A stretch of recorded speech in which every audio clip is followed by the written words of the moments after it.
Every great story needs a final chapter. Welcome to IVRA at Le Mans by RDoks. 10 hours on the clock. One championship still left to be decided. It's time to head into our summer off season for the IVRA paddock. Hi folks, welcome to RaceSpotTV, our junior Kanky party alongside of Ewan O'Leary as we descend on the Circuit de la Sarthe, the famed venue for the 24 hours of Le Mans. Pays hosted just a 10-hour race, but doesn't mean it's not going to have its fair share of drama to close out Ewan what has been an action-packed season. Yeah, it certainly has. It's been a long time in the making, this IVRA Endurance Series round at Le Mans, because we've never been here in this series in the last few years. It's been heavily rumoured, and here we are with a long race to end out the season here at Le Mans. It has been a good season so far, but two of these three championships already settled. A lot of focus, I feel, this afternoon is going to be on that GT3 Pro class who'll be out in qualifying first. I tried to look on the positive side of things. I gave it the good spin, not the bad spin, to open the show up, but Ewan had to go straight away and look on the glass half. It's fair enough. Journalism. A GT3 Pro will be out first for qualifying. 15 minutes, but not many laps. Let's not forget around what is a lengthy track. LMP2 GTP they will follow before our green flag for 10 hours of racing. Slightly different schedule this year, mixing and matching the distance-based races with the time-based races, but it ends with something slightly simpler for strategy. Not always simple for GT3 Pro though, where BS Plus competition, a slight stumble at the Temple of Speed. Monza has allowed Simify, the winners of the previous round of the championship, to get that little bit closer. Fiercely forward in the mix as well. You'd argue Vesta Sport just a little bit too far out alongside with Miniti to be in this championship mix, Ewan. Yeah, absolutely. I mean, I'll be positive this time round and say that 6 are mathematically involved in this championship fight going into the final race of the season. They will need a lot of halfway points and they will need a lot of end of race points as well. But I think what the last 2 rounds have shown is that actually this GT3 Pro Championship is one of the most unpredictable we've had for some time in the IVRA Endurance Series. It is by far the closest in this season of the Endurance Series, but just the way that it's ebbed and flowed throughout the season has been incredible. PS Competition still leading the championship despite that stumble, as you mentioned, at Monza. And if you look at the previous round as well at Interlagos, it was an even worse result. They finished at 11th then at Interlagos compared to a 7th place at Monza. Neither of them great results when you're looking at winning a championship, especially when Simify Esports went on and won that race at Monza. In fact, they were the only ones inside the top 5 who are championship contenders here this time around. So, you know, that was a big win for them at Monza. Just shows, though, how unpredictable this really will be, and I'm sure this race will be as well. There'll be lots of twists and turns, I'm sure, in the title fight here this afternoon. Yeah, that race at Interlagos was also one where we saw so many different stumbles. Simify as well in their Ford Mustang. Nice bounce back for them, sandwiching that disappointment with wins at Indy and Monza. Got a mix of manufacturers in this championship final as well. BS Plus competition, we saw them in the red asymmetric BMW M4 GT3 Evo. Simify, of course, in the Ford Mustang GT3. There is an Evo version out there in the real world, not here in iRacing just yet. While fiercely forward, they will be in an Aston Martin. So our BOP, powered by the team at TFR Labs, will come into play. And the reason why I bring it up so early, Ewan, is I don't really know what to expect in qualifying, but I know it's not always representative of what the race pace is going to look like, especially at a track like this, where fuel mileage is going to be crucial. It is, and when qualifying here as well is also so unrepresentative because of the games that can go on here in qualifying. I mean, look at that group in the background. They're very close to one another, looking to get the draft down the Mulsanne Straight and down all the other straights around this circuit, of which there are so many. So qualifying isn't going to tell us an awful lot, really. It is going to tell us, though, who's got their strategy right in terms of placing their car. I think Simify are doing something very interesting here, because I can't imagine they're going to lead the field around for the entire session, but they are taking one for the team initially by leading the field around, because somebody has to do it. And you don't want to end up in the situation where sort of nobody leaves and nobody sort of pushes on because nobody wants to lead the field around. Somebody's got to do it. And Simify are going to try and make sure those games don't get too out of hand by going, at least doing their first couple of laps leading the field. I'd imagine they'll slow down and get back in behind somebody else a little bit later. That's where qualifying gets so complicated, and that's where it gets so unrepresentative, really, of what we might see in the race. I guess at least we're not seeing silly games like we might during a Formula One style qualifying session. But there is no question, draft is going to be worth several seconds, or at least several tenths of a second around a lap like this. And so with lap times being around the 4-minute barrier, just under that, 15-minute qualifying session, you're only going to get a couple of opportunities. Maybe more importantly, compared to some of the other tracks this season, you're not going to get a chance to head back to pit lane and, well, get a set of tires or maybe fix any damage on your car that you accrue, and you can do so across some of these curves as we get underway for the first of our timed attempts in qualifying at the Circuit de la Sarthe. On board with Simify and the Ford Mustang as we blast up towards the opening corner. Now this is where you've got to time your stamp onto the brakes, careful on the outside curb as you try and maximize your usage of the track, then run under the Dunlop Bridge, reworked in the real world, and now sweep in towards one of the chicanes before one of the most important corners on the track. All the way on the left-hand side, you'll position yourself right up to that grass, a dab on the brake, not down a gear, stamp onto the power, and blast from Tretche Rouge onto the Mulsanne Straight. And this is the reason why that previous corner is so important. The next time they'll reach any corner of note is in quite a few seconds' time. This first Mulsanne chicane turned to the right before the second Mulsanne chicane turned to the left. Just keeping it on the crown of the road here through the middle. Make sure that you can keep maximum speed before pulling to the left now and using that little bit of hard shoulder really on the left-hand side to turn in for the chicane.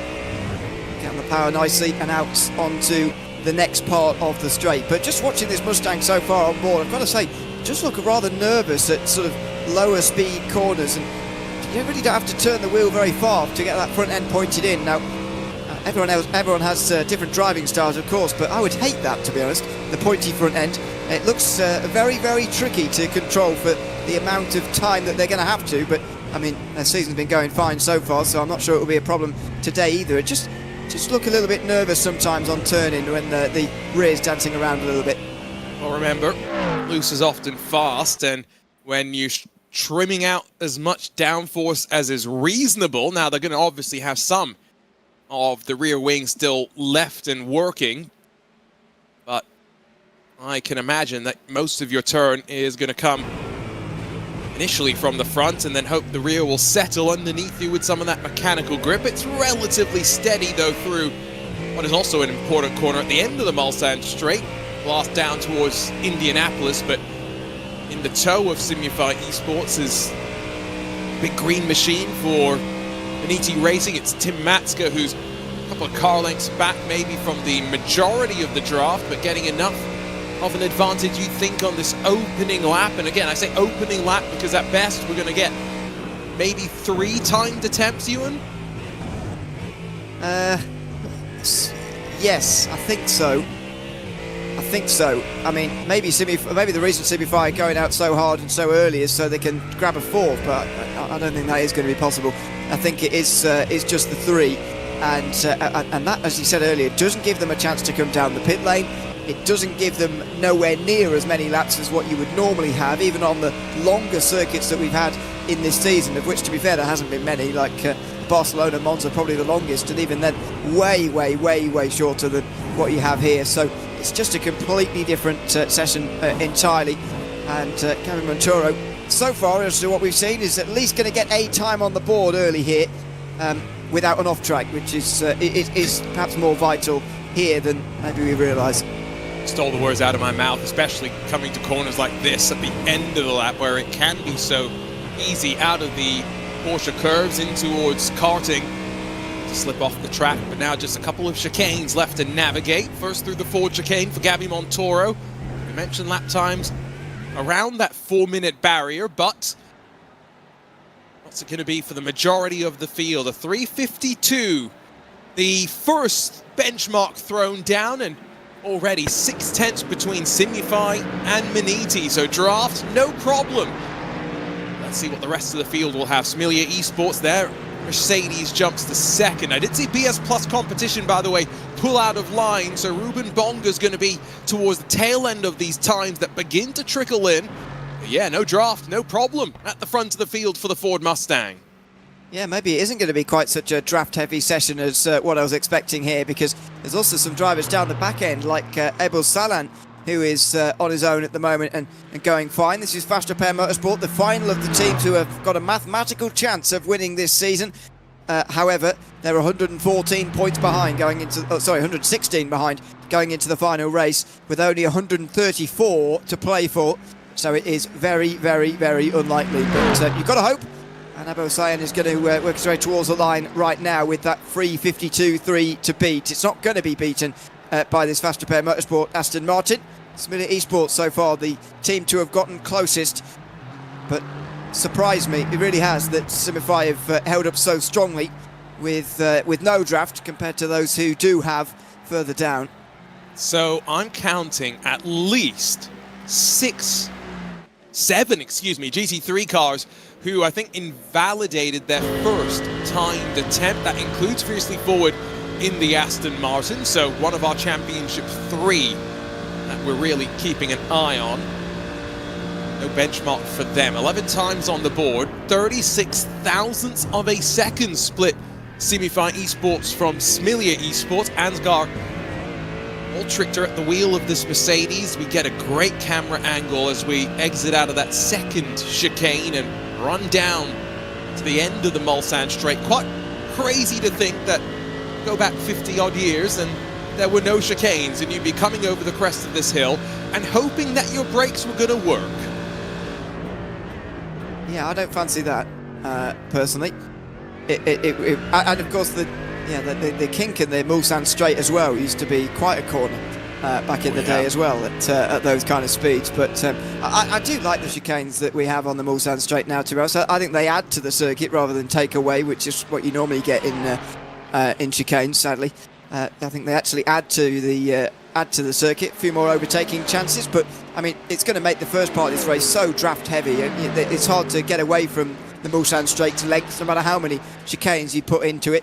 It's still going to be a very, very draft heavy place, and that's what we're going to see in the early part of the race. It's not going to be sort of all out action. Well, I suppose it might be, but I'm expecting it to be more all out fuel save in the early part. It's about, what, 6 kilometers? Obviously interrupted by the chicanes, the Mulsanne Straight, but it's definitely a big talking point. Now, we are seeing a bit more chopping and changing through the field, so this is quite interesting just to keep an eye on where some of these drivers are going. Impulse Racing have headed to pit lane, so I'm assuming they've had to take a tow, which means they're probably done and will start no higher than 9th position. The rest of the field is once again working through the Porsche curve. Now, there will be some drivers that have backed off in this qualifying lap and some that have gone pedal to the metal, and we're about to find out what it's going to be. I have to assume that Ruben Bonga, 4 seconds off on lap 1, is going to go harder on lap 2. Yeah, and so I just had a look at the race control stuff, by the way. So far, everyone has been well behaved in terms of impeding in this qualifying session, which is good. But is that going to remain the same after this lap? Because, as you say, this is very much the lap where you've really got to decide what you're doing here in terms of this session and how you're intending to approach it, I should say. Plenty of improvements, though, that time round. Loads of drivers getting times on the board who didn't have any before. But still, Gavin Monchoro at the top. He improved to a 51.8, and that was outpacing the improvements that anybody else could make. So Solpec Precision Racing, Maniti, they jump in front of Smilia Esports, who I do think did end up backing out a little bit on that lap, 1.5 seconds off the pace, still waiting for one of the Bumblebees, SimRC, to put a time on the board. Same for Grid and Go. A couple of fast cars yet to punch themselves onto the board now with what we think is maybe just one final lap to go. I think for Grid and Go, therefore, the pressure is on. 3:53.7 for Johan Shirazi. I think that's a bit of a banker lap, and now we'll get one opportunity to push to the end of the session. Abel Salin works through the final chicane. That seems like a pretty decent run. 3:53.1 jumps him to 13th.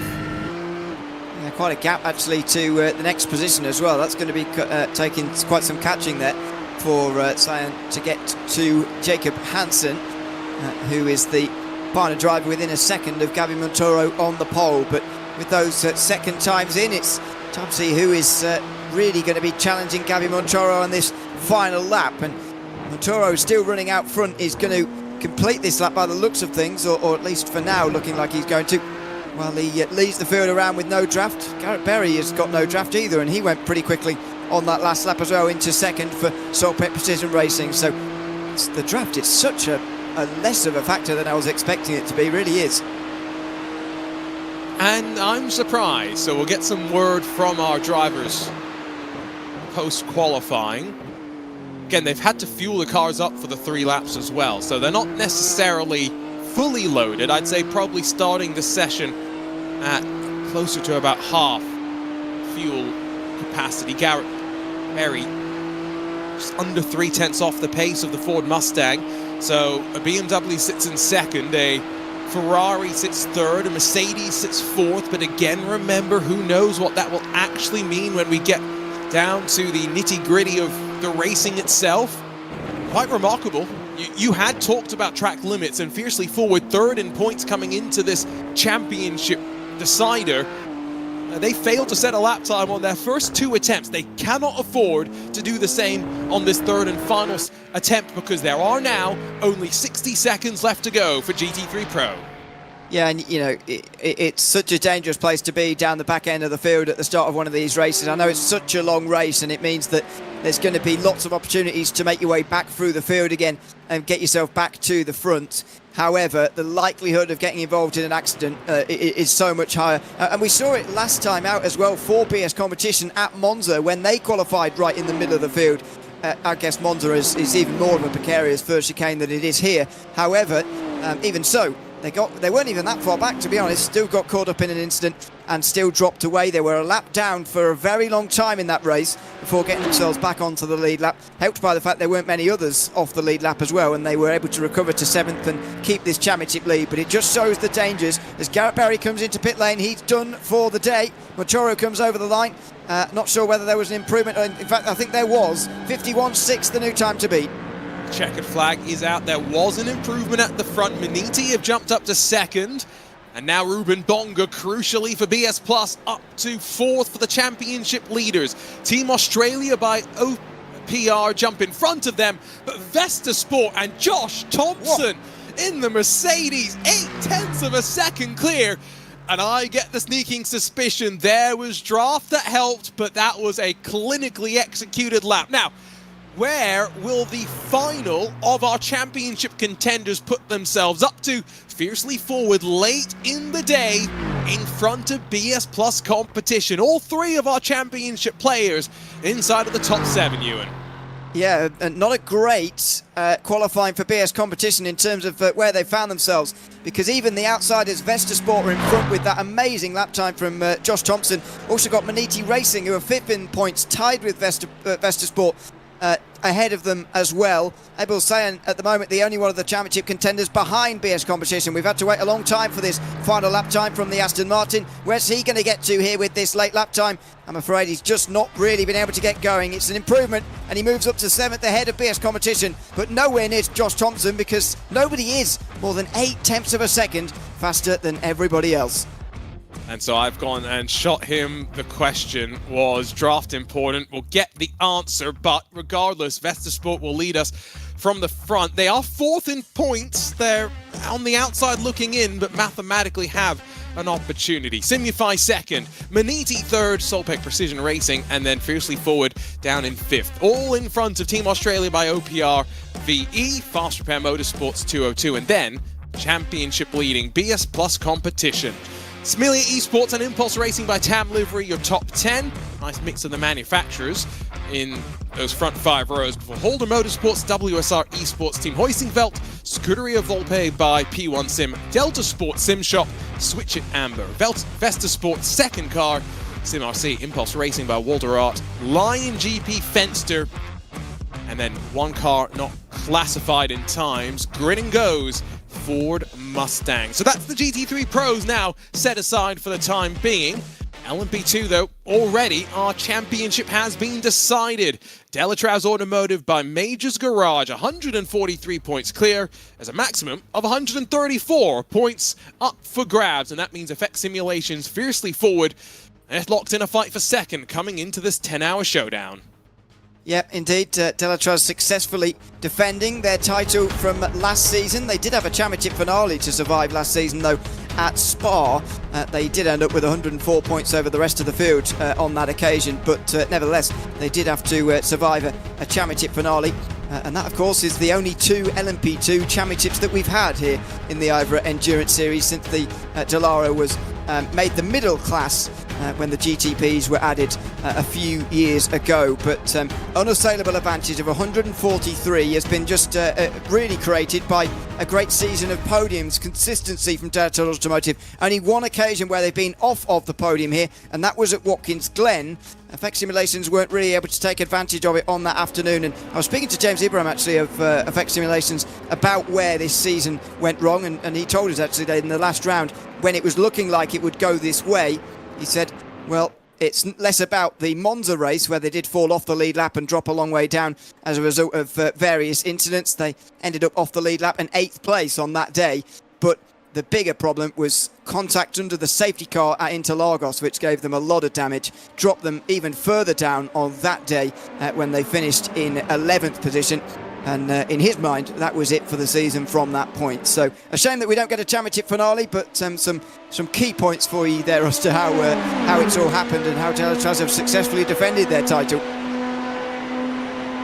The only reason that run isn't more impressive is for reasons we'll talk about in GTP in about 15 minutes time. Now, Josh Thompson has sent me a message doing a guest drive here for Vesta Sport, of course formerly with Verstappen Sim Racing, now with Team Redline, but he did say the draft was quite important. I say quite important. A slingshot did help, and so I do wonder if we are going to see some games played in qualifying here. Who wants to be at the front? Fast lane, Delatraz Automotive trying to figure it out amongst themselves. One hard into the wall, and that is going to be their qualifying surely done. That car is not returning to the pit lane. Well, it's returned to the pit lane, won't return to the racetrack. Yeah. Morten Argesen. Of course, in this series, if you're not familiar, if you tow back to pit lane, that's it. It's like real life. You can't come back again from an incident like that. So they will start from the back, will Argesen. But Arret Esports, Arret do still have the 180, of course, but the 108 will start from the back. And the vigorous tyre warming, I'm amazed sometimes that doesn't happen more often. Clearly catching him out and spinning him around on that second part of the Mulsanne straight towards the second chicane, and pretty amazing it didn't collect more drivers in that as well. My goodness. And yeah, I did intend to mean under its own power, like you say, can't return to the pit lane after acquiring the tow, but maybe now it's going to spook the rest of the field into a little bit more sensible running. But four at the front now starting to break away. These drivers already kicking up a bit of gravel as well in a couple of cases, not just Delatraz Automotive at the front of the field. Now, what I was going to say before that gravel was starting to be spooled onto track was these cars should do around 3 minutes 30s or somewhere in that ballpark or so. They are nimble, they are fast, but what they also do is eat fuel like, well, I eat burgers and hash browns for breakfast. Eat burgers for breakfast? Goodness me. I never say never. Yeah, I mean, it is a real problem in these LMP2. I mean, when these first cars were introduced, I remember being staggered. It must have been nearly 10 years ago now, wouldn't it? Well, it was being staggered at the lack of stints at Le Mans the first year that these were used. It's like 35 minutes or something.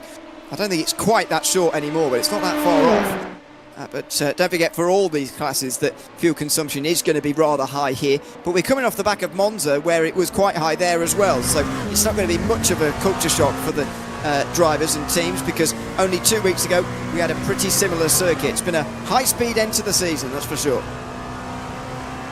It's not a bad end to the season, though, when you think about it. And the season across the board has Barcelona, Imola, Watkins Glen, Indianapolis, Interlagos, Monza and Le Mans. It's not really revisiting too many tracks, I'd say, that are used too frequently. Spa, but we've sprinkled trips to everywhere else of significance. The only thing that maybe would have made it even better, you know what I'm going to say here, Ewan, throw a trip onto the Nordschleife into the mix as well. Thomas Imber, I've got to say, that was one of the smoothest opening sectors I think I have seen in quite a while, but also aided by all that downforce. Very, very tidy run through those opening corners. This is where you breathe, running down the Mulsanne. And unlike in the GT3 cars, the prototypes not so needing to run in the middle of the track, which is something we'll see in the race itself, through the Daytona chicane. Yep, it is called that in the real world. And now back down onto the Mulsanne. I still find that a little bit strange, if I'm honest. I suppose it's better than first Mulsanne chicane, isn't it? That's not a great name. It's not a very inventive name, so fair enough. But yeah, it's part of that. I think it was introduced ever since conversion, wasn't it? What was the word? Convergence? Sorry, not conversion. Convergence. Whenever that was, I'm losing track of the years, but 5 years or so ago, and ever since then it's been named like that. Answered on a postcard as to what the name for the second chicane should be. Well, clearly what's going to happen now is we're going to have some sort of track from Asia that's going to have two corners renamed Daytona and Le Mans, and we're going to do the same at the Circuit de la Salle. I am very interested to see how Asia Le Mans series goes with the addition of the prototype class at the top level, because I was reading some reports a week ago that they are planning on running the wingless Peugeots, which, I have to see what an amateur driver driving one of those cars ends up looking like. That's neither here nor there. What an interesting perspective, comparing the hands of Thomas Imberg from what we saw with Gabby Montoro slightly earlier on. This is a car that's still turning quite a bit at the front. Notice it's a little bit more twitchiness at the rear as well, that he's having to balance at high speeds. He's putting the power down nicely as well. I love these LMP2 cars. Yeah, I must say, I always say this, I still prefer the last generations, but that was a long time ago now. Mainly because in the real world there was just, and we don't get it in iRacing either, to be fair, that there was a real difference in terms of chassis, in terms of engines that we used to have. Nowadays there's certainly no engine difference, obviously, and there's barely any chassis or bodywork or anything else difference these days either, but it's a decent car to drive. It's a fun prototype to drive if you want a bit of downforce, but find the GTP's a little bit too fast and a little bit difficult, which I know a lot of people do, myself included, occasionally. It's a good place to go. It's not just in the sim, there's some real-world professional drivers who have said similar things as well, so there are plenty that enjoy these nimble LMP2s to be replaced with a slightly bigger and heavier new generation in a couple of years' time. 337.198 is our provisional benchmark. Let's see if we get improvements in times. What we have seen, though, is the field string themselves out a little bit more after the chaos of the outlap, with the Ret Esports obviously sitting now in the pit lane and watching from the sidelines. Maradna's to second, but momentarily, as Team Racing jumps in front of them, where will Effect Simulations and Tom Griggs jump to from the first time, 3/10 or so, and to second for the time being. Tom Griggs on fire? Is that acceptable? Anyway, second place for now. I'll say that when he's in the lead and past Thomas Imberg. It seems that these two teams who've been so, well, I don't say dominant throughout the season, but to be fair, they have really. Effect Simulations have had a good season as well. It's no surprise that they're 1 and 2 in this standings at the moment either. I mean, Effect Simulations, if they are concerned about this, have got quite some challenge for second in the series here this afternoon, with Fiercely Forward quite close to them, although Fiercely Forward don't seem to be, I don't see them in this server at the moment, so they won't be challenging. And Team Racing, who unfortunately fell out of championship contention with a registration error of all things 2 weeks ago at Monza, they're looking to regain a top 3, and they will regain at least a top 3, I'd imagine. See whether they can gain maybe second away from Effect Simulations on this last day. They're in third in this qualifying session at the moment. This session very much going to form. I can confirm no fiercely forward for this round of the championship, and no drop rounds either, so no opportunity to exclude a bad round of the season. You say registration error, Ewan. Do you remember what it was for Team Racing that unfortunately kept them out of the points? No. To be honest, no. Fair enough. No, I'm just trying to think, you know, this late in the season, that's what, the 6th round of the championship. How can you have a registration issue then? I'm just trying to reason through it in my mind. I don't know. Whether it might have been someone who needed to be registered who wasn't, or something. Maybe a driver lineup thingy. Okay. It wasn't a number thing, because we do see those fairly regularly, and that's just a penalty. You know, you can still race with that. It's just quite a bad penalty to begin with. Or they maybe selected the wrong. I wouldn't imagine they select the wrong car, but maybe they did. I remember seeing them in LMP2, so I don't think they did that. I think it must have been a driver issue or something, but they confirmed very early on that sadly they didn't even qualify, so they knew very early on that they couldn't race. Didn't register a driver in time, there you go. Yeah, confirmed in our chat, thank you for that. And that's just one of those things that does happen, right? You mentioned the wrong number and stuff. That's one of those errors you make early in the season and get out of your way. If you're making that error late in the season, there can, I think, sometimes be questions, but you know, sometimes there are just driver issues where you need to change your lineup, don't send the paperwork through appropriately, and so that's unfortunate for them. Good opportunity for them to bounce back, though, and potentially at least sign off with a win. I think everyone is going to just try and take the fight to Delatraz Automotive, given what a season they have had. Only off the podium once, 3 wins in 6 races. Pretty impressive streak, and while they didn't improve much in time, they did find some more on the second trip around the Circuit de la Sarthe. So did Fastlane RT, but is Tom Griggs really on fire as he runs down into the Ford chicanes? He's got some more time to make up now, make it 7 tenths or so. We're going to have some great fun with this man in this race, I suspect. Let's see whether he can go any faster. Oh, he will as well. He will go to the top if this counts, and it does.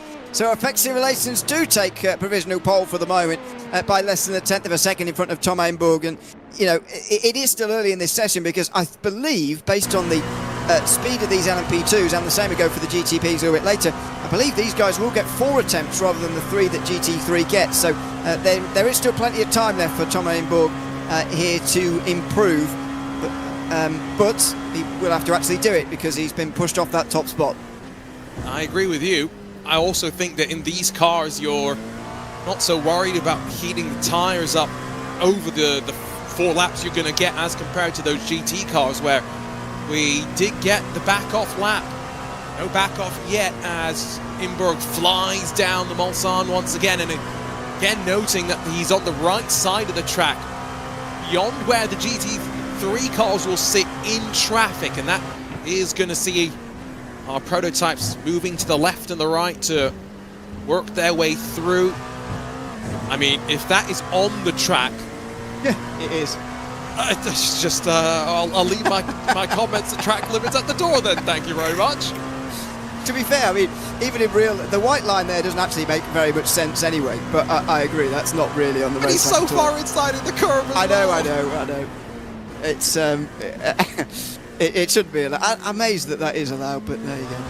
It is. As I say, the white lines around here don't make a lot of sense a lot of the time. I mean, you see it there for Mulsanne corner, where the white line is actually quite a long way away from the curb, and the gravel actually does quite a good job of enforcing track limits on its own there anyway. But yeah, they can run across the top of that curb there, and they will do in all 3 cars, by the way. It's not just the GT cars that can take it. These prototypes can ride that sort of bumpy, sort of elevated bit as well. These cars, by the way, will be more nimble through this part of the track than the GTPs, that little bit lighter, and while stripped of power going back to the introduction of this new top class of prototype, they've got enough to require you to be A bit careful on the right foot to even out the input with your steering as well as you run down into the Porsche curves. The commitment required here matches the downforce from the car. Breathe off the throttle, down a gear, chuck it in. Right then left, up to the wall, as close as you dare. And it doesn't stop. On the brake momentarily. Touch that inside curb and be careful here. Off camber as you push towards that exit curb, but that's okay. That's within the bounds of the track. And no slowdown given to you by iRacing there. Gotta say, if it's a tenth of a second that these two are going back and forth, could be in for a fun 10 hours of racing as well. Gotta be careful through that final chicane to continue that momentum as well to the line. Can cost some crucial tenths of a second. Two more or so go the way of Delatraus Automotive, but Griggs has another chance to respond. He does, as does Joshua Kozeny, who didn't improve last time round in the 111 team racing car. Now has the chance to do so again here, and this is going quite fast at the moment, this car. Over the line, that's going to be pole. Oh no, it's not, sorry. It froze for a moment. I thought he was on pole. He was just in behind. In the background, Tom Griggs is going to go along. That will be. And that will be just about 0.03 of a second. This is a remarkably close session, and that is it for Griggs. He was out too slow, by the way, to get his fourth lap in. Meanwhile, the inboard car will be able to do that fourth lap. I can confirm. I had wanted to mention the 60 seconds left, but was so enthralled by the run through the final corner. Now, light on fuel. Is Delatraus Automotive going to be able to jump back to pole? There is something we should point out, though, Ewan, which is that they will have a 60-second penalty for something that happened during practice, but, of course, in the world of IVRA, with safety cars, a slightly different safety car process with some cues taken from Super GT for the length of the track here, but it will mean that they are not out of contention by any means. No, they're not. 60 seconds for unsportsmanlike conduct will likely be served as soon as possible, or at least they should serve it as soon as possible in this race. Yes, it will put them back initially, back into traffic, but as you say, with safety cars, they will be able to get a chance to climb back up. And obviously, we'll talk about the new procedure a little bit later, but that has been one of the biggest stumbling blocks as far as getting IVRA at Le Mans, because one of the big things about the IVRA Endurance Series and the Club Sport Series, the fact there are safety cars in these endurance races, and it makes these races really close right to the end, very exciting as well, with the differences that can be thrown up by different safety cars and whatever. Thankfully, we've figured out a way to get it to work here at Le Mans as well, without spending millions of laps behind safety cars, because it would be about 15 minutes of time per lap under safety car around here. Yeah, no, and then you got to include the concertinas and stuff that will slow our field down even more. Now, crazy question for you, Ewan, but what would stop the 188 from coming into pit lane in the first lap or so of the race and getting their penalty served and out the way? And the reason I bring that up is, at a track like this, I would almost not hate clean air. You'll lose some time from not being in the draft of those around you, but I agree with you. Get that penalty served and out of the way as soon as possible. And I think the risk of a safety car here is relatively high. There will be points around the track where the race control team has identified as safe places to recover a vehicle, but if a car isn't stopped there and needs assistance to get back to the pit lane, it will require the intervention of the safety car. Yeah, and you know, I think they will feel a little bit relaxed that at some point in this race, because you know they're not worried about halfway points, they've already got the championship, they're only focusing on trying to win this race. I think they'll be quite relaxed about the fact that they can do a full stint, and at some point there will be an opportunity for them to do their minute-long penalty as well as a green flag pit stop. Now, if this race does continue on with lots of safety cars early on and whatever, then I think maybe they will decide to do that on the first lap of a safety car, but I think early on they might well stick it out. Let's see where they're going to be starting from, and it will be pole. A great session. What a battle between Imborg and Griggs, and what a shame that Griggs didn't cross the line early enough to get a final attempt there. What I have got to assume, though, as part of this is the fuel continuing to be chipped away. He would have gone out with that extra lap of fuel in the tank, and it hasn't quite paid off for him. Brownlee doesn't improve, but Unity RDV, they do find some time. Any improvement from Hyperion? Yes, but only in time, not in position. Needed to find 3 more hundredths of a second to jump in front of Fastlane. Like Ewan says, a battle of a qualifying session. And we've still got 10 hours of racing left to come, but our championship winners already with the title wrapped up on pole position, albeit with that 60-second penalty looming over their shoulder. Effect Simulations, second in points, second on track, with Team Racing third on the board. Logitech G ODBMRs in fourth with the Auto Moves Racing team behind them. Fastlane RT, Hyperion Racing, Baratnus, Nürburgring Esports, and the Arret Esports team down in 10th. That's not the one that crashed on the outlap at Unity RDV competition, and Pace Tech 11th and 12th. One more LMP2 car, obviously, that's the Arret 108. GTP, and we said that the run from Delatraus Automotive was impressive, but there's one thing that made something even more impressive. While Drago Racing have lost a cumulative 20 points this season, and all at the halfway mark. They have swept 6 race wins in a row and already wrap up the championship with a 232-point advantage. However, the team has ceased operations. We will not see them today to effectively have a swan song to their history as a team, and instead the rest of our field gets an opportunity to win one race this season. Yeah, just the one race it will be for somebody, and it's going to be a great battle to see who gets there as well, because behind Drago Racing there has been a great fight for those positions behind. In the last couple of weeks though, Grid and Go Esports, as you see in those standings, have just begun to edge away from the rest. 80 points ahead of Movano, who have won the last 2 seasons of the IVRA Endurance Series, by the way.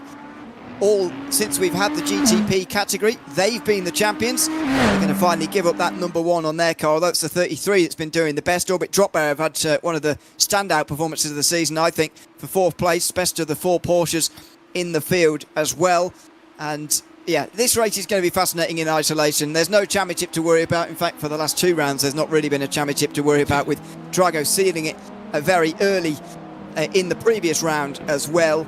But in isolation, this race is going to be very exciting with the sad removal of Drago Racing. They could have raced, and we chatted to Nicholas Boy actually in the last race about whether they would, and they were still undecided. Sadly, they've decided not to, and yeah, so they have had their last race, I think, and it was 2 weeks ago at Monza in the Endurance Series. It's a shame, but their drivers now will hopefully write some new chapters in their own stories, and maybe even coming back around to the next season of the IVRA Endurance Championship. We'll see some of those drivers back in action. Of course, we are not far away from kicking off the reshuffled schedule for the 24-hour Series Esports Championship as well. So I say off-season, some of these teams and drivers not going to be quiet for long. First on track and working through the Porsche curves in the GTP class, it's that fiercely forward BMW M Hybrid V8. Now, unlike in LMP2, where there is only one of the chassis represented, the Dallara, we've got 4 different manufacturers to pick from in the GTP class, and we've got Acuras, BMWs, Porsches, and Cadillacs. Did note a conversation in the Discord, the virtual paddock. Cadillac may be a bit down on straight line speed. We'll see what that really does, though, in terms of racing and long-term pace as these drivers head out. Lap times probably around the 3:20s, just sub that sort of threshold. Should still only be 4 laps for them, I think, though, Ewan. Yeah, will only be 4 laps for them as well. They would need to be doing sub 3 minutes to get any more, which would be quite hard. Since the LMP1s couldn't do that either back in the day. By the way, looking at lap records from LMP2s, and based on where we are now, because you mentioned that change in the horsepower that the LMP2s have, and the change in, well, all sorts of regulations that they've had in the years that this set of regulations overall has been in effect, and they used to be able to do, at the very peak in a race, 3 minute 27. That was back in 2018 in the real world. Here, what was it, 34s were we there, 35, so quite a few seconds away.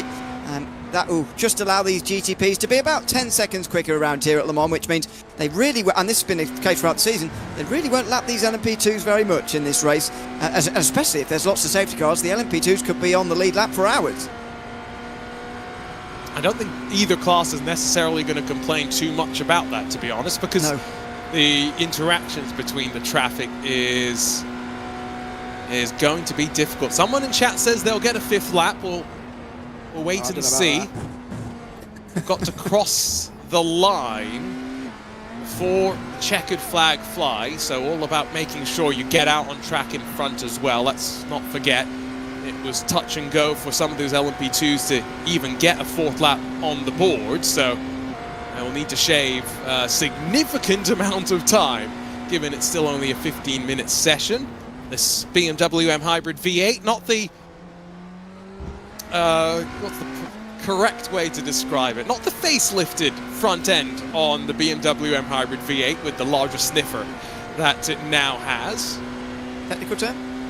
No, it's larger sniffer. I think it's not incorrect.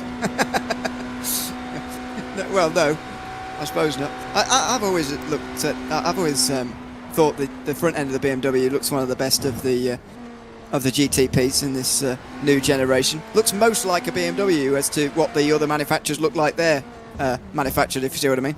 Especially now with the big one. They do like a big front end, don't they, BMW? The M4, the road car, I just don't. It's like my teeth, man. It's rough. The race car looks pretty good. The reason I brought up the Evo was that talking to the drivers like Sheldon von der Linde, they've been saying that it's actually slower on one lap, faster and more consistent over a run, which in a qualifying situation might not necessarily be what you want right now, but another composed lap from the onboards that we were seeing, the body language of the car as we watch it now just carve its way to the final chicane. First lap times on the board. Ignore the timer, by the way, counting down in the top left. I don't think that is 100% accurate. It will be off of exactly when race control throws the checkered flag in the sim itself. 3:25 the first time in qualifying. Wait for Johan Royer in the Cadillac, maybe down a bit on top end grunt, but does it make up for it through the corners as it runs to the line? 3:24.8, so yes it does. Provisional pole for Grid and Go. Yeah, I think they are probably the favourites here this afternoon for that victory. And they've started off well, although so close, considering this is such a long lap. Very close qualifying session. Here's Tanguy Billon in the one car. Final time, Movano are going to have the number one before they have to go and win it back next year. Movano Rosso up to 7th initially. And 12 out of 13 teams, although to be fair, the 13th team still yet to cross the line, have gotten time on the board first time round. So that's a very good accuracy rate from all the drivers in this qualifying session. That's not bad. Saw some drivers, remember, in GT3 Pro only set one valid lap in the 3 attempts that they had. Bradley Leonards in the BS Plus BMW.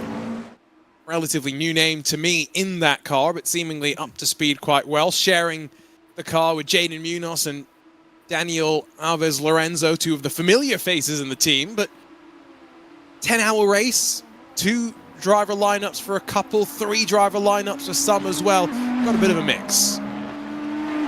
Yeah, we certainly do. Which is, I think, probably 3 drivers is the sweet spot here. But I mean, see these days 12 hours 2 drivers for sim races and real world races as well on occasion. So you know it maybe is going to be 2 drivers here for this race as well. We'll wait and see. But yeah, Leonard's not a name I'm particularly familiar with either. And just to go back to that BMW discussion point, by the way, on the new car, I think isn't it interesting that they feel that in the car that the long run pace is better, and you might think, well, it's a BOP series, so what does it really matter? Well, I think you can, if you look at the WC results for them already with this new car and compare it to previous, they've just had a 1-2 at Spa, and they have never won a race in the WC with that previous car before. So I think the evidence is pretty compelling already in a small sample size. You know, you kind of said something there which became the discussion point at Laguna Seca a couple of weeks ago, which was BOP, right? if this is a BOP series, why are we allowing the manufacturers to go off and spend all of this money, especially since that is now being cited as a reason for Acura pulling out of IMSA competition, saying it's now an arms race. And I kind of understand that, right? You know, you get your car homologated in GT3, and if you want to improve it, you've got a 2-year window to sit out and wait, and then you can put an Evo into the world. Slightly different given those are customer cars, and you know, these are often intended to be run as manufacturer-backed programs, but see what the future holds. And I would argue more of a BOP focus series is traditional. Ivano Aurora, Marcus Hamilton did punch in a time that was good enough for second, but he's slightly offset from the field. 3:24.630 for BS Plus second time around. It's good enough to jump to the top, but instantly beaten by Tatum Restech.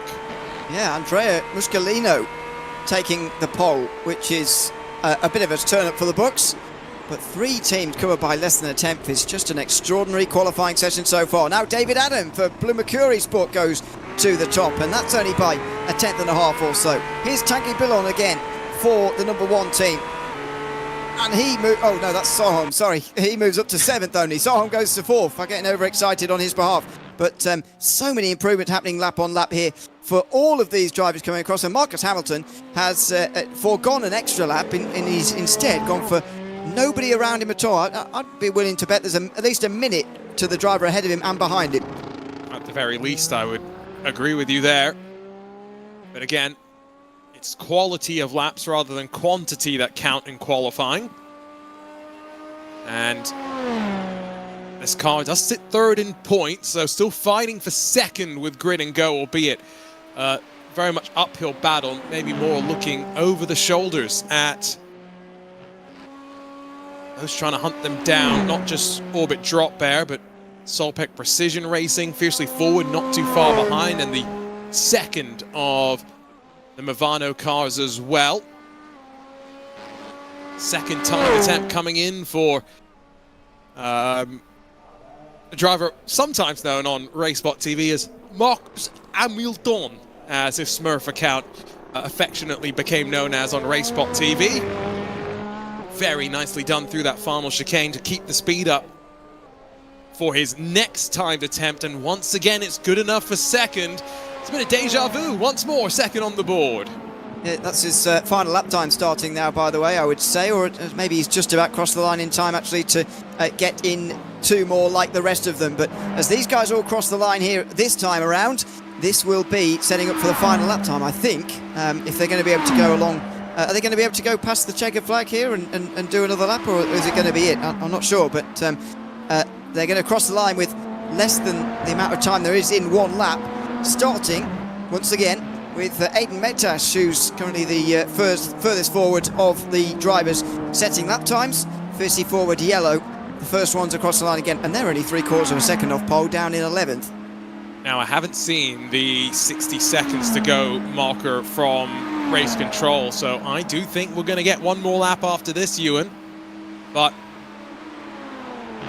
that will be 4 laps. That will not be the 5th that some had been speculating that we might get. So I think you and I had judged that one correctly.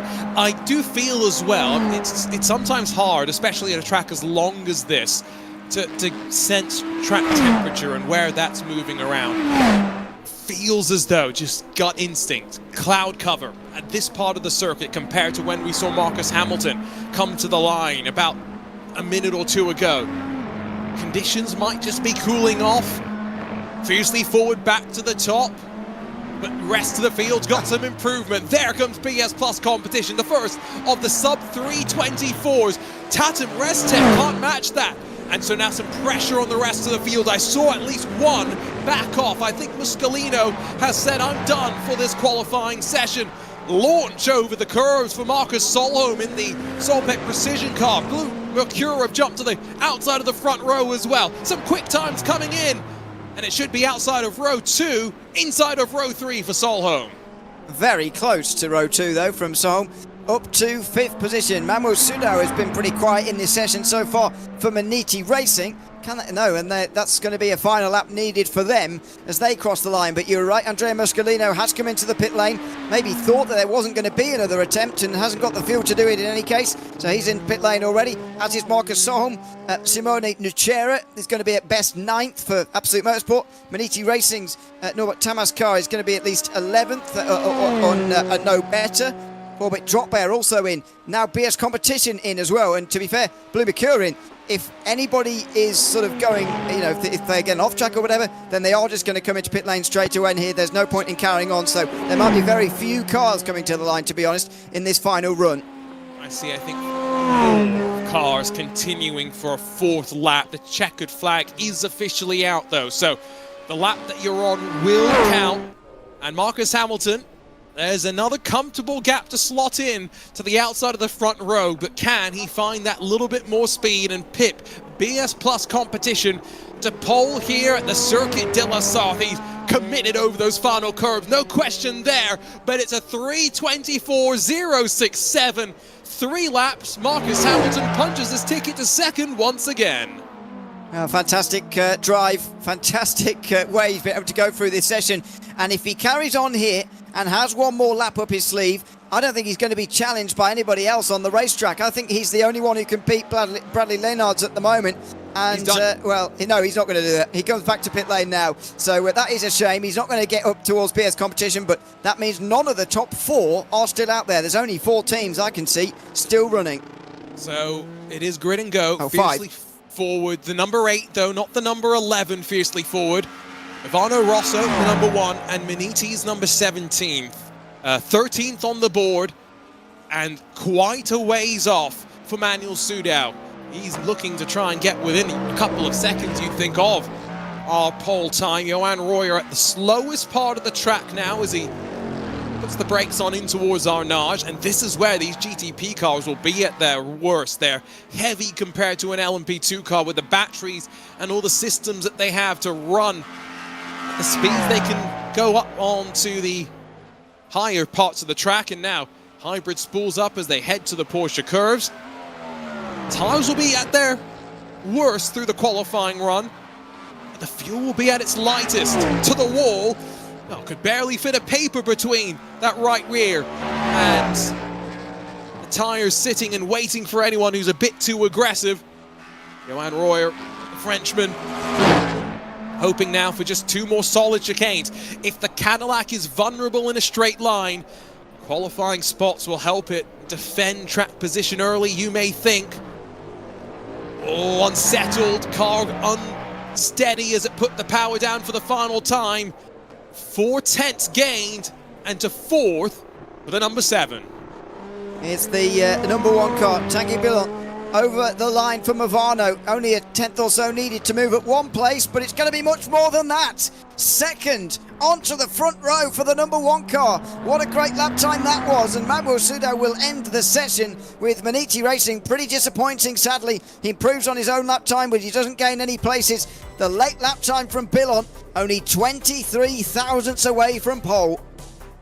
Well, if the championship drama is not here at the Circuit de la Sarthe, at least we've got some spicy racing to look forward to. 3 cars covered by a 1/10 of a second. 4 manufacturers inside of the front 5 and split by 3/10 of a second. BS Plus, Bradley Leonards announces himself on the big stage. Pole position alongside of Tanguy Billon, with Marcus Hamilton and David Adam alongside on row 2 from Ivano Aurora and Blue Mercure.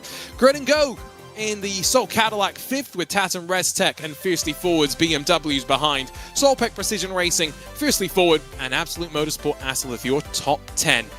8 tenths, and the margins grow slightly the further you go back through the field. Maniti 11th and 13th, Logitech G, OBDM, Jupiter in 12th, and they've got some work to do.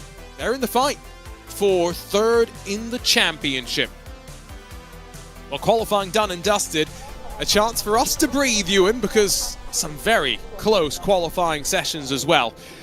But also a chance to turn our attention to the race in front of us. 10 hours of racing, but there are points that will get paid out at the halfway mark of the race, about 1/3 of the total points available at the checkered flag itself. but it's an extra complication, especially for those in that GT3 Pro Championship fight. It is, and for those who are the outsiders in that GT3 Pro Championship fight, of which there are quite a few we've spoken about, they will absolutely need to be up there towards that front. And don't forget, you know, it is halfway points, but because this race is so long, the halfway points are actually quite a long way away in terms of the amount of hours that they'll go into this race before they actually arrive. So it is so important for those in GT3 Pro especially, but there's a long way to go until you even get to that point, never mind the end of the race. So normal, I think, endurance racing start of races really apply here, and hasn't always been the case, because on some of the shortest races this season, the halfway points have only been 3 hours away or less to begin with, which is not very long, but here it is a long way away. It's longer than some of the races in the IVRA Club Sport Series, isn't it? So definitely true. Definitely something to point out. Attrition could play its part, but I'm hopeful drivers will be sensible in the opening stages of the race. I love, by the way, Ewan, when I ask a question and it prompts an answer from race control that says, there's nothing in the rules against this, but next year there will be. So I love when I've influenced change behind the scenes. It is very possible for a team to come into pit lane at the start of a race and serve a penalty. Now, I had said that hypothetically for the 188, it might also be something that maybe the 68's thinking about, because Logitech G ODBM have a 40-second penalty for a qualifying contact with Absolute Motorsport Aslith. But again, I think you've already said it, with it being such a long race, maybe not this particular event are we going to see that happen, but let's ride on board and just keep an eye on our pole lap. Bradley Lenards for BS Plus competition in that BMW, getting it done. Using a lot of that curb on the right-hand side there, and first notable thing going towards the Dunlop chicane initially, and over and under the bridge and into the S's, which sets us up, as we talked about already before in one of our onboard laps, for Tetra Rouge, where you've got to make it absolutely right. And it's remarkable, isn't it, how stringent the slowdown, the off-tracks are through there, and then compare it to later on in the lap when we get to the second chicane. Oh, yeah, you just had to bring it up again. I'd forgotten. I was living my life and blissfully unaware. Those are track limits that are enforced by iRacing, just to be clear. So the team at IVRA uses what iRacing says is beyond the track limits and not. They've got their own then tracking on how egregious drivers and teams are being at accruing those off-track incursions, but like you say, particularly strict at Tetra Rouge. And if you get a slowdown on lap 1, it is the worst lap to do it as well. You'll go from leading to being off the tail end of the field by quite a ways. Ask me how I know. Did it in a Porsche All-Star race a couple of years back, leading and suddenly at the tail end of the field. Very nicely, though, through the first and second chicane. And for a car that's got to maximize its top-line ability while also being nimble and nice to work with through the corners, especially the slow-speed stuff down here at the end of the Mulsanne straight, all the way down to second gear to make sure you've still got a bit of traction as you put the power down and now wait for the hybrid to spool you out. These teams have done a very good job to balance their cars out and let their drivers run as confidently as they are. Yeah, absolutely. And you know, confidence, we always speak about it in endurance races, the most important thing perhaps about the way you feel about a car in one of these races, because as we mentioned already, the BOP means that things should be relatively similar across the board for manufacturers, but what you can make sure of is feeling comfortable in the car and feeling comfortable for all of the drivers as well. One of the big challenges of sharing in an endurance race scenario like we have here.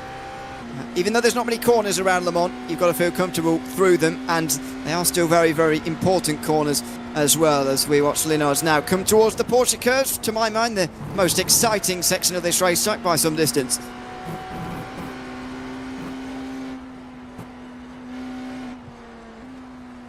No disagreement. I just wanted to sit back and watch and hear as well. See, that's the corner I hate the most, because it's so tempting to put the power down, wash out wide, and get a slowdown to ruin what was a good lap.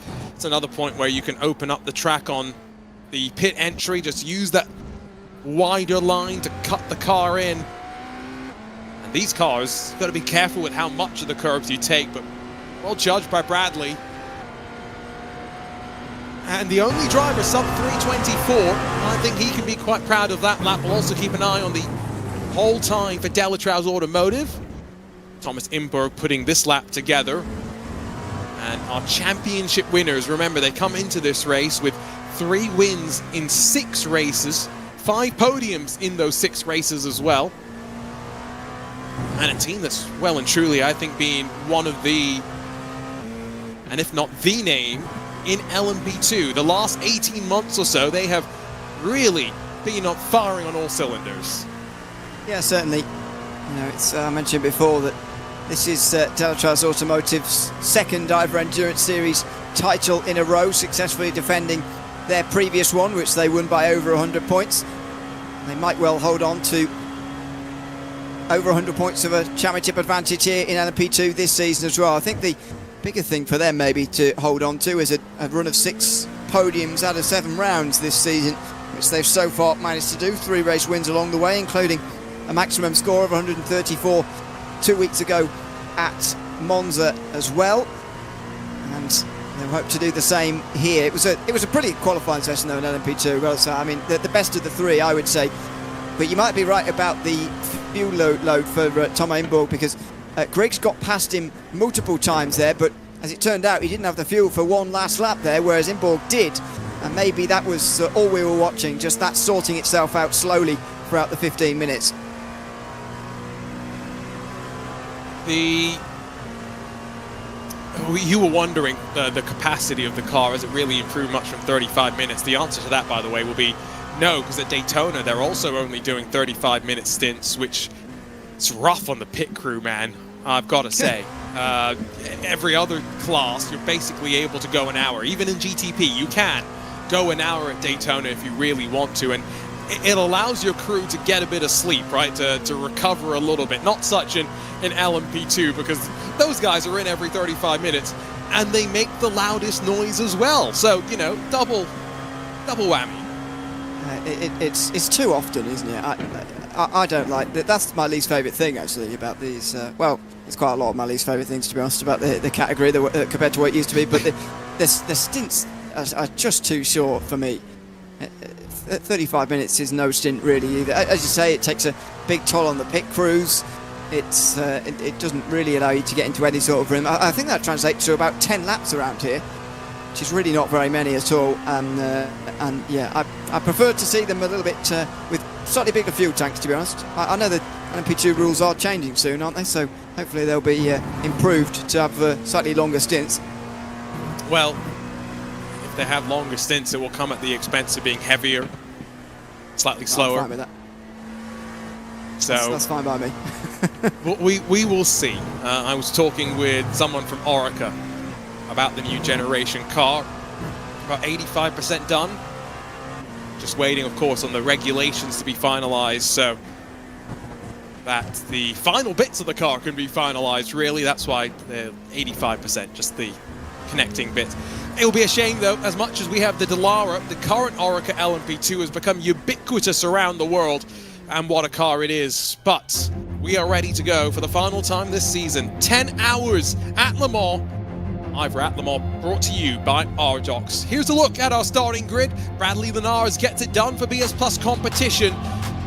323.983. The only driver to dip below the sub 324s. Tanguy Beyond, and the outgoing number 1 for Movano Rosso lines up alongside on the outside of the front row. The second of the Movano machines, Marcus Hamilton and the Aurora number 33. Alongside the Blue Mercury Esports and David Adam, while Johan Royer and Grid & Go's Cadillac see Tatum Reztek and Andrea Muscolino's BMW alongside on row 3.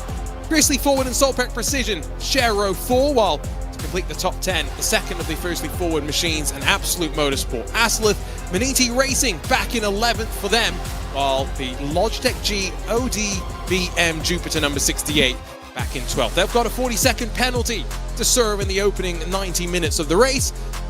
Second Veneti car, Manuel Sudau, rounds out the GTP starting lineup. Run down through the spec LMP2 class, where Delatraz Automotive by PC Design may already have wrapped up the championship. However, a 60-second penalty in the opening 90 minutes for them. They've got some work to do to catch up with the likes of Tom Griggs for effect simulations in the 199, Team Racing and Logitech GODBM Mars, the third and fourth place machines, while Automove's racing team Fastlane RT split row 3. A bit of a gap between them in time. Hyperion Racing and Maradna 7th and 8th positions. Nürburgring Esports and Arete Esports 9th and 10th, with Unity RDV and Pace Tech 11th and 12th. The second Arete Esports 108 car involved in a bit of outlap shenanigans and made contact with the wall and did not get a chance to set a qualifying lap time. A blistering time though in GT3 Pro by Vesta Sport and Josh Thompson, utilising the slingshot of those in front and hooking up the lap to be clear of Gabby Montoro, second in points and second on track. Veneti Racing third, Solpec Precision Racing then fourth.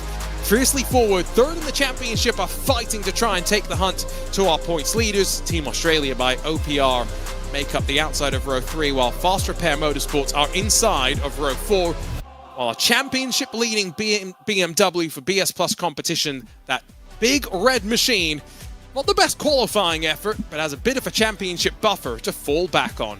Smilia Esports and Impulse Racing by TAM Livery, 9th and 10th positions, find themselves in front of Holder Motorsport, WSR Esports, hopefully not unlucky 13th for Team Hoysinkfeld and their Ferrari.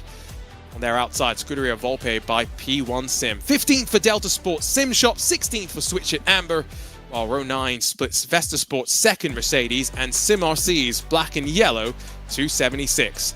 Impulse Racing by Walter Art and Lion GP Fenster, 19th and 20th, not the best of qualifyings for them, while Grid and Go, Jan Sama had an issue through the Porsche curves on the outlap and finds himself starting at the very tail end of the field. A rather foggy, I would say, sight now beckons for the drivers as we get ready to go. 10 hours on the clock, and for the final time this season, Ewan, let's go racing. Well, we'll try and see what's happening, I think is going to be the first challenge, because these conditions are very gloomy. The qualifying session was really fine in terms of the way that the conditions were. Perfect for qualifying, but so far, these track conditions to begin this race, very, very difficult to see indeed. Normally you can see a very long way here at Le Mans. It's very flat up here, but these aerial shots are not going to give us much of a clue at the moment because these conditions are pretty horrible early on. I don't think we're expecting any weather of any rain or whatever, but wow, what a gloomy start to this race we're going to have, but plenty of time for these conditions to change, of course. 7:30 in the morning for these drivers, so we will work through the sunrise to hopefully burn off some of this fog. 90 degrees Fahrenheit was the track temperature at one point in qualifying. That works out at around 32 degrees. Well, it's dropped now quite significantly to 67 degrees Fahrenheit, and no, kids, don't have fun with that. That's about 19 degrees Celsius though, so grips up quite nicely at the start, Ewan, as we get ready to go. There is a slightly different safety car process, as we've mentioned before, that's enabled IVRA to come to Le Mans, and that's one more thing that our drivers are all going to be thinking about as we get ready to set off into the unknown. Yeah, a new track to come to, a new procedure as well with that safety car. We'll see how many occasions it is required over the course of this race, because it could be quite complicated, and I'd imagine there'll be some drivers who get confused by it. There goes the French tricolore, and the race very shortly will be underway. Not for a 24-hour, but it's going to feel like that's at this early stage. It's a sprint though, let's not forget, for these drivers. Tricolor painted in the sky, pace car about to peel off and away. IVRA at Le Mans, brought to you by RDoks. Moments away from dropping the first of its green flags. Wait for Bradley Lenards to enter the start zone and get the racing going from the Circuit de la Sarthe. A big jump for the BMW as well, as the Movano teammates try and box out Blue Mercure, as David Adam tries to go on the offense. The the Cadillac sits behind as they get on the brakes for the first time and tiptoe their way through the chicane with the cold tyres till squirreling the Acuras around. LMP2's up to speed now as Delatraz Automotive punch the throttle. Effect simulations in front of Team Racing as they squeeze onto the brakes. No ABS for either of the first two classes, and they wiggle their way through underneath that Dunlop bridge and safely through for all of our prototype machines. Now followed through by GT3 Pro, Vesta Sport and Josh Thompson converting pole position to the lead of this race, but as they funnel in 2 by 2 behind, a tiny start, Ewan, as we get this race underway, and a change in the lead of LMP2 already. A very tidy start overall, absolutely, and effect simulations are going to get through into this lead. It looked like he was on the way towards Tetra Rouge. They managed that unusual place to make a move. That was Grin and Go going down the inside pretty violently on the way towards the first chicane. They're up to 4th place at the expense of the number 33 Movano car. Their teammates, the number 1, have taken the lead here. Tanguy Billon was really loose coming out of the first chicane, getting on the power on these cold tyres, but now leads down into the second chicane. I wonder if there's already a thought of fuel saving coming into the minds of some of these drivers, if they are just going to start running a number. It's a long race. Not winning it on lap number 1, what you could do is lose it. And one team had to start in pit lane after a disconnection on the opening lap. That's the IVRA Esports 180. But everyone else out of that opening sector safely and now running down the Mulsanne. GTP's on the brakes for the first time at the end of the Mulsanne straight. A spin for the Maradness LMP2 car, now down to the bottom end of the LMP2 running. Yep. Not a great start, not a great moment, but long time to recover in this race for Tyrone Roberts, who will drop to the back of the field. The number 180, by the way, for IVRA Esports, starting a long way back. Of course, they're actually behind all of the GT3s at the moment, so Tyrone Roberts won't be the last of the LMP2s at the moment as they filter into Indianapolis. Get single file just about in time. This is how Effect Simulations took the lead, and it was a poor run out of the previous corner from Delatraz that allowed that rather unusual opportunity to make a pass at Tetra Rouge. Yeah, I wonder if that was a mistake maybe through the chicane. Wait and see if Delatraz Automotive now are just going to wait behind, knowing the 60-second penalty that does, again, lurk over their shoulders. Inside of GT3, if I'm reading my timing screen correctly, no change in the front 16. They run as they qualified. Grin and Go from the tail end of the field and made up a couple of spots, but everyone else content to sit where they are. Gary Montoro behind Josh Thompson. So Mats McGarrett Berry at 3rd and 4th. Very, very orderly start to proceedings for GT3 Pro. I really don't see that very often. A top 16 all staying where they qualified, and all behind Josh Thompson, who leads the field around, and I think maybe was being a little bit not quite letting on the full story as to how much draft maybe helped him to the pole in that qualifying session, to be honest. Now that he's leading the field around, he's not looking like he's 8 tenths quicker than the rest of the field, as expected, really. Montoro is getting that slipstream and using it to stay close with the Vesta Sport car out front, as you'd expect. And this is what we're going to see so much of in the opening hours here. Fuel-saving games happening, and the draft keeping people very close. Well, even if you were 8 tenths quicker at a track like Le Mans, I don't think that's big enough of a pace advantage to break away from the draft here. So it's a strategic game, a bit deep under the brakes. And you can see the weight shifting around as he put more and more pressure onto the brake pedal. Front end dips down low, the rear starts to come up, and around goes the rear end for Maradness. Meanwhile, swap between some of the GTP machines. Robert Tamash is up 4 spots for Maniti, so maybe that's a case of not having a great qualifying car, but the race car is clearly a lot quicker right now as he picks his way up through the field. Yeah, very impressive from both Maniti cars, well, especially this one. Manuel Sudal still at the back, to be fair, in 13th, but Tamas is making good progress early on here. Biggest mover forward in any of our classes so far, by the way, to move on into 7th. And as I say, maybe that is a legacy of being faster in the race, but got to be wary of starting all the way back down here, because the gaps can be created out front, and there's nothing really you can really do about them. The top 5 are all still in a train in GTP, but there's nearly 2 seconds back to Andrea Muscolino, who was one of the quicker qualifiers. Now he's struggling to stay with the guys further up front. Starting to see some separation between first and second in LMP2. Big send from Auto Moves Racing Team, and they make that work too. So Moves being sent down to the second chicane. Slightly befuddled as to how Tom Griggs has already broken clear of drafting range. Has Thomas Imberg just been making a couple of mistakes? Or is there something more ominous afoot? You can pick up some underside damage from straddling the anti-cut curves a bit too aggressively. Let's wait and see if Zajic's going to be able to close in on Tom Griggs. Already a couple of tenths now, close back down.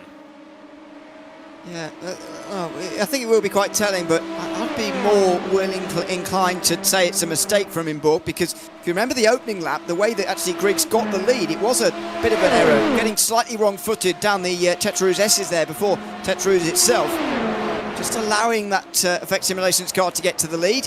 Well, Imborg, now that he's in behind, Zajc is clearly able to stay pretty close, but again, there can be some damage that is not so visible to us that might be holding him back. So let's see this play out in the next few moments. But it's much easier to create a gap of a second like this than it is to close it back to being below a second again. Arjuna Kankipati alongside of Ewan O'Leary here to kick off IVRA at Le Mans by RDoks. Craig King, David Haynes jumping in about an hour or so's time, and coverage continues here on RaceSpotTV through to the checkered flag, not just this race, but to the checkered flag on the season. Team Australia by OPR, the 243, asymmetric livery, blue on one side, white and red and black on the other. Close to the tail of Luka Gramka, who's worked his way up a spot now, courtesy of Beniti Racing being shuffled down the GT3 Pro running order. But for Fiercely Forward, that car third in the championship, that Aston Martin, knowing that it really does need to maximize points at the halfway mark to make its life easier in the second half of the race. Yeah, indeed. It's, of course, going to be such a long race, you want to really help yourself for later on. But so far in GT3, it's all stayed rather close, with Thompson just starting to get a bit of a gap out front. Billon without too much of a gap in GTP. It is separating out more than I thought it would, I've got to say, in these first 10 minutes. Billon and Linard's the only one able to go with the pace at the front in GTP. You can see behind, even gaps to Grid and Go, which is something you wouldn't, well, I wasn't certainly expecting to see it before this race began. But again, remember, they have said maybe a bit vulnerable in a straight line, so with draft now not on their side, this is where it becomes a bit more difficult for them. Their other sister car, by the way, in GT3 has had an issue, and all the work that Jan Sammer had done, picking his way up 5 or so spots, it's back down at the very tail end of the field as it runs, not even 10 minutes into this 10-hour race.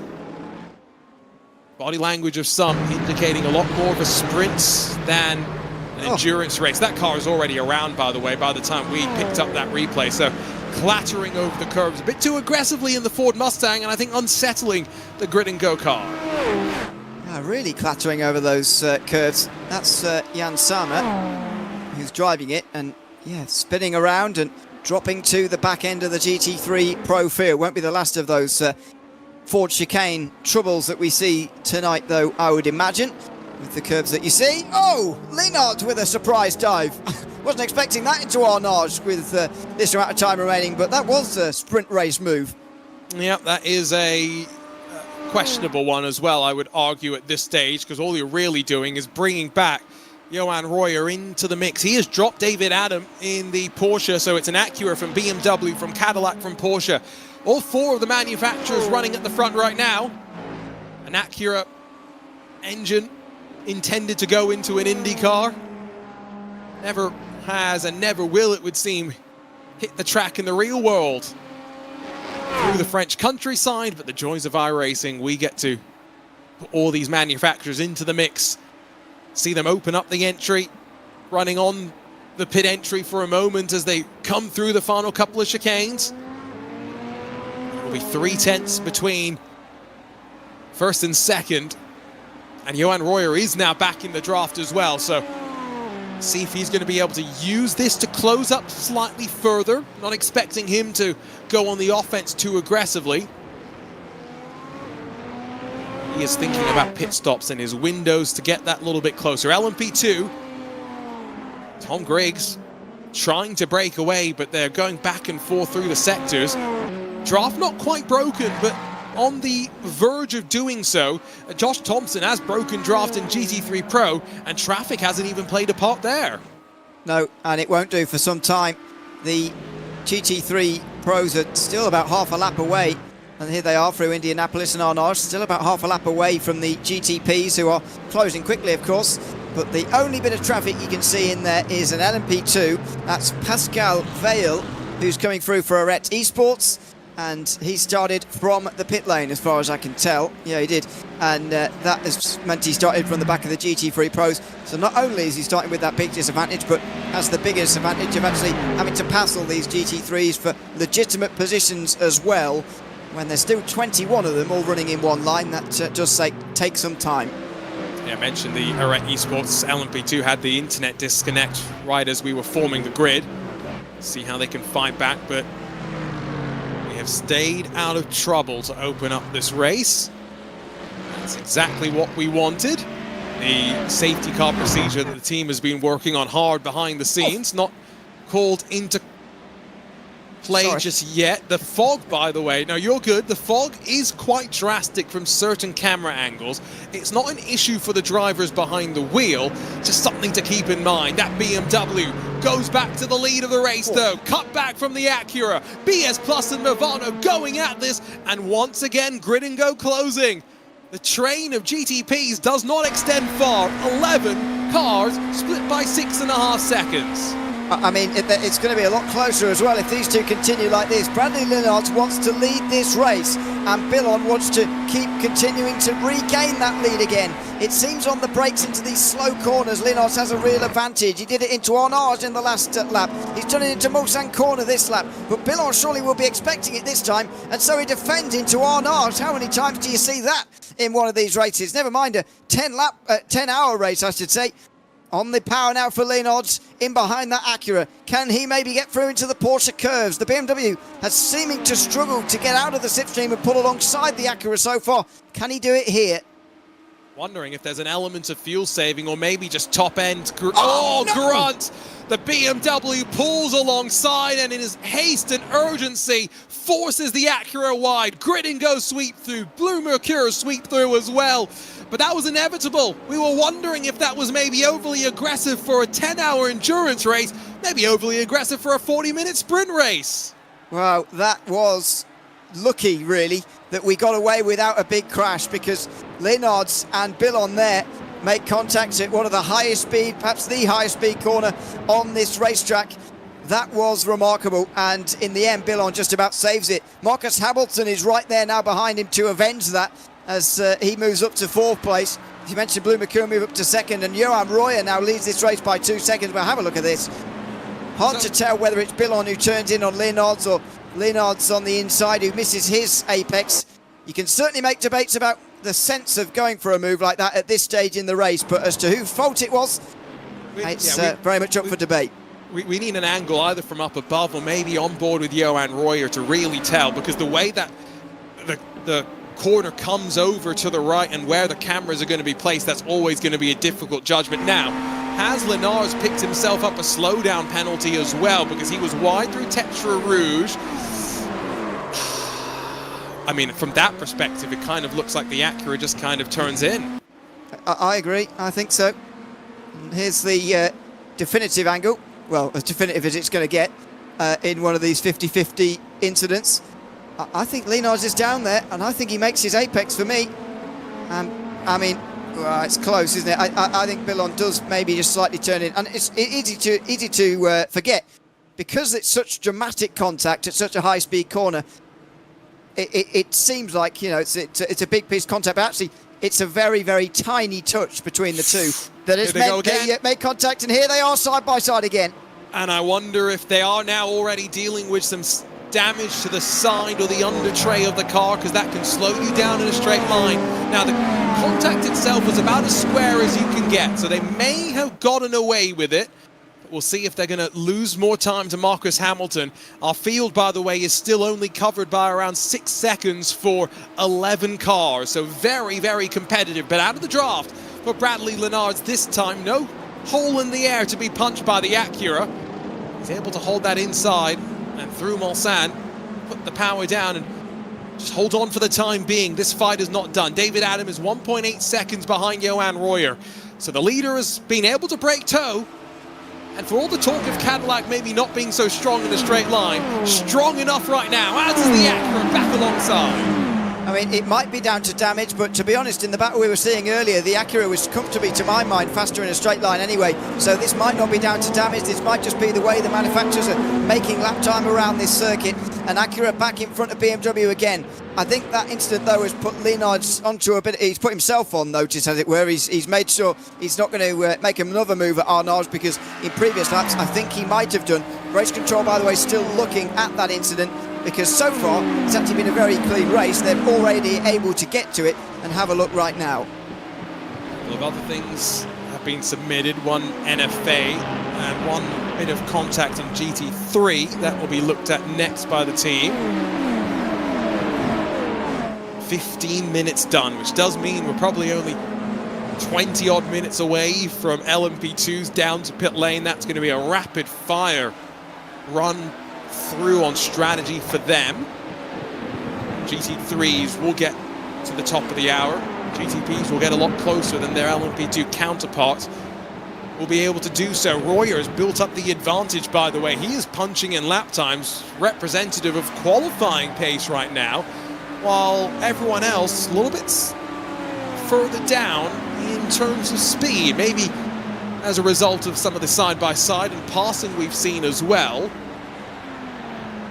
The only Cadillac in the field is really turning the wick up right now. LMP2, Tom Griggs, there is a fight going on right now to hold the rest of the field at arm's length for effect simulations, and he's doing a decent job. Auto Moves Racing Team looking in the rearview mirror. Yeah, and by the rest of the field, I mean, Michal Zajek, Tom Einburg and Joshua Kozeny, they've left the rest of the field by 6 seconds behind. So it really is a front four fighting away, but Griggs is really fighting hard to keep those guys at a distance. And to be honest, he's doing well, because a couple of laps ago, a few laps ago, it was only 1.2 seconds.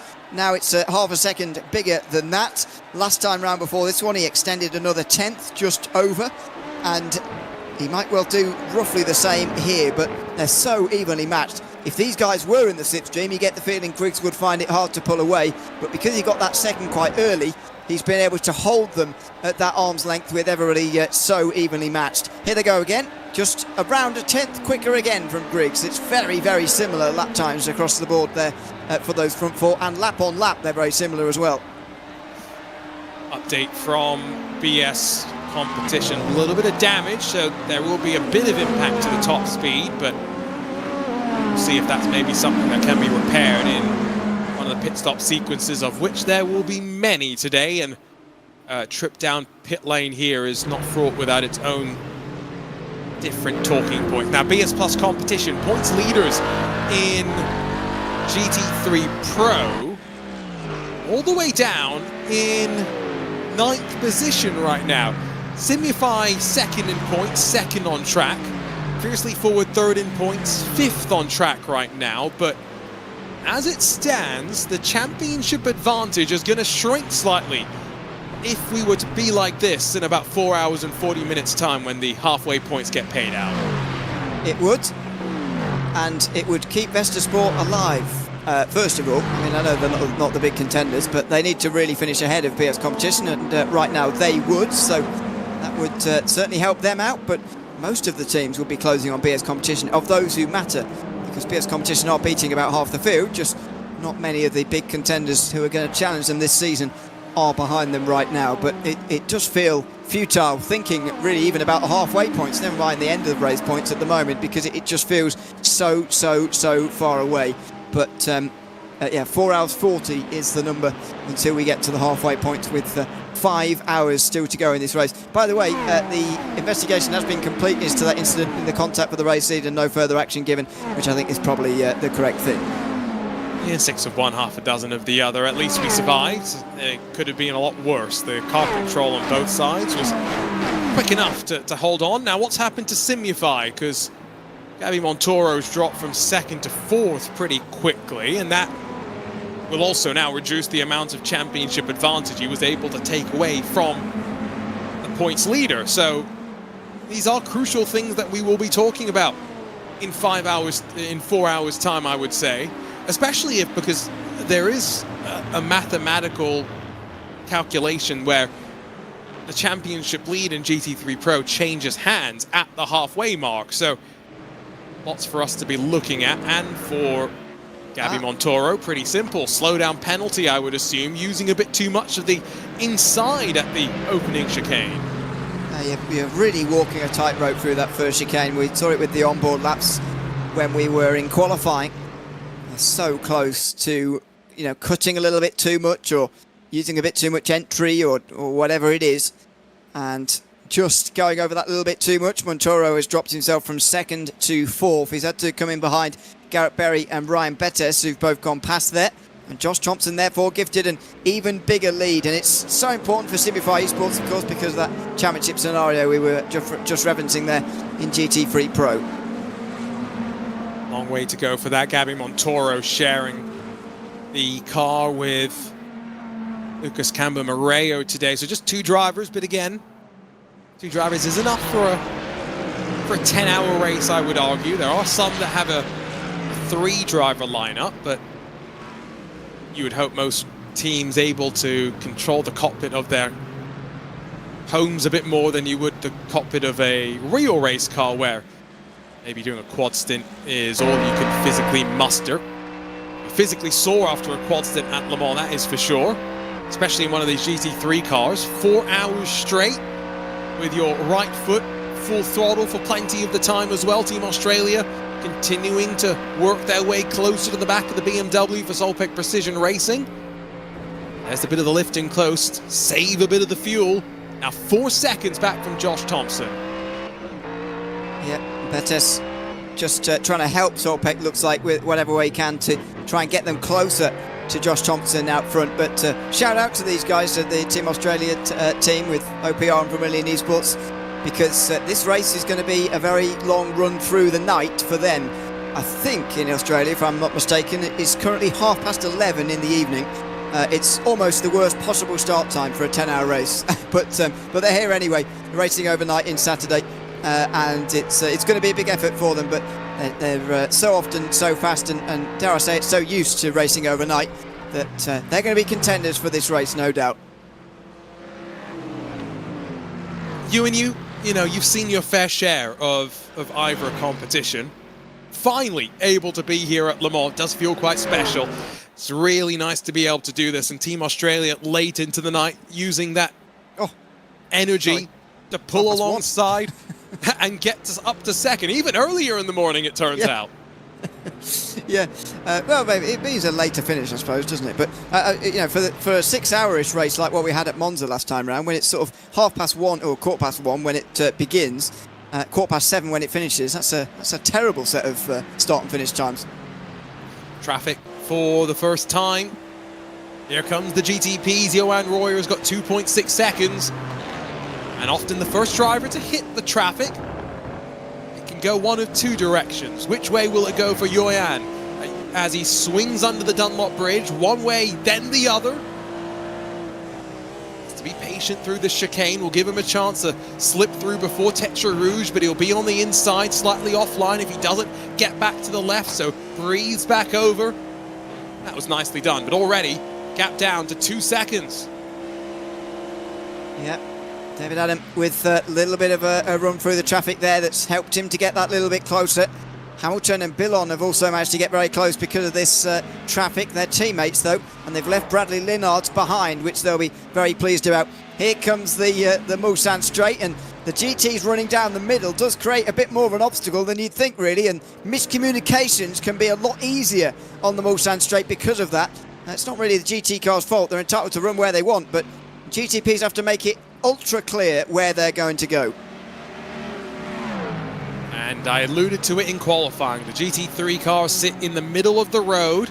It's where they are quickest. The prototypes will go one way then the other because they don't have that same conundrum. Now, is it really worth sitting in the middle of the track? That's a conversation for a different day. If it causes any issues, all the drivers will be quite clear on their expectations, though. It's the faster cars' responsibility to work through safely. These slower cars simply will look to be predictable. Ivana Rosso, former race leaders, seemingly not too much damage on that Acura as they work through the traffic. Already closed back up to their teammates and Marcus Hamilton. A little bit of a lift off there. You heard the start of in towards Mulsanne corner, side by side, a little bit further behind between Tamas and Marcus Solholm, who's on the outside here, and that was contact, it looked like. Abel Sayan, it would have been, in the Aston Martin, the fast repair car, and this is what we've all come to see. The endurance racing traffic for the first time around. It's going to happen more than once if there's safety cars in this race, but it never gets any less exciting. Took us a while though, 30 minutes to get traffic, so keep that one in mind. Down towards Indianapolis and Arnage, slowest point on the track incoming, and we've seen some moves attempted. Maniti holds the inside, Norbert Tamish has worked his way up from 11th to 6th, but now around the outside, surely not from Marcus Solholm. He's put himself in jeopardy of being run out into that tyre bundle. Recovery from BS Plus competition, by the way, sees them in 5th spot right now, so after the contact at the Porsche curves, Ivana Rosso seemingly coming off the better of things, passing our GT3 Pro leader, and one car straight into the gravel. That's Norbert Tamash. Has he held on to it? Yes, he has! Well, he's kept it out the wall. He's used that little exit road as well. He's brought a bit of gravel onto the racetrack, but he has survived. And for the second time in this race already in the first half an hour, we've got a GTP car off in a big way coming into the Porsche curves, and somehow no damage done for anybody. Pretty remarkable, and Tamas will be thanking his lucky stars for that. Just twitchy on the way in, and in the end it looked less dramatic for him than it did for us. He manages to get on to the racetrack again without too much drama at all. Very, very close there. High-speed wiggle, almost with high-speed consequences. He's not in Australia, but if he was, he'd be awake right now. No doubting that. 1.6 seconds the advantage, though, at the front of the GTP field. The traffic has eaten into it as expected. Thomas Imberg, is he going to move his way up to second? Slices through on the run down to Indianapolis. That was a little bit close for comfort. They've cost themselves a couple of tenths to Tom Griggs clearing up the wing, but still, Effect Simulations leading this race. That wasn't clear communication coming down the inside at all. Could have very easily gone wrong. Michal Sajak and Tom Imberg in the end able to sort it out, thankfully. That was pretty close to contact coming in towards Indianapolis. But the big question really is not who's in second, who's leading the charge, but whoever it is, can they bring this group closer to Tom Griggs, who is leading at the moment. 2 seconds now the gap, and he's slowly, painfully been getting this gap slightly bigger each lap. Now up to 2 seconds. Can Imberg bring it back the other way now? He was on pole earlier, don't forget. And maybe he will feel, with him leading the trio, they've got more of a chance of closing in. No penalties from race control for in-race actions. Remember, we had one from practice, one from qualifying.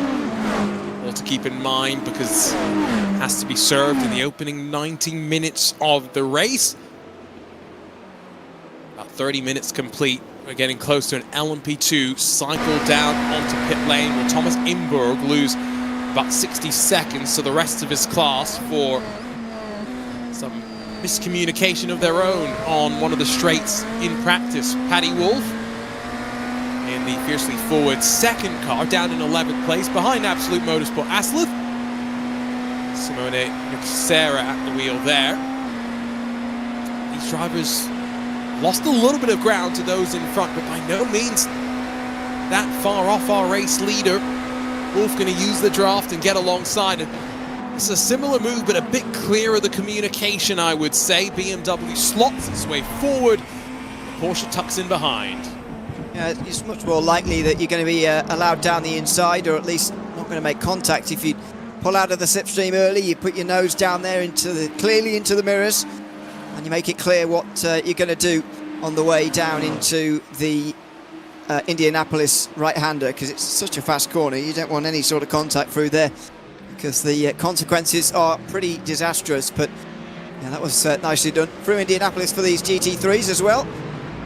Still really as they were, really, even despite a run through from GTP traffic, and it's going to be some time before any other kind of traffic comes in. LMP2s are not particularly close, and they'll be in before they get to GT3s, so it's plenty of time on their own again now for these GTs. I think next time by, it will be lap 10 for LMP2s at the line, onto the 10th lap. I think that will see the end of their stint likely, so yeah, LMP2s, lack of traffic, they won't necessarily complain about that, will they, the GT3s, but it's what makes this sort of racing so interesting, the chopping and changing that traffic will sometimes bring. Josh Thompson has been coaching the VestaSport team as well behind the scenes, so for Roberto Robecci and Francesco Saggetti, who are teamed up with Josh, a good opportunity to, in one of the longer races this season, share the car from him and maybe learn just that little bit more. Yeah, I think it is one of the better ways to learn, isn't it, I suppose? If you actually in a race like this with someone who's a bit faster than you, it's a good way of learning. Although I will say, if you feel like you're a sort of inferior driver to the guy who's starting the car and they start out at an absolute storm and they pull out 5 seconds, I've got to say, the pressure they must be feeling when eventually they do make a driver swap, however long that's going to be into the future in this race, the pressure they'll be feeling will be quite severe, I would say. Yeah, you know, but he started the race off quite nicely, and I guess there's different ways to think about this, but in IMSA competition, in the 2 hour and 40 races, and in fact in all the races, you want to get your amateur drivers' drive time done, but when you get to the rest of your drivers, it's a little less clear cut. You just kind of want to have the best driver available at the end, and I don't think that's a thing that would be too different in IVRA competition, where, you know, those safety cars are something that will pack the field back up if you're a lap or so down, give you an opportunity to get back into the race, but by no means a guarantee if you find yourself caught up in incidents. So risk versus reward and balancing that out. Fight for 8th in LMP2. The Hyperion Racing 104 started in 7th. The Unity RDV car started down in 11th, so one car going backwards, one car going forwards, and Baptiste Berenger across the line. Should be the last lap before he heads down to pit lane. Yeah, if we are assuming that it will be 10 lap stints for these LMP2s, then this is lap number 10, so only just over 35 minutes, but still remarkably short stints for these LMP2s. Normally you'd say, well, at a normal circuit, you'd say, well, 40 minutes a stint, 10-hour race, they might do 15 stints, which is still a lot, but that's going to be even more than that in this race as well, at this circuit. So just a lot of stops to come for these LMP2s over the course of the day, and I'd imagine they'll stop every time there is a safety car as well, given how short their stints are. So we'll look out for that when/if those do arrive, but so far it's been a very, very clean start to this race, which has not required even a hint of a safety car yet. Do you believe in the commentator's curse? Not especially, but I do feel guilty if if there was a safety car, you know, seconds after I said that, I would feel slightly guilty. Yeah, I was going to say, I was just waiting. I've had a couple of close calls now in real world stuff. I was saying Carrera Cup Long Beach, I was saying, oh, it's been great, no safety cars, and instantly I finished that word, and, like, the timing was perfect, and the director cuts to a car pointing in the wrong direction at turn 1 after hitting the wall. We stayed green, but, you know, commentator's curse, I well and truly do believe.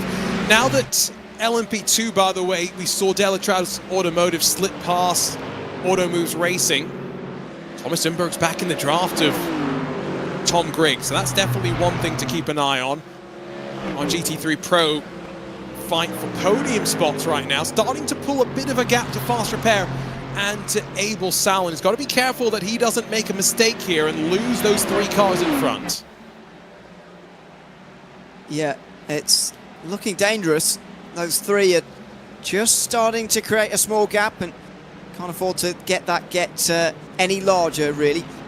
Sayan, though, has made a great start in his own right, to be fair, up a couple of places. I think he initially actually went backwards, so might be able to credit him with even more overtakes than that.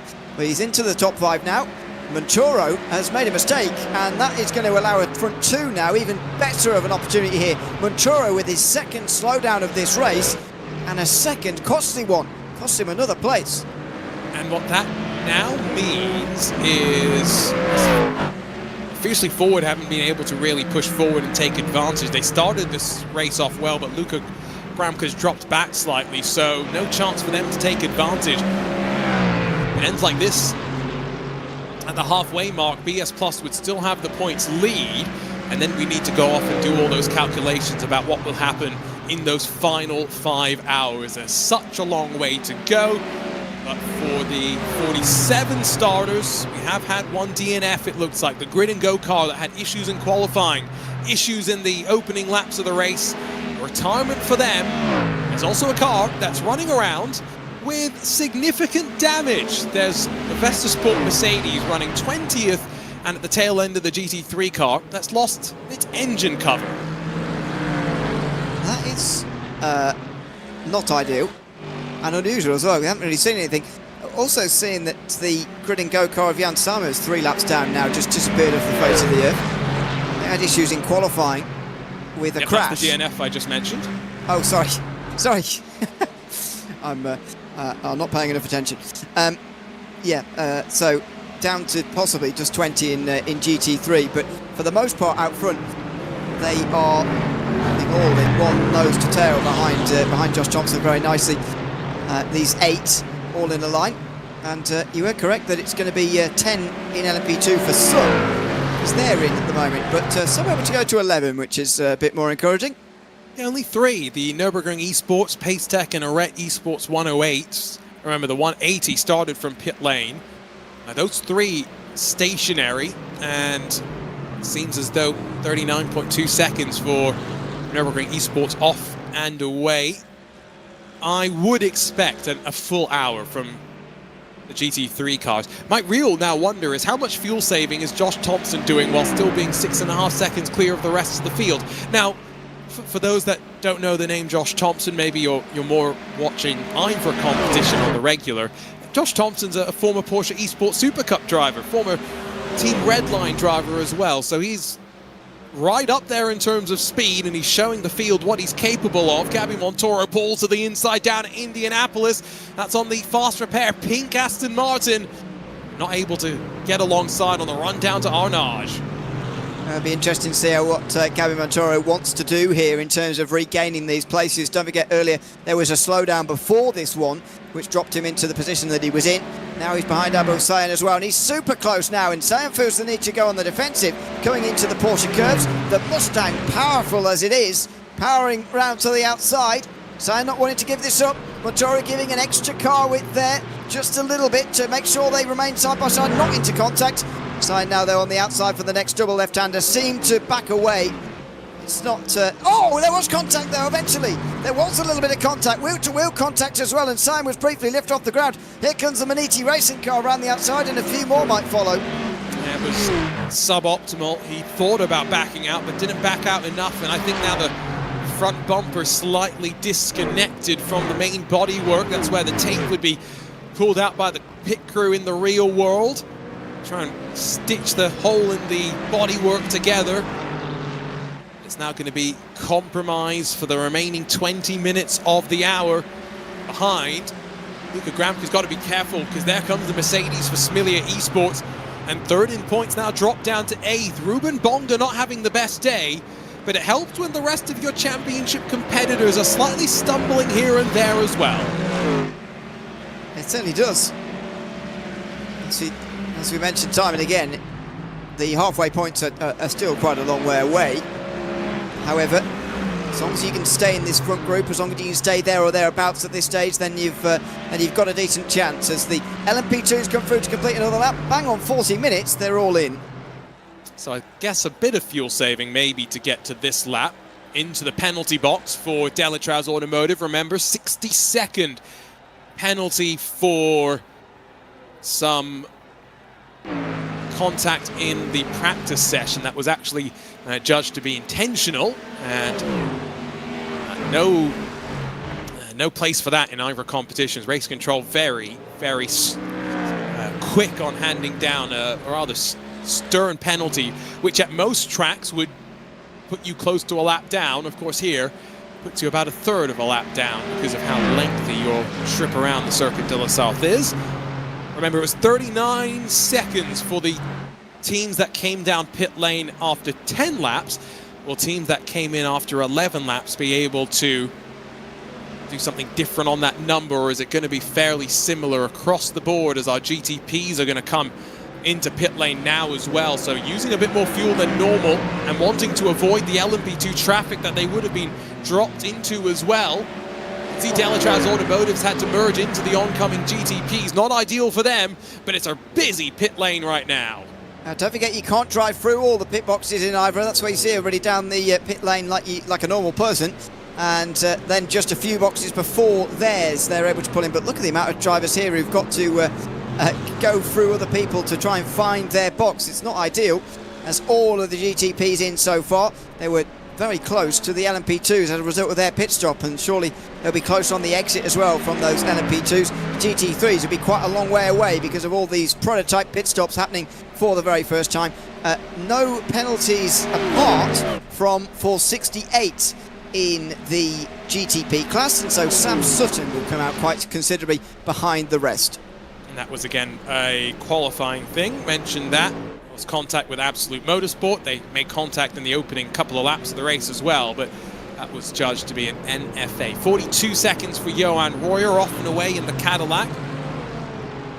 25.7 seconds for Tanguy Billon. So already seeing the split strategies work their way through in LMP2. It was a couple of seconds longer for those that went one lap longer.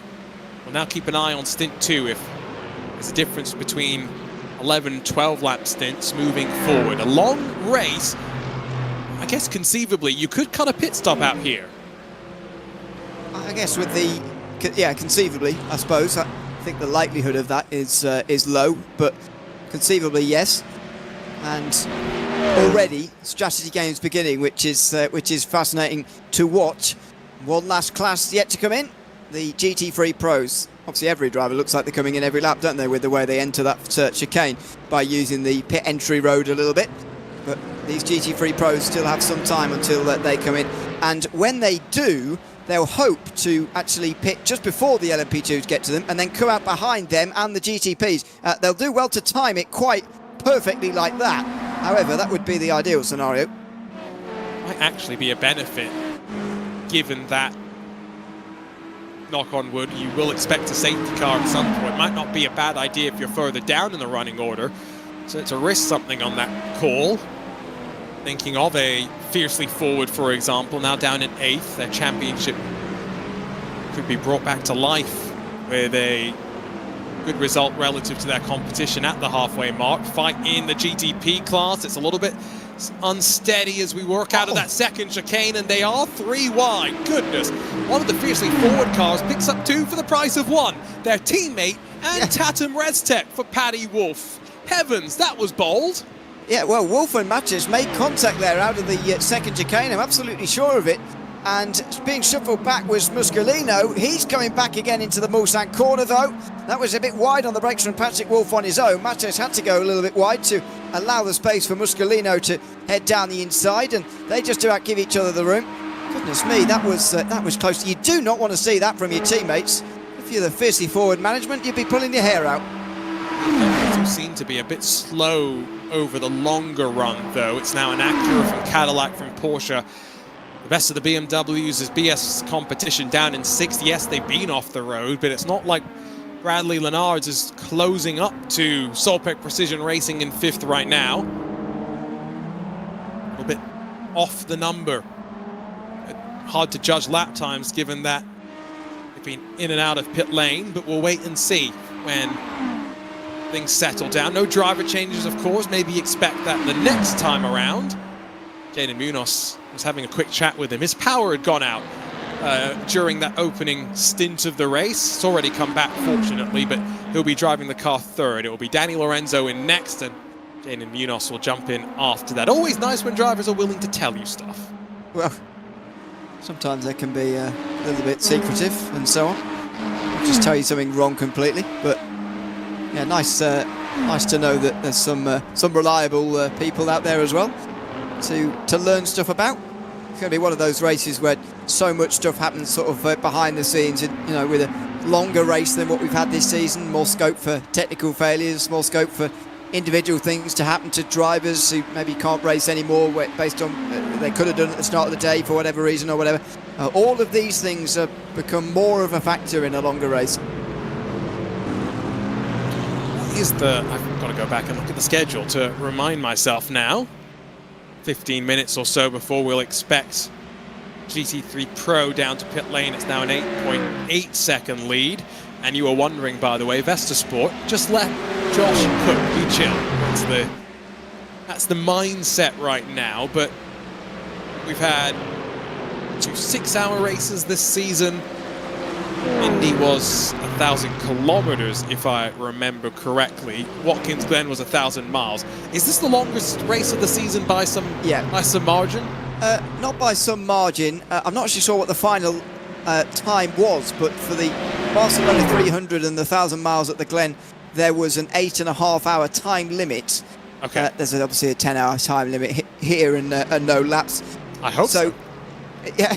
So in theory, this at the start of the season, the minimum this could have been longer than the rest is an hour and a half. So I wouldn't say significantly, but because there have been some other quite long races, but it is the longest, no doubt. And again, a 10-hour race is something that you could do with 2 drivers. I mean, one of the 24 hours of Daytonas here on iRacing a couple of years ago, we had a driver do the first 10 hours of the race by themselves before handing over the car in the lead in the top split. So these drivers are capable of, when they're running at their metronomic best, of just ticking away the laps. It's the 13th lap of the GT3 stint. Gabby Montoro, there's 2 slowdown penalties. Haven't cost him too much, you would say. He's third on the road behind Garrett Berry in the Solpec Precision Racing black and yellow. BMW M4 that sits second behind the Mercedes for VestaSport that leads. Ford Mustangs third and fourth, Ferrari then down in fifth.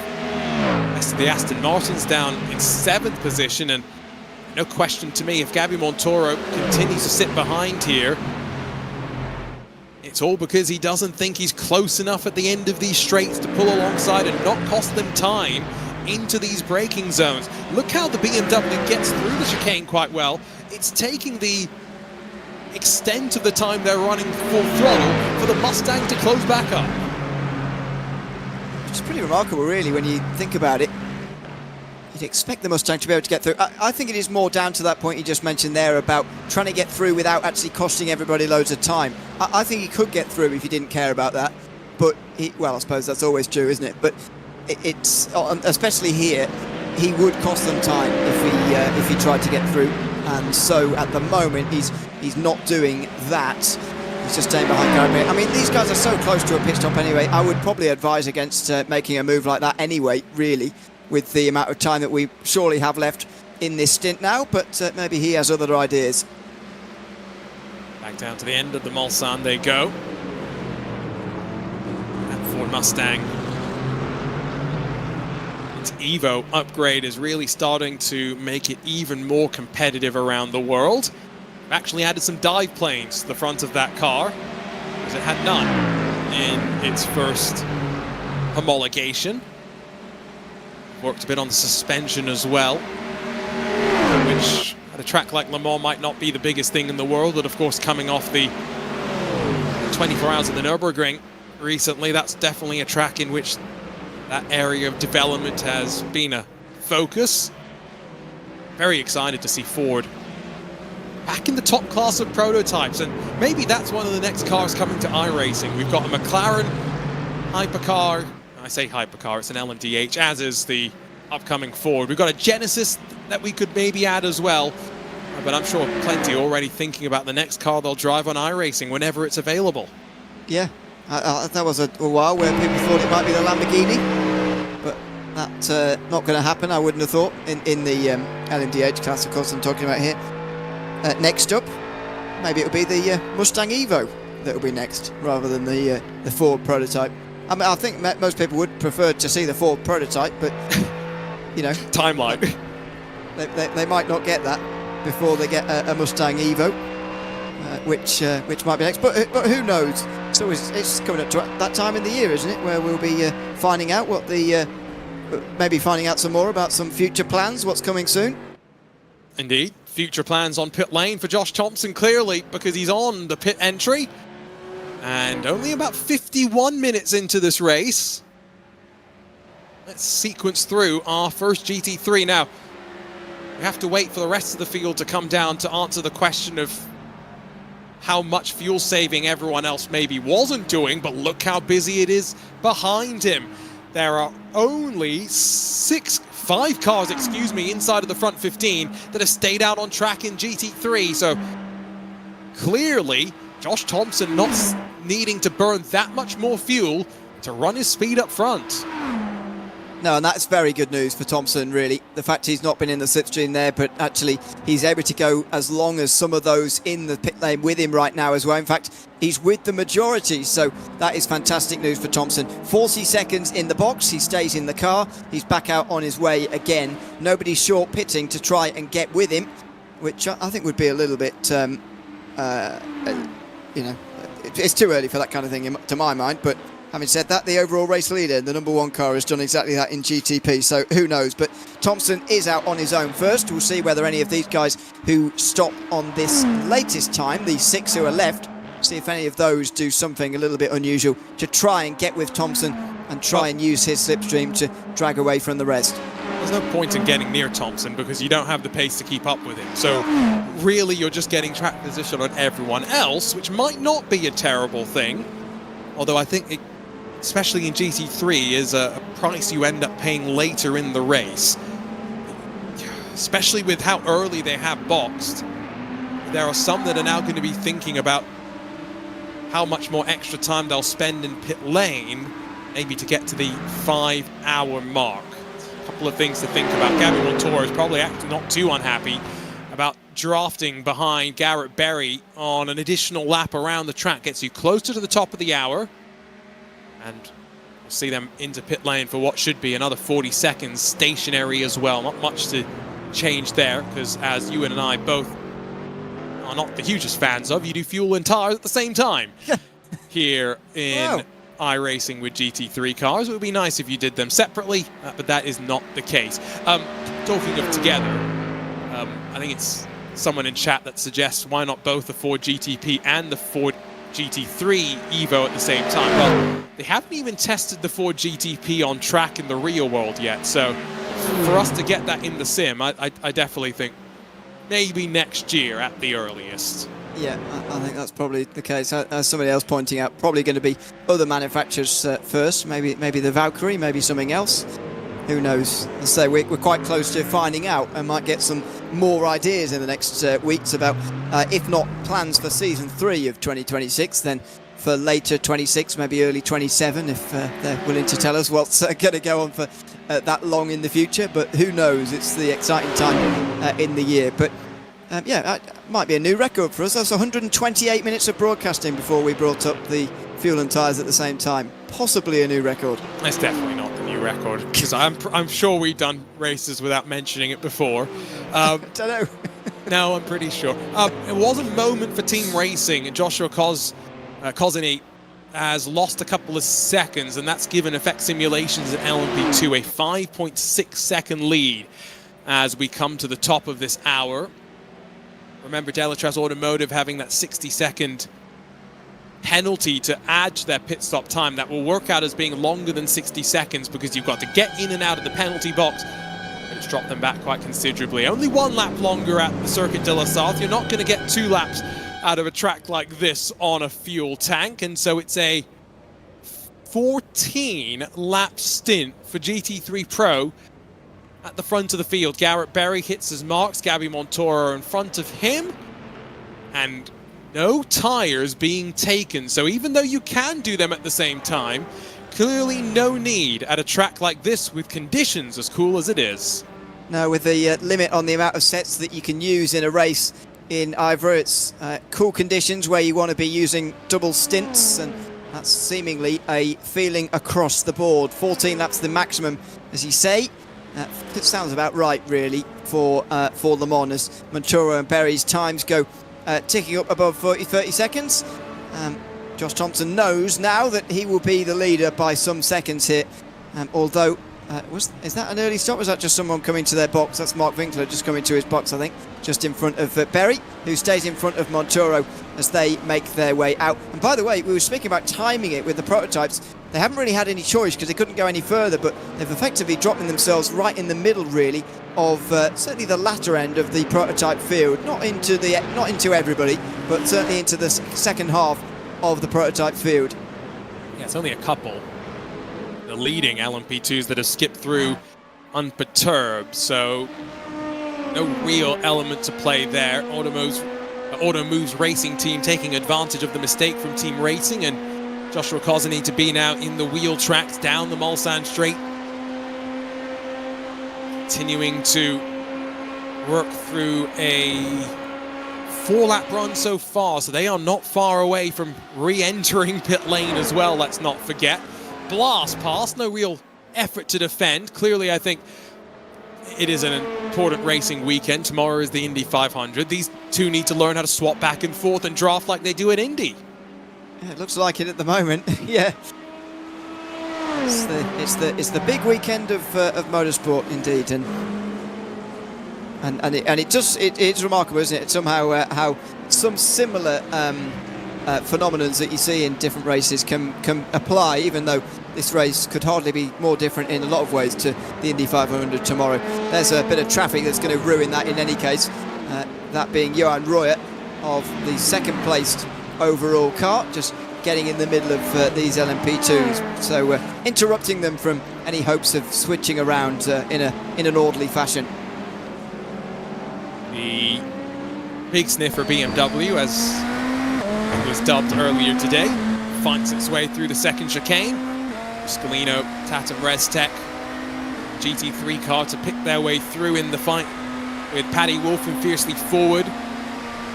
Patrick's lost about 4 seconds to his teammate after the pit stop sequence, so that car a bit better on the short run.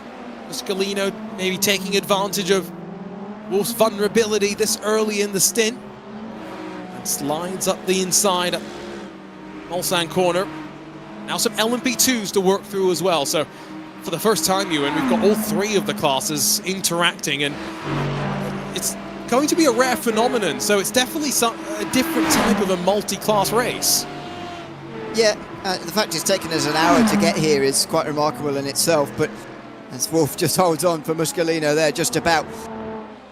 Normally, I would say this is the most intense point in traffic in the race. At smaller circuits, I think it definitely is. The second time through GT3s, the first time round LMP2s. But round here, the field much more spread out, and it allows battles like this to develop, really, without actually too much interruption from the other classes that are around. These are a couple of drivers maybe out of position in some ways. Tatum Restec qualifying better than their racing. Paddy Wolf, we've seen him run higher up through fields in years gone by. But about an hour now complete in our season showdown. IVRA at Le Mans, brought to you by RDoks, our junior Kanki party alongside of Ewan O'Leary. But Ewan, time for us to step aside. But what are you expecting? 4 hours to go to the halfway mark, long way to go to the checkered flag. Yeah, only one championship to be decided, but still lots of excitement, I think, in front of us. Yeah, loads of excitement. I mean, it's going to be a slow burn to that halfway stage, but especially in GT3 Pro, the halfway point's going to be absolutely vital over the course of this race. And the prospect of a safety car, a new safety car procedure, new full-course yellow procedure going to be used here at the first ever IVRA at Le Mans. Who knows at what point we're going to get that. As we just leave, Norbert Tamas has got a meatball flag towards the end of the lap here, so maybe we're going to throw in the grenade and set it off while we go on and leave. And I think exactly that, because we have got the pit speed limiter on, which I think indicates the safety car has been triggered. So the chaos grenade has been thrown, not even a chance for the pin to be pulled, and for Craig King and David Haynes to react to all of this. But our first safety car in our 10-hour race. Welcome to the booth, guys. Thanks, Arjun. Could you have just done that? Just 20 minutes earlier, please, everybody, to get that safety car done. But welcome, everybody. Craig King here with David Haynes for the next couple hours of this race. And now everyone's getting ready to go under the safety car procedure. David, I've been reading up on it, and it was some good nighttime reading for me last night and morning reading for myself. I hope you're ready for this, what I would call a unique safety car formation here, which I do enjoy seeing. Yes, so I hope your reading of the full course yellow procedure was as thorough as mine, and I hope you slept as well as I did. I love Le Mans so much.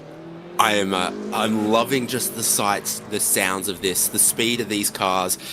Everyone who, and this is why, by the way, that's massive through the Porsche curves.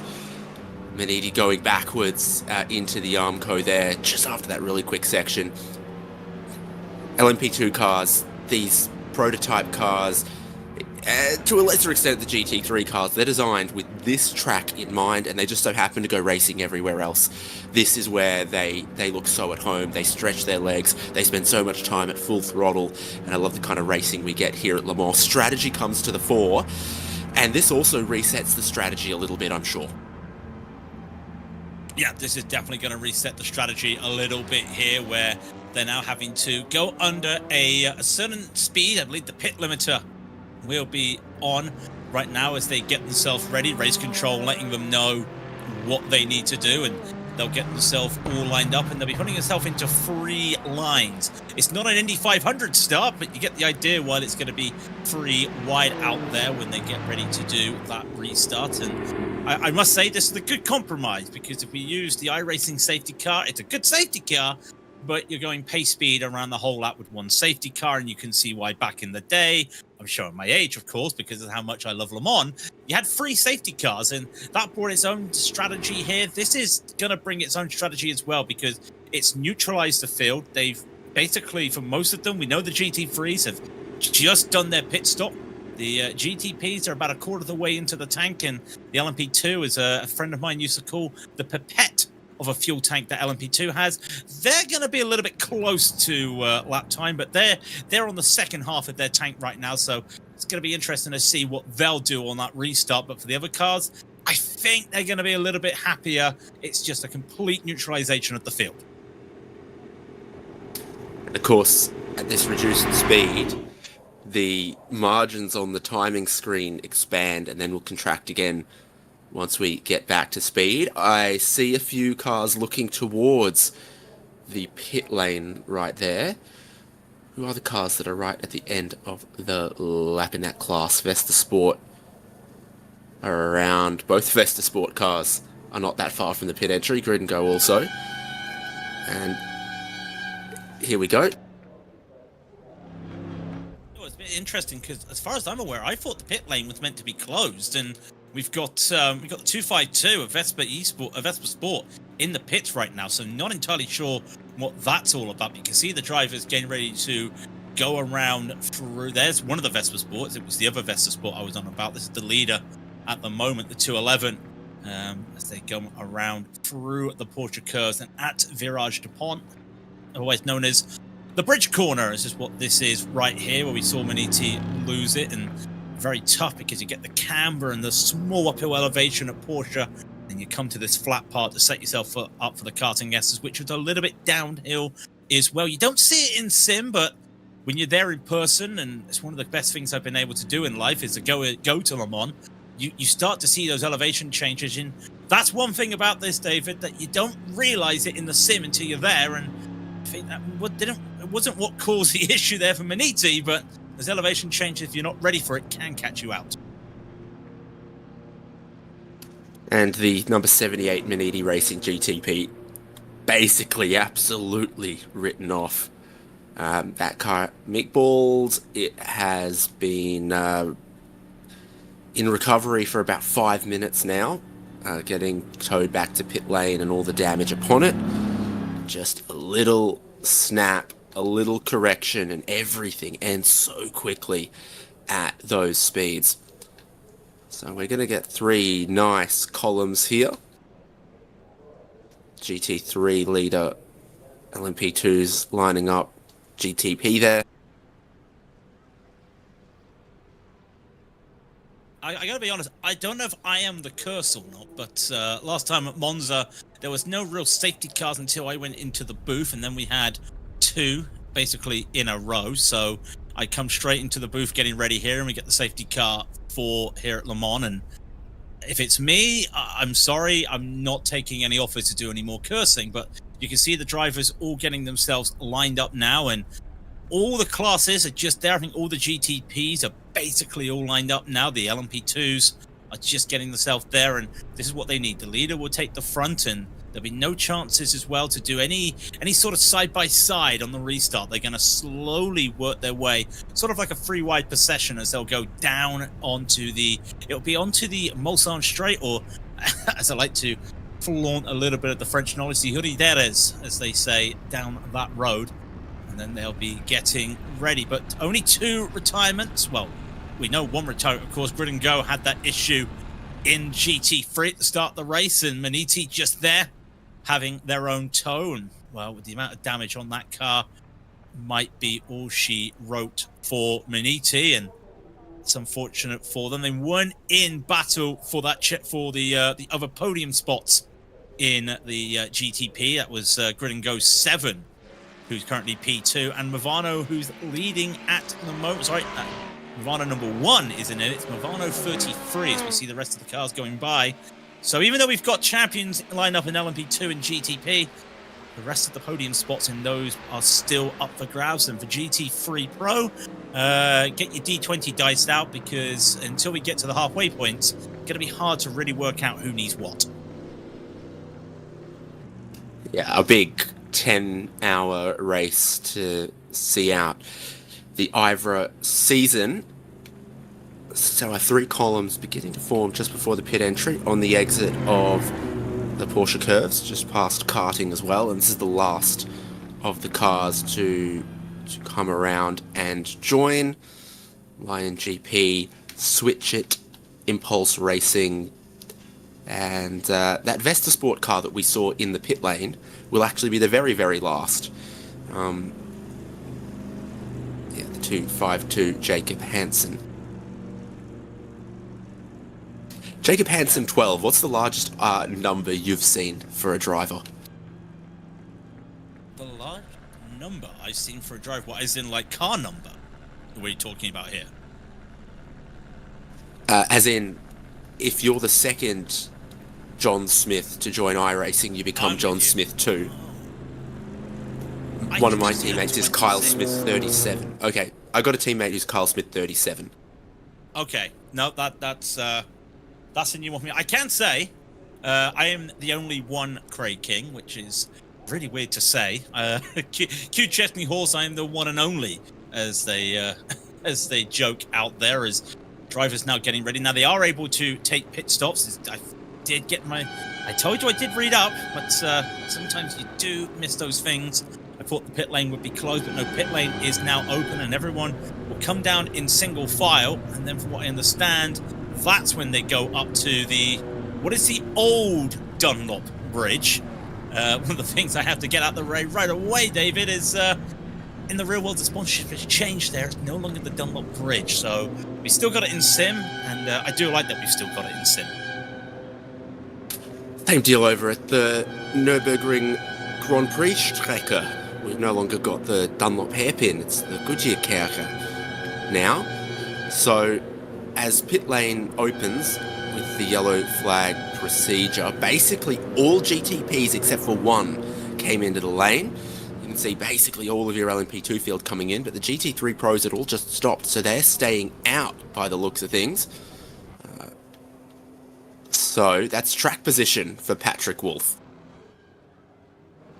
Yeah, it's going to be interesting to see if he's going to be able to stretch, because that's 6 laps of driving he's done. They've done about 18 laps on a full tank of fuel, so got some time, but that completely changes up now, and they're probably looking to see what they're going to get when it comes to either rain later on or if the strategies are going to work. But at the same time, if you look at this, you're able to kind of not have any issues when it comes to going to the end. If you green flag all the way, you've almost done your splash and dash here. So it's different strategy for those as well. Pace Tech as well.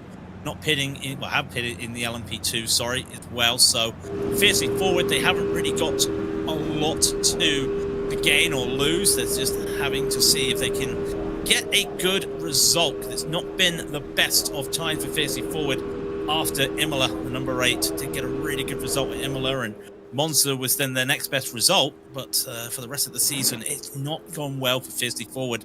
And the 11th had a kind of a similar season, a little bit in reverse, as the LMP2 cars now come out of the pit lane and they will assume their line, and I believe it will be the middle line.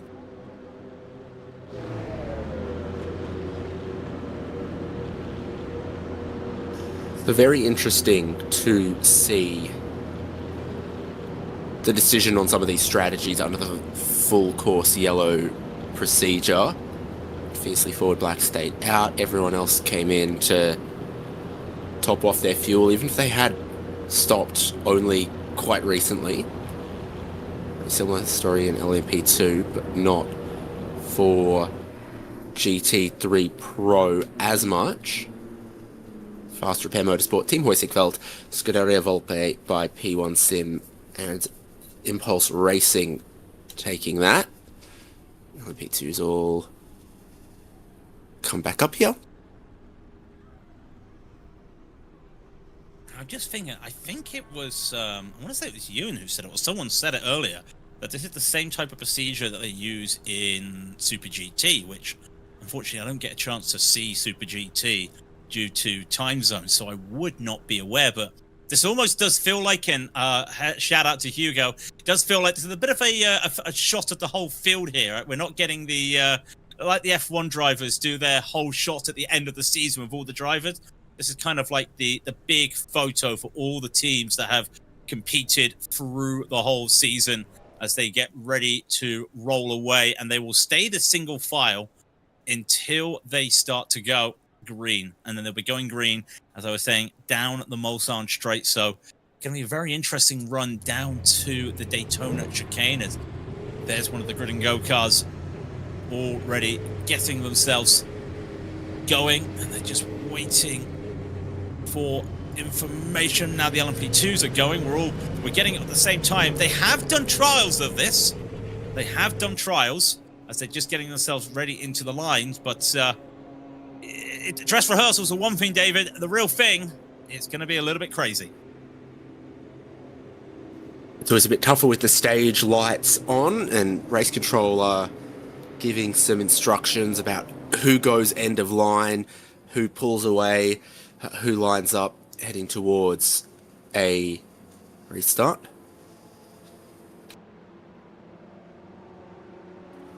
Car 168, please drop back behind 104. So this is the sort of thing that race controller are saying right now, organising the field. And so I think that's the Logitech ODB and Mars that are being, in LMP2, being told to go a spot or two further back. Yeah, I think it's also just a case of just because of them having a quicker pit time, but the whole field was neutralized before they went into the pits. You can see the GTPs. Well, they've all taken new tires apart from Patrick Wolf there, so they're just getting those tires warmed up a little bit. It's a cold morning at Le Mans, and it's IVRA's not gone for what you would normally expect for a Le Mans race, where it would be a 2 o'clock start in the afternoon or 3 o'clock start. Nope, they started about 8 o'clock in the morning or 7 o'clock in the morning. as now they start to go single file. So you're going to get just into the nighttime here, but it's basically going to be full running in daylight for most of this race. Also means you have to deal with a lot of the heat as the drivers getting ready now. Patrick Wolf will lead the drivers off. They won't be able to do any overtaking for a while. They're through the Daytona chicane. And then he goes, and we go back to green flag racing after 15 minutes of the safety car, the full course yellow procedure. And it's a good start, but we already had one car go around there on the restart, and I think that was the Delatraz Automotive. It's not gone well for them straight away at the restart. It's been a terrible first couple of hours for them. See some driver trying to make some moves early, 3 wide in the background there, and almost is coming together. That was Gringo almost getting caught out there by the number 4 Blue Mercure at the back of the field. All very feisty in the GTPs. Well, what's cooler than being cool? Probably the tyre temperatures on this restart. Ice cold. That's the challenge, and you saw everyone's now trying to get some temperature back in as they go racing again. Still a cool track of just 20 degrees Celsius, even though that sun is out. It's still early morning. So that's what everyone's dealing with on this restart, down the long straights, through the chicanes, and then hoping that they build up a little bit of temperature by the time they get to the Porsche curves.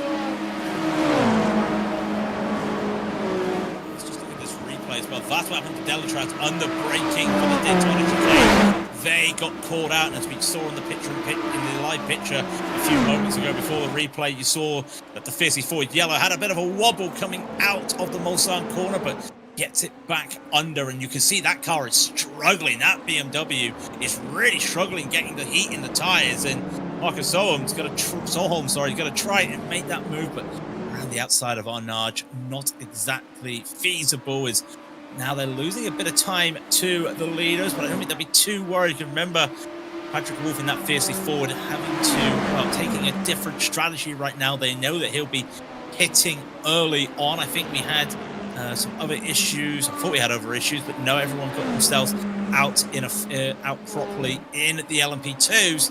And the GTPs, my favorite part of iRacing is dirty air. And they come through Porsche and Virage de Point and karting. A lot of dirty air you got to navigate. Yeah, exactly. Bit of fog in that early morning air as well, as they're about to complete this racing lap. Dive into the final chicanes. Beware of the curbs here. Yeah, a little bit of the first curb, not too much of the second one. Clean traction on to the front straight. Completing that lap in about 10 minutes based on the FCY procedure that we just had. Now we get back up to pace. Fiercely Forward Black with that track position, but didn't take any fuel under the FCY. Ivano Aurora, therefore, almost your net leader. And the battle going on back here with the Porsche 963 surrounded by a sea of BMW M Hybrid V8s. Yeah, that Porsche Solpec Precision as we're on board with BS Competition right behind as Bradley Linard's right there for BS Competition, and start to see if they're going to be able to get a jump here down the Mulsanne straight. Well, it's a little bit of double toe for him as well, and he's got the number 9 of Tatum Reztech behind, so doesn't want to be too aggressive. He's there just down at the top right corner on the digital rear camera there as he gets ready. 332 kilometers an hour. Just a casual 332. It's casual. It's not like back in the days, the LMP1s, but it's still fast out there, David. I got to be honest, and that's what you want to see. But also, not a lot of lifting and coasting at the moment. They're happy enough to just be a little bit aggressive. They're not looking to try and fuel save by lifting. They're just going to be using the nature of the slipstream to their advantage. Do love the onboards with the BMW. It's got that updated steering wheel. They went away from the Cosworth CCW Mark III to a homegrown design, as they're allowed to do. Similar to what happens in IndyCar, there's a spec wheel you can use, or you can develop your own. Same deal happening in LMDH, and BMW went ahead and decided they wanted a different wheel, and we got that update on iRacing too. WRT running those cars on both sides of the pond around the world. And if it were me, WRT would stand for We Require Tacos, because I could do with some. Really struggle with the time zones. I know it's such a long race when you think 10 hours at this time of 2 a.m. is the best time to have Mexican. What are you on about? There's no wrong time for it. I wouldn't know. I'm not a fan of Mexican, but I'm not even a fan of eating at 2 o'clock in the morning. I think I'd rather be still asleep. And I have done the all-nighter for 24-hour races before, but can't say during a stint I craved a Mexican or a taco for anything like that. So we'll wait. Hopefully, probably won't be seeing that on, but we might also be seeing the auto moves trying to just put the pressure. And that is Michael Zayak on Tom Griggs, but these guys don't have to worry, or these drivers don't have to worry about having tacos at the moment, that they're going to be pitting very soon. Well, I say very soon. They will come in for some tyres. Here we go at the back of the field. Blue McCure trying to make a move there. Gets it done. Gets 2 positions this lap there. David Adam trying to pull that Blue McCure back to where it was. Started 4th in 8th. Early days, but having to get past Movano and Grid and Go to get those positions back. On board with a car that's got a little bit more sound to give. Johan Royer right in behind Movano, Rosso's Acura and Blue Mercure Esport in that Porsche 963 we saw trying to cut some moves. Traction out of the final chicane, always critical, and yeah, we're back up to some speed. 3 minutes 24 for your leaders, 3:27 for the car we ride on board with Johan Royer. What are they trying to manage here on board the number 7? Perhaps track limits a tiny bit through the first chicane there. All Blue Mercure have triggered them though. Blue Mercure have cut the course and they have to slow down and give up the time gain. The bane of Le Mans. This is the track that I've probably done.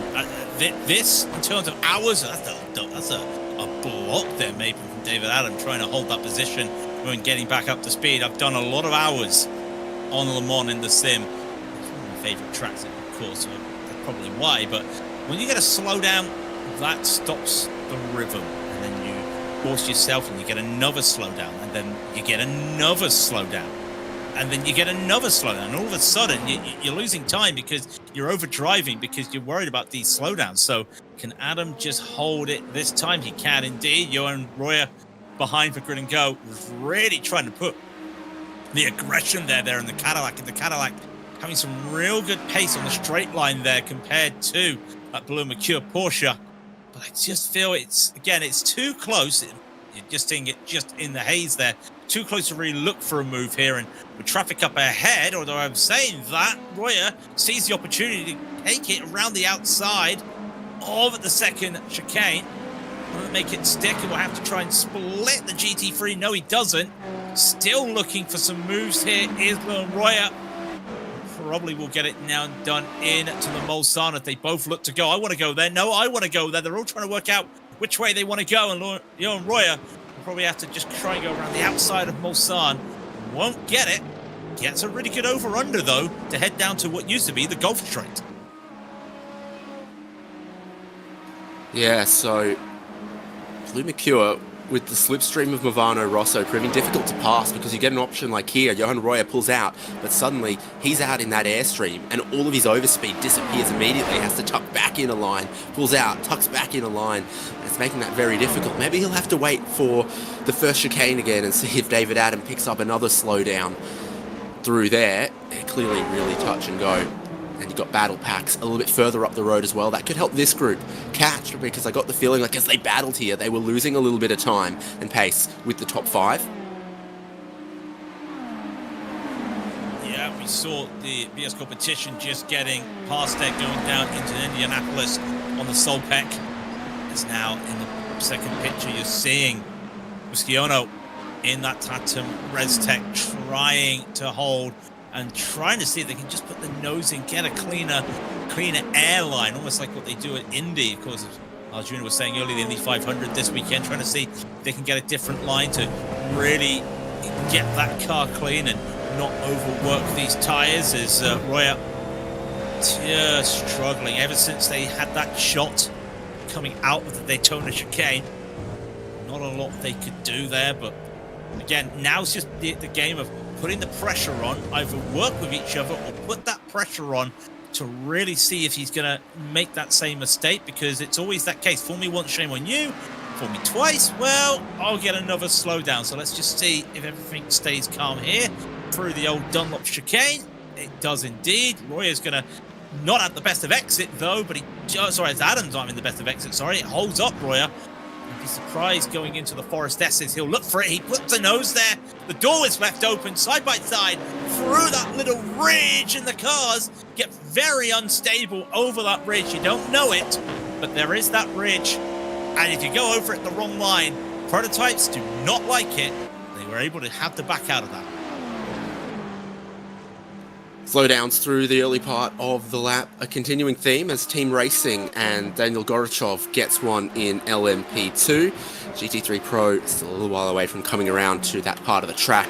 Having had that FCY, it means we're going to get, an easy sort of 20-30 minutes here without too much traffic.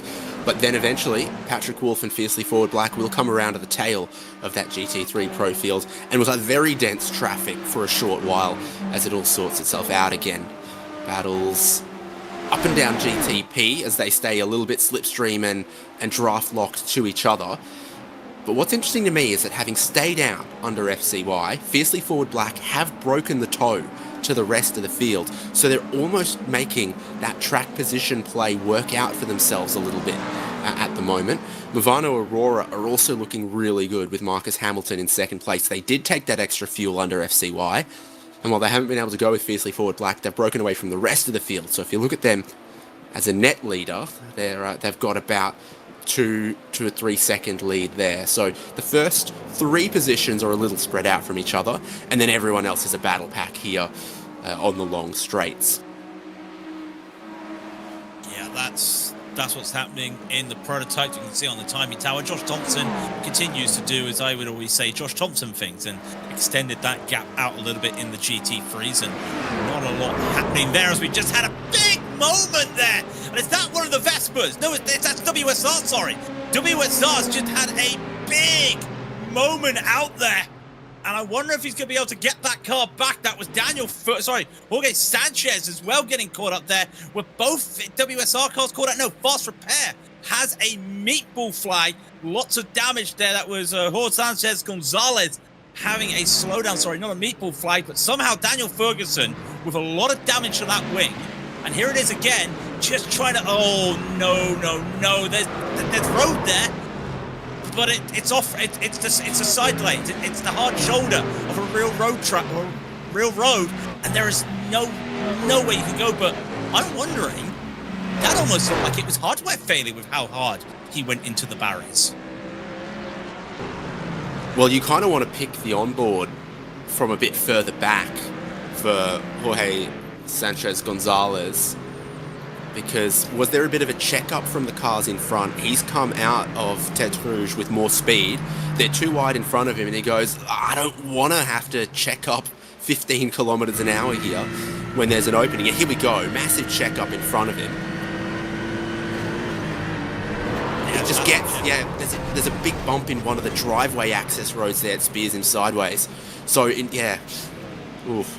I can tell you what actually happened. The checkup was Luca Graham actually slid fiercely forward. He got over that bump that I was talking about, the Forest S's, lost the car, was on the grass a little bit, was trying to hold the car. The car, he was on grassy tyres and just had a slide, caught it, really good drift.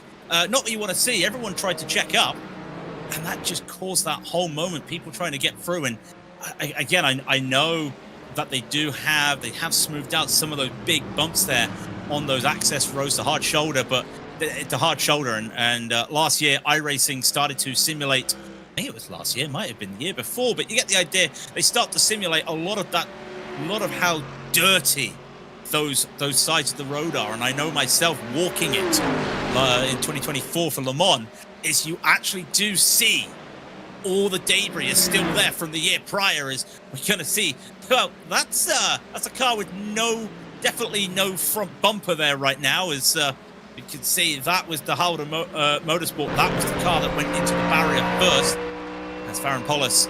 Just a lot of, well, it's Marco Schlenker, sorry, is Farron Polis getting away from it, having damage as well. A lot of these cars in the middle of the pack picking a lot of damage up from that. I say a lot of damage, from either a busted nose, a little pushed-in nose, a broken wing.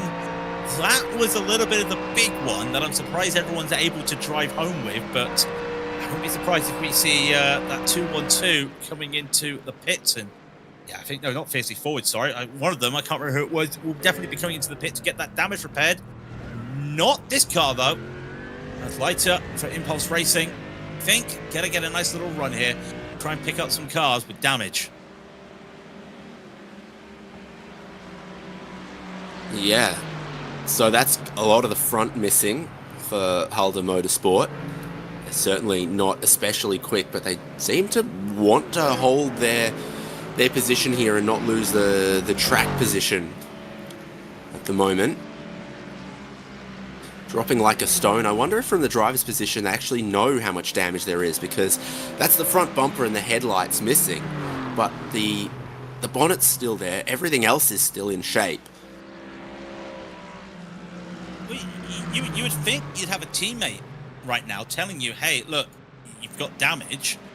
And they're probably also going, I'm just checking if Marco, Marco's got Mike Holder and Philip Regensberger in the car with him at the moment. So he probably does have that ability as we go on to other battles in the LMP2s, because the LMP2s have been very tight for the last few whiles, as the fast lane RT Cup just watching a couple side by side in front of a Nürburgring Esports Flugplatz and Unity RDV competition, as Dennis wake up having to hold off there, and that door's been left open through Indianapolis, and Baptiste Bernier trying to make it, and there's even more touching to go on by. Try and use the over-under Arnage. We'll use that over-under, get a bit of the slipstream.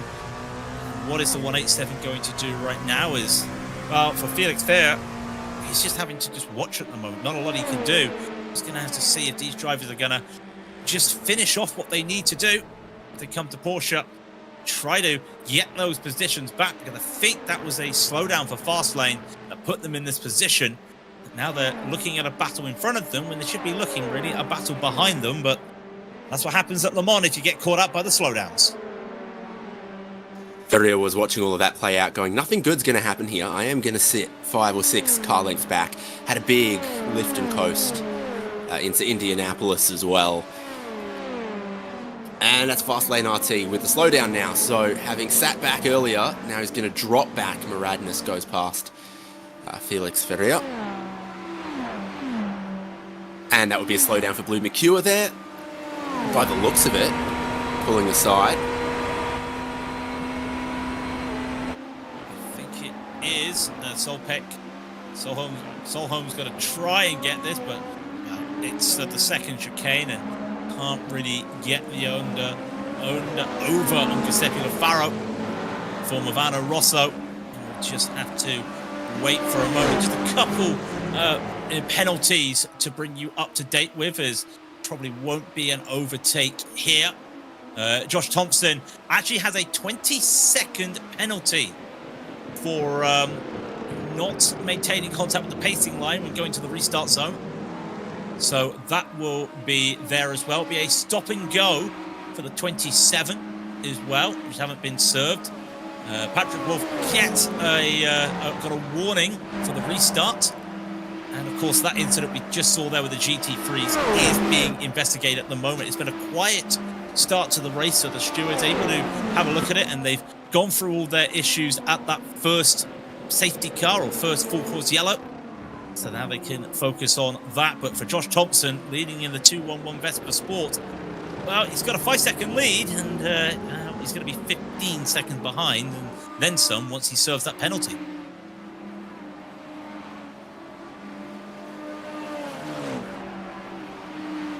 So we got quite reset on our strategy across all the classes because of the full course yellow. LMP2 with the smallest tanks, shortest stints, all got realigned. Effect simulations leading from Auto Moves Arete just ahead of Logitech G ODBM Mars. So 2 cars for the lead and 2 cars for third. Quite a decent distance back in shot, it must be said.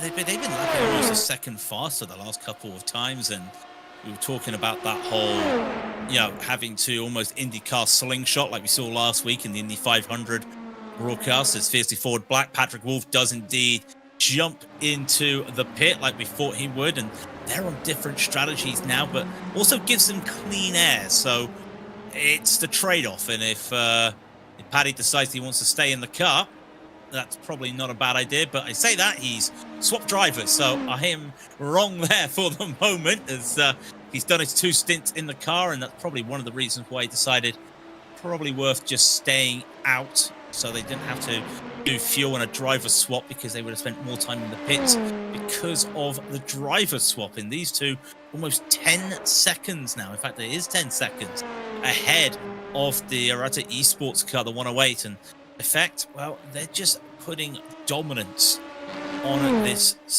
race today, and this is what they need. They can't win the championship.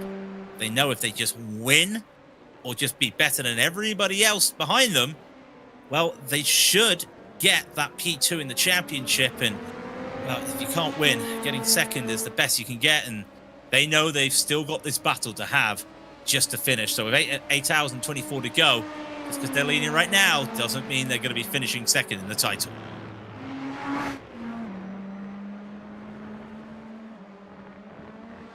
Hyperion Racing with a slowdown in this class. That's something that's going to be a continuous challenge, and it's so costly to just have to drop back a little bit when you're in these really close battling groups that we get based on the slipstreaming here at Le Mans.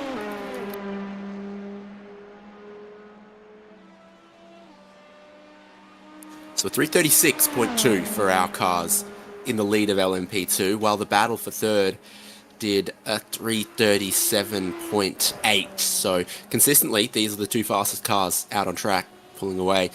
Arata holding on to third, Team Racing in 5th, getting a slowdown.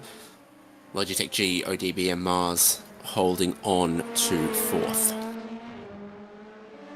I was just looking as well. It was the battle between Effect 54 with Team Racing and Nürburgring Esports just there, but I think would need everything to go their way, and I don't think Fiercely Forward here today in the LMP2, so really is between Effect Simulations and Team Racing. So that's probably what we're going to be seeing in that battle down the road, as Johan Royer, well, tried to keep ahead, tried to keep on pushing. Has gone a little bit backwards right now. I say backwards, he has taken a position. He's got Sarah overtaking this lap from Absolute Motorsport, but apart from that, losing out on the time with those slowdowns, trying to catch up. As there's a GT3 in the barrier just there as they went by. Did not catch who that was, and it was Max Kramer, who's got a lot of damage there from the Lion GP. He is driving again, so we won't be looking at him requesting a tow. He's going to try and limp that back, as here comes the Fiercely Forward car trying to battle. And now comes this moment where the back markers of the GT3 field are the ones just off the front of the pack. They are having to now catch up to, and traffic is going to go as Solpek comes into the pits. Here's that replay. Oh, and it was just entering the car to curves. The car just veered to the left there. A lot of sliding there. I think the rear just gave there. Had managed to get, or is slowly getting back to the pits, however. Yeah, so Holder Motorsport came in to get their repairs done on the front, and as the GTP fields has approached all of that traffic, Solpek Precision Racing have elected to do something different. So they've pitted from that class, a little bit of a short stop, perhaps, but thinking that if they offset by 1 lap, everyone else catches this traffic, they get to avoid it. They might be able to make a little bit of an undercut there.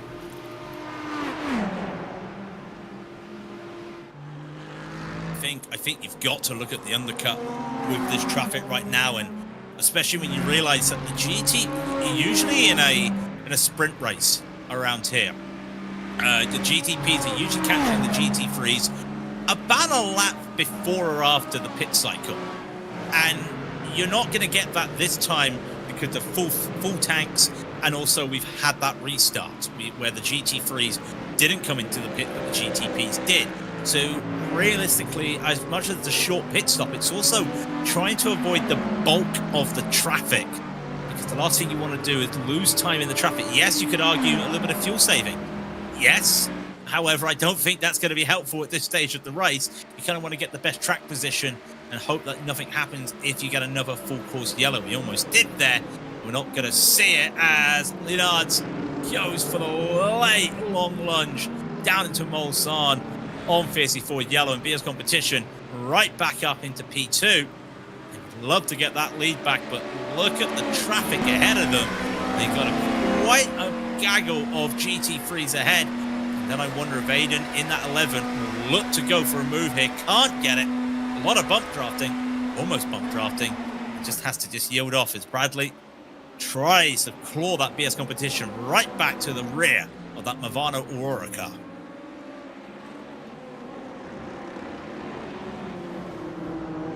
Yeah, top three together here.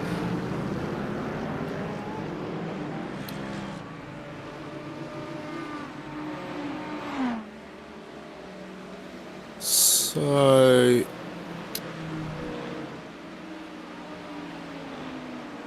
it's been an interesting restart, I must say, because it has really felt very sprint-like. I know I know you could argue, some people would joke it probably is a 10-hour sprint, but they also know there's a risk of rain coming up as well.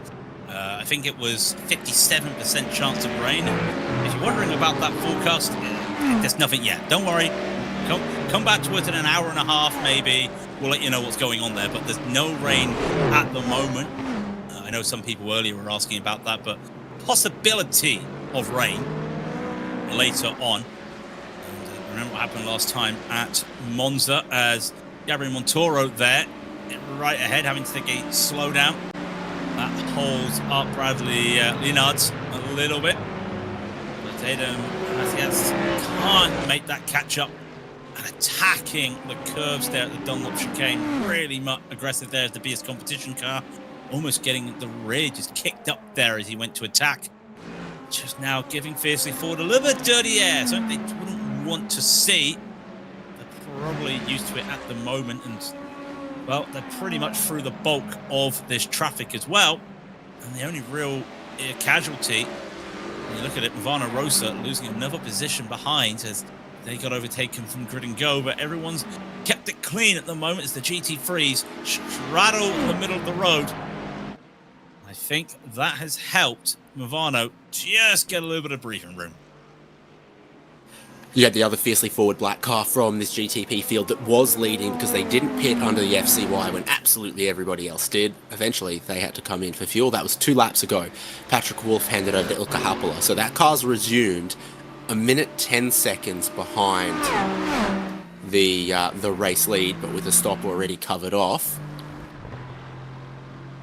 And then their teammates are here, Fiercely Forward Yellow, just behind the top 3 battle, and have basically cut their way through the whole of the GT3 Pro field right now, which will be very reassuring. Everyone except Vesta Sport, as Josh Thompson does Josh Thompson things. So that's second and third in GT3 Pro. They're just getting past there, and then the class leaders just on the other side of this famous crest at Le Mans. Just talking as we see Grid and Go Esports trying to make the move on that Movano car around the outside of Mulsanne. Now, that's a very, very strong move there from Johan Reuter, trying to get that move done on the number 9 Tatum Red, sorry. And I can't remember the last time I saw a prototype go around the outside of Mulsanne. It doesn't really nature it. You kind of have to take the roundabout line there, as it is a roundabout, but gets that move sealed as well. What an overtake there. I think Tatum Rez just had to concede there, as this is now, as we went from one of those battles, we were looking at the other battle here with the GT3s, and on the subject of the GT3s, the stewards have decided after that incident, the 207, 60 seconds stop and hold after that incident there. So Marco Schlenker was going to have to get that car in, and it is going to be 60 seconds in the penalty box before he goes on. Also another penalty just handed out as well. The 108, and and that is the RT Esports car. 22nd stop and hold for, it looks to be blocking as well, so penalties coming thick and thin right now as well. The stewards had a quiet moment after the full course yellow. Now they're back to work. So LMP2 battles, expecting to see some pit stops shortly out of some cars in that class, to be honest. Did see plenty of fuel saving, some that are trying to cut their pit stop time down, some that are trying to maybe extend it one lap further based on what their consumption would have been under the FCY. They head down the long straights. You see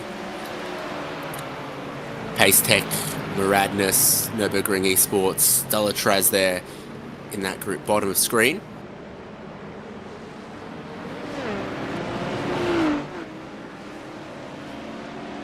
This is what I love though about Le Mans. It's not, you've got a whole track that's empty at the moment, but it's non-stop. And that's just what I really love about this track sometimes, is that non-stop aspect. Is we're going to see more moves here. BS Competition goes to the lead of the race. And Bradley Linars has had a really good last 3 laps, really, when you think just got past Fiercely forward with good moves. Movano just waited there, took the lead, and now getting back to where they started the race. Remember, they started on pole. I wonder if Marcus Hamilton will try to look for any moves there, but of course, second Mulsanne chicane is a left into a right, so having to take the natural racing line, as they say, as comes. Well, the first chicane's an innie belly button, and the second one's an outie. You see, I've never called it like that. I've been the type of person that loves Le Mans because it's corner names, not corner numbers. I'm a sucker for corner names, and I've been watching Le Mans since 2000, and I swear every year those chicanes are a different name. One year it's PlayStation, one year it's Xbox, one year it's Microsoft. Now we know the first one is definitely Daytona, and I think the second one is now officially Microsoft or Win or something like that. But yeah, those always change. I've never looked at them at innies and outies, I must be honest. Well, now you know. I'm gonna be doing a Le Mans broadcast sometime later and just finding as the LMP2s as the GTP. Sorry, continue on. I'm gonna be doing a broadcast later this month probably, and I'll get to it and just so the innie chicane, and I'll be like, thanks, David. Thanks a lot. It's that's gonna be stuck in my head now. And I'm not paying rent on it. Somebody who won't be paying rent at the moment is BS Competition. They don't deserve to pay rent at the moment, taking to the front of the field. In fact, Marcus Hamilton, you didn't get caught napping because it's Le Mans. You're going to get an overtake on the Mulsanne straights regardless, but now having to try and fight with that dirty air through the exit of the karting curves into the Chevy chicane there, now into the Ford chicanes. There's a lot of traffic going there. This is a battle we've also been looking at, Muradness. They're trying to make some moves, but they've gone down already this lap as Thomas Imberg in the 188 Delatraz overtook them. Yeah, big time loss for Muradness and Nürburgring Esports. 2 moves made by Delatraz. I am not clear exactly when and how, but you've got the Maniti Racing GTP that went a couple of laps down to its class that was trying to work its way back through, and no blue flags would have been shown as the Maniti 78 was coming up to put outright position on some of these LMP2s. Whilst we're watching just a battle for the lead, I can actually tell you it was Delatraz just catching the rear end of the Muradness car, and that sent Muradness car around, coming out of the Dunlop chicane. As we saw a lead change there for the LMP2s as Auto Moves goes in to the lead for effect simulations. And again, you look at the point standings, it's early days, of course. That's still fine for effect simulations. They would get they would get P2, finishing P2. Because Delatraz, of course, getting the victory already done here with 3 of the 6 rounds winning. And in fact, not winning a single round this season In fact, only getting 4 points at the halfway stage once this season. That was at Watkins Glen. So they would love to finish the season on a high note, even though they would get P2 if they stay like this. They'd like to get it with a victory instead of having another second place. But at the moment, they're going to have to fight it back. But I wouldn't be surprised. We're, about 3 laps away, I feel, from these LMP2s having to dart in to the pit lane. I think that window is slowly opening for what would be technically their 3rd pit stop. Remember, they took a pit stop during the full course caution, and that was a mistake there from Mikhail Zajac. And that should allow Tom Griggs in the 199 effect to go side by side. A little bit of bumping there as they're trying to find the right lines, and to the left-hander of the Dunlop chicane they go. 134 of Auto Moves holds on to that lead, but you can see the pressure there when they came out the Ford chicane, taking a bit too much of the gravel, and that just put them on the back foot. Pit lane horn goes off for Pace Tech in this class coming into the lane. Ryan Denzler taking service right now. Was leading that little group, now comes in, and is going to change out. Denzler out, Christian Jung gets into the 1, 2, 3. He gets in as well. I just see another Stewards moment there. Thomas Immenberg in the 188. And that was the Delatraz Automotive. 10-second incident, 10-second stop and hold, sorry, for that incident I was talking about with the Maradnes car.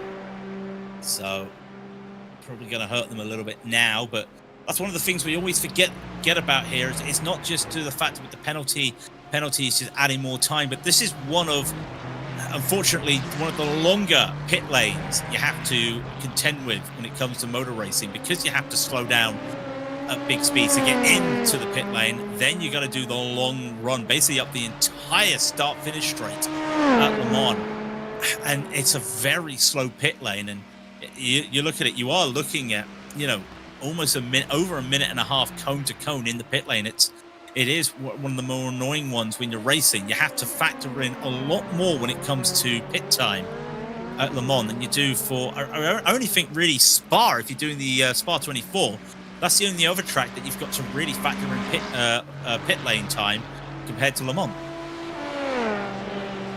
Yeah, longest pit lanes, the Bend, Spa Endurance, shortest pit lanes, Silverstone, a couple of others. Thruxton? Yeah, I think Thruxton would do that definitely. I think you'd have to look at Thruxton for one now. I'm seeing a trend here, and the trend is that England can't afford long pit lanes. We don't need long pit lanes. We do club racing. That's the reason. Even the old Silverstone pit lane was quite a short one, as Josh Thompson comes into the pits, and Simile Sports as well into the pit. Remember, Josh is going to have to sit in the box for a while and serve a penalty. So I wonder if that will also be a driver swap, but deciding to get it done. Remember, some drivers went the extra lap in the GT3s. I think Josh was able to, but this time deciding not to do it. I think that full course yellow may have just affected him a little bit. Talking of effect simulations, still holding on here, and I wonder if not now, and it is now, they're coming into the pits, and I think with all that full course yellow, I know they all reset and got fuel. Wouldn't be surprised if no one tries to extend that extra lap here, as I think more drivers will be heading into the line for the LMP2s. And yeah, Daniel Gorachov comes in for Team Racing. So I think all the LMP2s will be coming in very shortly. I wonder if we will now get a driver swap by any of these teams, because technically that's a triple stint that some of these drivers have done. Yeah, just approaching 2 hours into the race. Battle still on in GTP as we do get driver changes for effects and auto moves. Team Racing, we might see a swap out of Logitech G, ODB and Mars have come in from 4th. They're just hitting their pit box right now. Connor Nixon staying in by the looks of things.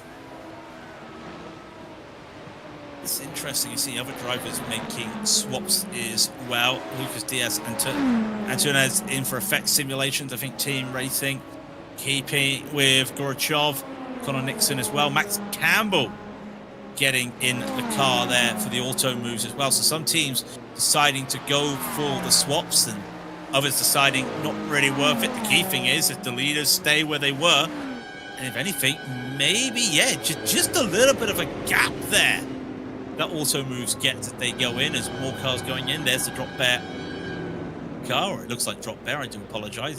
It's not. That's definitely the 168 coming out. It is drop bear, sorry.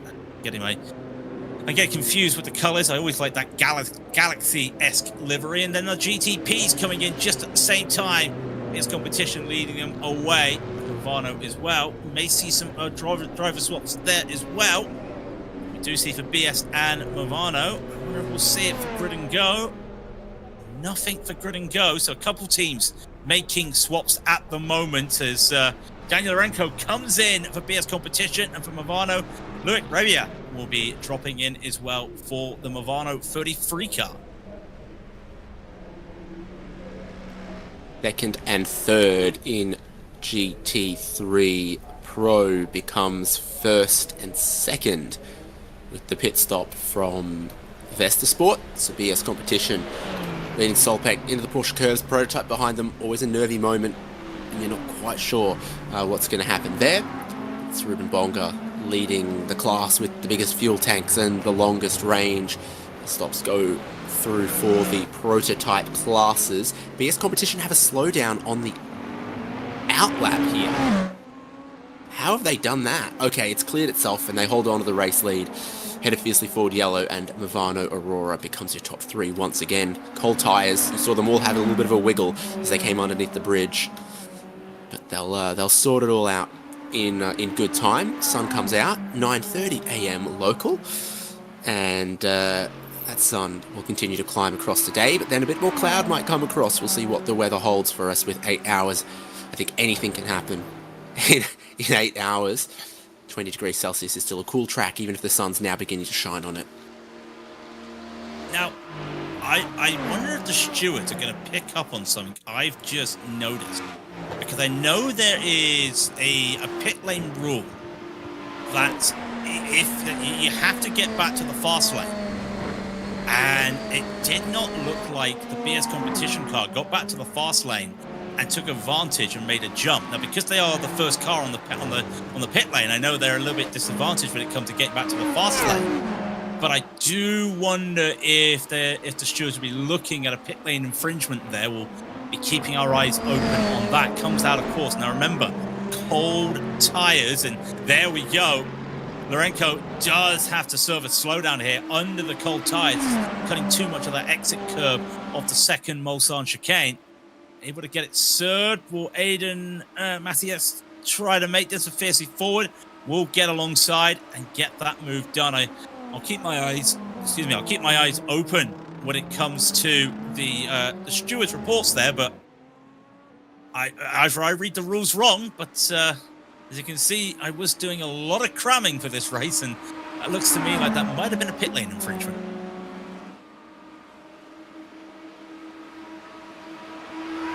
They are locked together for the lead here. Movano Aurora just almost dropping out of that slipstream range. Not what they're going to want to happen. Grid and Go in fourth, and Solpec can be called out as pitting a little bit early in the sequence. Have cycled back up to fifth, but they'll have about 10 seconds less of fuel on board. Or perhaps a little more offset than that even. So 5 laps difference, bordering on about half a stint offset from the GTP leaders who are just completing their outlap and getting up to speed. Speaking of a team that didn't really get the best jump, well, as you say, 50 forward Black, Solpec, both having to come in earlier, did not work for them.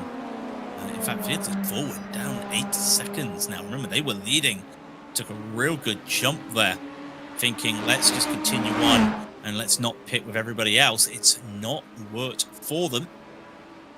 So Not sure what they can do now. They've committed to this strategy, and I think they're just going to have to accept that. That's a Lorenko still hasn't got those tires fully up to temperature, it looks like, and almost losing it at the Ford chicane. They're probably also taking too much curbing, keeping it clean, keeping it safe. Could have hit the Movano car there, gets away with it as the sun starts to rise a little bit, but that was a little heart in the mouth moment there. You never want to be having to do a lot of corrections on the steering wheel, and then Rabia takes a slowdown as well. So these drivers, the tires are still warming up, and they'll be basically at temperature right now. Just getting a few moments out there where the understeer probably catching them out a bit with those cold tires. And it's all back to normal, but fiercely forward yellow, and they'll take advantage of the drivers behind them making mistakes. Yeah, Aiden Matas gets to say, wait, what happened to all of you guys? Because he now leads by over 2 seconds, and second through to fifth begin to come together here with a mistake through the chicane at the end of the lap for BS competition, mistake through the chicane at the beginning of the lap for Movano Aurora.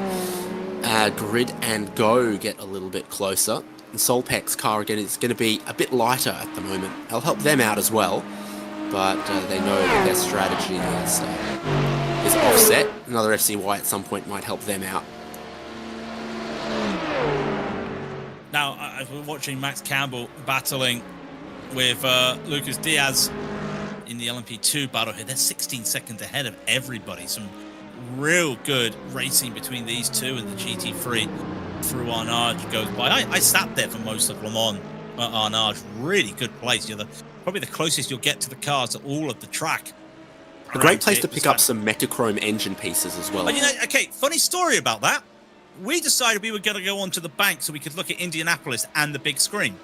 Just as we left and we started to find a place on the bank, we look at the screen, full course yellow and a slowdown. Oh, it's a Metachrome engine, right where we were just sitting for the last 8 hours. So tell me about it. we missed out on some smoking Metachrome parts, I'll be brutally honest with you there. So really nice spots. I'm kind of glad I didn't actually get caught out by a smoking engine, but yeah, it's really fun to watch the cars there, because you see them at basically the slowest they'll go at race pace around there. And we also during one of the practice sessions saw them going into the Terre Rouge corner, and of course that's the start of a slow zone, and you saw the drivers just come to a complete halt there. But yeah, Arnage, slowest place. When you get traffic, not really the best of place. It's also probably the flattest corner on the track, and it's also not actually the part of the road they use as Lucas goes around behind Max Campbell there. There he is. Got a lot of time to go by. I know the GT3 is coming back, but gets it done, but loses a lot of time. 7 seconds lost there. Well, that's going to heat the tyres up a little bit. Watch the replay here, David. Too much speed going in the rear. Just can't catch up with the front. And trying to open up the entry with a whole heap of curb as well that the car just hasn't quite accepted. So our class leaders seeing cars spin out behind them. And Max Campbell, Automobiles Racing Team, lead by a big chunk, almost 10 seconds now.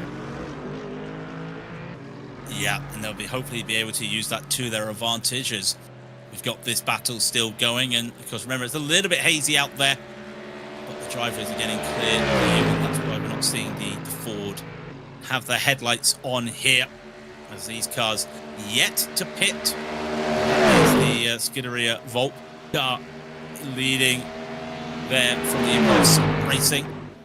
Yeah, Ford leaving a Mercedes. You'll see that a lot of the time out there. I'll tell you another funny thing as well, when we talk about Le Mans, if we go back to Arnage, where I was, also got to go into the Ford garage that year. I had a very quick tour of the Ford garage, their first time back at Le Mans. It was really interesting to see what they had, and I'm not saying we were good luck. They also made it to Hyperpole that time, so we weren't the best. Craig King got the responsibility to be personally responsible for attaching the rear diffusers and deck lids that year.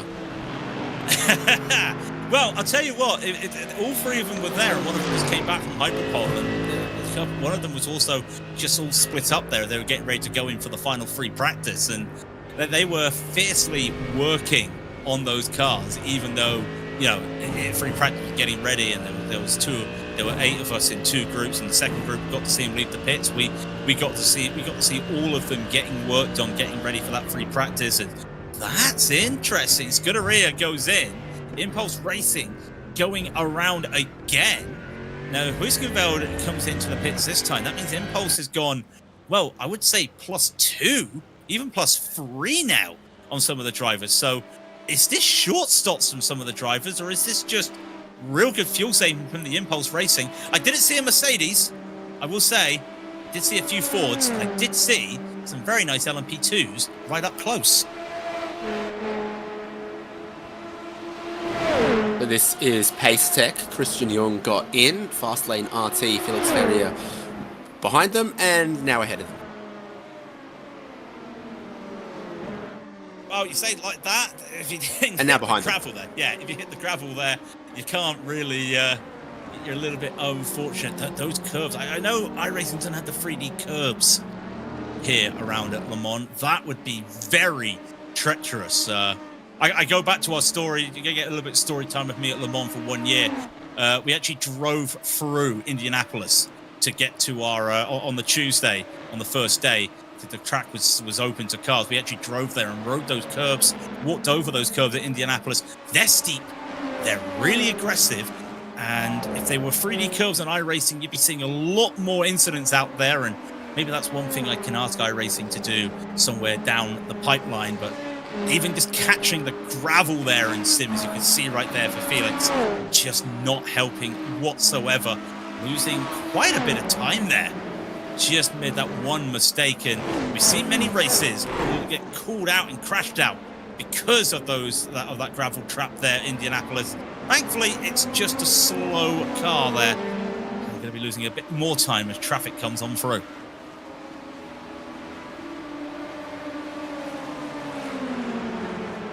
Well, so much of the lap here is straights, and that's where you want to be catching cars to pass them, but then you do get sequences of turns where you can get caught behind and lose time. So if you catch a whole bunch of GT3 Pro cars down one of these long straights here, you can pass them easily, but you can get stuck behind them through the Porsche curves, and that's where some of this offset pit stops and stuff for a GTP can come in. That if you get a clean run and they don't, it can create a big offset, not dissimilar to, you know, having a slightly offset pit strategy at the Nordschleife, and your opponent catches a slowdown, you don't, or vice versa, and some decently sized swings can happen. GT3 Pro strategy is proving very, very interesting, with Norbert Leitner and Impulse Racing team running longer than almost anybody else, because these are some of the cars that we expect will cycle back towards the lead of class, BS Competition, Solpec and Maniti. Now, I've been looking at the stewards, and I think the stewards may have just put this on the sheet just to appease me, going, yeah, we've heard you. That pit lane I was mentioning, that's totally fine. Last car in the pit lane, as I thought, it's kind of impossible to get straight back to the fast lane, so they let that one slide, and we're going full course yellow. The race controls just called the timer for full course yellow. I'm not sure what it is for. Well, there it is. It's a car. Yeah, that's perfect timing there, as there's a car just off there at Indianapolis. I can't see what that is, but it definitely looks like, oh, I'm not even sure what that is right there. It's Fast Repair Motorsport losing out, and I hate to say it, it's an Aston Martin with no wing at Indianapolis. That feels very much like 2024, and I see the tire marks into the gravel. Lots of damage there, and I think the car probably lost it on their own. So I think it was outlap based on this. So maybe a cold tires, turn in a little bit early, have a snap situation. That, yeah. The moment I saw the turn in there, very much, and the car just not liking that bump. And for the second time, and almost an hour apart from each other, we're going to get another full course yellow. And here we go, as we've got everything all here for you. We've done our reading, and we've managed to type it up for everybody as well. As we get to stage 1, the full course yellow been announced, and that's what we've just had there. The speed limit, they'll be on the pit limiter right now. And then they will go after turn 29, so that's right before the Ford chicane. So technically it's the, I don't know if they still call them it, it's the Corvette chicane, that little quick left-right that's basically just a straight line before the pit lane. They'll be staging right there, and then we get the pit lane opens up, and anyone who wants to go into the pits, they can. And then that means then we then go under and over the Dunlop Bridge to the second stage. The limiters off at turn 8, as we saw as well from Patrick Wolf last time. Didn't exactly go on time, and that's where he got the warning, but has to make sure before they get to the 300 board for the Daytona chicane that they are straight line and going on green. When you got it like that, David, I know we were reading up on it. It just makes so much. It makes it so much simpler for everybody.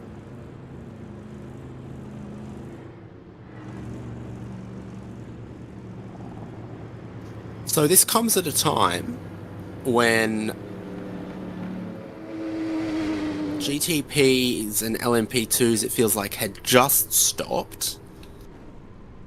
GT3 Pro as well, but with Impulse Racing extending long, I think this ends up being a little bit like IndyCar IMSA rules, where if you do extend and then the yellow comes out, it kind of catches you a little bit. So I think this, you'll see a lot of the GT3 Pro cars stay out. Impulse Racing will have to stop, and they'll end up cycling to the rear because of that. We'll see what happens there. I was going to say, that's the one car that really went aggressive with fuel saving. Got that extra. You look, the cars behind them, pitted lap 26, lap 28, you know, lap 27 for some of them. They haven't even pitted yet, and it's lap 30. They were basically going to be going almost 4 laps to the good compared to other cars. But for Vesta, that's going to be good for them, because remember, they had that had to have a little bit of a penalty last time I recall. So they've had to serve that, but that's going to help them as the cars get ready to do their parking up. And if you're media, you'd love to be here right now, take a photo of all the cars and just see everyone just proceeding on. Pit limiter is on. You can't turn the engine off. Well, you probably could if you wanted to, but you've been told to keep the pit limiter on, so that would be a little bit of a problem. There's the Orbit Drop Bear car right there. Love that. I'm a fan of purple cars. What can I say, David? I love that design. Yeah, okay, Rick Ross, great to be with you. And which car do you think is most comfortable to have a nap in? I reckon LMP2 would be snug. Oh, you'd be too tight. You'd be too tight in there. Remember, these Stellaras, you've got to remember that they're actually at an angle as well. You're not sitting where the wheel is, and you're not sitting straight line to you. So as much, I'm a man that likes to sleep on my side, so I wouldn't get a real comfortable snap in these cars. Do you know what? I would feast to say a BMW. I think you've, not just because you've got a lot of room there, but you've also just got that space around you. Being as the front engine, you know, when you look at a Lamborghini or a McLaren, you're very snug in. You've got a bit of room to just spread your legs, I feel, a little bit if you're in a BMW. Oh, put a mattress in the back of your M4 Touring?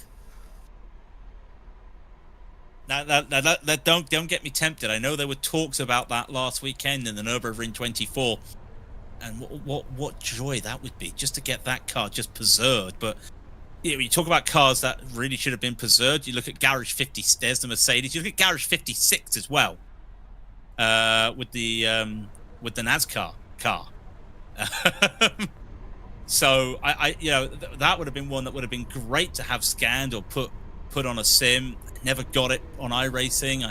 I feel that would have been fantastic to do, but we didn't get that, as the drivers will now start to go through to the pit lane. I know you're talking about IMSA. Could you imagine IMSA or Le Mans doing something like this? It would be very weird for the people watching at the track, but for us, we'd just be wondering, why is everyone just stationary for a moment? But I do like this. I do agree with this, but in the real world, it'd be a lot of puzzled faces if you didn't know. So just 3 laps into the stint, and every GTP team is going, well, if cheap pit stop's a cheap pit stop, I'll take that, with a few just little exceptions. So I think Solpec Precision Racing, this is good for them because it puts them back on cycle. They'll probably drop a few spots with the extra pit stop time that they're going to take right here, but it's not so bad for them. LMP2, I think people have got similar thoughts. And there's Norbert Leitner being like, well, I need my pit stop, but a few of the other cars in GT3 Pro have just stopped and they stay out. But that looked like Solpec was going to join Impulse. Oh, I would have loved. You would have loved to have seen what Auto Moves did, though. Leading the pack, they baited that they were going to go into the pit lane, and at the last moment, they pulled off and came straight back onto the racetrack. So Auto Moves and RT Esports both stayed out, but it really felt like an oval race there.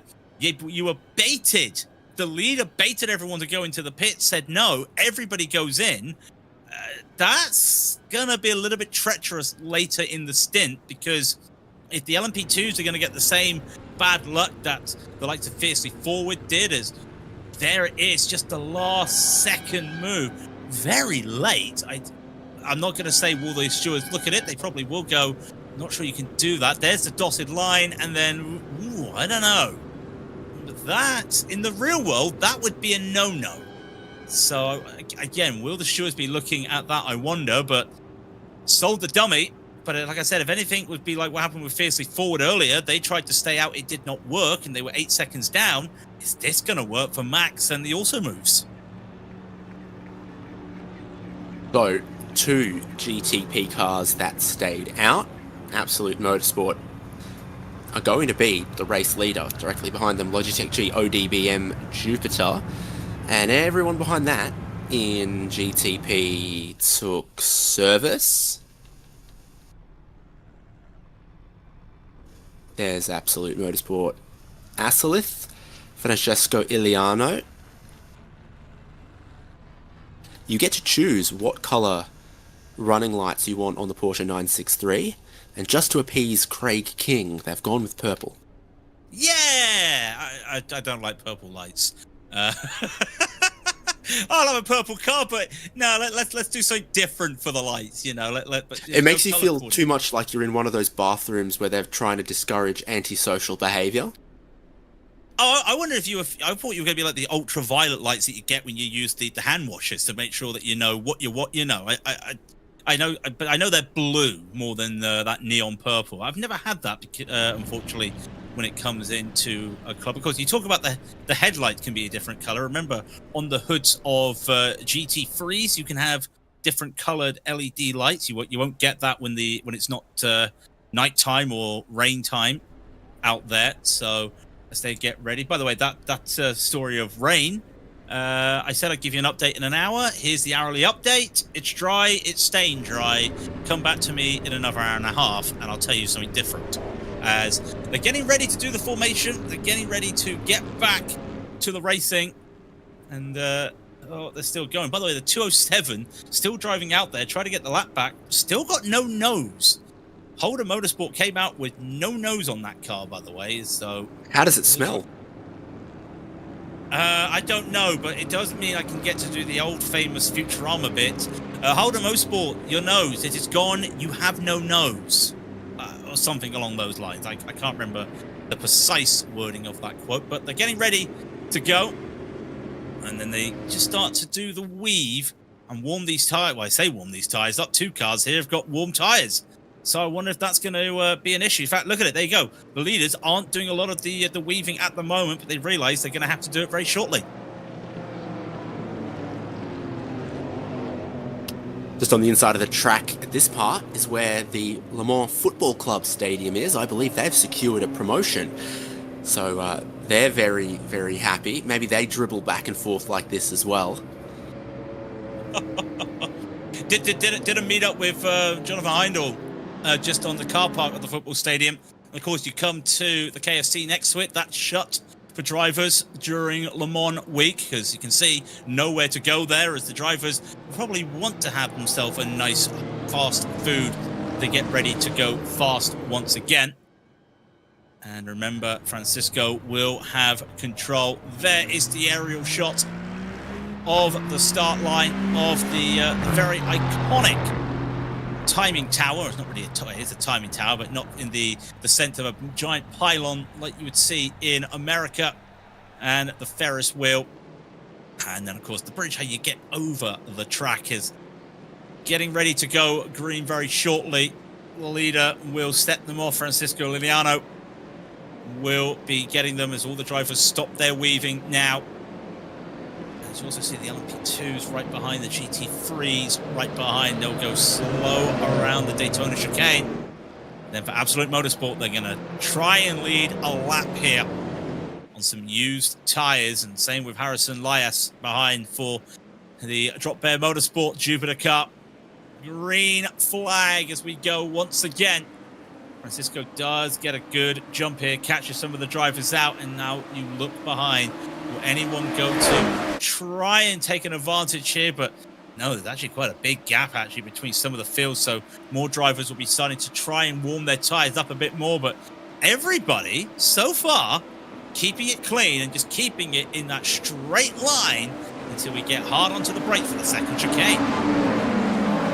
It looks like Johan Royer managed to make the move there on Fiercely Forward Yellow. Third and fourth, the two cars up front that did take service with the full course yellow. Two cars in front of them didn't. So that's the split in the field.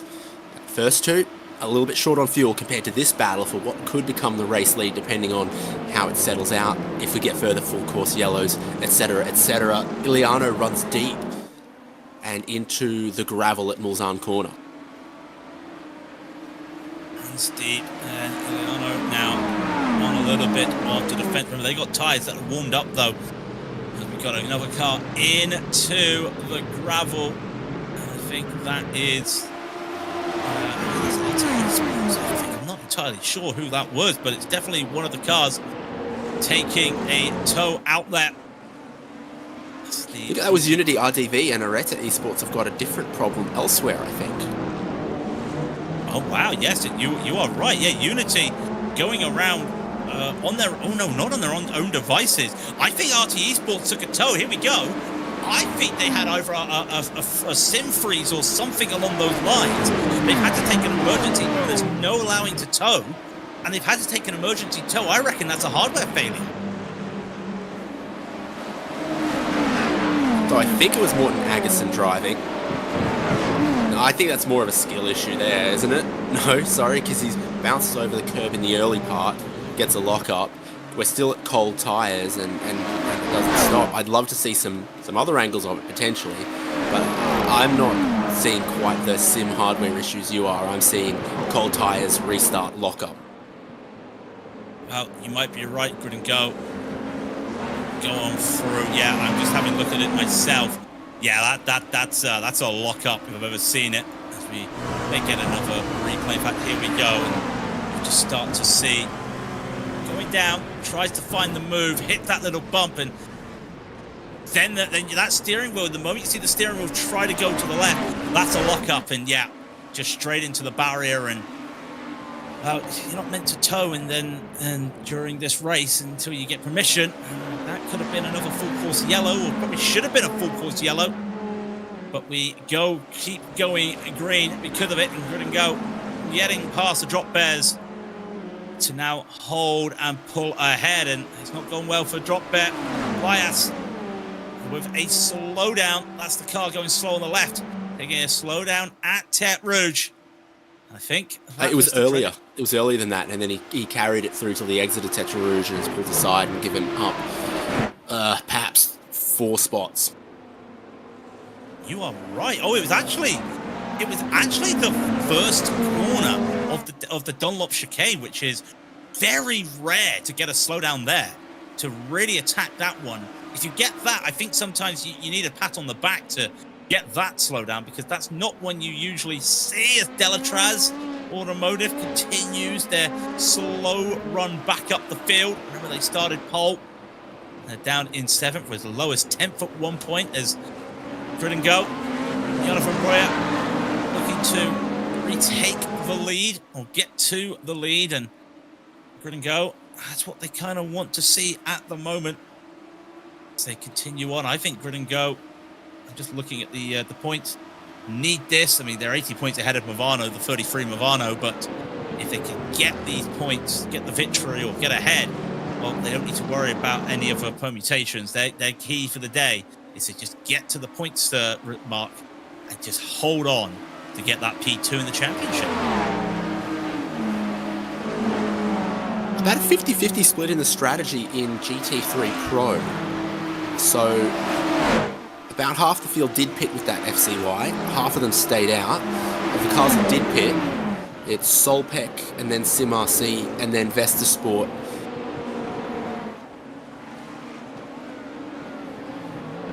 And this is for that race lead. On this restart, Grid and Go have looked so good. Yeah, I don't know if they took tyres, but they definitely took fuel. And Jonathan Royer trying to use that to his advantage. And the way he's been driving, I think a team that took fuel but no tyres and preserved one of their sets was Fiercely Forward Black. So Ilka Happler just topped off the fuel and kept the same set of tyres from what I can see here. There is, I believe, 13 tyre sets. I will check that for you. I think it was 12. But okay, it might depend class to class. I've joined the session as an LMP2. Ah, there you go. Of course, yes. I do have it here. It's 12 for GTP and LMP2. It is 8 for GT3. That's changes, not sets of tyres. So you are correct. It's the sets of tyres we're looking at, not the number of tyres you can, number of changes you can have. And if it does rain, that gets thrown out the window. But I don't need to tell you the forecast. I've already told you the forecast. It's dry. It's sunny. It's not like when I went to Le Mans, where it was going to rain all day long. It was very cold, and then it got wet in the night, but we're not doing any night racing today. And I think Royer's going to be enjoying that because the cloud cover's come in. The track temp has not gotten warm. When we started, it was a nice 21 Celsius. Well, that's an hour and a half ago. It's still 23 Celsius. It's really working. The cold temperatures really helping the drivers. And this is a good run here from Johan Royer. Grid and Go. Love to get this in the Cadillac. Just having to set up the move here, get a good run, maybe throw a little bait there going into the Daytona chicane. But Liano not going to fall for that. Royer, they're not getting the best of launch. Dirty air there, just affecting him. Going to have to do that all again. Has to remember, Fizzy, forward, just there in that camera, just at the top of your screen. Yeah, leaders scrunch up, get a little bit closer here. Just the Ford Yellow and Blue Mercure. Part of this group, different line through the second chicane there, checks up Royer at the apex. Difference in tyre age as well between the car we ride on board with. Stopped under FCY and Absolute Motorsport, who stayed out. The other car that stayed out, Logitech G Orbit, dropped there. Motorsports Jupiter dropped back to 5th place. So they lead the second pack in GTP. 4 cars for the lead, 5 cars in the next group. Solpec ahead of Maniti for 10th and 11th. Now, when they came down for that Mulsanne chicane braking, I noticed that Royer got really close to Iliano there. And that could have been a case of fuel saving, just different braking forces, different braking markers. One to keep your eyes out for sure. Like this battle at the moment with a Ferrari going on and Nicholas Last for Maniti Racing right on the back of the Simify Ford Mustang. You could almost make that joke that the Mustang's so big you can't see. In fact, it's actually true. Until he pulls out there's Nicholas. You can't see the Ferrari behind the Ford. That's how close he is, and that's basically how much he's trying to slipstream and fuel save here, as none of these cars went into the pits during that full course yellow, because again, they just pitted right before the full course yellow came out, so didn't need to worry too much about that. And there you go, you can just see the wing mirrors of that Ferrari when you're coming over the crest there, but you can't see anything else as Nicholas trying to keep up or just use Lucas Camba Morero to his advantage. But Roberto Robici for Vesta really leading the fray there in that Mercedes. Just seeing on the top as well, Grid and Go still trying to get past Absolute Motorsports, and we'll get back to that because I wonder if Grid and Go's got a good run here, but it's so tough to see. It's not the slowest corner on the track, but feels like it's one of the slowest corners on the track, that exit of the Ford chicane, and it can deceive you sometimes with really different braking. That's got to be fuel saving if he's catching that much under the braking. Yeah, it's odd. I think Iliano's sort of turning in later for a couple of these corners as well. So you're seeing different lines through a few places here. Your top four still just walking away from the rest of the field.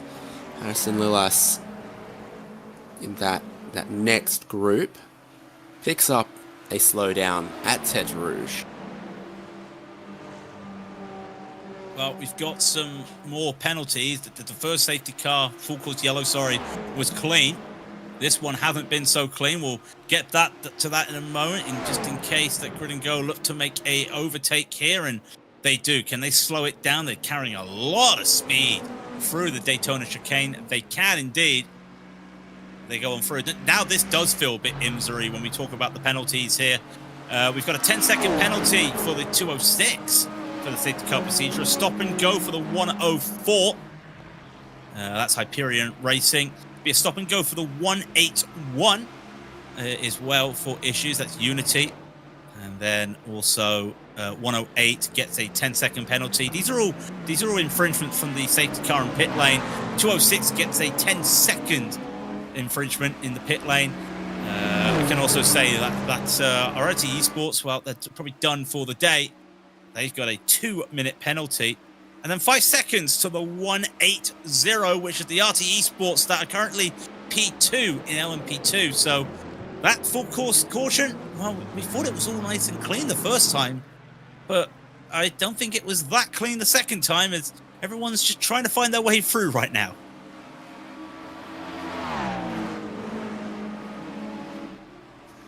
So officially, it's mostly cloudy, and we managed to find a little bit of sun again. Around near the pit straight seems to be very overcast. We're going to go side by side for that race lead again. Yeah, and Royer having to defend again. The inside line, well, the outside line for that first part of Indianapolis, then into the left-hander. It's a bit treacherous, but worked for the man in the blue and yellow. Holds on, but you can see Iliano now really struggling. It's only 4-lap-old tyres, or older tyres when you think about it, but also when you factor in they're also on a different strategy. They've got a lighter car, and that car probably just weaving about a bit more, probably struggling as well, trying to see how long they can extend this fuel stint. Starting to lose it a bit, and they're kind of the proverbial cork in the champagne bottle right now, because you got Blue and Mercure right behind, thinking, there they go as well with Fiercely Forward, wanting to get ahead and knowing that they can't get past the Absolute Motorsport car there. They might be struggling a bit when it comes to track position, as traffic will play a factor now at the back of the field. These are real big back markers here, because they're just starting the lap. The rest of the GT3 field, they're currently at the Mulsanne corner. So this goes to show you what happens if you have to take a late pit stop here. But that has pulled the gaps open a little bit here, but you start to see that Grid and Go car starting to pull ahead here of Absolute Motorsport. And for Absolute Motorsport and Iliano in that car, just almost having to wave goodbye to Royer right now, and probably having to focus more on the rearview mirror instead of looking ahead, I think. Blue Mercure also up into third. It looks like Augustin Bernier ahead of the Fiercely Forward Yellow.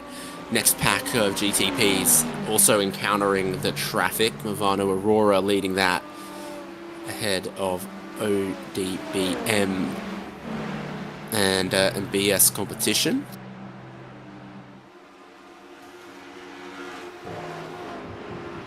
it's just bunched up a little bit here, but these top 4 pulled ahead of Movano, currently in P5. And Movano, you just missed out on the picture. There they are, just entering the Daytona chicane.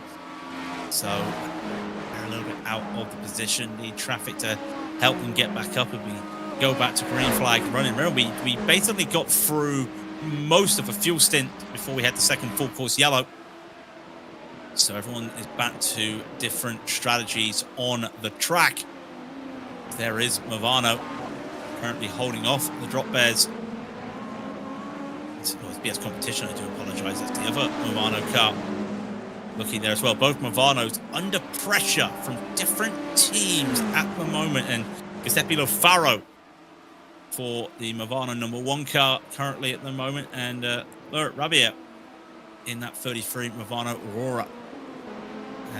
Groups have just opened up, and there we see a move for Maradness up into P7, overtaking Nürburgring Esports. They have been glued together, and speaking of glued, fast lane's right there, almost tagging the rear of the Nürburgring Esports car.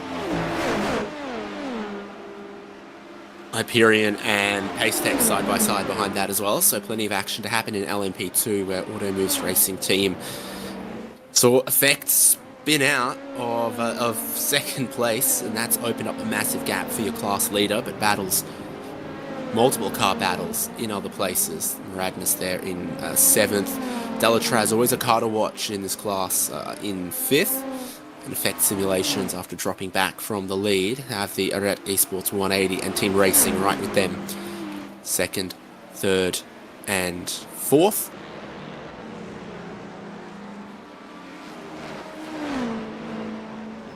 Right, so now we're getting close to that stage in the GTPs where for some of them they may have to start considering fuel for the LMP2s. As we just look at the LMP2s there, they'll be coming midway through their tank as well. Absolute Motorsport would love to hold on to this right here, as just open up the line for the Ford chicane.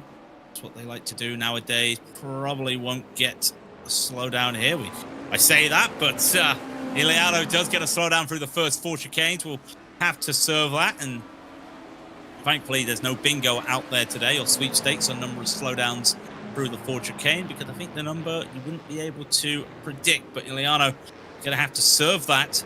Going to be losing out to the grid and go. And that's the problem with a slowdown here. You hate the slowdown. You lose out to the car in front, and in fact he's going to lose out to Blue Mercure as Augustin Bernier will get by, and Blue Mercure now has to find a 2.5 seconds to catch up to grid and go at the front of the field. I think Iliano just got it again through Tete Rouge. I think that's 2 in a lap. Yeah, he did indeed. Unfortunately, he did indeed. And slipstreaming, someone's not going to help you serve that slowdown. There you go. Just straight lift off the throttle. He did it. He was doing it basically to get off the racing line. I don't know if Bernier realized that. So Iliano, as I said earlier, you get one slowdown and you start to over push a little bit. And as I was just looking, I was thinking to myself, he's not returned to the curbing there. You need to make sure you've got 2 wheels on that curbing on the exit of Tete Rouge. Otherwise you do get the slowdown there. So just pushed the limit a bit too much, and now almost lost the slipstream with the top 3 at the start of the lap. Well, he was P2, so that just goes to show what 2 slowdowns can do out here. Yes, BS Competition will want to close that gap. They're in 5th place there ahead of Movano Aurora. Movano Rosso, I think, managing to hold on to their spot. It's BS Competition that moved ahead of Movano Aurora for that 5th place. And then 8th and 9th with Tatum Rez just on the tail of our leading cars. 13 GTPs and 13 of them in the top 13 spots after a delay, after a massive crash. Manidi Racing GTP are back out there and just off the lead lap, but ahead of all of the LMP2s now. So some timing of the pit stops, etc., may be necessary for the Manidi Racing 78 You can't even to get back and contend in this race. I was going to say, yeah, because of the full course yellow, you can't even get a wave around here at the moment. It's Delatraz Automotive looking to work their way up. Connor Judd's going to go side by side with Daniel Gorachov, and Gorachov trying to make the braking there. Almost hits the side there. Gorachov having to say, okay, I will let you go. That's the Charlie Dawes, by the way, for Lion GP, back into the pits after their issues earlier. Remember, they had that big crabbing earlier as well, which did not help them. Took massive damage at the Porsche curves. And this is for fourth, Yannick Steinhoff for BS Competition, holding off Team Australia. And, well, I think they'll be burning the midnight oil and then some. There will Dean Mackay, or Mackie, sorry, not Mackay, it's Mackie there, I apologise there. Battling on. A BMW tried to take on a Ford. The front engine car's working really well. I always do like seeing it because the front engine cars you think wouldn't like these sort of corners, but I do remember I said to Ford, I said, what's the part of the track that you're really surprised at? And they were saying, we were really surprised how this front engine car works around the likes of the fast corners like the Porsche curve. So you'd think a car like that Ford and this BMW would be struggling around those curves. No, they absolutely love them. I saw a Ferrari 812 super fast the other day and I was like, yeah, Ferrari should keep making V12 front engine cars like that. They can make as many, mid-engine this and that and whatever, but they should always have a front-engined Grand Tourer, I think. The 296 I'm also a fan of, so Ferrari can do what they want. They can have a broad range, but that sort of 812 and its successor, that's a good car too. GT3 Could Pro, you imagine if they would go Porsche? Could you imagine if they did like a Porsche and just put an engine right in the back in Porsche style? That I don't think they'd have an engine that small because they like putting big engines in. Could you imagine a Ferrari like a Porsche? I think that would be dangerous.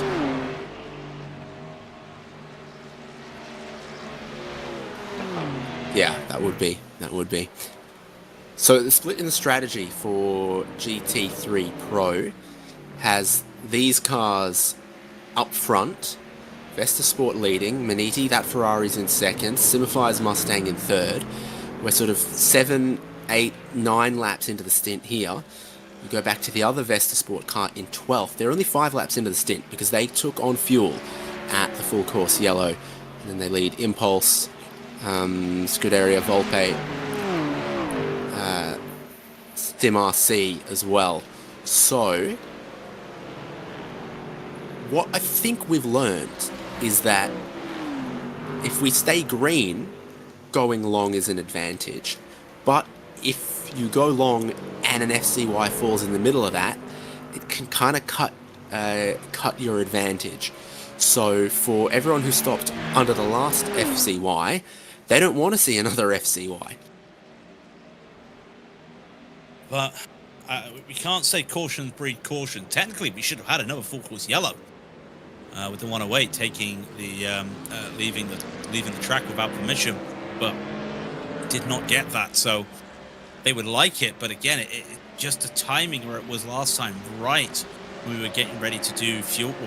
We just finished the GT3 fuel window. We had one car still who didn't take who was really pushing hard on the fuel. Unfortunately, it did not work for them because the safety car, or the full course yellow came.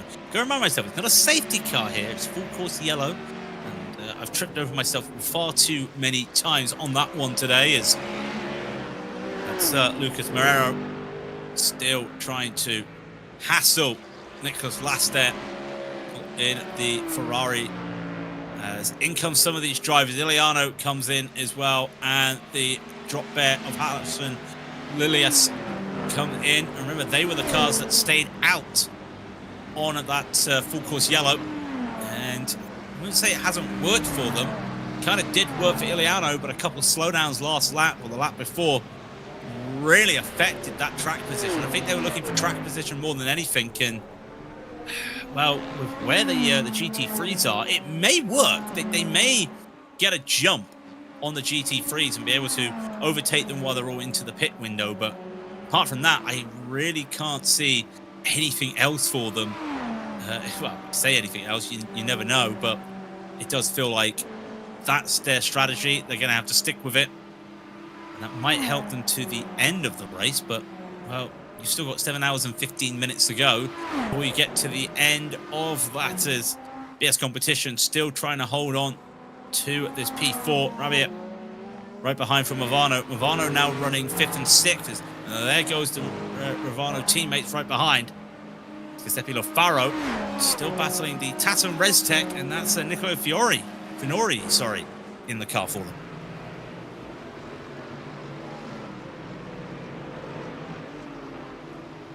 So now Max Campbell in, seeing some of these GT3 Pro cars that didn't stop with the FCY now coming in under green flag conditions, LMP2s, I should say. Campbell with the flag of Antarctica.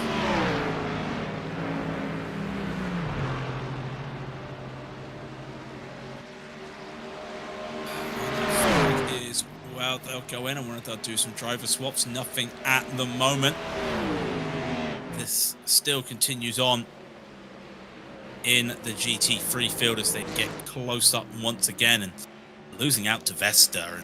And give credit, we know that Josh Thompson just launched it ahead there for Vesta at the start of the race. Well, you look at Roberto Rabici, done the same thing, has the Italian pulled that gap ahead of everybody else. The rest of the field, the rest of the drivers as well, having to play catch up with 6 seconds of the gap. It's not a Josh Thompson gap as we're used to. It's a big enough gap there. He's in a line. Nicholas Lass in the Maniti Racing Ferrari. You've got Lucas Cambermarero in the Simify Ford. Then it's the BMW Yannick Steinhoff for BS Competition. And Team Australia in their own Ford. Dean Mackey. I wouldn't like to be, I don't know about you, David. Oh, that's a slowdown as well. Oh, that's not the place you want to slow down. Right there, gets it done, does Marrero. But I don't know about you, David. I wouldn't want to be the last car in this pack right now with GT3s. I think the middle, probably a little bit safer. Geez, none of them can help themselves. So that's Simify and BS Competition with slowdown penalties in the final part of the lap. Maniti Racing get to stretch their legs a little bit. OPR move up into third with Dean Mackay there. Now, BS Competition have come into the pits and, well, that's probably them serving a penalty. BS Competition, the 89, just going into the box. I wonder if that was them deciding to take a penalty. Not entirely sure what the penalty's for. Sure we'll find out very shortly, but they've hit to the penalty. Is now Maradness side by side, or was side by side, getting past the orbit drop bears of Connor Nixon. Maradness, well, they've been working their way up the field. Delatraz really has been working, but Maradness just behind as well. Remember, Delatraz about half an hour ago, they were still about 5th place, and now they've worked themselves back up to 2nd, just on the strength of a quick run into the pit lane to get some fuel and just taking advantage at that moment. But Maradness, a little bit slower out there, but still started 8th, now 4th, doing really well, getting past the drop bears. There, the Logitech G Orbit Drop Bear Motorsports. They're starting to fall off a little bit. It's Connor Nixon starting to fall off and kind of screams tyres to me. I don't know about you, David. That kind of screams tyres starting to fall off there for Connor Nixon. Yeah, possibly. I've been keeping an eye on sort of who is double stinting tyres. Oh, NGP, okay. Because you want to keep some sets in your back pocket in case that rain comes. You really don't know what the future could hold, and the best insurance policy is to have 1 or 2 spare sets so you can go either way, so you can switch tyres at the optimal time and not need to persist with something that's not working. Yeah, I think we kind of have to just, as much as I'm a proponent of rain, I think this could be the moment we might just have to say, it's going to stay dry for a bit. I mean, to be fair, when you think Arjuna and Ewan, they were saying, oh, we may get a safety car, don't worry, a full course yellow. Just as they sign off, the full course yellow comes out. Might be by the time that we come off the air, we may get the rain, or when I come off the air, we may get the rain shortly. But for this moment, it's looking dry. And in fact, the humidity in the next hour is going to drop. So that's going to be one to keep an eye out for. As David, I know you've been looking. We look at the GT3s. You're picking up something for the 206 line. I know at the back of the field, they get a hit to Tet Rouge or something similar. Yeah, so I saw Lion GP 206 on pit lane a little while ago, and then I think I just caught seeing what it was that might have gone off track with a little bit of help at Tetra Rouge or one of the other fast sections of the track. But I can't tell you much more other than that they have come back out on track, but they are about 4 or 5 minutes behind their class leader. Yeah, they had to take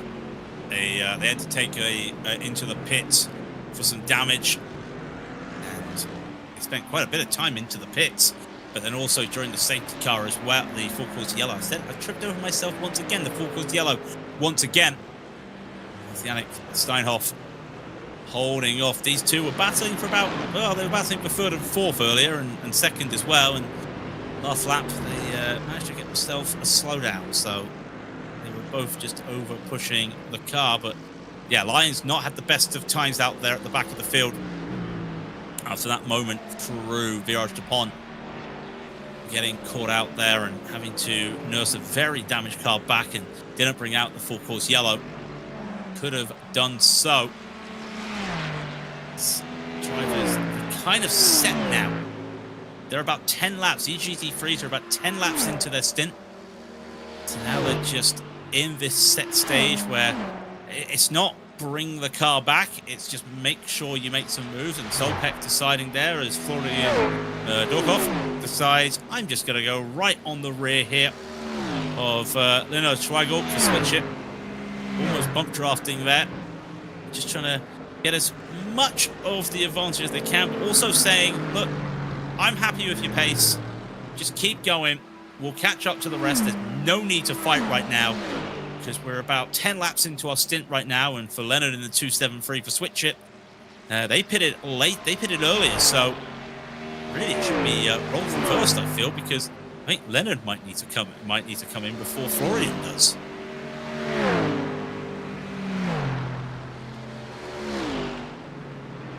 Yeah, I think so.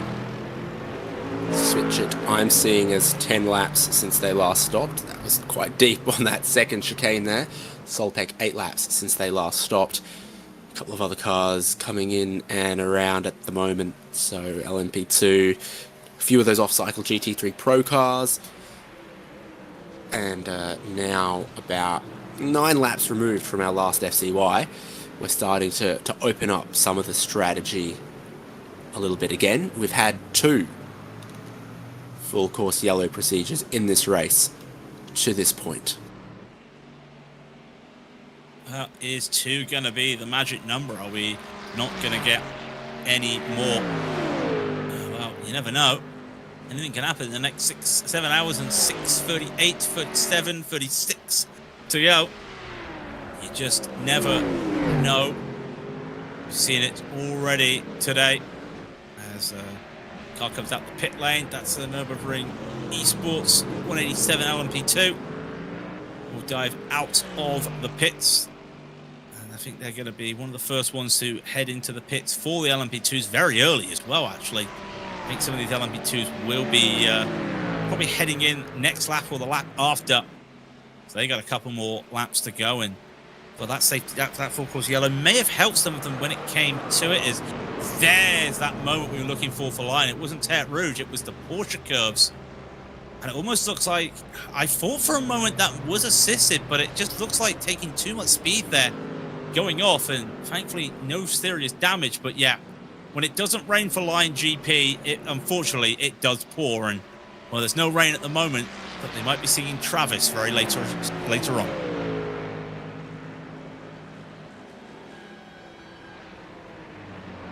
So this is up front with GT3 Pro. The leader comes in. Roberto Rebecci for the 211 Vesta Sport car is in the lane. Maniti Racing out on track to the lead of class. Then OPR BS Competition, Simify, that's who you're looking at right here. They themselves, amongst this group, are probably only 1 or 2 laps from pitting. So Impulse pitting after 13 laps. And Maniti Racing and OPR beginning their 13th lap right now. BS Competition and Simify beginning their 12th. So looking into my slightly scratched up, slightly cloudy crystal ball, 50% accuracy guaranteed. Maniti Racing and OPR in lap. BS Competition and Simify could go one longer or pit with them and try to get a jump off a slightly shorter stop. David's crystal ball works 50% of the time, all the time.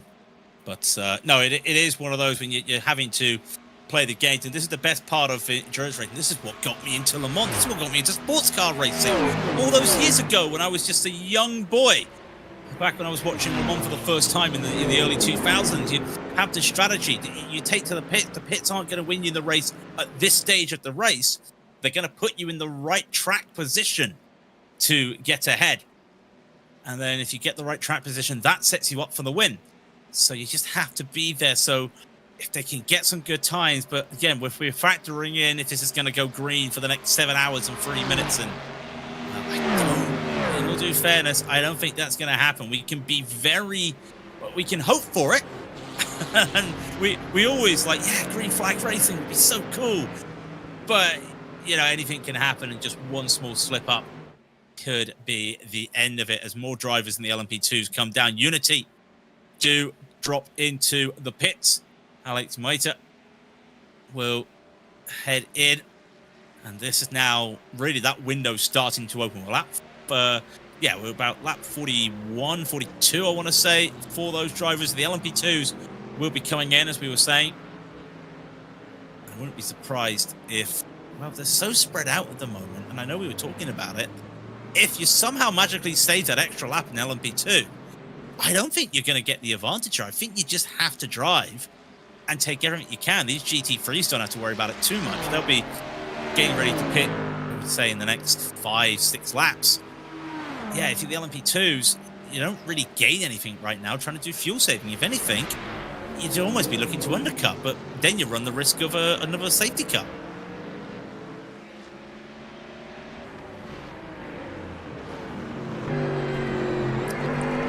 Yeah, this sort of compress the pack before the pit stops at FCY doesn't give you the same advantages as some other safety car procedures would, and it functions a lot more like a IndyCar IMSA. The pits are closed under yellow and then they open for the classes, so that pitting later can create a window of time where you're actually a little bit exposed to those who've pitted before you getting their pit stop time back and then being right behind you when the window opens. So it strategically is at some point going to have everyone just working backwards and then pitting as soon as their sort of critical lap number comes up, so that they don't get caught out. Board the big Mustang to start another lap. And of course, we saw as well, I think it was Impulse, they tried to do that very long fuel save, and it worked. And then the full course yellow came out, and they kind of lost out there. Delta Sport, that's the Delta Sport Sim Shop, will head into the pits as Harris Vukavalis, will drive it or drop into the pits and take some fuel. We're almost coming up to the 7-hour mark, and we'll be doing a handover very shortly. David, I've got to say, I know you looked at your crystal ball and you've seen some things, but what is your crystal ball going to be predicting for the next 7 hours? Oh, geez. Well, it's again, it's scratched, it's cloudy, and I don't have the. I'm not paying for the premium package, so I can only see 4 hours into the future, where I can see that we'll be racing through the middle of the day, 10 a.m. to 2 p.m., possibly the hottest track temperatures, even though they remain relatively cool. So, yeah, I see us not really having too much dark running. No dark running. I think you've got the pack there that you kind of need to pay for the adverts. I think there is.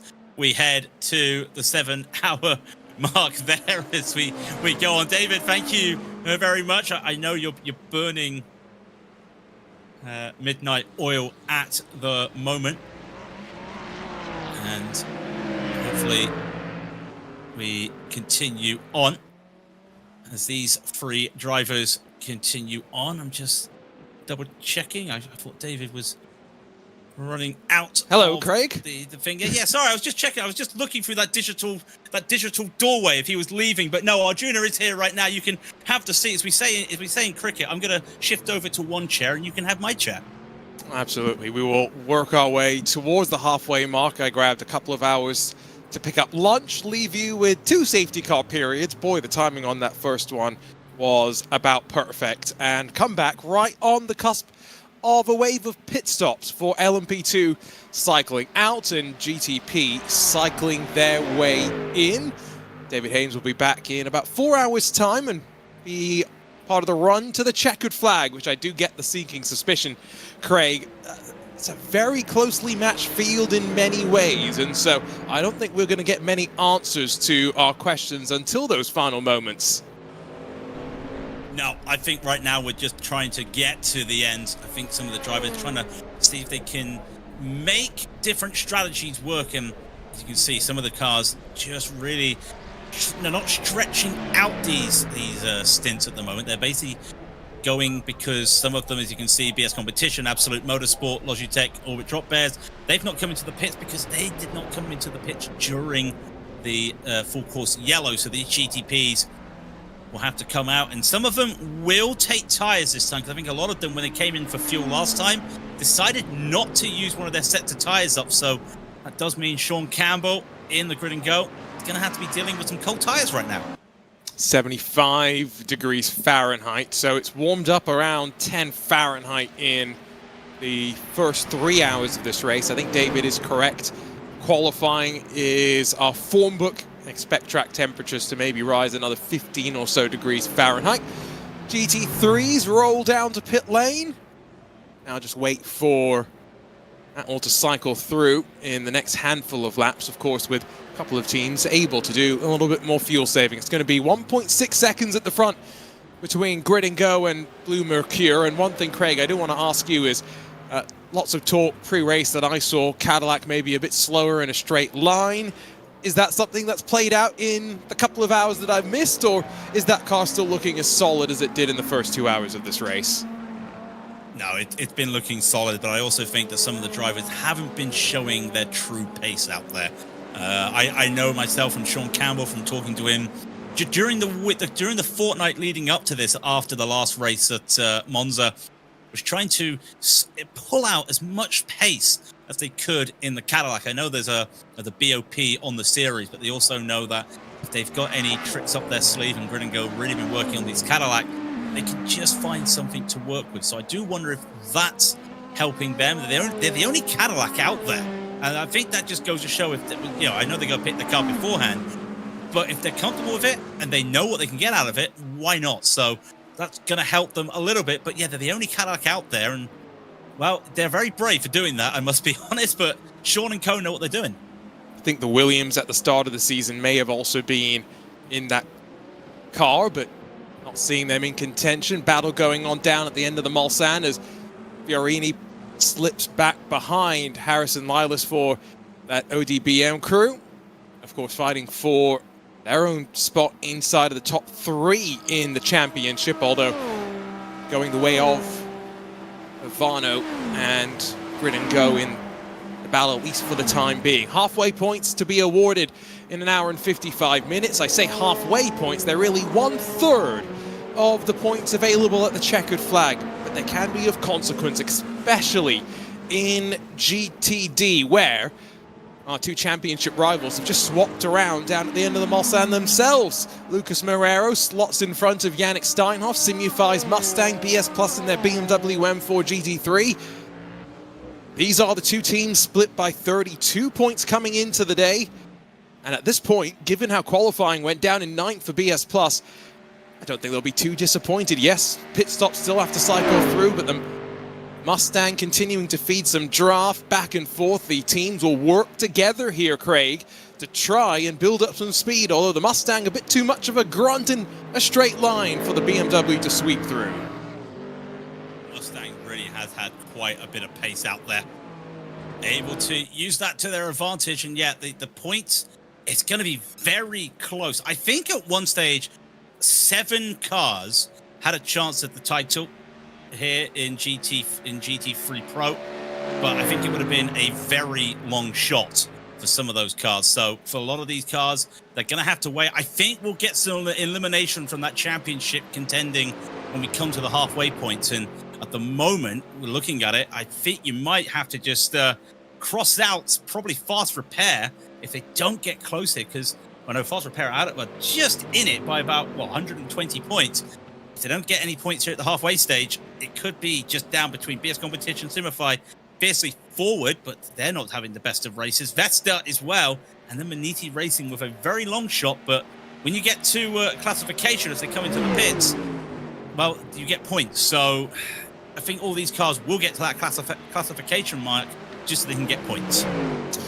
Well, I do think that for Fiercely Forward, their Aston Martin just doesn't seem to be having the same speed as the Mustang or the BMW, but they're keeping themselves in it to the best of their ability. Let's see what happens now on this pit stop cycle as Florian Durkop, Solpec Precision.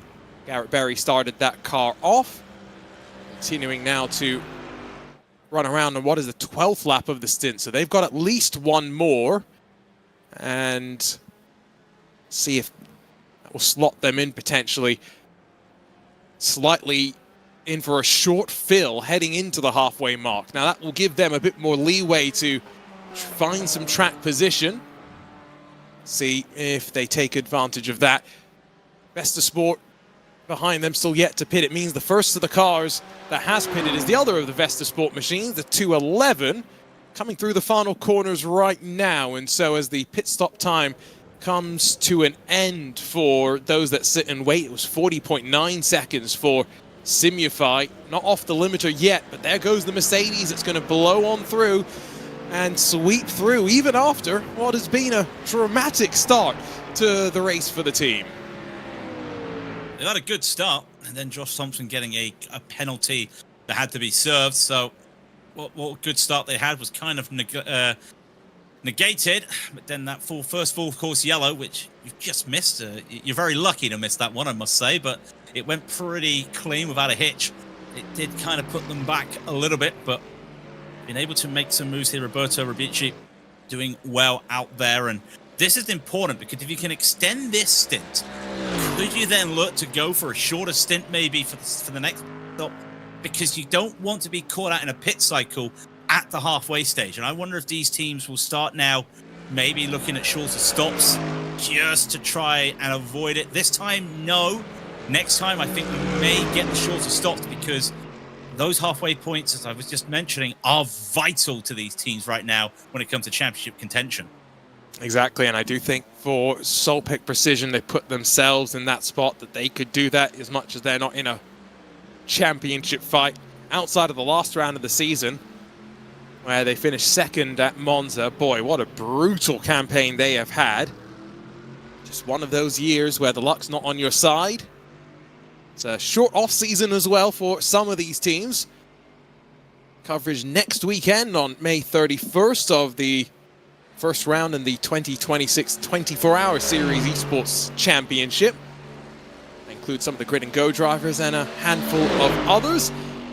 Now, not quite bump drafting, but as close as you're going to get between the pair of Mercedes down in towards Indianapolis and Arnage. Bit of breathing room given down into the braking zone. That's exactly how it's meant to be done, as Antonio Reger and Akos Orasani still out there on track. They owe us a pit stop, yes, but these are the teams with even more an advantage as it runs right now.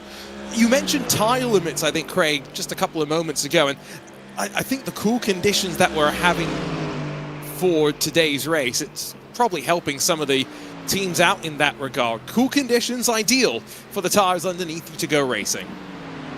Yeah, and you've also got to factor in that because they've got bigger fuel tanks, they don't need to use many tires. 8 sets of tires for these GT3s. So for the GT3 Pro teams, they're having to just work out their tire stints. And I think last time when we had the last set of green flag, last set of green flag pit stops, that's all these teams have been doing. They've not been pitting during the full course yellows because they've just pitted. So I know some of the team did not take tires last time. It didn't come to 2 Mercedes. Could be interesting. And I know you were talking earlier with Ewan about tires at the same time as fuel. Can I join the party? Because I agree with you.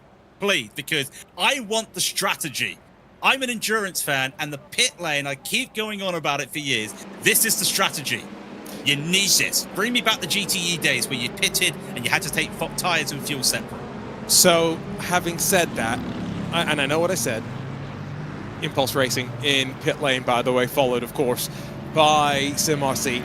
So having said all of this, I have also come to this other opinion, which is that there are certain regulations around minimum pit stop times which can work out okay. Now, the Nürburgring 24, the pit stop tables are still hurting my head a week or so on. I've still got a migraine thinking about those things. But it was so much nicer, Craig, seeing how much more relaxed the teams were in pit stops, trying to figure things out, seeing the drivers get out of the car and be able to have conversations. You're reliant on, effectively, the fuel pumps at the side of the road that you and I would use, not the high-pressure systems that a race team would traditionally use. So, having said that I want to see the strategy, there's also certain pit stop rules that do have a place, just not the one that puts pit stops with tires and fuel at the same time and sends you out in about 40-odd seconds like we often see here. Oh, goodness. That GTP car almost ran straight into the back of the LMP2, and it's checking them up as they swing out of the final sequence down to the final couple of chicanes. And this is a feisty battle between a couple of Porsches, Absolute Motorsports, and the Logitech GODBM machine. That was very close for comfort. I honestly thought we were going to see a car getting spun around there. Not the first time we've seen a car get caught out through the karting S's, but kept it together. And Liliano, he's not had the best of drives. Remember, he took the lead of the last full course yellow because they decided not to go into the pits, and it didn't work out for them. And a couple of slowdowns just sent him going backwards. And for Lyles, Harrison Lyles, there for Logitech G, Robert Drop Bears. Yeah, it's just not having the best of days. They're trying to battle for that P3 in the championship. More traffic there, not going to help Liliano as they go by. You talk about the Nürburgring, and that's one of the pit lane rules I love to see, because it brings me back to when Ferrari won with their brand new, with their latest GT3s. They're going to go side by side. They had damage to the rear of the car. In the pit window, in the time required, they still got it switched out. No rush, no fuss. They just kept on going, and that was a little bit of a tight moment there. And it was almost going to be nice and calm as what these two were doing, but these were a little bit more hectic compared to what Ferrari were doing, changing a rear clip on the GT3. Yeah, but then we get into the conversation about what is a GT3 car and what is a prototype nowadays. These two are not the only cars close on track. There's quite a few different things, including the fact that Grid and Go are under pressure for the lead of this race. BS Plus competition. Yes, on a slightly different strategy, but look at them fan out 3 wide down the Mulsanne as they crest into the final braking zone. Lorenzo right there as Campbell slips through in that yellow and purple. Puts a white, red and black LMP2 between him and his main rival, but not just BS Plus. Augustin Bernier and that blue Mercure Porsche in the mix too. These are 3 drivers, all above 10,000 I rating. Go back 6 or so years ago, and it would be a much more rare sight to have so many drivers at this level. But such is the reality of modern competition. The level has just continued to get higher. There's different strategy for BS Plus. Craig, where are we expecting it to cycle them through in about an hour and 45 minutes time? Well, you've got to remember that the undercuts so far in this race, or drivers not taking the conventional strategy, have actually proved to be slower.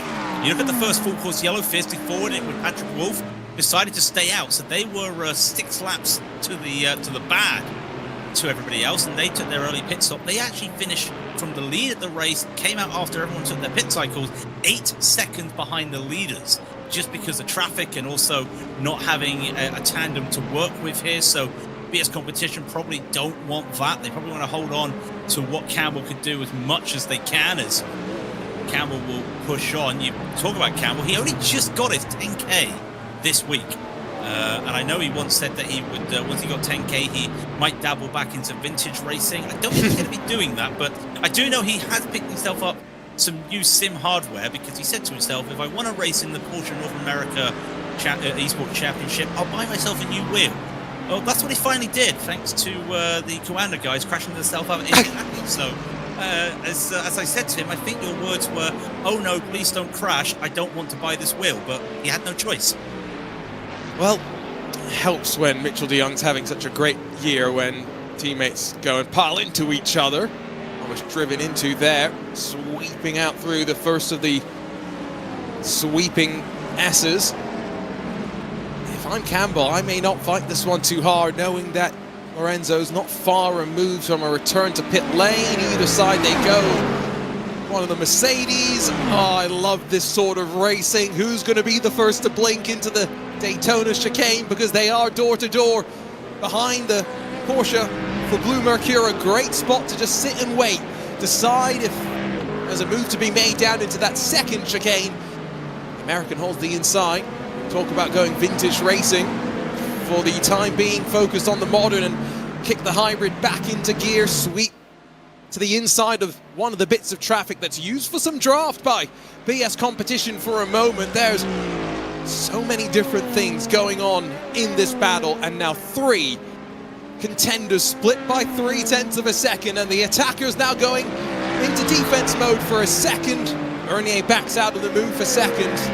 These 3 catching some traffic on the run down to the end of the Mulsanne. And it's a good thing that runoff there is now flat, because Blue Mercure was just having a decisive moment there on the Solpec car.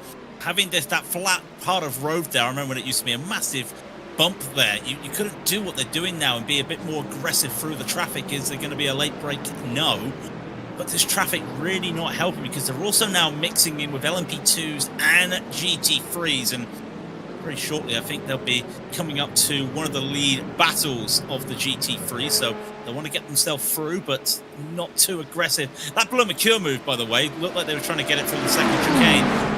It was on, but it wasn't on, because the slipstream that the BS Competition of Daniel Lorenko was getting on Sean Campbell. So I think that was just getting clear air to set themselves up and maybe just stall the drivers here a little bit, but they're so focused on their own battle, I don't even think they realise Blue Mercure's right behind them. It's right there. Only 3 seconds back is fiercely forward too.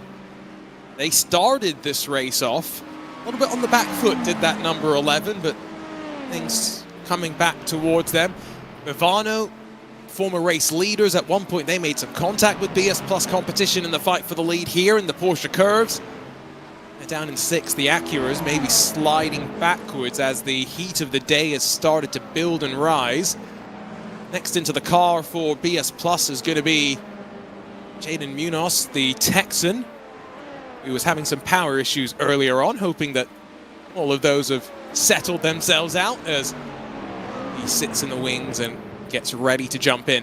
Would assume next for Grid and Go will be the Hungarian Peter Zuba, while for Blue Mercure, don't think we've yet had a chance to see their new signing, Alexander Spetz. So all 3 teams with 3 driver lineups, and I think for the type of race that we're in for now, a proper sprint for 6 hours and 40 minutes. 3 drivers sounds nice. This is not maybe a mentally, physically taxing part of the race that they're in, but mentally it is going to be no quarter given, maximum attack in every moment through traffic. Bit of a wiggle for BS Plus as they breathe past the LMP2. Blue Mercure gets checked up on the exit of Tetra Rouge, but all of these moments, Craig, they could be decisive. Could be decisive if you think about it. Just a little bit of slipstream, lose it out on fuel, lose a little bit of the pace as well, start to pull ahead, but pull behind, sorry, but I think not going to be too far hindered out here at the moment. Will Augustin in that Blue Mercure, look, he's already caught back up there to the BS Plus competition car. You mentioned Spets, I was going to bring it up, because what a story that is. We know Drago Racing have gone. Their swan song was Monza last time. They got the championship, the team's no longer. Spets jumps into Blue Mercure. To me, I just think that's fantastic. I think Blue Mercure is almost, as you know in soccer, the Phoenix team. I think this is the Phoenix team because they picked up some of the old Apex Racing team drivers. They picked up Spets as well. They're not becoming, you could joke they're becoming the pick up all the people that get dropped, but they're literally giving people a home to just keep doing this thing they love, which is competitive sim racing. So Spets is going to get in. He's got no pressure on his table. He can just have a nice relaxing drive around it. Well, relaxing as you can get around here, and you see these two completely fighting in front of them. But yeah, what a great story that is. Spets getting picked straight back up, and of course, of all the teams, Blue Mercure, who just came out of nowhere early this year to pick up drivers from teams that have gone. Didn't see much of them in the first 2 rounds of the season, unfortunately, but second place at Interlagos a couple of rounds ago. Blue Mercure slowly building their own momentum in this championship and indeed across all the board as well. Let's see if we can grab a quick chat with one of the drivers now that these front 3 starting to breathe a little bit, which is exactly what Craig and I want to see.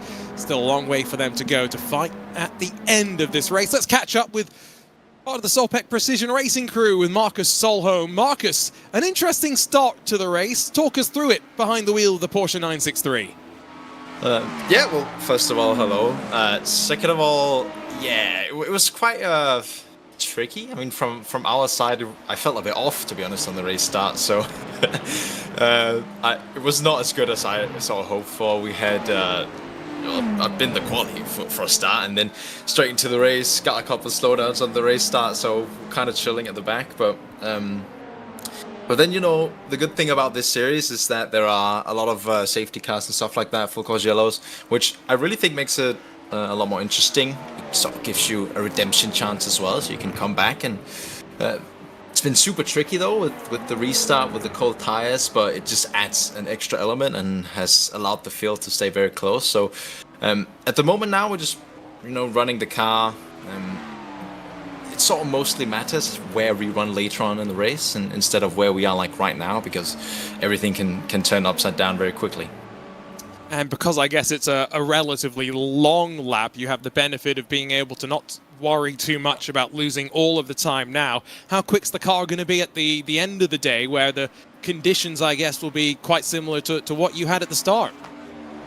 Yeah, I think our car is actually better in the colder temps. I was quite surprised because going into the race, you know, we weren't really happy with how the car felt. It's like the prep hasn't really been optimal. We haven't necessarily done too much. So especially in the hot temps, our car felt completely off. The balance doesn't feel that great. It feels super difficult to drive. But that's sort of the middle of the race, the next couple of hours that we just have to get through without falling a lap down, essentially, and then hopefully it comes back sort of at the end of the race when temperatures drop a bit. I think the in-game finish time is something like 5:30 p.m., so the temperatures should definitely come back down at the end, which will make it a lot nicer to drive again. And obviously we've had 2 full course yellows so far, so by no means are we trying to wish one into the wind, but obviously traffic always makes it interesting as our leaders in LMP2 go wheel to wheel. What's it been like fighting the LMP2s and the GT3s as a GTP machine? Has it been easy working your way through with the different classes of competition? Relatively so, yeah. Like Le Mans is such a wide and long track that the traffic is relatively calm compared to like other tracks, you know, like Interlagos a couple of rounds ago. You know, it's a very tight track, a shorter track, so you meet traffic a lot more often. But at a track like Le Mans, it's compared to that, it's a lot more calm. It's not too difficult unless you meet them in sort of the final or the first sector where it can really cost you time. But it's definitely very, very easy to navigate. Well, Marcus, we'll let you get back to your race. Are you jumping back in the car soon? Yes, I'm jumping in after Robin now. I think it's a little bit of damage on the rear end, so looking to come in and fix that. And yeah, then I'm getting in for. We're planning on triples, but it's a bit hard to know with the full course yellows, you know, because that can throw a spanner into things. Thanks, Marcus. Always great to get that insight. This LMP2 battle, by the way, back and forth. Do they know there's 6 hours and 35 minutes left to go? Down to Arnage, Effect Simulations, Lucas and Túnez back to the lead of the race. I almost thought when we were in the interview that they were going to come together and almost take each other out through the traffic, through the second chicane there, because they were that close to one another.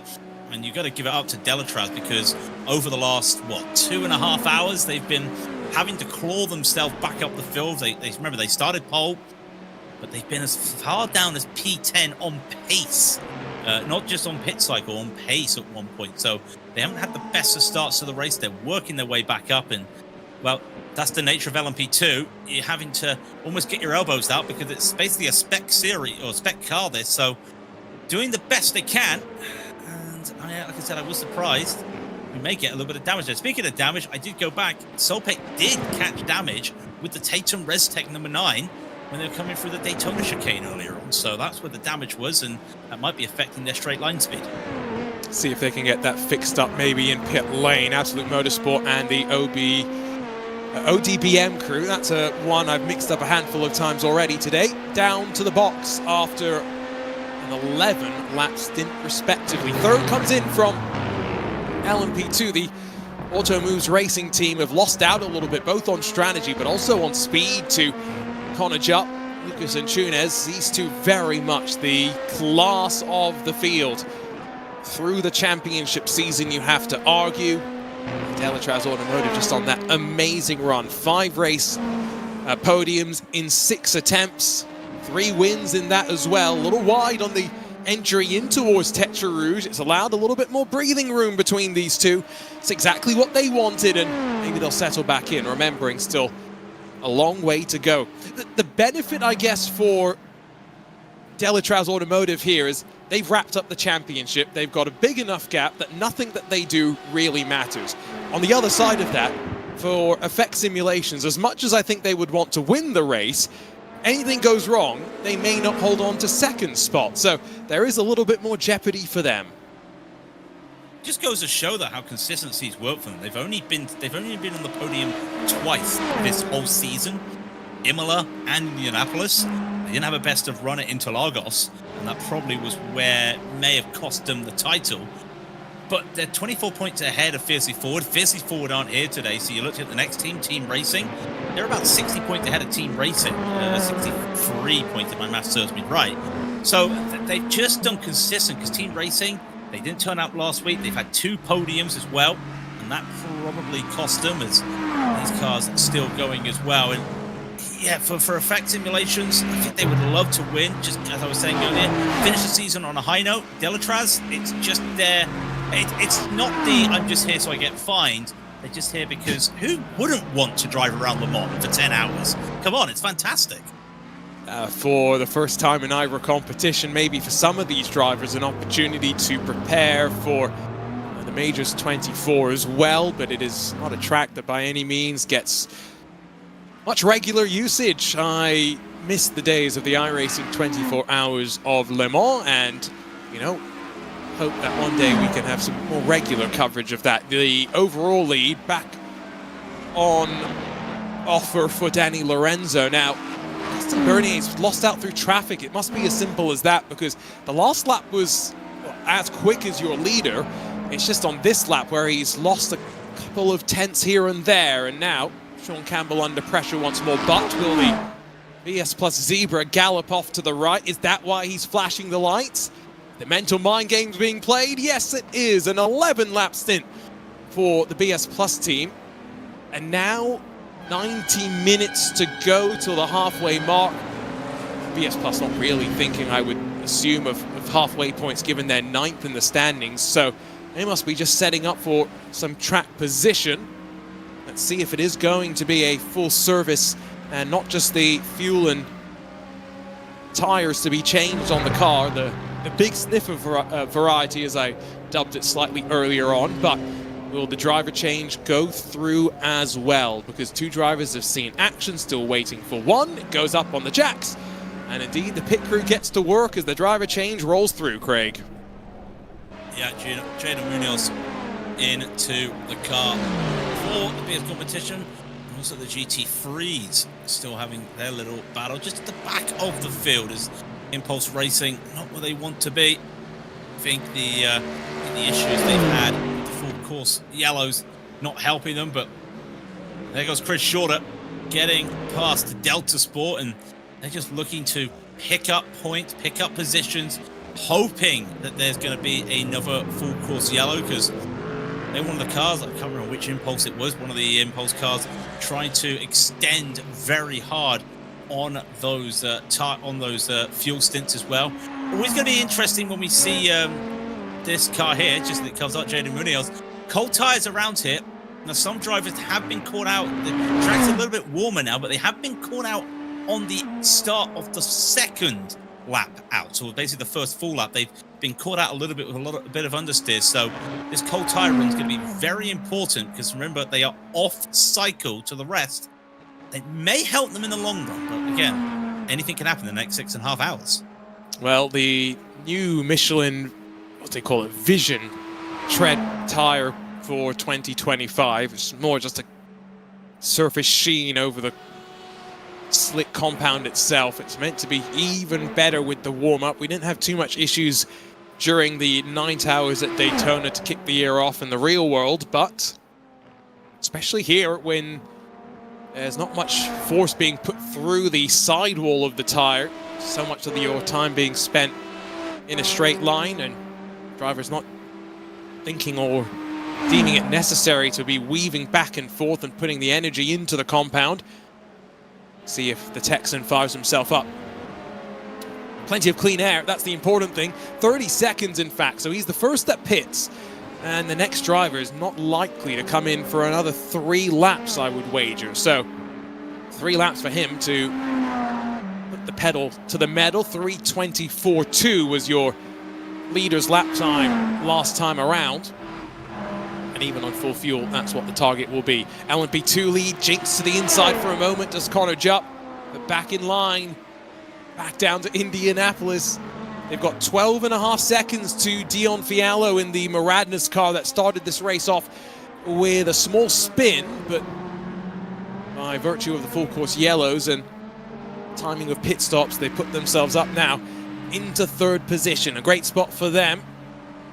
These two probably another 3 laps or so away from their own trip down pit lane, so plenty of opportunity to squabble back and forth, but not here into the Porsche curves. Bit too fast to go wheel to wheel in these nimble LMP2s. Yeah, not to mention, as I always like to say, dirty air as they come from Virage Dupont as well, and now the karting S's. Just so much dirty air as you're trying to follow. The understeer starts to kick in, you're having to crank a bit more steering, and if you're Connor Jupp, probably having to have a little bit of a lift off the throttle just to get that nose Craig, in. Hello. Sorry, I'm interrupting you because slow car on the Mulsanne, and it's one of our championship contenders in GT3 Pro, the Aston Martin for Fiercely Forward. It's fired itself back up to speed, but our producer Hugo already on the case. Out of the second chicane, around it goes, and that is unusual. That is very unusual, and I wonder if they'd be able to hold on to that, because that's not when you see LMP2 battle though. They've just gone side by side through the old Dunlop chicane as they go under the old Dunlop bridge that's no longer there due to sponsorships. Around the outside for Connor. Yeah, wow, through the Forest S's, around the outside. I've never seen that. And you can tell that they're on low fuel because that's a low fuel move there. You want to get ahead and get that position on the track. What a move from Connie up there.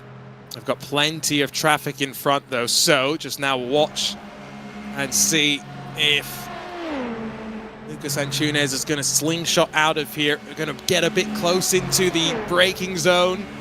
This is where a bit of awareness of your traffic and your ability to put the power down relative to traffic is important. GT3 car is going to stay in the middle of the track. P2 cars on the left momentarily, and then as soon as possible break that toe. You say low fuel, their lap times are trending in the right direction as well because they get quicker as the run goes on. Confidence just seems to be building as well, but these cars are glorious. The old generation of LMP2 to be replaced in a couple of years' time with something a bit bigger, bit heavier, and a bit slower in many ways. Gonna miss these cars, especially the racing that's put on between some of the teams in IVRA competition. Now, a bit more traffic down at the end of the straight here. And again, awareness. Slow yourself early so you can put the power down and not get checked up too late if you need to. Draft to slingshot off the corner once again. These are two drivers on top form right now, but I wonder at what point, if you're a team manager, do you say, right, we've got 3 laps, let's see if we can save a bit of fuel and carry a bit more fuel into our pit stop. It's tough though. No team in LMP2 so far. A little wobble there as well from Lucas Antunes. Yeah, no team's been able to do that +1 on the LMP2 today. They always used to call it the pipette fuel tank there because it just goes so quickly. And it just feels like there's not enough time on this track to look to try and extend. If you can extend, I think you'd be seeing it in the lap times as well. You wouldn't be doing these mid 36s that some of the cars are doing out there. So I do wonder if this is just a straight line, and maybe the full course yellows, as we saw with some of the other cars, use that to your advantage to try and make a jump here. But you've got to also remember that the cars are also battling, well, not these two, but they're also battling to try and get some decent midway points as well. And well, that would kind of be 2 pit stops away for these LMP2. So maybe they're just going to try and make the most of it now and see what they can do. But yeah, Connor Jupp, the moment got through that lead. Look at the gap now. It doesn't look a lot, but half a second around here through the 4 chicanes, that's a big deal. And that's now starting to show that the Delatraz Automotive driver starting to just put a little bit more on there and tighten the screw a little bit. And yeah, he's starting to pull away now. And it's a clear track in front of him. That's what he wants to see. It's not a case of if you can extend +1. It's, I think, more a case of if you can carry more fuel into the pit stop, reduces the amount that you then need to put back into the car. And they're all going to do the same amount of time on the tire change. That's pretty much identical on iRacing. Couple of BMWs in GTP side by side. Paddy Wolf, Nicolo Fiorino in the Tatum ResTech 8 and 9 respectively. And ET Racing behind is the one that's a lap down in 13th position. So still hoping for a fortuitous full course yellow. In fact, caution right around now would be perfect for them because they would end up getting their lap back and right on the cusp of their own pit stop as well. It's all about timing that unpredictable caution, but in a race where you need attrition to see those cautions, 47 starters, we had one early retirement and then a Rett Esports and Lion GP in the last couple of hours. Been a race where most have been able to keep themselves out of trouble, which is what you want to see. And for the most part, I think the reason for that is our traffic interactions, Craig, have been pretty good. We've seen a couple of close calls, yes, but that's mostly when GTPs and LMP2s have been together, which has not been very often. No, it's been a very clean race when it comes to the traffic. In fact, the incidents that we've seen have actually been into class. They've been with the same classes. So it just goes to show that the drivers also just trying to find every inch they can on a track like this. Drivers like a track like this because it's a slipstreaming track. They love to work in tandems, and when you're in tandems, you try to find that extra inch to work your way through, as you're seeing these drivers here battle on, and they're just trying their best to find out. I'm having a look as well. I know you were saying about Patrick Kessel may get his lap back. We haven't seen anyone try to get a lap back with this full course yellow procedure. I don't know if it's possible or not, but one to keep your eyes out on as the LMP2 battle brews on with Delatraz and Effective work their way up here a little bit. It's a little closer. I think if you want to get a lap back, it needs to be before you get to the 11th lap of the stint, because if that happens, you're required in that car to come down to pit lane unless you've pulled out some magic miracle. So as soon as we get onto the next lap, Maniti would not be able to get their lap back if the full course yellow procedure was to work through. So it's been difficult. You are timing it as best as you can, but again, it's unpredictable, and for the most part, drivers have been keeping it on the tarmac. Now, that was pushing the bounds of track limits, but getting away with that was our race leader as he tries to build that advantage a little bit more. It's only going to be a 10-lap stint for them, not the 11 I thought they may be able to do, but the gap holds pretty steady. And now it's time for the drivers to hit their marks. It's important for them to do so, and then race off of pit road, because it will be the same drivers, I think, who head into the pit lane, who leave in control of their cars as well. Yeah, next question will be, what about tyres? So either of these cars go up onto the jacks? And yes, they both do. So it's going to be the driver swap, and it's a driver swap and a tyre swap. Alexander Delatraz will jump into his own team there, and it will be James Ebron as well, the 199. I think every other team that's coming to the pits as well going for driver swaps. Is down at the bottom you see the GT3s, and I think this is good because you're at that stage of the race where if you're looking at the halfway point, you do one more stop, then you get to the halfway point, take the tyres now, but build up a gap now, and then solidify it with that second pit stop, because I don't think we'll be seeing all these drivers who've come in right now take tyres when they come to their next pit stop.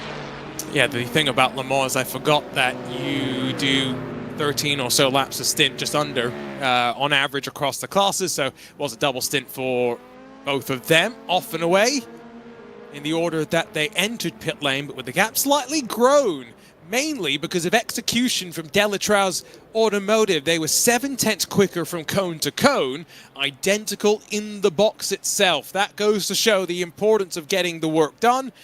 However, marginal gains, especially at a race like this where slipstream and draft's going to bring them right back together as quickly as you'd like.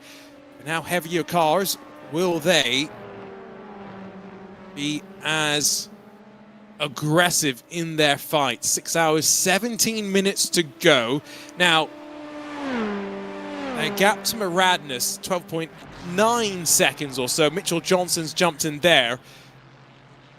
Logitech G, ODBM, the 168th, then fourth, with the Automoves Racing team dropping down to fifth after being as high as second at one point. Team Racing, Fast Lane, the Nürburgring Esports 187 and the Arret 180, all in front of Hyperion, Pacetech, and Unity RDV. All of our LMP2s cycling in and out of pit lane. Now with our GTPs doing the same as well. The front five have all made their trips in, and Craig, I'm hoping I'm not wrong in saying that some of these drivers will stay in the car, as general a statement I can make. Yeah, well, Sean Campbell on the last lap. Actually, one car does make a driver swap. Alexander Spetz has jumped in for Blue Mercure, but I don't think they are taking tyres. No, they are actually taking tyres there.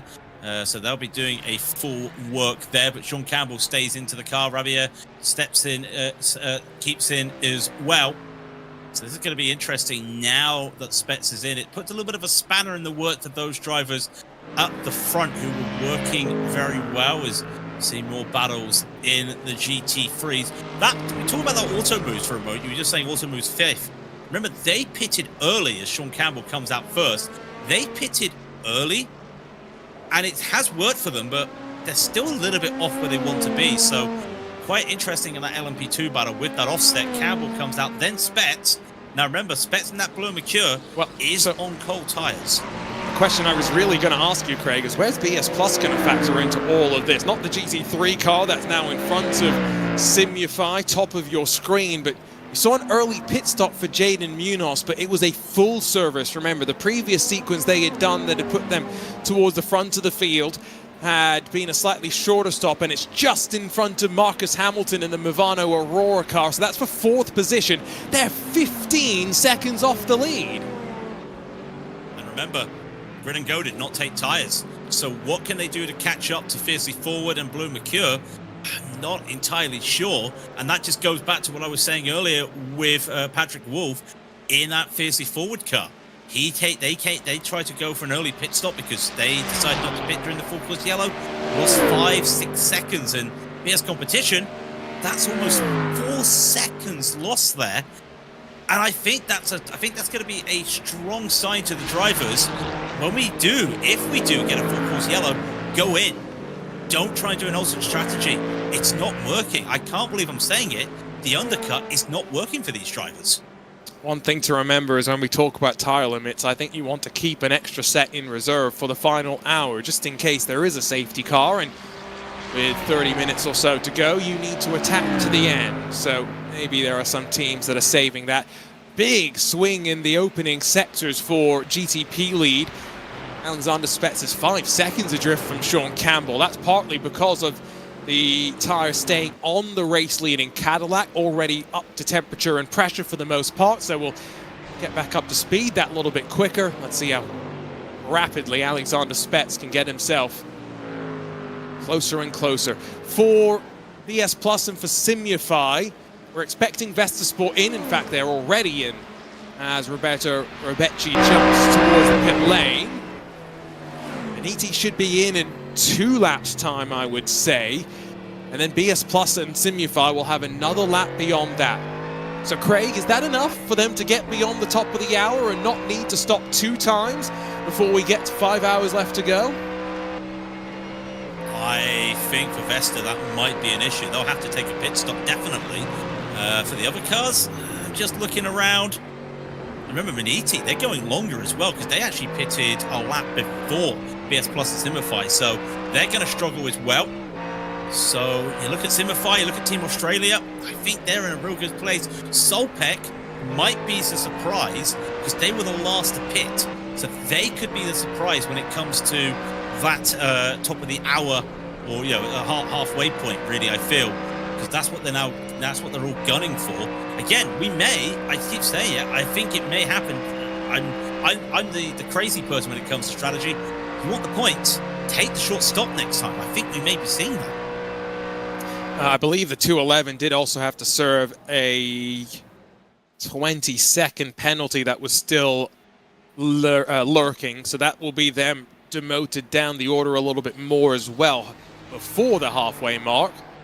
That might mathematically drop them out of title contention. All depends on where these two will end up. I think you're right, it is still a bit tough for them. If it's going to be 2 laps next time by, that's just under 8 minutes, and I don't think they're going to get back around and have 8 minutes left on the clock. So that does mean Solpec Precision will be in the hot seat. Not a team necessarily fighting for the halfway points.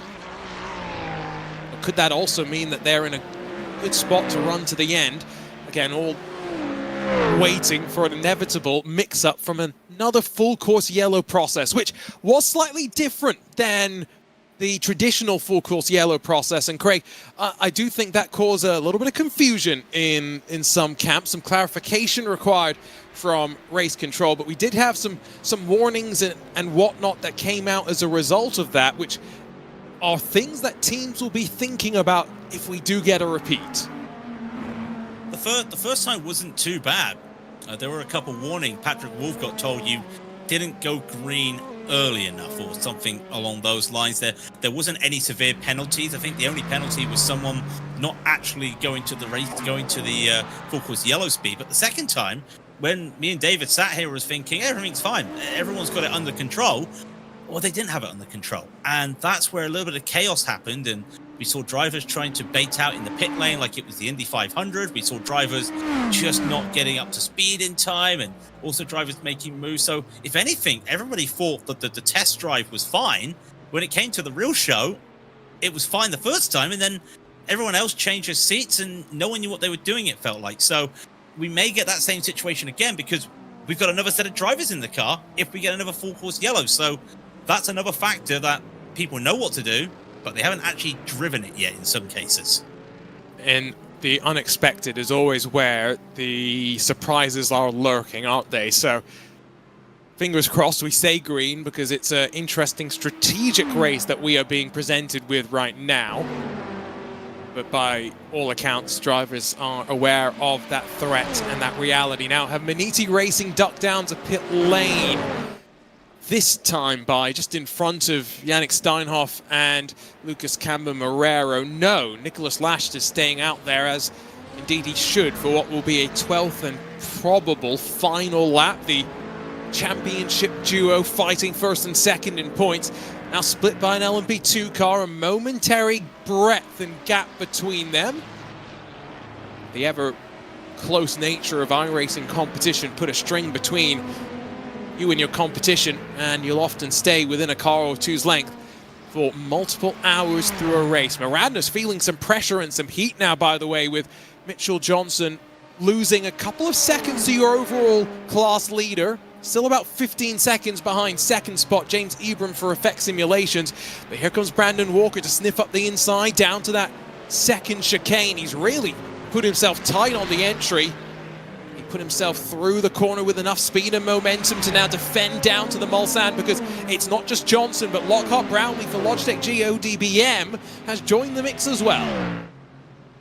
Brownlee's just been very quietly working his way through, just catching up to them just where you want to be right now. And the best seat is the third car in this train, because he sees that Walker just a little bit of a different line through that second chicane. And again, look at the lines. Wouldn't be surprised if he tries to go a little bit defensive here as well.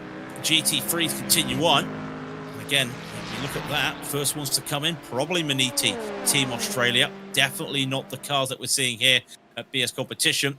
That one, definitely Maniti will be going in. Real good drive up the field, though, because they've made a good jump through the last pit cycle, because they were behind BS Competition. And again, circle back to that undercut. It actually worked for them. When the prototypes has not been working, the undercuts actually been favoring some of these GT3 drivers today. Might also be track position where they drop themselves into, because I think the coordination with those cars is probably more important than with the prototypes. So Maniti are fighting for 5th in the championship, where they enter the 9th. They'd like to try and close in on Vesta Sport fiercely forward. See how the rest of this race will go for them as we close on the end of yet another hour. It's not quite the peak of the sunshine here in the French countryside, but our track temperature has been rising quite nicely. Not to the heat that we saw in qualifying just yet, but at 78 degrees Fahrenheit, it is very much continuing to warm up. We heard from Marcus Solholm earlier. He was saying that the Solpec Precision Porsche 963, the number 62, is only going to get better when we get into the cooler conditions. Now that's a car that has broken the right rear and will be lucky to see the cooler conditions. The Delta Sport SimShop Ford Mustang hard into the barrier at Tetra Rouge. And with that, we're getting a full course yellow as well. And just a couple laps ago as well, Fiercely Ford yellow in the GTPs went down off at Mulsanne. So they're going to get a little bit lucky there, because here comes the yellow flag. So anyone that has had a moment out there, they're going to be neutralizing the field. That's not good for those GT3. Well, actually a relief for those GT3s. For anybody that was looking for time, can't get it. This actually, I think, is almost perfect for Maniti in particular. We'll have to just wait and see how things play out as we work into this third safety car phase of the race. And I missed the first two. I got out of Dodge just as we jumped into the first one and left Craig and David to explain to you all how this is going to work. Instead, now I'm going to leave myself with the responsibility of doing so, and Craig can correct me where I'm wrong.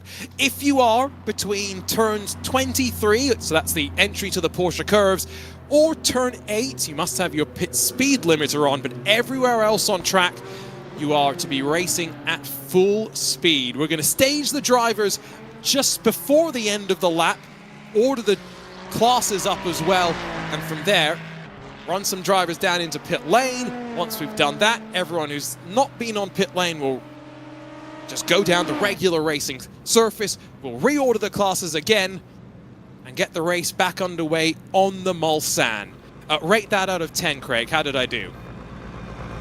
The British judges are giving a 9.2 there. I feel. No, you did very well there, and give a shout out as well to Hugo getting those rules on the screen there for the viewers as well. It's a unique system, and I was talking about it earlier. Back in the day, it used to be 3 safety cars around here. I know for the top split of the Majors 24, they've got 3 human-controlled safety car drivers, but this is a different way, and I like it. It brings a nice neutralization, but also it levels the playing field so there's no disadvantage unless you're off that pit cycle. So, yeah, I wouldn't want to see this everywhere, but for a track like this, I do like this idea, and I've got to give credit to the race control for making this. Now, one note we should say to add on to those rules, I tried to keep it as TLDR as possible, explain like I'm 5 friendly, but if you are in front of your class leader now that we are ordering up the classes, you get your lap back, so you will be sent around and reform at the back of this queue. It does mean, like I said, that if you are on track and not under the pit speed limiter, you must still drive at racing speed, but with no overtaking permitted. 4 minutes to go to the top of the hour, and yes, Beniti Racing indeed are the biggest winners here, both because actually, their GTP car is probably not going to get a lap back now that I look through it. There's going to be a handful that dive down to pit lane, but I would not assume that everybody would, because this may take long enough that they don't need to pit again before the halfway mark for some of them. Anyway, let's distract ourselves a little bit more, shall we? Because, Craig, the thought in my mind right now is if we've got this process working for the Circuit de la Sarthe, well, it's not a large stretch for me to say, well, when's IVRA heading to the Nordschleife then? You know, that was my thought as well. I thought, could we do the Nordschleife? I mean, it's been done in sprint races on the sim. It's totally doable. You can throw a car around here, but with the nature of with IVRA, remember you can't tow the car. What happens if you get a car that's crashed out? You're there at the Flutplatz, and someone down at the Stefan Beloff S has had a crash, and oh, sorry, you've now got to do a full course yellow.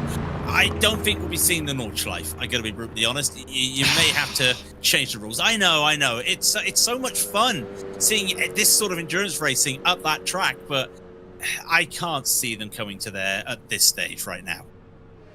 I have ideas. They're not all going to be popular ideas, but you know. I've got ways to make it work. Where else could we go? Where else? I'd like to hear these ideas. These are things that me and Casper, if he wants to come and talk to me, we'll communicate and we'll get it figured out. Where else, though, can we, now that we've got these flexible procedures, where else in iRacing can we take the show? Well, definitely the bend. If you ran the full bend, with just how long that track is, I think you could definitely look at something like that. Then you're looking at longer tracks on the sim, and well, the only other long track that would really, I don't know if it would benefit or not from it, and you'd be crazy to run this sort of series there, would be Bathurst. And then after that, well, really, Bathurst, the laps aren't that long under safety car, though. As in, I think we've raced around tracks which have just as lengthy safety car periods, because Sebring, for example, would also be a relatively lengthy lap. You know what I was thinking is, mainly because I said Nordschleife, is VIR one of the layouts that includes one of those corners that we can't say the name of on air? Well, you can, but only once, and then you'll be kicked off the broadcast. No, I will say Jake Sperry. I did do a broadcast with Jake, and I know he's not watching at the moment, so I can get away with this. We did a broadcast on the grand course, as they call it, and we did say to everybody, what's the rules? We can't really say it, and he finally decided to say it, to a huge gasp from the people in the booth.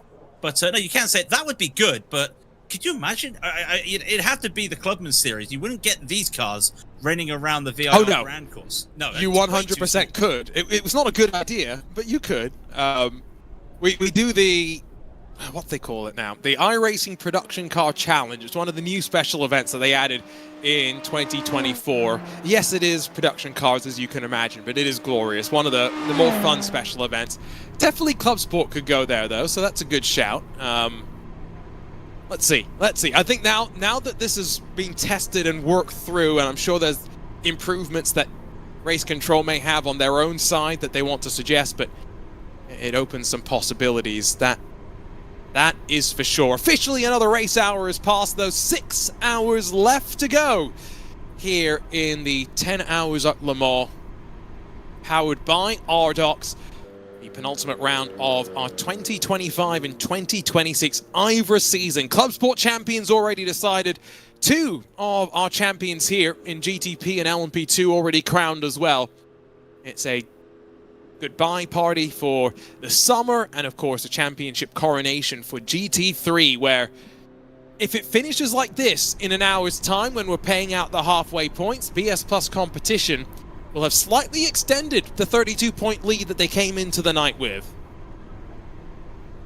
That's going to be very important, and also the fact that this is taking a little bit longer to get everybody grouped up before the pit lane opens, that helps out these GT3s, because well, we're now less than an hour to go, so we're looking like we're going to be doing just a sprint to the halfway mark for the GT3s. The GTPs, now they can get into the pits. I wouldn't be surprised if they look for it. This is going to be interesting as they start to move. Well, who goes in here? BS Competition, remember, they came in earlier than everybody else. What's Sean going to do? Is he going to sell a dummy? No dummy this time. They are all coming in. I think if you pit from here, there is a chance you can, with one safety car, for sure, get to the end of the race. But even if this extends a bit longer, maybe get to the halfway mark. So it's worth the gamble. I think LMP2, it will be wholesale pit stops for them too. While in GT3, it's just come to my attention on who actually might be the biggest of the winners in this sequence. Vesta Sport had just served their penalty, if I remember correctly, and they will cycle to the front of GT3 when the rest of their class heads down pit lane. Let's wait and see how things will play out. It's a couple of GTPs, Paddy Wolf, I think, amongst them, and of course, Patrick Kessel. I think Paddy Wolf has stayed out to track Maniti 1 lap down. Maybe that's just the competitor's side in my brain. But LMP2, only Nürburgring Esports going to stay out there on track. Very interesting, as now the cars will line up on the pit exit and get ready to blend in with the rest of the field. No GTPs took tyres. So that's an interesting decision there, and I did wonder for a moment, he may have just had a small hiccup there with Marcus Hamilton, but he doesn't. You talk about Paddy may have just done that. It would have been, I'm not saying typical Paddy Wolf there, but we know what Patrick Wolf's like. But no, this is what he did last time. Tried to get advantage. I think he wanted to take control of the front of that field, and I think that's what he's looking to do. And you look at it as well. Actually, Vespa came into the pits. Everybody but Simulate Sports comes into the pit. So the 277, a team we've not really spoken about, is going to lead the GT3s. That is a bit of a surprise. There they go, just going through, just waving hello to all the GTPs and LMP2s. That is a surprise. And actually the Impulse also doesn't go into the pit. It looks like. Very interesting. Now, Impulse Now, Impulse are in that pit exit queue if they're that purple machine. So they're going to slot into second, but that's a fuel-only stop for them as well. So now what's going to happen is we're going to merge into 3 class queues down out of the opening chicane, and we'll find out exactly what the running order is going to be. But it's a new class leader in all 3 of our classes, and in terms of championship for GT3 Pro, BS Plus will be 5th on the road, Simufy 6th. So they've lost a couple of car lengths in track position, but it's not really impacting our championship equation too much, at least for the time being. Let's see what this next 50-odd minutes has in store for us before those halfway points are paid out. All eyes as well will be on the penalties. Not for the GT3s, but for the prototype. The GTPs, as we were saying, should be okay when it comes to going to the line. The LMP2s, that's going to be interesting if anybody else gets caught out there. But what the nature of this restart does, though, it's a straight line all the way down the Mulsanne when they come out of the Daytona chicane. So you don't see you're going to get the experience this time, Arjuna. You don't get to see very much aggressive driving until you get out of the Mulsanne corner. So it's going to be a very quick run. And actually, they've managed to get everybody done pretty quickly here. It was just a bit of a slow time getting the drivers ready to go into the pit. They're all going, and you can start to see, third time's the charm. They're really starting to get to grips with this system. So keep an eye on, it will be 3rd in queue, Maniti Racing, or 2nd in queue, excuse me. Maniti Racing, a lap down in GTP. They were hoping to get the lap back. It's not swung in their direction as Paddy Wolf plays his own strategy game. In LMP2, Nürburgring Esports, they're going to owe us a pit stop in 5 laps' time. Could that be enough for them to get to the end? Maybe that's the gamble that they're looking for. They are in a tight championship fight with Team Racing maybe a bit further down the road from Effect Simulation. So that's why they're gambling here for Smilia Esports. Strategy just worked out perfectly for them. They pitted a lap before, and now Lean Weigel will be in control of GT3, albeit with Impulse Racing and Chris Shorter. Started down in 19th position, but topping that car up with fuel, no tires.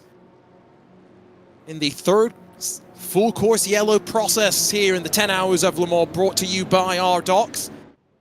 An opportunity for some to have a little bit of redemption. Track temperature continues to climb as these drivers build some energy in the tires. Last time I mentioned it, it was 79 degrees Fahrenheit. It's now up to 85 degrees Fahrenheit, so almost to what we saw in qualifying.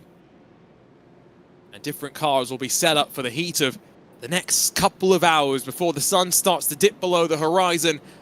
And the likes of Solpec Precision Racing, Marcus Solom telling us that car will be good when the track starts to cool off once again. They start to rise to the forefront, out of the Daytona chicane. Let's see how Paddy Wolf controls this restart and how the rest of the field strings out behind him. Nürburgring Esports, Marius Rommelfangering, the lead of LMP2. Leon Weigel for Smilia Esports, their Mercedes leads in GT3 Pro. And we're back underway at the Circuit de la Sarthe, and look how some were able to time that. Already Jaden Munoz alongside as they run down to that second chicane. But the tyre warming still at play for the likes of Alexander Spetz as on the brakes. The first time back under green, a bit wide from some as they miss the apex but get through the corner safely. And now back onto the power. Hybrid kicking in as they go up through the gears as well. Jaden Munoz all on offense initially, now on defense as they will be 3 wide. One car all the way to the inside of the bumpy part of the public roads. Marcus Solholm back in that car and back on offense. A spin already. LMP2 and our championship leaders. BS competition involved. BS competition going around as well. I saw auto moves getting spun around as well in the LMP2 battle. And we've got even more issues out there. As you can see, drivers getting back up. This 3 wide real good battling. They're all trying to find the right move.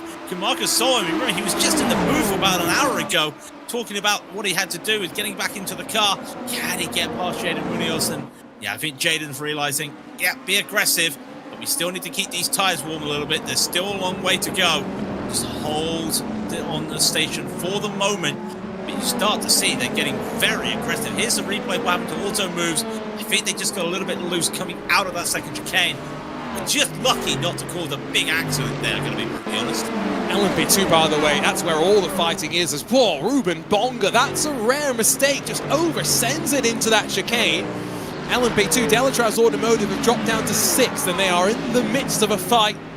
There is so much action. My goodness gracious me. Vesta Sport slip and slide their way after contact. Oh, in a straight line as well. One car slightly coming over to the right. Race control already busy, I'm sure, in the midst of working through that start and keeping an eye on everything. Well, they're only going to get busier for the next 10 or so minutes as the reports flood in thick and fast, and that does include a driver who took a tow back to pit lane. So we'll see if there's any word on that. That was the Vesta Sport car. Was that in a position where race control deemed it safe? But to the line, Paddy Wolf leads.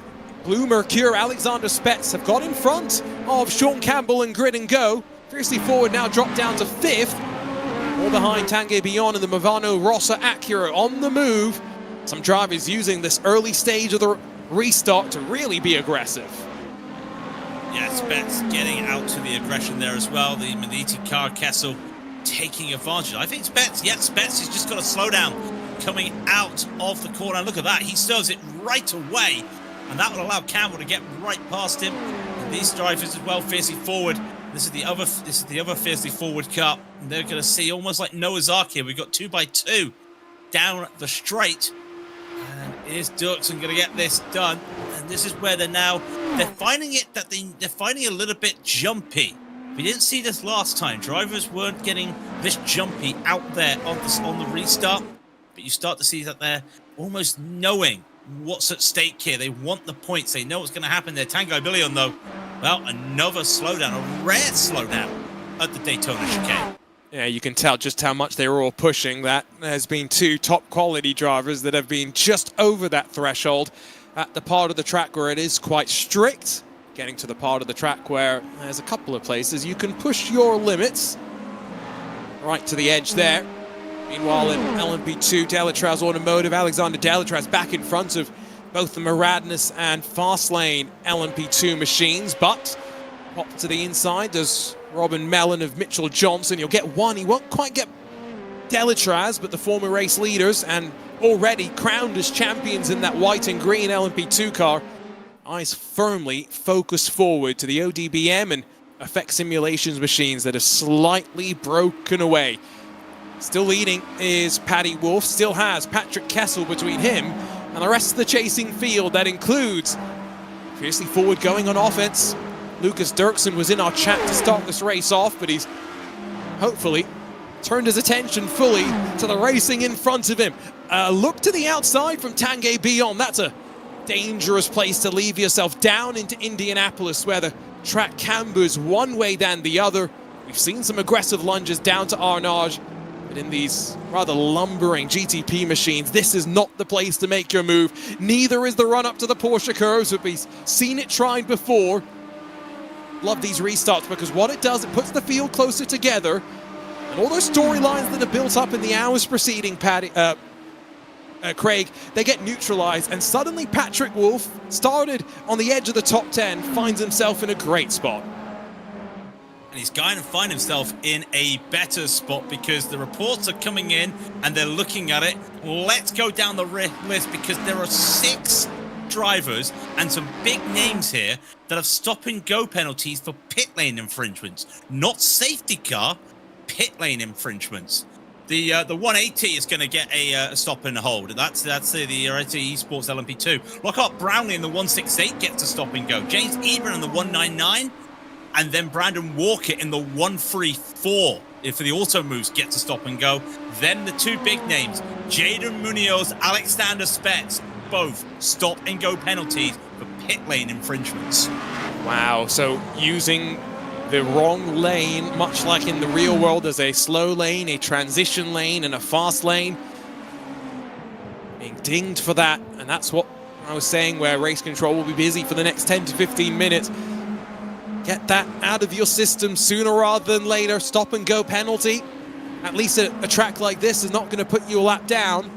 What it is going to really do is give Patrick Wolf, Sean Campbell, plenty of breathing room at the front of the field once that all sequences through.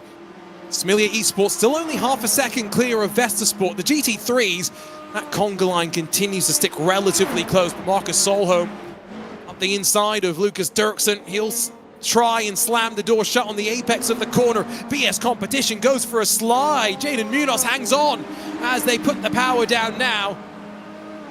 Again, I go back to something we said about 30 minutes ago when we were watching 1v1 action for the LMP2 lead of the race. Still 6 hours left to go, Craig. Some of these drivers have forgotten that.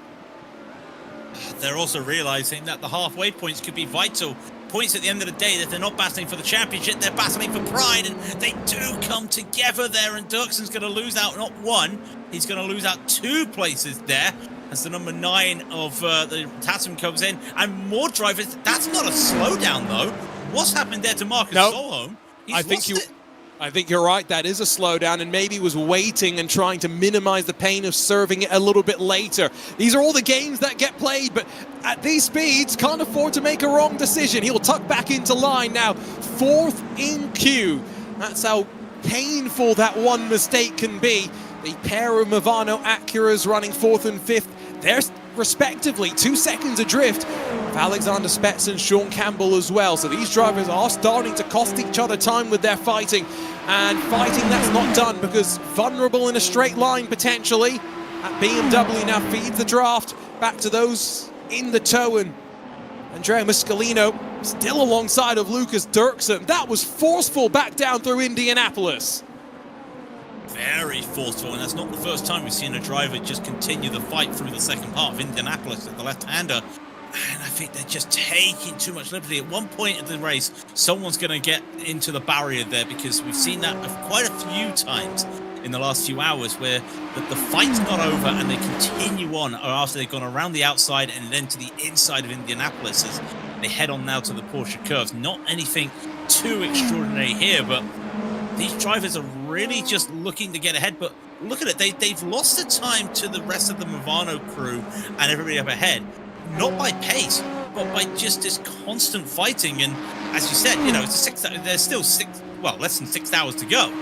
You don't want to be fighting this soon, because look at the track position. You were given a gift to be right into the same pack and neutralized, and now you've just gone too aggressive. That's what I feel. Too aggressive too soon, trying to get ahead, and well, now they're about 5 seconds away from where they want to be.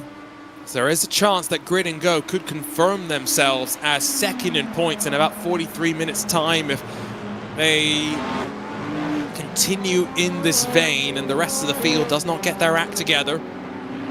We'll update you on that when it's finalized. Trending in that direction as a possibility with the stumbles that a couple of others have had. I'm just trying to now look at the lap time and give an accurate indication. 3:24.8 for Paddy Wolf last time. 3:29.1 for Lucas Dirksen. So close to 4.5 seconds on one lap alone. Yeah, these drivers now, I think, have realized that and started to be a bit more sensible. Remember, our owed a pit stop from Paddy Wolf. Everyone else might be able to get to the end of this hour, at least in GTP and LMP2. I'm thinking that Nürburgring Esports, who now are 2.5 seconds in front of Effect Simulations. Remember, lighter car means they will be slightly quicker as well. But if they're in pit lane in the next 2 laps, I think they can get to the end of the first half of the race from there and put themselves in a great spot for the halfway points. It is a 6 laps difference, but you got to look at where they got to pit. Yeah, that's probably just where they want to be, and they're really starting to gap. In fact, they've been putting on the pace a lot more here. Actually, a bit surprising to see the pace compared to the rest of the field. Almost a second faster than what Effect Simulations were doing, as the LMP2 battle brews on as these drivers continue on, and I think that's going to be another move to the front. And yeah, that's Marcus Solholm coming by. I did see in the chat, apparently it wasn't a slowdown. Marcus hit the pit limiter. We've all done it. We've all done it. Silly little mistake, but at least hopefully he won't make that mistake again. It's happened in the real world too, to be fair, I'm pretty sure, so we'll forgive him for that. Headlights still on for some of the cars, but not for all. Let's see, pick out that fight behind where the Maniti car on the lead lap in front. Absolute Motorsport, the Logitech GODBM number 68 find themselves fighting. Oh, Orbit dropped their Motorsports. They're fourth in points. They're one of those teams that wants to try and get as close to grid and go as possible. Try and avoid them guaranteeing themselves second by the time we get to the halfway mark of this race. Let's go back to GT3 for a moment, because as much as these drivers are fighting, I think VestaSport have had enough of sitting behind. And Smilia, Leon Weigel, tucks back in, and from a penalty being served just before the full course yellow, VestaSport find themselves back in the lead of this race. Perfect time, and I did wonder, because I always thought to myself, well, Josh Thompson had a penalty he had to serve it. He didn't serve it. And I don't know if they just forgot to serve it or just waiting for the right time, but give him a chance as well. Not only did they serve that penalty, but they also just extended their gaps, so they were able to just get a good place on track. And then they just fell right into the right hands there with that safety, with that full course yellow. Similarly, esports though, well, that jump through the pits, early pit stop, helps them out here. But look at that train of cars, and that's what I love about the GT3s around here, is the prototypes get all the love when we talk about that big tandem racing. For the GT3s, just look at this train of cars. Anybody here has got a shot at taking the victory, but they're just waiting for the right opportunity, and I think they know what to do compared to those prototype drivers that are being a little bit too racy. I think we've only seen about 4 overtakes in the top 10 in the GT3s since the restart. In GT3 Pro, I'm trying to do the math, but I'm never one at trusting myself. Regardless, with BS Plus all the way down in 16th position after the spin on the restart, there is no bones about it. The gap's going to shrink at the halfway mark. Simufy will get that a little bit closer. It's fourth on the road in their bright orange Mustang. Unfortunately for Fiercely Forward, came into the evening third in the championship points. Their Aston Martin has just not necessarily been at the front of the field. They've been there on occasion, but not there consistently, and running now 12th. Luka Gramka back at the wheel. They will find themselves still on the outside looking in, all as Simufy came so close to finding their championship momentum completely stalled before bouncing back at Monza last time out with a victory and plenty of halfway points as well, doing everything they can to insert themselves back into the mix. And you look at the front of the field here, Mercedes, BMW, Ford, Ferrari, nice little mix, and our BOP powered by Torque Freak Racing and TFR Labs. They've done a great job, Craig, of mixing things up both in GT3 but also in GTP. Yeah, TFR always doing good. They have such good intel when it comes to this, and I know also the drivers helping out when it comes to helping with BOP as well. It's one of the requirements that you have to do some driving as well, just to show, so they actually get some proper testing time out there as well, as much as just looking at the stats. The BOP, well, I know we can always talk about how bad BOP can be. The BOP does work when it comes to motor racing, if it's done right. We could talk about that till the cows come home in real world racing, but on the sim, I think we've got a little bit more of a neutralization. We've got the ability to keep on testing and keep on testing. We can really nail it down. And of course, remember, this is the second race here with the new iRacing BOP procedures, which allows you to add power and take weight away. I'm so excited. Now, the only thing that iRacing really could add for us would be the ability to dial it in per team, so that you could give like success ballast and stuff like that, which you know, I know some people will say doesn't have its place, but it's worked great in other sim racing championships in the past, is all I will say. So it would be really nice if we could have that. It's a free fall now from Smilia, by the way, now that they've been leapfrogged for the lead. Through has gone Tom Reiher, through has gone Lucas Cambamarero. Next will be Ryan de Grip for Maniti Racing, who we jump on board with now. I first remember this livery on the good old BMW M8. That's why we called it the Big Green Machine. It's not so big anymore, it's still pretty green. Had their fair share of success in IVRA competition as well. Saving some fuel, as you would expect at the end of the Mulsanne. It's funny you talk about that. I remember the old BMW days when we need to just remember that big green tank of a car. And then you get into this car, and I've said it before on broadcast, when they're behind a Mustang or a Ford, if you get the right camera angle, all you can see of this Ferrari is just the wing mirrors. So that they're small, but this Maniti car very mighty. And I think we got to talk about it with BS competition. They are not going to get halfway points. It neutralizes basically the whole field here. I think now, unless there's going to be another full course yellow before the halfway stage in the next 35 minutes, I think we've got to say it. As Nürburgring comes into the pit, by the way, in the LMP2, this is just going to be whoever wins the GT3 Pro race tonight, probably going to win the championship now with the way the halfway points are looking. If Simify are third, it's a 5-point advantage BS Plus will have if they score 0. They could work their way forward. Not going to discount Ruben Bonga just yet because he's got a couple of seconds and then 5 cars he could pass. 35 minutes, don't count him out, that's all I'm going to say. It's a moment for Unity RDV. Oh, they were already lost the rear by the time they got off into the gravel, but not ideal by any means. Nürburgring Esports, go back to that for a second. I am 100% sure they can get now to the halfway mark of this race. The only question will be, does anybody cover them off and go for a short fill? That will cost them maybe later on in this race, but it gets them maybe some track position. We'll find out in about 6 laps time when they return to pit lane, and until then, we'll continue to speculate.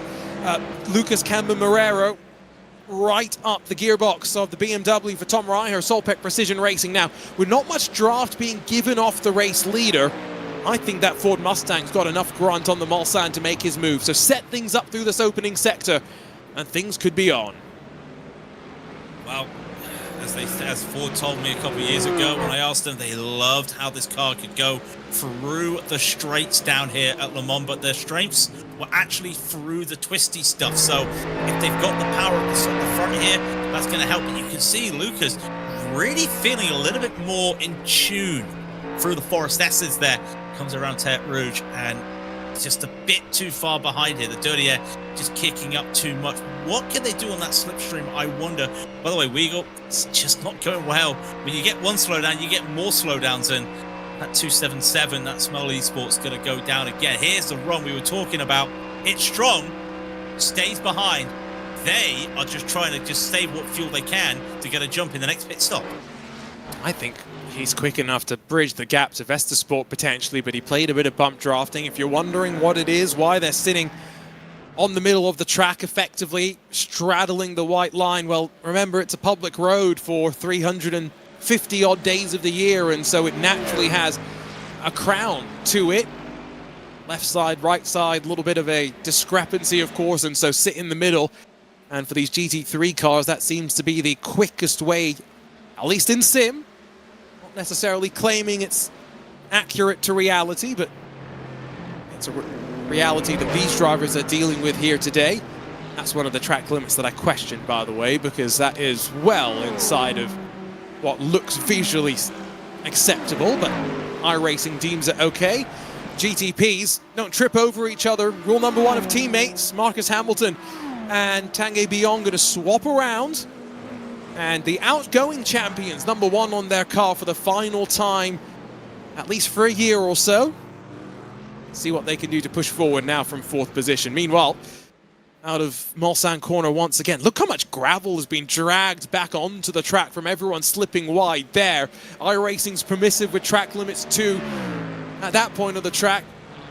And if there was any question about wanting to go for a move, I think put that to bed right now, because Craig, Lucas Moreiro's as close to the BMW as you can get without actually making physical contact.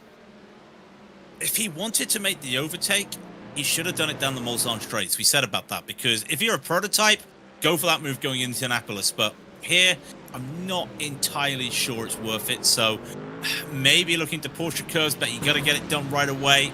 Not going to get it done. More battling behind them, though. That's the Team Australia. It must be about 4 a.m. in the morning for some of those cars. It's Antal Stabo getting past the Sim RC car. Gets by. Now, you talked about the limits, the flash of the headlights come. You talk about the track limits.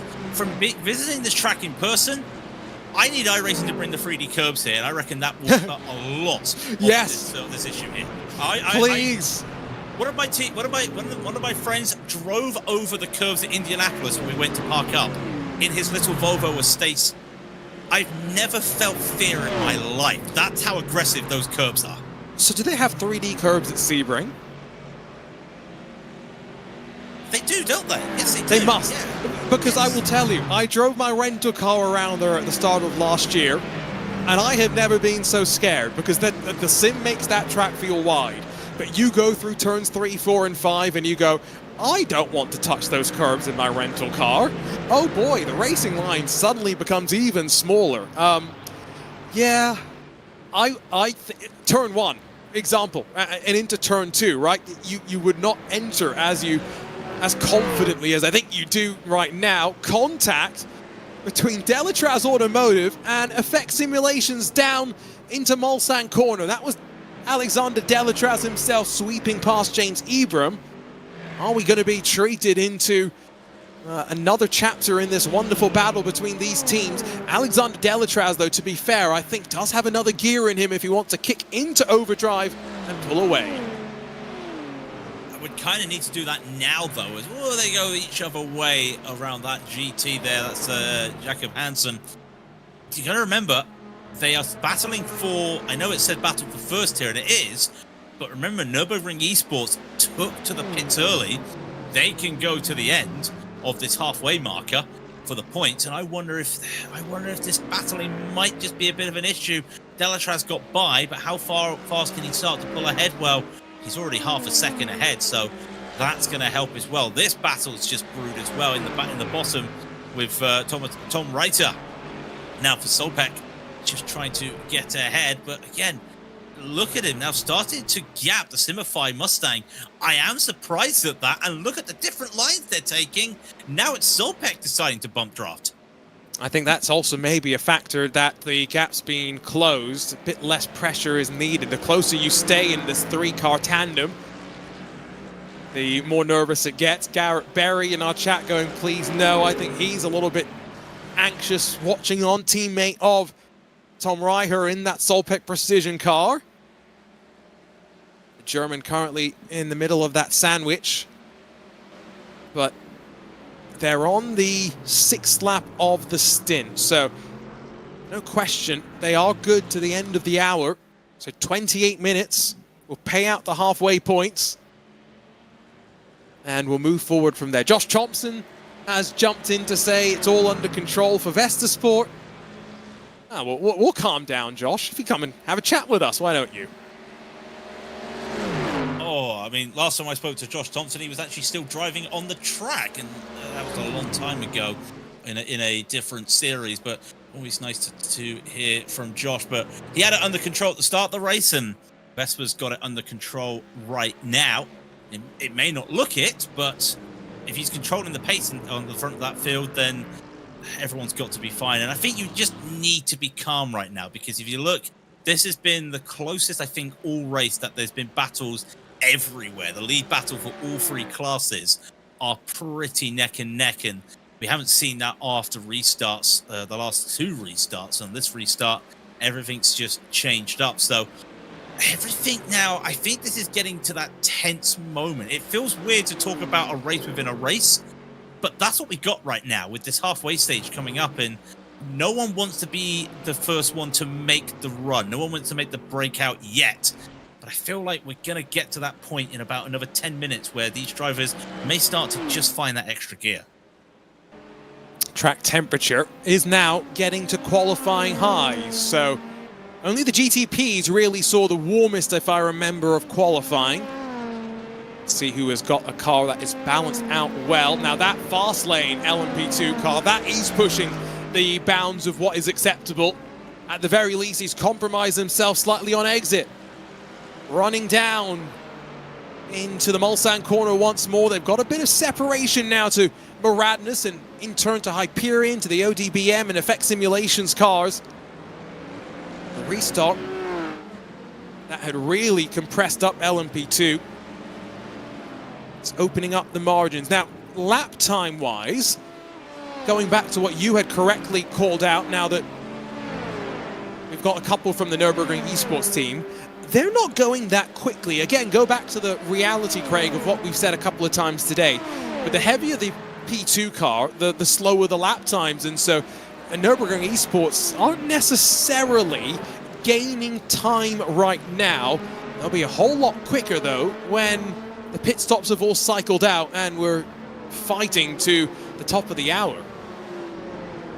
We're just waiting for that moment. I reckon in a couple laps we'll probably start to see these LMP2s look about look about making pit stops here, as Delatraz having to defend the outside line at the start of the Porsche curves. You rarely see that, I've got to be brutally honest, but holding on. Do they want to do this, though? Do they want to be this aggressive? Because that last time by from Nürburgring was a 3:39, so suggests that they may have had some traffic, may have had some issues. It was a 3:37 last time for Delatraz, 3:38 for Effect. They're going to be coming around again. I wouldn't be surprised if probably another lap or two. This lap, if they were doing a little bit of battling, that's going to bring this lap time down, not to the 39 pace, as they'll come across the line. It's still a mid-37, but that's still half a second loss just by having that small battling moment going into Porsche curves. So many bits of drama today. Our race control team's looking through a couple of moments still on the restart, but outside of a couple of things in pit lane that Craig had highlighted, that includes some of the big players in GTP, there is not much movement on that front, at least for the time being. Back through traffic for the GTPs. Remember, because of our restart, LMP2's very much on a different part of the track here at the Circuit de la Sarthe. One of the nice things about the multi-class racing here is how sparse the multiple class encounters can be when you have all three of the classes overlapped on top of one another. Remember Impulse Racing? They short-filled to jump up through the order. Started down in 19th spot, and they're purple. Impulse Racing by Walderat 257. The South African Chris Shorter's at the wheel. Remarkable job to sit up there in 5th spot, qualifying solo down. There's a long way still left to go, and the car's clearly got plenty of race speed. Do you know, both Impulse cars have been really aggressive when it comes to strategy. Just wonder if they're all just trying something different out here, knowing that, okay, there's not everything to play for today. We're not in these battles. We're at 10th and 11th. Let's just see what we can do. Let's just see if we can change something up just to provide another factor, because we know there was a chance of rain. It's not coming. There's your rain update. I said an hour and a half ago I'll give you an update. There's your update. It's not raining. It's not going to rain. So we know that's a possibility, but that's a 57% chance of rain according to the official rulebook. I don't think we're going to be seeing that. So try something different. Let's just try it. And they've done it with the full course caution. They've done it here with another full course caution. They really are just testing the limits of what they could do. And it's been working for them. Look at it right now. Real good driving from both of them in what sometimes isn't the strongest car out there in the Mercedes. But thanks to the Bob, you can see with Vettel at the front, really is starting to pull its legs out. You know, there is one thing to be said about these sort of championship seasons where you have to stick with one car, make the right pick based on how your comfort is, the tracks on the schedule, and where you think you can find the most speed. I think a lot of real world drivers would love to come to the sim world and a BOP where cars are within a couple of tenths of a second of each other. And I think a lot of sim racers would have a rather rude awakening, to put it lightly, when they go into real world competition and they are close to a second, if not more, off the pace, even at the very top level of motorsport. So we have it good in the world of sim racing when we're complaining about tenths of a second here and there. One thing to keep in mind that is accounted for in the BOP is Impulse Racing lose out to Similia Esports. Bit of a change, and sweeping down towards the second chicane. Will Simufy pop past Solpec Precision? Garrett Berry said there was no point in fighting. It will only invite others to join. And no fighting indeed. Tom Reiher backs out of things, drops into third. But crucially, what this does do is make it a 2-point championship now deficit between BS Plus competition and Simufy if it holds like this for 20 more minutes. But notice they know there's no point fighting. So the moment Tom Reiter got a slow exit at the Daytona chicane, okay, that's fine. Just take it. Just take it. I'm not going to hold you up. There's no point holding us up because we're keeping to the back of this Vesta Esports car. Just keep together, and that is the smart play in a race like this right now. And again, we didn't see it when it came to the prototypes. They were being a little bit dicey with what they were doing, but with these cars, keeping it clean, and I think that's what you want right now. You want to make the moves, and that's what I was saying earlier when we saw Simify having a chance to overtake Solpec earlier. You don't want to do it here. You want to do it on the Mulsanne. They were able to do that on the Mulsanne this time by, and I think that's where they'll be looking to make the move next time if they can get up to this Vestas car. Meanwhile, in the LMP2s, well, they can make the moves wherever they want because they've got the downforce. I'm not saying they should, but they can do it there where I was saying they can't in the GT3. Yeah, the GT3s have to very much deal with a different world reality. It's what makes some of the other special events through the years and other championships where the GT3 is the top class, makes it interesting how they suddenly become the bully and forget all the terrible things that prototypes have done to them and go and do some nefarious things to touring cars, GT4s, and on occasion some BMWs and Mazdas as well. So what traffic gives, it often takes. And especially here in the world of IVRA, we usually find ourselves on the right side of things. Hyperion racing alongside a fast lane down towards the end of the Mulsanne straight.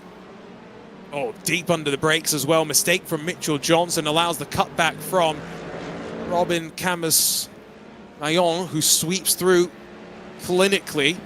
That's a fight for 4th, 5th, and 6th in LMP2. They've maybe only got 2 laps left before they're down to pit lane as well. So they are light on fuel. They are rocket ships right now.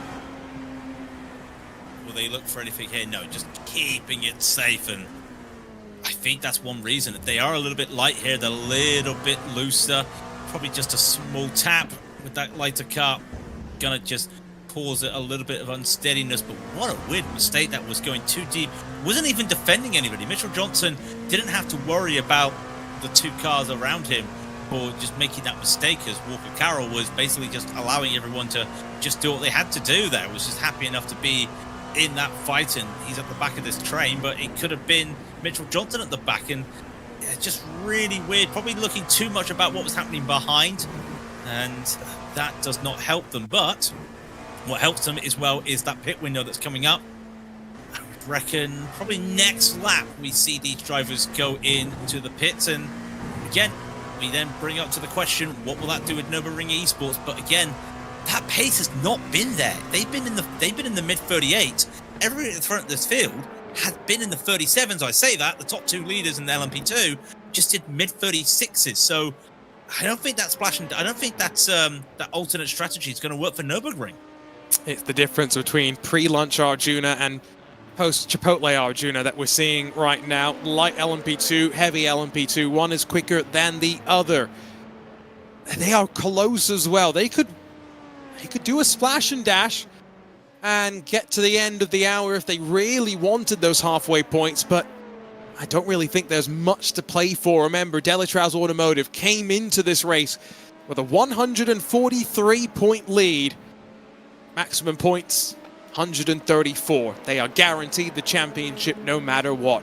Change at the front of GT3 Pro, and a crucial one for Signify as they try and gather every point that they can. 134 points is exactly what they're looking for. Past Vesta Sport. And a great exit out of the Mulsanne corner on the stretch down to Indianapolis. Through the golf curve they go. And now can that Mustang break away? The BMW pops out of line. I think if he gets a chance to pass, Tom Reicher will take that opportunity. Outside becomes inside as they sweep out of Indianapolis and in towards Arnage. Oh, the BMW sees the Mercedes, look to the outside, uses the camber to power off the corner. He's going to try and cut the nose off. The GTP car is going to try and help the case. It funnels in now with the tyre barrier on the left-hand side, compressing down the exit. And on the run down to the Porsche curves, not quite broken clear, but Luca Cammarero knows that Roberto Rebecci's focus is fully on the rear view right now. Not a passing spot. This is definitely not a place for the BMW to pop alongside, and more traffic makes it a non-factor. Roberto doing really good there, using the traffic as they were coming through Arnage to his advantage. And what that also helped as well was Lucas Cammarero, because coming into Indianapolis, put his car on the racing line, and that stopped any move for Thomas Reiter there. And Reiter was looking to try and just get alongside Roberto Rebecci there, looking to see maybe try and force an issue going into Indianapolis. Did not work. And well, this battling hasn't lost them that Signify car, but the traffic's just caused them just to lose it a little bit. And I wonder if they're now going to have to start worrying right behind, because Maniti Racing there, right there, that Ferrari, just been quietly hitting the laps, and quietly now just gained a second and a half last time by. I think that car is looking to try and play spoiler in this little battle at the front here. They've broken away slightly from Team Australia by OPRVE and the Impulse Racing by Walder Art. Mustangs and Mercedes, then Smilia, SimRC, another of the Impulse machines. That's the rest of the top 9. The Switch at Amber 273. That Ford Mustang completes the top 10 as Johan Shirazi and the Bumblebee for SimRC continues to lead around this chasing train. And Holder Motorsport fiercely forward. That's the car that's third in the championship. The black and yellow Aston Martin. We'll come back to this in a couple of moments' time, because this is what we were waiting for. It is LMP2 into pit lane.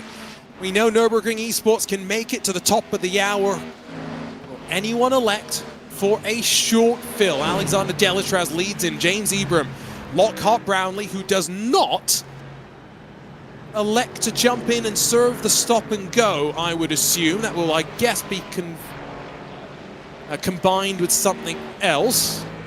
They are doing tires, so it's not going to be a short stop here by any means. Well, I did see Lockhart. He went straight into the box. He went straight into the penalty box, stopped and went. I don't think that's an official stop and go. Stewart's may be looking at that, so he may have just cost himself time on his own, or he may have got that penalty served. We can't see if they do classify that as a served penalty, but nothing at the moment. It's the only real LMP2 that has to do it. And who goes straight ahead? That's a bit of a surprise. Team Racing jumps everybody. And it might be at the opportune time, because Pace Tech's LMP2 car is stranded with a meatball flag as well, right on the exit of Indianapolis. Will we see the caution for the 4th time today? And right as GTP hits pit lane as well. Crucial call as race control makes its determination. It was, well, I'm going to go out on a limb and say a technical issue, because that car does not slow down, does not make an effort to turn, and it's straight into the tire barriers, where it stopped right now, right on the outside of this corner, where these quartet of GT3 cars sweeps through. You can see it pop through the top of the shot right there. I would argue that's in a dangerous place if anyone goes off as well, and therefore, per our IVRA regulations, full course yellow likely required. Full course yellow has to be called right now. Everyone's come into it. It looks like it was almost like a screen freeze. Try to get onto the brakes as quick as they can. We've heard nothing in terms of what's happening here. This is it now. Finally, we get the call. And I think we're going to full course yellow. And look who's in the lead of the classes. Movano gets the lead for GTP. Team Racing with a great jump. And Simify, they keep that lead in the GT3s. So Movano may have responded to seeing the action on track, because one of their cars went even shorter than the other. So I'm speculating able to change things quicker than others. Remember, we have a special full course yellow procedure. The cars are not slowing down just yet, Craig, so we're still staying green. And that car has been recovered back to pit lane. Are they saying that that car is safe? I am being honest, I never would have called that a safe car. I never would have called that a safe car, and I think that's what the drivers were expecting. That, to me, looked like that needed to be a full course yellow. So Race Control has a map pre-race where they've circled several safe spots. I wonder if that was one of them. For obvious reasons, the teams, the drivers, don't get access to that. You can imagine the ways that that could be used in less than competitive ways to influence the course of proceedings, but stay green. That means 10 minutes to go then, and Blue Mercure I don't think have served their stop and go for the hit violation during the previous full course caution. Neither is BS Plus Competition, I would assume. Our running order has been mixed up quite significantly, Craig, as we close in 9 minutes away from the halfway point of this race and paying out some points. That almost felt like an IMSA moment there. You know what I mean about that. That felt like, oh, there's a car that's broken or not moving. Get in the pits now. Get the jump for before the safety car. That felt like what the drivers were trying to do there, and I think they've all been called out a little bit there, because some drivers probably look to try and get the advantage. Some drivers probably looking to try and get the points. But I am quite intrigued now what this does, because theoretically this means for some cars we're on different strategies, and different strategies mean at the end of the race we could be seeing different things. So keep eyes on that. I have looked as well. I think it's just one car. They said that only one car yet to serve that stop and go. And we have had 2 more 5-second penalties. Marcus Solholm, unfortunately, in the 62, will get a penalty, and Brandon Walker as well, both for a couple incidents there. That's the 134, by the way. So everything looks like it's been cleared up now. The stewards, they can go and put their feet up for a couple minutes. I'm going to go back and look through the regulations, because if Blue Mercure have served their penalty and already gotten back out to second on the road, it has worked an absolute treat for them. Meanwhile, Simify still under pressure then. They are not guaranteed the lead at the halfway mark. Got to hold on for another 8 minutes or so and then lead when they cross the line. As well, Sim RC now defending from Mark Winkler in that Switch It Ford Mustang. Impulse Racing second car, the white and blue asymmetric pattern, 9th on the class board. Running back down towards the Porsche curves. It's a big GT3 class. It's where a lot of action tends to be. Confirmation from our chat and from my quick skim through the regulations as well. A stop and go means you can convert it effectively to just stopping in the penalty box. So realistically, you can lose as little as a couple of seconds if you execute that well, Craig. And so a good effort from the likes of Blue Mercure then to get the job done and be in front of the grid and go Cadillac once the safety car, lack of safety car, I should say, sequenced out.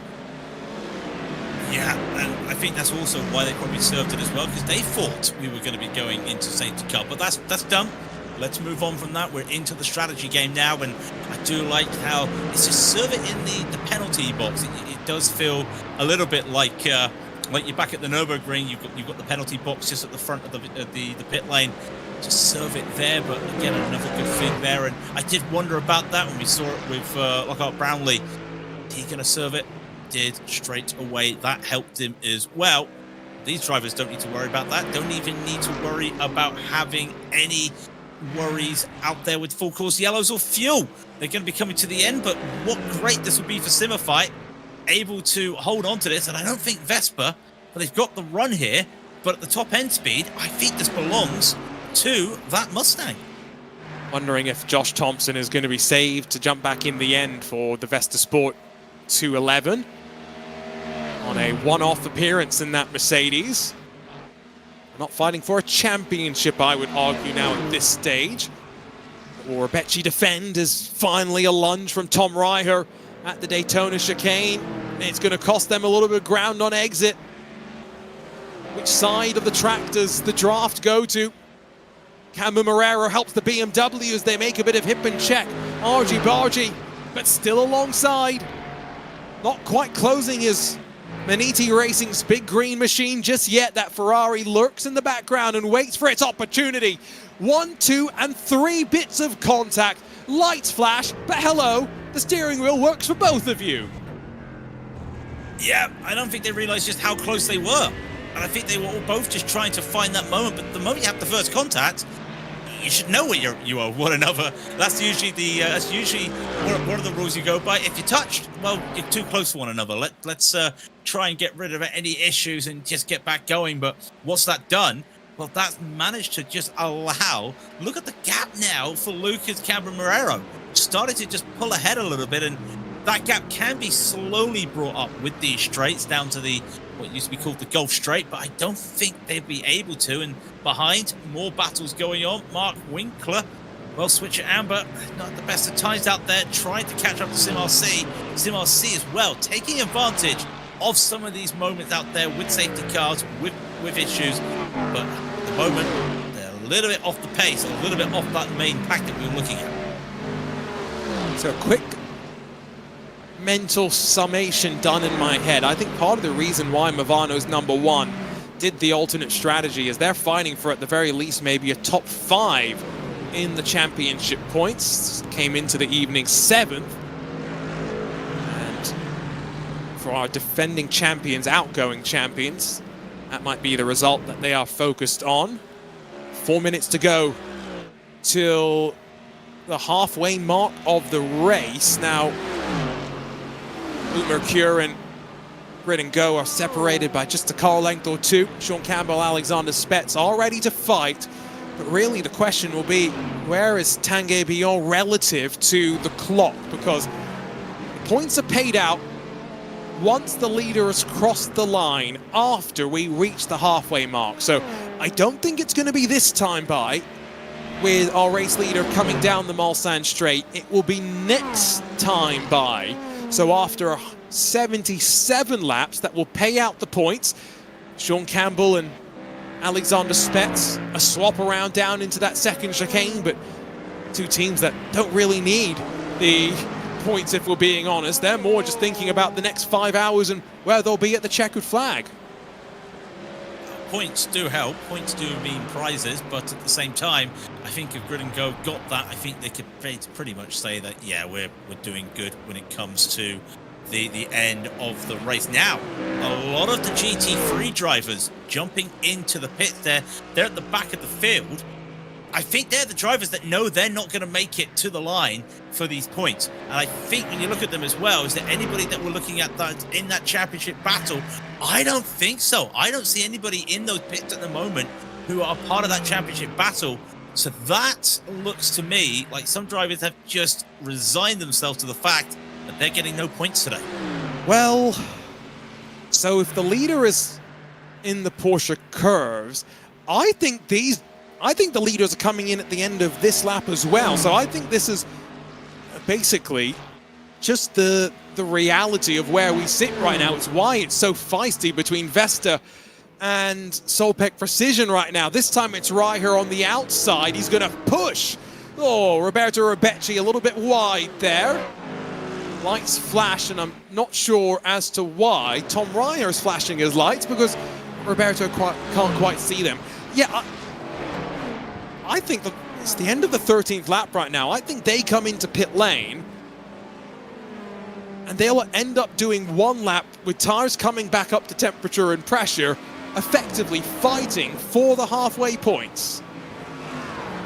They've got the space as well. You think everybody down from 10th onwards have pitted. So they've got those points to be working with, they've got the time to be working with. Keep eyes on that, keep eyes as well. There's battles everywhere out there. Jana Munoz for BS Plus competition, getting past the Logitech G. Orbit dropped their motorsport, say the full name there, as Harrison Lilias not having the best of time. Vespa still looking very feisty. Do you think they realize that they're low on fuel here and this is for the point? Because this is very interesting how the battle for the GT3s has just heated up out of nowhere. I think they realize that with the other cars pitting, they don't have the fuel to get to the line. Wait and see where they go. This is effectively the white flag before the halfway mark, and those halfway points are paid out. 34 points for whoever leads at the line. 30 seconds to go until the end of another racing hour. And I've got to say, of the 47 starters, still only 3 retirements, and this race is not quieting down. We know that the final storylines will weave together the closer we get to the end of this race. But effectively now a one-lap dash for our halfway points in this GT3 class where we're expecting pit stops. Arjuna Kankipati in the RaceSpotTV broadcast booth. Delighted to have had Craig King along for the ride for the last handful of hours. Welcome in Lorenzo Bonder for what will be a marathon run to the end. 5 hours left to go. Championship singular left to be decided. And you've joined us at a good time with the fake out of an almost full course yellow just going on about 10 minutes ago that had us all scrambling, both in the booth, also out on track. It does mean that these drivers will exit to stage right and into pit lane for what will end up being a pit stop and then a dash for halfway points, Lorenzo. It's going to be an interesting outlap for these drivers once they're back on the Circuit de la Sarthe. Yeah, it's going to be interesting, Arjuna. By the way, welcome everyone. It's going to be an interesting race. I think I've never seen a splash and dash for halfway points. As Rebecca reminded, he had a penalty to serve, so he's going to be on the back foot when he comes out of the pit lane, right, Arjuna? So, but still, I think he might be in the train once he merges back into the racetrack. Wait and see if anyone does do something different. The Maniti car is not up on the jacks, which... something different. Let's wait and see. There's a couple doing something different. It's what we love about endurance racing. Off and away they go. It's fiercely forward. A 6.4 second stop. Now, they had to go for it. Third in the championship, no question. Little issue there for Scuderia Volpe by P1 Sim. Now, the only issue for Fiercely Forward is anyone going to be close enough to them on this lap to put the pressure on? Team Hoisingveld have done it as well. They've gone short. No tires for Maniti Racing means they've slightly undercut the rest of the field. But Simufy, former class leaders, now down in 4th. Yeah, just very intriguing how this one is shaping up to be, as now we're looking at Tanguy Bion in the Movano Rosso as he wrapped up his lap, so they're going to get the top points, I think, right, Arjuna? So, rightly so, they're in to do their service. I'm trying to do some math very quickly, but always a dangerous proposition. So, officially now, halfway points are being paid out as everyone crosses the line. Driver change, we'll see Thomas Delcourt, excuse me, into that Movano Rosso. And we wait for the GT3s to shuffle back around. So 6.4 seconds. We are expecting Fiercely Forward to come back down to pit lane on this lap, I would guess, Lorenzo. Yeah, I guess so. Looking at the laps for everyone, it's right on cue. I think they should be right on cue. Whoa! Vesta Sport. Well, that will have been out of pit lane for the 211. Josh Thompson, have you just botched it off the road? Please don't tell us you've done that, Bosch.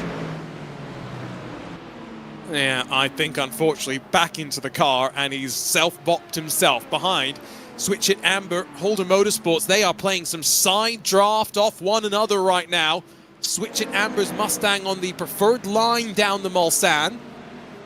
Aston Martin will have the chance to sweep around the outside into the first of those chicanes. Oy. Second chicane, I should say. See as the car moves to the outside, the Mustang slots back into line. Through goes the move. Way wide for Halder at the exit of the corner. Compromise, but if they're smart, they'll play bump draft, and that's exactly what's going to happen. 4 hours and 55 minutes to go. If there was any silliness to be had, it was all in the run to the first of the points-paying times, and so now the next point of silliness, you would argue, Lorenzo, is the end of this race. Although having said that, there's more drivers slipping and sliding their ways off the tracks. Just got to note that Fiercely Forward, the number 11, has been off the track as well. Look how busy this part of the circuit is as well. Yeah, lots of cars, basically. You get pretty much of everything. LMP2s dashing around the GT3s, and you got LMP2s dashing around, being dashed around by GTPs, and GTPs basically dashing everything and then something else. But don't do that in Indianapolis, though. Otherwise, we might see dead bodies. We saw one car there, and looks as though Pace Tech might be retirement number 4 of the day. Back out of Arnage, powered down for the Ford Mustang.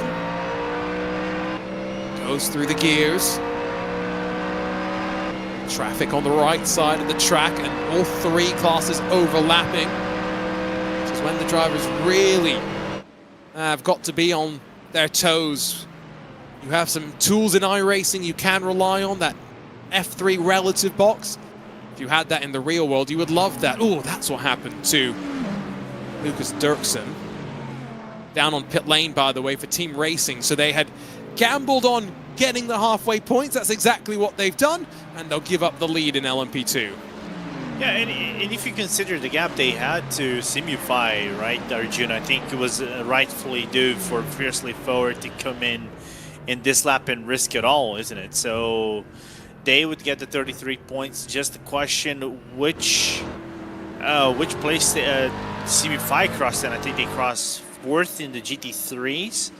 I don't know if I don't think it's going to be enough for them to, you know, shuffle the gap in terms of points at this stage of the race.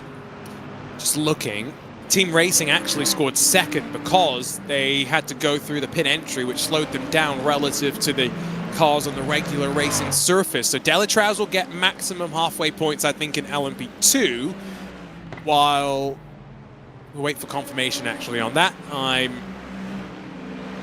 maybe getting fooled by my timing screen, and Race Control will always have the definitive answer on that. BS Plus competition slipped between the traffic as Jaden Munoz departs Tetra Rouge and off and away down the Mulsanne once again on lap 79 of this 10-hour race. Brought to you by RDoks. Our LMP2s continue to be close in a couple of cases. Mitchell Johnson, that Miranda's car, has slid backwards slightly in the last couple of hours. Johnson trying to arrest the fall. Walker Carroll for Hyperion Racing in the bright blue just in front. And it's a busy stretch of Mulsanne that they're working down. Part of that is GTP traffic that they will not catch. Tatum Restech, Absolute Motorsport, Fiercely Forward. There's 3 cars in the mix here as they pass the fast lane LMP2. Now, Tatum Restech, or excuse me, Absolute Motorsport, forced down below the white line, and as a result, Simone Nuchera had to lift off and back out, but it's given him the chance to attack on the exit. Yalvaz under pressure. Traffic, a BMW for Solpec Precision. Tom Reiher sees them go either side. On the run down towards Mulsanne, the next car in queue will be the Simufy Ford Mustang, now 2nd in that GT3 Pro class. That's bold, sending it around the outside. Doesn't quite wind it up in time, but stays on the tarmac, does Absolute Motorsport. And Nucera, and now has 5th position. Muscolino attacks Yalvaz.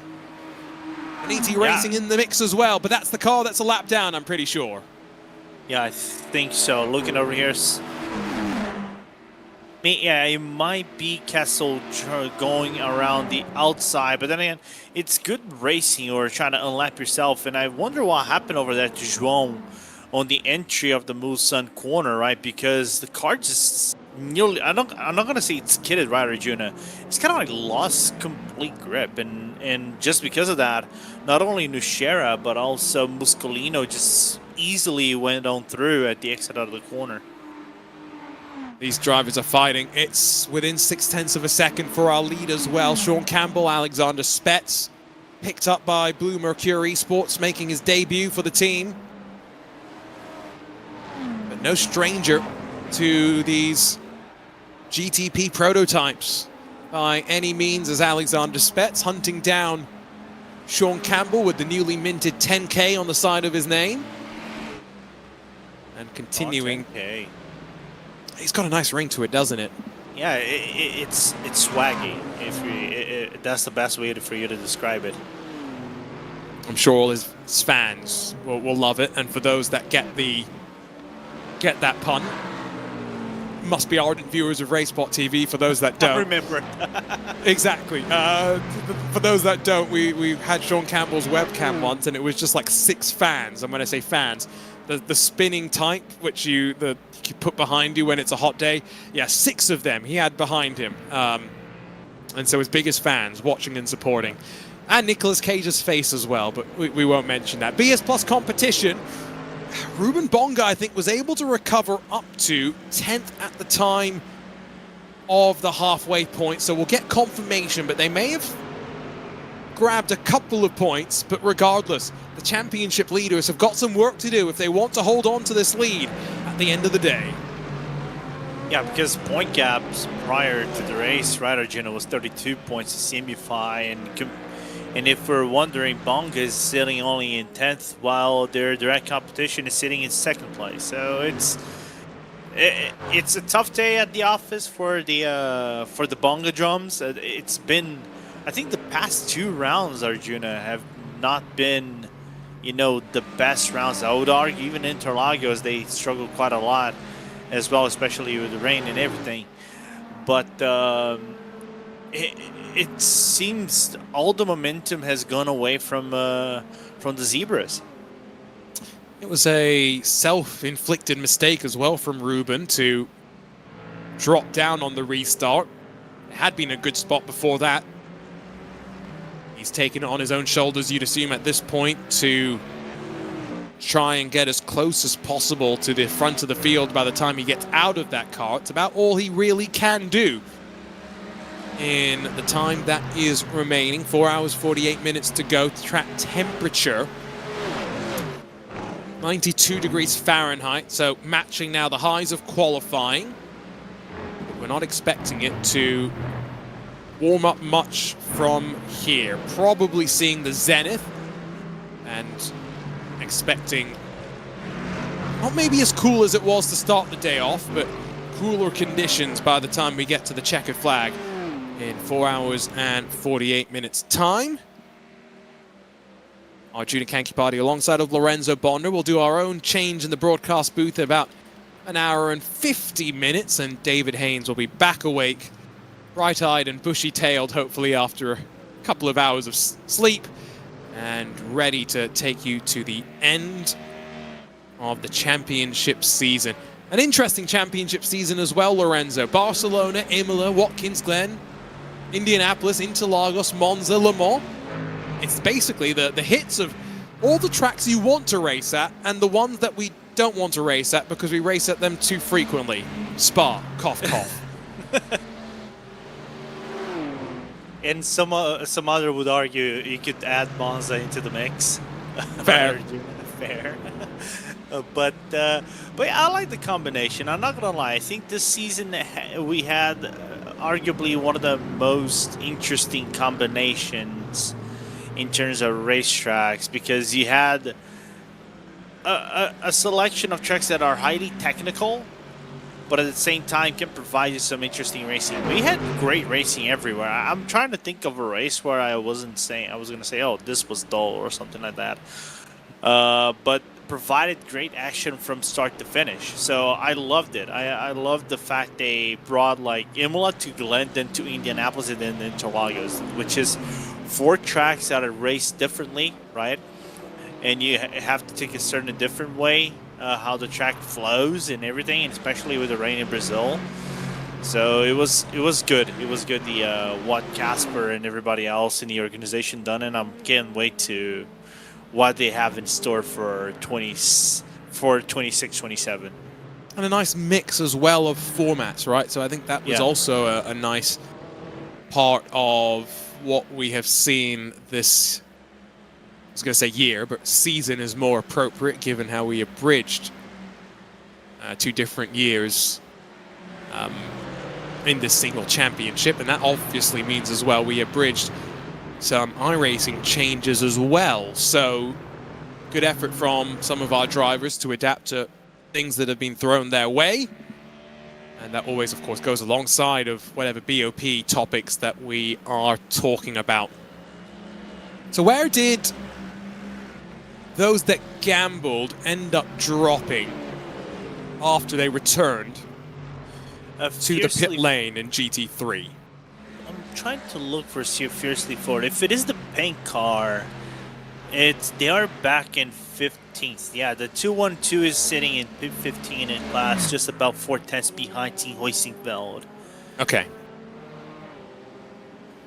Which other one was stayed out on track? Was it Team Hoy? I think it was Team. I can't remember. Hoisingveld had done their own gamble as well. So yeah, those are the 2 that have stuck together. So they've actually bridged the gap between the 2 of them for this next phase of the race, which I don't think is a terrible thing. Bit of a swap there as Holden Motorsports and Impulse swap around at the chicane, one of the chicanes. Now,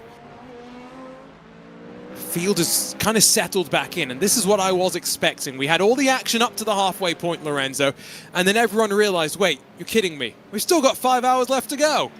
Yeah.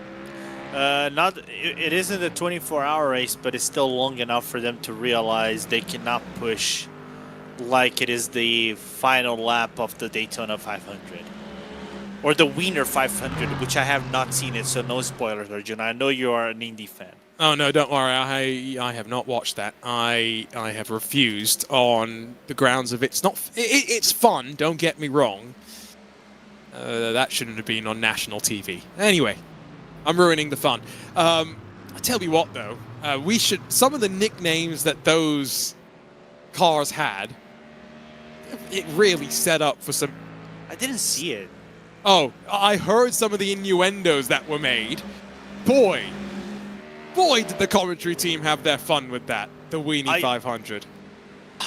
I know Thousand Bell was having the time of his life, doing some of the innuendos between the cars. I nearly said the wieners, but yeah, it is basically what it is. It's awkward.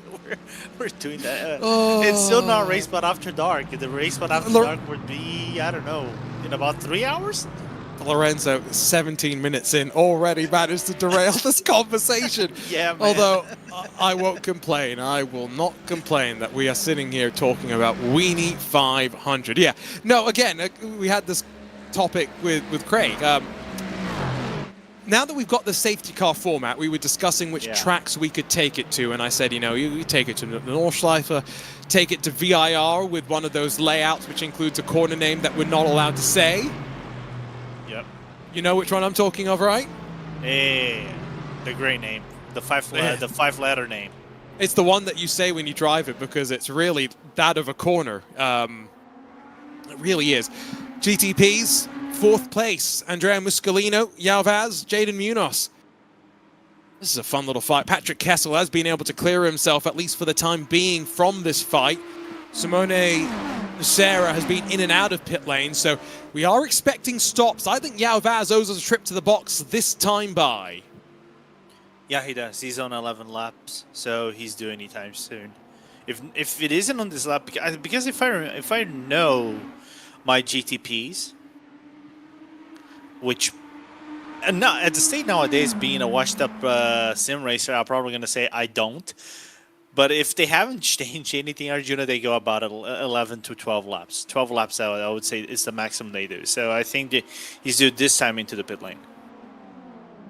And unlike for LMP2s, I don't think the light car effect is as significant. Rocket ships are the LMP2s once you take the fuel out of them.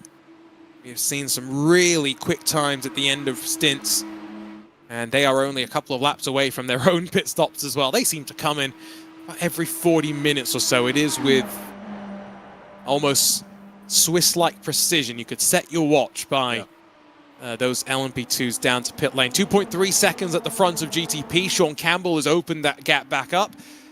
Marcus Solholm sits third. We had talked to him about 2 hours ago, and he had said that that car is going to be better when we get into the night. Now, Patrick Kessel's gone wide at Arnage, and remember, he's already a lap down here. He's really costing Muscolino, I think, as we head up to the Porsche curves. Muscolino's going to want to get to the inside and try and clear himself. The lights flash. He pulls alongside in the red and black and white and finds himself now with a car between him and the competition trying to hunt him down. Yao Vaz through the Porsche curves, though. Light on fuel, light on energy. We're expecting him to head to pit lane this time by. Yeah, and to make matters worse is just adding a little bit more heat into the tires with the dirty air that is being generated by this train, as the Portuguese driver is gonna duck his way to the right-hand side with Patrick Kessel and do his pit stop for Fiercely Forward. Looking through Auto Moves Racing team, they did have a 90-second pit stop last time. That's dropped them down. See if they can bring themselves back into contention. At one point they ran as high as second. Now a bit further down from the likes of Effect Simulations, ODBM and Fastlane, second through fourth. Fifth is Hyperion. Maradness in their black and red behind. Dion Fiallo jumping out of that car, handing over to Mitchell Johnson in one of the 3 driver lineups for this particular event. Mitchell Johnson getting a good run out of the final couple of chicanes. Especially compromised was Walker Carroll by the Acura from Ivano that had made its way through, but not close enough to take advantage up towards the sweeping opening right-hander and then onto the brakes for the first time. And just settling back in. Yao Vaz stays in the car, by the way, for Fiercely Forward. It's a 41-second pit stop. Off and away. He's going to go right alongside of Maxime Naz, who takes over in that Maniti car 1 lap down. Yeah, one of the drivers that are very fast on a prototype car, as now we're that focus on between Jaden Munoz and Andrea Muscolino. Great name, but the name sounds nice to pronunciate. Muscolino. All right, let me get back into racing. I'm getting carried away by the names. But just basically following in a good car trend. I think this is basically the flow of the remaining of the race until the final hour or so. Let's say final hour and a quarter, where I think then they're gonna start duking it out. I guess. What if I told you, Lorenzo, that about 20-30 minutes into this race, BS Plus competition and Movano Rosso, the #1 car, they made contact up into the Porsche curves and somehow did not take themselves both out of the race. It was one of the most remarkable bits of car control to hold on. Jaden Munoz is going to slip past on the run towards Indianapolis. Not even a challenge to defend from Andrea Muscolino. But they have been nursing a bit of damage to, I think, the rear and side of that car ever since that bit of contact. You'd hope at this point in the race, they've done whatever they can in iRacing to fix it up. Yeah, because if it is an optional repair, that is going to repair eventually. It's a few seconds here and there. I would say about 6 seconds of optional repairs, or maybe a little bit more each and every pit stop they do. So it's a good freebie they can take away from their car. And if it isn't fully repaired now, it will be probably fully repaired by the end of the race. Well, I can tell you that there is a penalty going the way of Andrea Muscolino. 5 seconds for incident responsibility.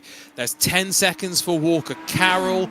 It's 5 seconds for Tom Reicher in that Solpec Precision car. So all of the cars we've been keeping an eye on the last 15, 30 minutes or so, or at least the battles, there's a car or two, or three, that's been dinged for various little bits of contact. Also, I see a 5-second penalty for Marcus Solholm in the 62, for Brandon Walker in the 134. So plenty of different bits that Race Control is still keeping an eye on. 64 incidents reviewed and judged by our team. That includes some of the things in pit lane under safety car as well, not just on track infractions and skirmishes between teams and drivers, but some of the procedural things that they have fallen foul of as well. 4 hours and 36 minutes to go. And now the hottest track temperature. We're not yet at the heat of the day, it would seem, with those temperatures only continuing to rise.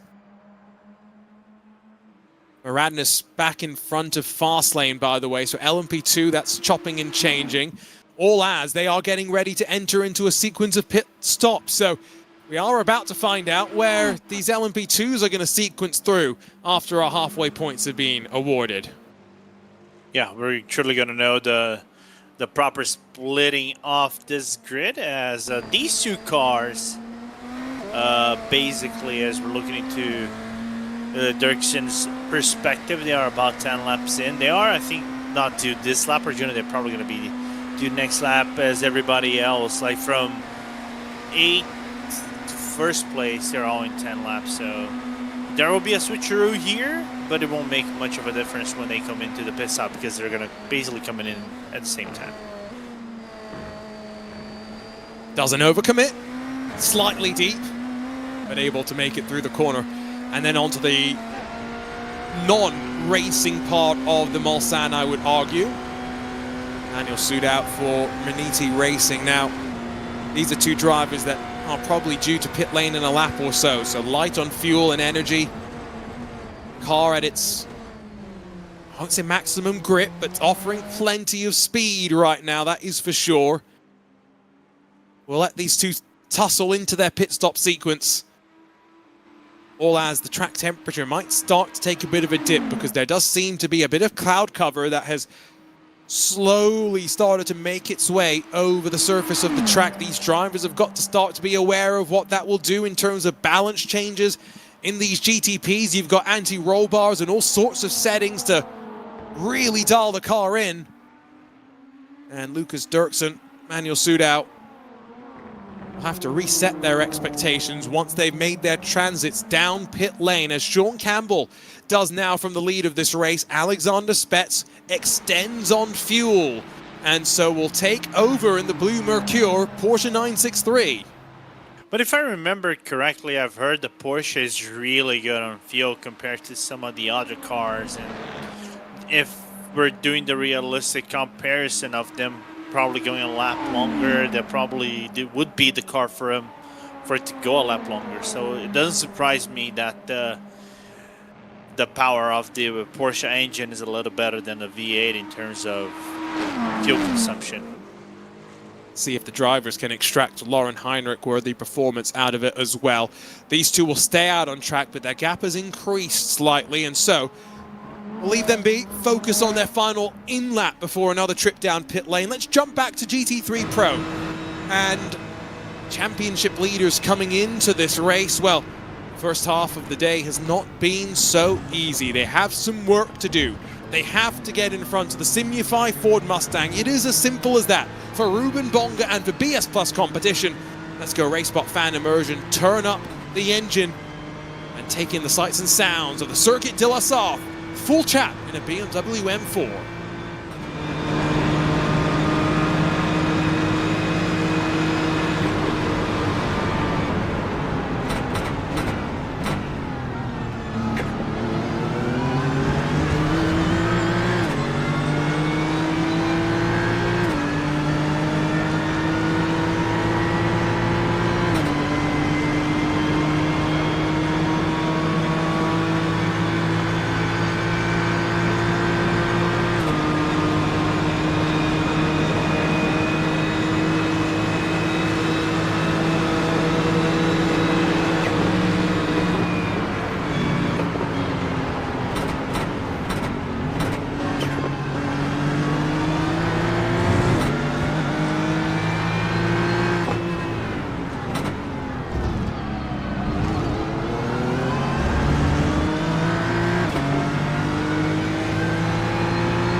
Ruben Bonga in the BS Plus competition BMW, and the fight intensifies. Welcome back to RaceSpotTV.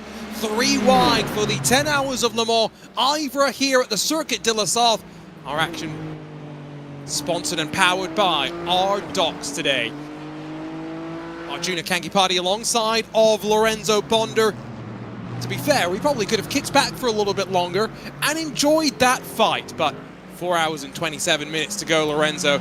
BS Plus competition, the championship leaders recognizing the situation. Yeah, absolutely. They need to start to make up and do overtakes, not lose a lot of time, because the relative gap they have to Simify, which is sitting P2 right now, extends right about 18 seconds. So if you're not gonna take, if you're not gonna take 18 seconds now, when are you going to take those 18 seconds away and try to secure your championship in the GT3 Pro? It's still close, there is no question. We are waiting for the official halfway points before we talk about them with any authority. 2 cars currently circulating, by the way, with meatballs. One of them, the Arret 180, is coming through the final corners right now and has completely lost the front end. It is not recognizable as an LMP2 car because that's what happens. Much different than when Alan McNish went into that area of the track at much higher speed. However, very similar sort of incident in some ways. And as Scuderia Volpe made their way past the Hyperion LMP2 car, well, that unfortunately was a very quick moment and no time for either to really react. Yeah, I wonder if Hyperion had cold tires for Scuderia Volpe to go around the outside kind of quickly. We're going to look what happened to the P7 Manini Green, just overshooting in the brakes into the loose end corner, but luckily didn't get into the wall. Just some time loss for P7, which is, I was going to say Harrison Lillis, but I think they went to the pit lane, so that would be Manuel Sudal. Indeed. In pit lane for the stricken LMP2 car, the Scuderia Volpe machine, still meandering through the final sectors. But we stay green, crucially. 3 safety car periods today. I say safety car periods. They're really full course yellow processes. Only burning 1 lap. Takes us a bit of time to order up the field, go through pit lane, reorder the field, and then go racing. Team is getting more and more efficient at that process as well, which is exactly what you would expect. Thomas Delcourt 5 seconds clear in the overall lead of this race, but on a very different strategy after they took a short fill to gain track position and to gain halfway points paid out 35 minutes ago. They now owe us, though, 2 laps away from returning to pit lane, at which point Alex Noguet will be in the race lead, taking over from Sean Campbell. Alexander Spetz has been replaced by David Adam in the Blue Mercure Esport number 4. And we're watching the Solpec Precision 262, Tom Reicher, who, as mentioned, has a 5-second penalty to be added to the next trip down pit lane, I would think, for the team. Right on the back of the Ford Mustang for Team Australia, Antal Sabo. It's been a good day for that team. Consistently up here in the top 5, Lorenzo, and continuing to show us the possibility of the podium finish. Yeah, doing really good so far. It's kind of impressive to see. I'm not gonna say on Reicher's side. Of course, he has a penalty, but they're doing really good despite the penalty. But that team Australia by OPR, I think ever since I first laid eyes on this team, I got very surprised on their pace as a whole, right? And seems to be a potential good contender down the line against some of the other teams. But then again, they have promising races, but just couldn't capitalize on the end result. That's the thing. You got to capitalize on the end result. Lorenzo, we have half points, or at least points after the halfway mark. Give me. And so BS Competition, what an effort actually to recover. They were 8th at the halfway mark, 4th for Simufy, 1st for Fiercely Forward. So Fiercely Forward get 34 points. But crucially, because BS Plus was still able to recover up and get 16 of their own points, they still have a healthy championship lead. 23 points is their advantage, which means if they finish 3rd or higher, they are guaranteed the championship. Everything else will obviously depend on what Simufy and Fiercely Forward are able to put together. But after the moment on the restart, what an effort from Ruben Bonga to put it back together and give himself a chance. Yeah, absolutely. Great effort by BS Competition with that risk. I think sometimes the risk is worthy of the reward, right, Arjuna? Sometimes you got to risk it to win it. But, of course, they got to capitalize to the end. The thing is, like I said before, if we're looking for 3rd place, which is this team right now, which sits in Intel Shabo, they're sitting right about 13 seconds away from them. Give or take, right? 12, 13 seconds. That is a doable margin. You can see maybe the BS Competition right at the back of the frame right there during the first Mulsanne chicane. It's a sizable gap, but it's catchable with 4 hours and 21 minutes. Lengthy pit stops for those 2 cars with the meatballs, but everyone else still out there on track. 47 starters will now, I think, be down to a list of 6 retirees.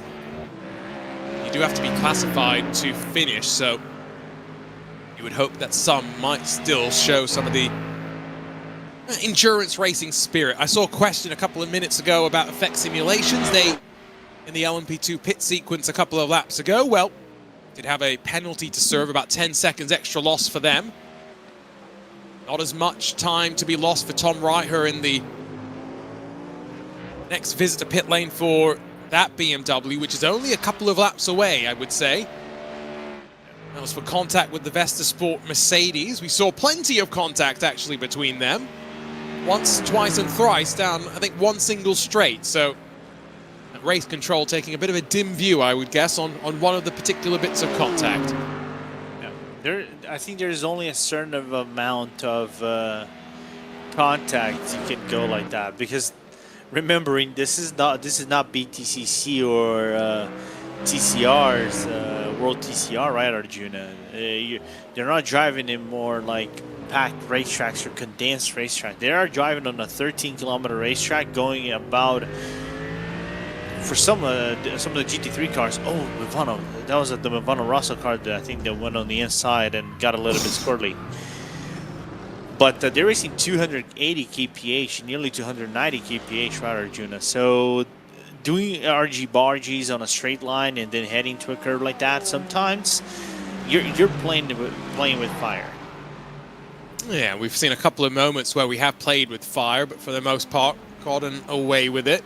Even going back to the Porsche curves with BS Plus and Mivano, which feels like just an hour or so ago. In fact, all the way at the start of this race, through the sweeping Porsche curves. Great shot from the helicopter. Our GT3 battle behind BS Competition now. Holden Motorsports, Impulse Racing. A grab a spot as Maniti come down to pit lane. They were one of the biggest gainers on timing of the safety car in some ways. Able to take advantage. Nicholas Last is going to get back into that car. Anyone else into pit lane? No, that was a lap or so early, I did think. Maybe, of course, seeing a slightly shorter pit stop for them during one of the pit stops under caution. Now paying the price. Same for Smilia Esports, who did not pit, in fact, under the caution. So they're the other team that come in a lap earlier than the rest of the field. Yeah, and Leon Weigel now stopped the car. Getting some fuel in, so try to do their best, and of course looking into more who's next to come into the pit lane. I would argue that might be Team Australia, Arjuna, that is due to come to the pit lane. They are the car sitting with 11 laps in their stint so far.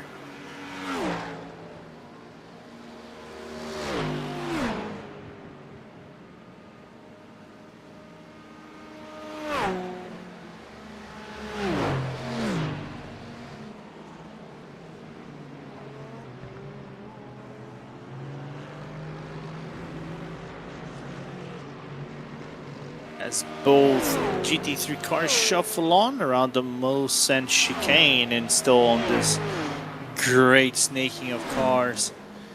And I just got information. Apparently, Tom had from James Abram that I'm not 100% sure, but apparently Tom Greggs had an issue with his steering wheel on the pit lane. It had to reset. Don't know if it was reset the car or reset the wheel.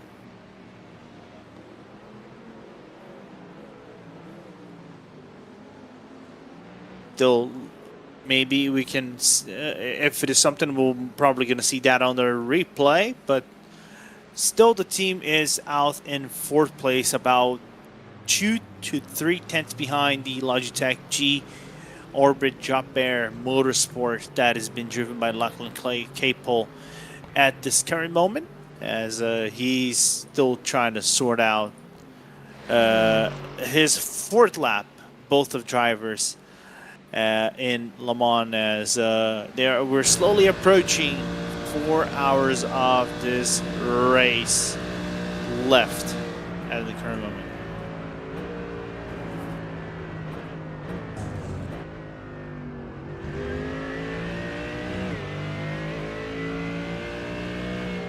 Meanwhile, as I think we're due to get Thomas Delco into the pit lane anytime soon, as Grid and Go, driven by Alex Nogue, is back into the lead in the GTPs. And I think I have Arjuna back.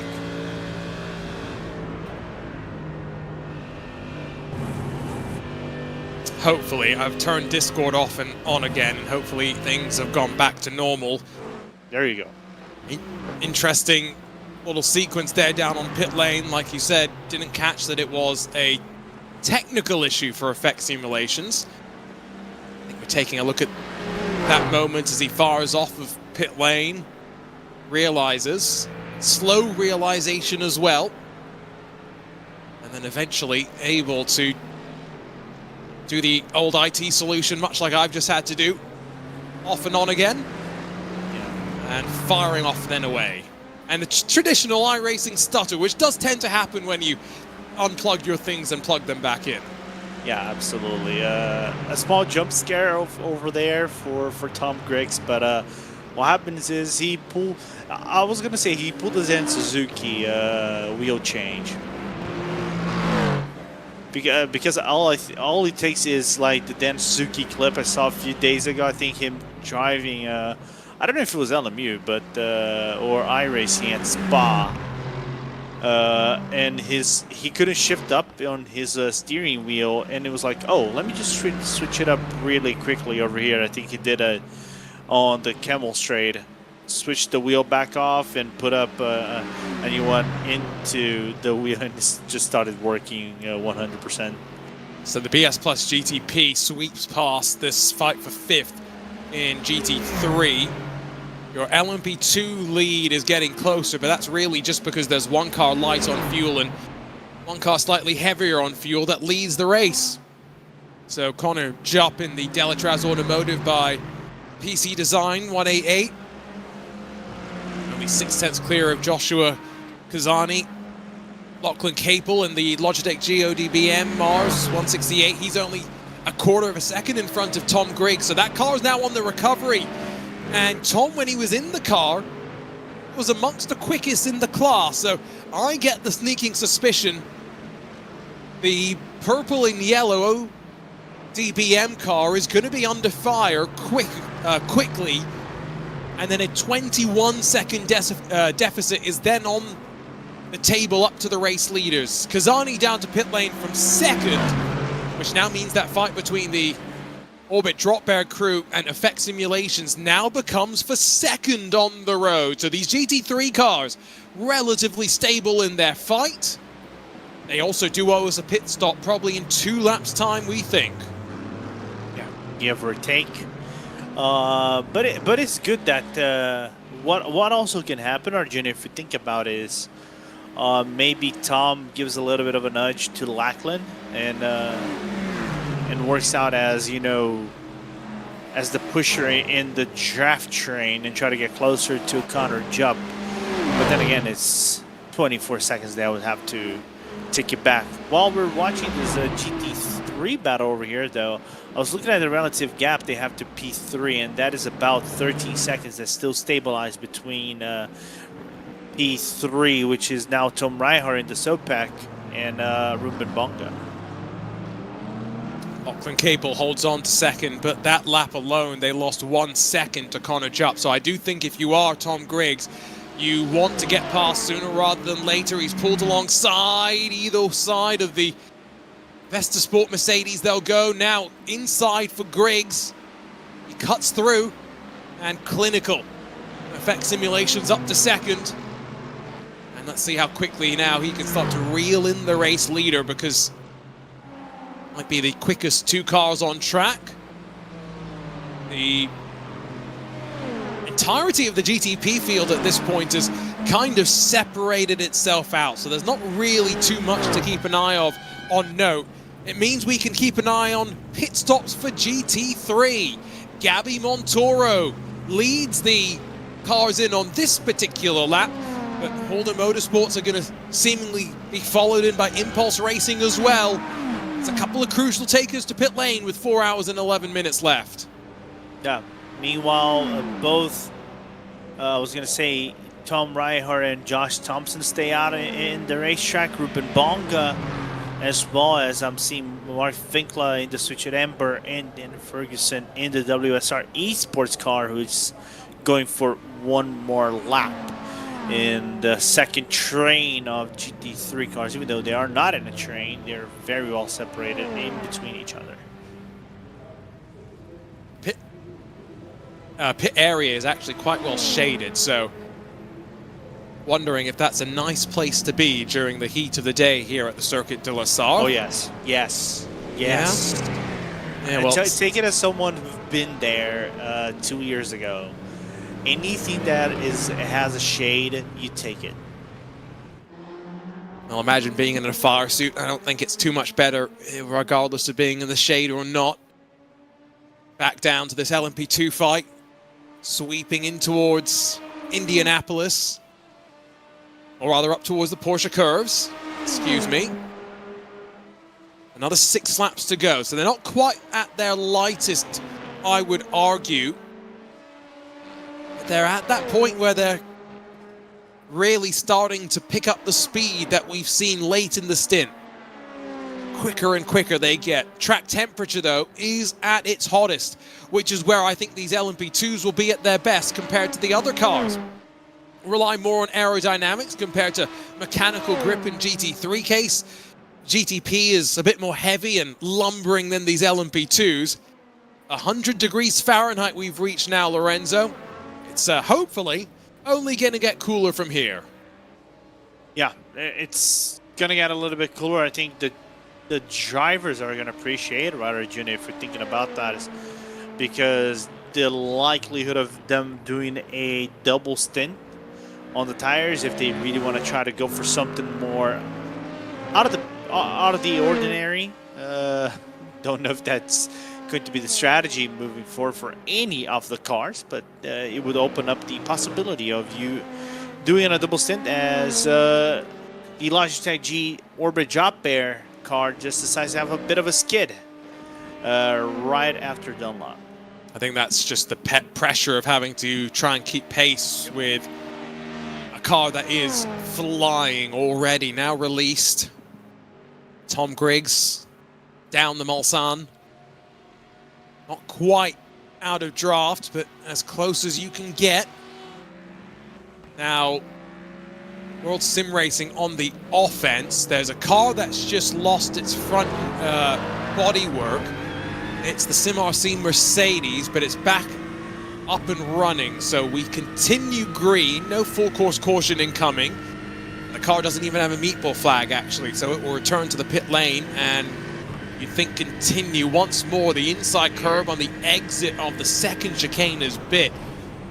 It's just, I think, when you're already unsettled, you put yourself on a tight line, you bounce the right sides over that curb, Lorenzo, and then he tries to get himself unhooked from the front grille of the Mercedes.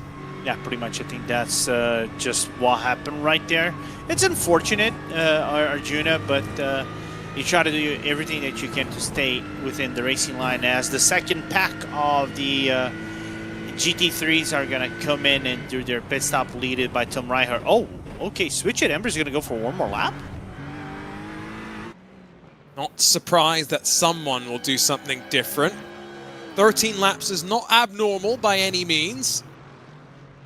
I just wonder if the rest of the field pushing just a bit too much to make it a comfortable 13 laps. As Josh Thompson hits his marks after going wide into the gravel down through the opening sector on the previous pit exit. We'll be hoping to avoid that same fate. These drivers already pitted for Holder Motorsports for Impulse Racing, and they continue to fight. Marcel Schlenker and Norbert Leitner are right now 10 seconds adrift from Team Australia by OPR and VE, the car that at one point was sitting in a podium spot. Let's wait and see how the pit stops will sequence through when BS Plus Competition, Switch It, Amber, Team Hoisingfeld and Fiercely Forward have all pitted, but Vestasport have just left the pit lane. So Josh Thompson's going to be well and truly clear of these drivers. No question about that, I would think. He's also in front of Solpec Precision Racing and Team Australia by OPR. Good debut so far for Josh, isn't it? He's just doing a one-off. Yeah. One-off race with Vestasport. Yeah. At least he's not boshing it, like, or being basically the pinata like he was back at the Porsche Esports Super, the Tech Heuer Porsche Esports Super Cup sometimes. He did not enjoy his time in that series, I think it's fair to say, but hopefully having fun so far. It's the most important thing, I think, about performance is if you're not enjoying yourself, it is What's the point? Yeah, it's difficult to get your performance levels up as well. Something common of most top-tier athletes. The happier you are, you often perform slightly better as well. Half-hearted look from Lewis Greathead. Garrett Berry holds station, although slowdown penalty.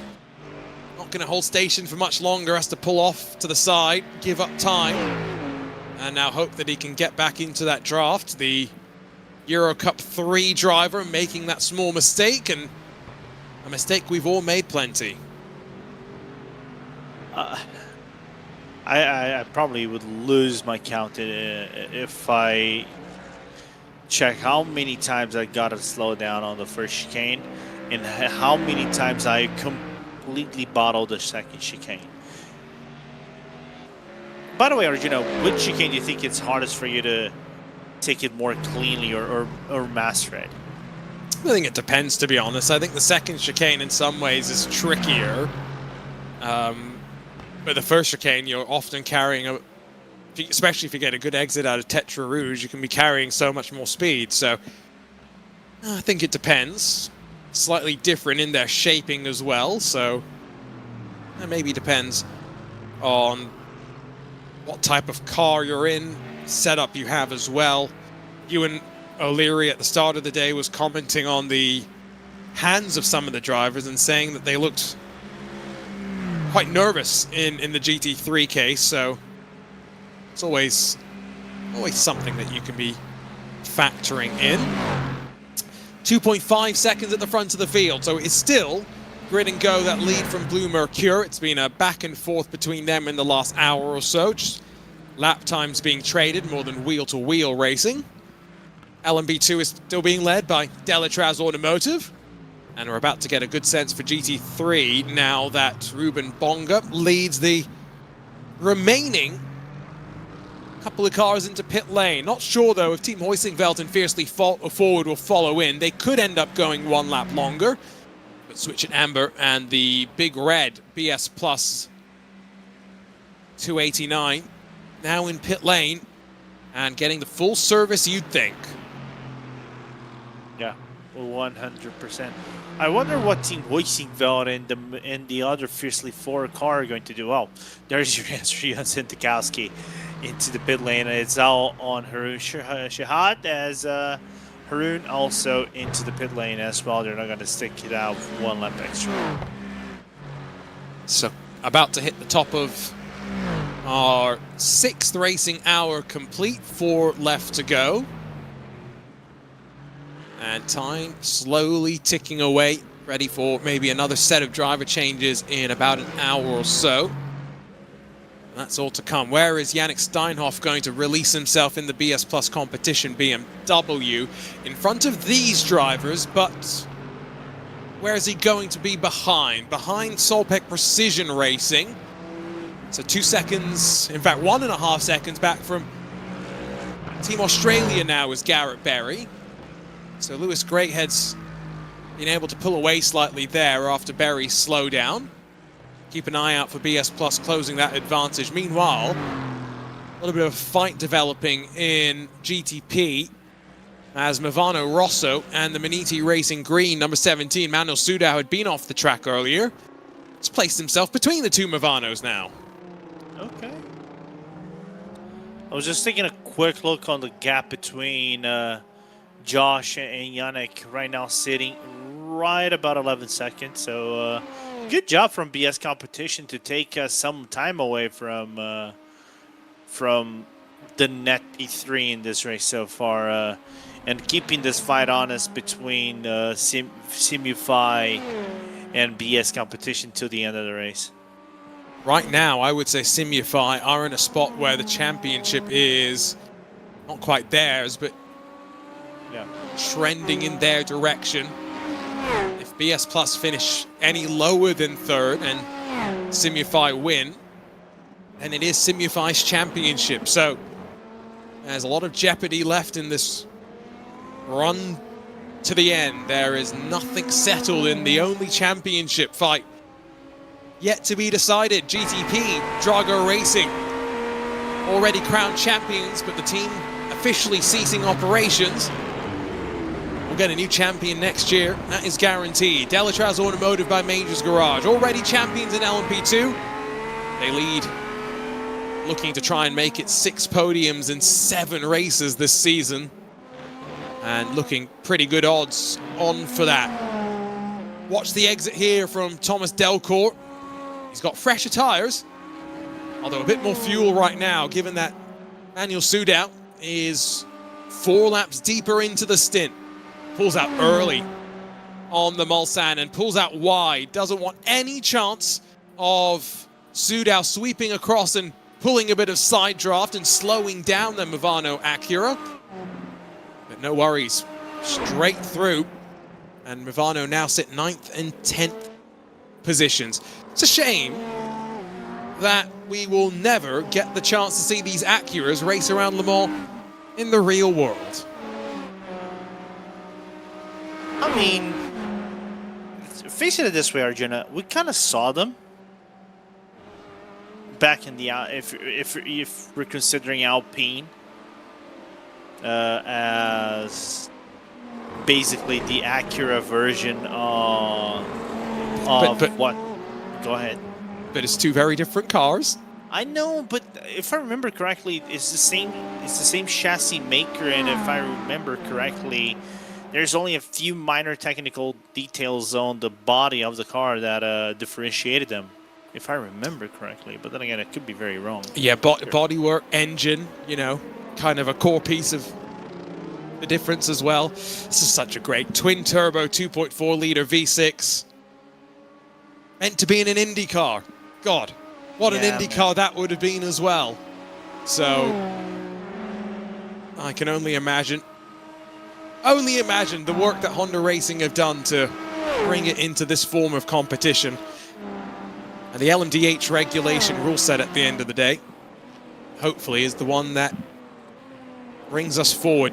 Manual Shootout dropped already by Thomas Delcourt, 8/10 the gap in through Indianapolis, and only going to grow from here. I do think, by the way, Simufy might not have this easy. As much as they continue to lead, the big green machine, Maniti Racing, Nicholas Lash, last lap alone, 7/10 gained. And I think the Mustang's going to look vulnerable in the next handful of laps. Yeah, for the happiness of the Green Army, though, we have to be mindful of that. There's always a very big presence of the Green Army cheering on for Maniti. And it's good to see Maniti fighting again for top positions in the championship, for a team that has always done good, right? In IVRA, already won in GT3, right? A few seasons back, and having a little bit of resurgence. Don't forget, they won in Interlagos as well, and had a really solid result back in Monza too. A long season, though, 7 races, no drop rounds either, so it very much has rewarded teams with consistency. Go back to Delatraz with their podium streak. GT3, part of the reason why the championship hasn't been decided, though, is the fact that there have been teams that have struggled with frequency. There's no other way of saying it. BS Plus have got 2 wins and a 3rd place, but 2 pretty poor results and 1 average result. Simufy 2nd in points, one perfect round where they scored maximum points. 2 wins though, and a couple more of those less consistent rounds in the championship that have held them back slightly. Gained a couple more tenths on this lap, though, has Gabby Montoro, so built back up a bit more of a buffer to Nicholas Last. Other thing to consider is Vesta Sport with Josh Thompson. As much as he's put it off the track, he also put it on pole position by 8/10 of a second. And as BS Plus get hounded here by Norbert Leitner, no change. The other fight to keep an eye on, I would think, is Garrett Berry, who is slowly clawing his way back up to the tail end of Lewis Greathead for 4th position.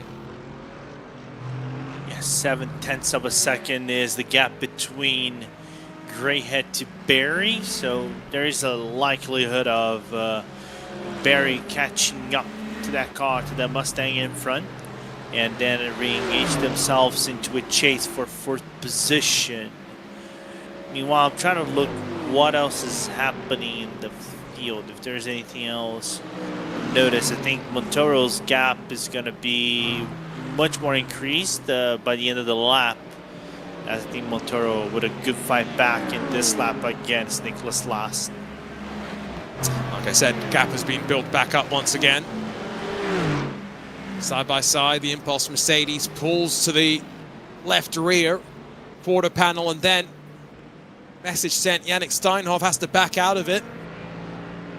A little bit heavier on fuel, I think, is also costing that BMW right now. That Mercedes has been on track for 2 laps longer, was also stationary for several seconds shorter. Maybe playing its part. LMP2, once more rapid fire pit stop sequence, never a chance to breathe for the pit crew. Back in for fast lane from 5th. Next time in for Delatraz Automotive, Effect Simulations, the gap holding steady at 22.3 seconds. Good job from Tom Griggs to also pull away from Lachlan Capel in the Orbit Drop Bear Logitech G168.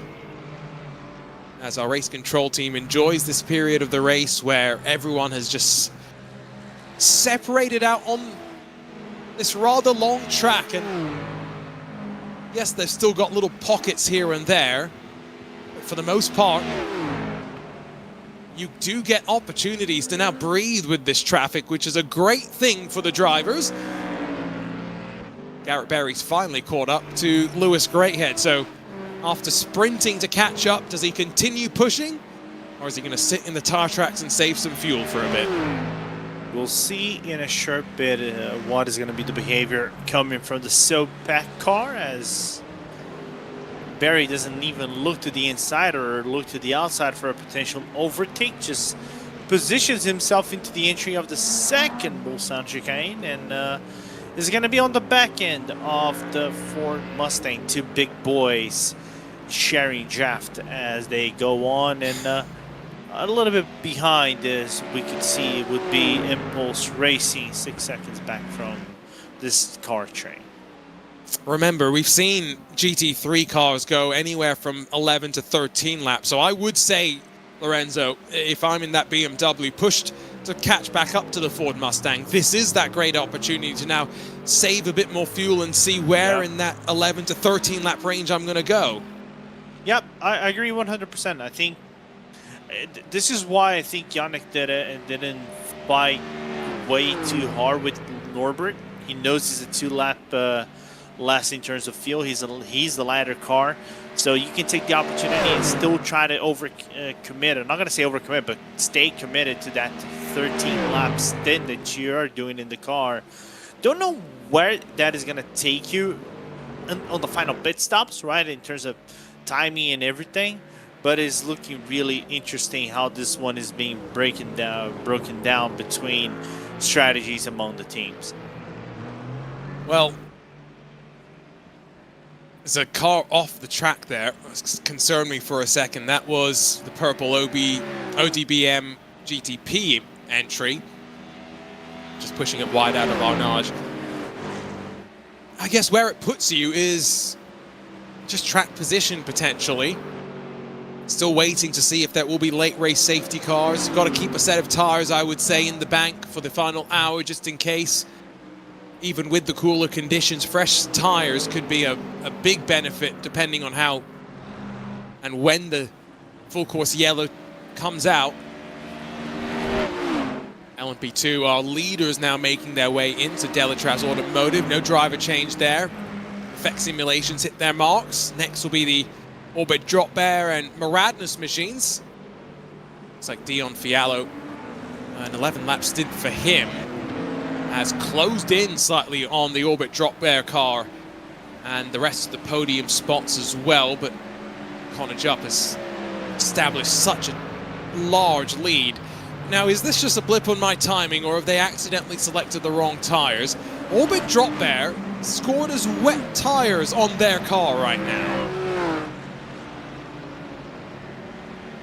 And if they did, that probably would have been top 5 anime betrayals or massive blunders. Well, my timing screen is definitive. It's definitely saying wet tires, but I find that a bit baffling, given that there is 0 chance of rain in the forecast on the radar. So I'm going to make the assumption that my timing screen is just lying to me, Lorenzo, and that it is dry tires indeed. Yeah.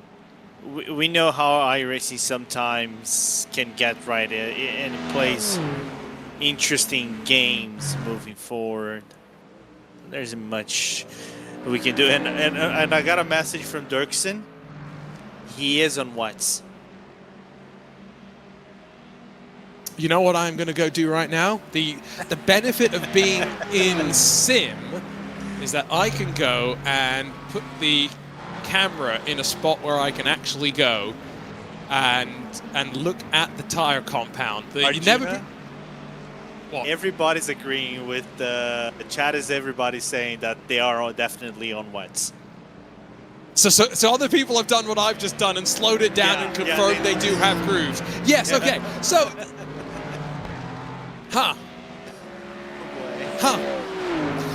you know, I have seen this before. There was a phase in the Nürburgring 24 a couple of weeks ago where we saw a car on groove tires when it was definitely not raining. Now, in that race, we wondered if it was the tire manufacturer doing some development, because obviously that's an open tire race and there's some benefit to going out and trying stuff out. But that implies to me that they are coming back to pit lane sooner rather than later. I would argue they're going to be coming back sooner in this lap rather than at the end of the stint. Otherwise, imagine you're driving a wet tire, Arjuna, in a 37-degree track. I can tell you, it's not going to be fun. Slip and slide your way around the track. The real issue is going to be, people will say, oh, it's the groove. No, the grooves don't make a difference. What really makes the difference is the compound itself is going to be softer, to be quicker to warm up in those wet conditions. And so as soon as you wear those sipes, as they're actually called, off the tire, then it's just like jelly underneath you and sliding around. Now, this is a question I was wondering, Lorenzo. Does that mean they've now effectively reset their tire allocation? Because the way it works is if there is rain, your tire allocation effectively becomes not important. By taking a wet tire, have they just found a loophole to that system? That probably would have been a top 10 there. You go. Oh, there you go. The great timing. And for the record, imagine that's what my literal job is on pit lane with IMSA Radio, is to stick my head. No, not quite there, but it's a similar job to what I have to do. But yeah, wow. Arjuna, I was going to say, how are you going to be able to stick your head in if you're like 6'5" and you try to stick your head into a race car like that and not fire your suit as well? Well, you just, you know how we have a magic cameraman, Morrow? That's my magic down on pit lane, is fitting into places I shouldn't. Yeah, thank you very much. Straight back down to pit lane. And not the only LMP2 that's going to be headed to pit lane. The Auto Moves racing team, the 134, they've got a meatball flag. So I'm not quite sure where that's happened. Must have happened early in the lap because they're on the Mulsanne now, not even at the first part, or the first chicane that interrupts the first part of the straight. We've had it's a weird moment right now in the race, isn't it? It is. I just love what James just mentioned on the broadcast on our broadcast chat. The reason they put up the wet tires is because they wanted more broadcasting time so the sponsors could be happy. It's not quite how it works, I think. Yeah, I don't think so. I agree 100%. Thank you, Hugo, for showing. Now they do not have any grooves. I was going to mention, I think they wanted to try a drift set. I think they're on Forza Horizon 6 mode, and they wanted to do a drift set in the car instead of a race setup, and it didn't pay out. See, they just got lucky because it could have very well gone the other way, where there was a great battle out on track, and we just watched that and said, oh, there's a car that's on wet tires. Bad mistake. So, it's a risky call if it was for the sponsors, but straight into the throes of a fight with Unity RDV. That's not ideal by any means. Great camera shot of the Auto Moves racing team hidden by the fans. I'm assuming it was, into Tetra Rouge, and therefore just bonk. Wow, that's not just bonk. That's... Never mind, it's bonk so hard, the iRacing gods have said, give you a fresh car. Yeah. It's like iRacing gods took pity on someone. It never takes pity on me whenever I'm driving every 86 years like the Hubble. That was a weird one though. Rear end snapped around, just carried maybe a bit too much speed in. Didn't look like he was on the grass turning in. The Auto Moves racing team still limping back towards the pit lane. Drivers are told by race control when there is a slow car on track. But I think there is then some responsibility on the team to actually tell their drivers when to be aware of the competition. Now, Harrison Lilas is slow. Tatum Restek have just flown on by. Maybe just a slowdown out of one of the chicanes, out of the Mulsanne corner potentially, because you can get it from turning in too early and cutting the inside there too. Or the Mulsanne corner when you cut when you drive way deep into the entry of the corner on the inside, and you go past the cones, you get about 1.5 seconds, at least 1.5 seconds slow down. So I think that's likely what we've seen there. Not a complicated story. David Adam, Blue Mercure back in front of Grid and Go, but it is close. And I tell you what, it's much closer than I thought it was going to be. Alex Nogué is closing back in on David Adam. It's 7/10 that splits our two leading GTPs. Porsche 963 running in front of the Cadillac V-Series R. Seen a couple of driver changes through the day, of course, 3 driver lineups for both. 5 seconds down the road for Loic Rabier in the Movano Aurora, number 33. Yeah. And then 4 more seconds to Thomas Delcourt in the slightly more off strategy, Movano Rosso. Both the Movano cars, Lorenzo, are on a very different strategy to the top 2 on track. Yeah, but I like the fact that both Movano are trying something different and they're doing really good. Because I saw Loic Rabier's last lap.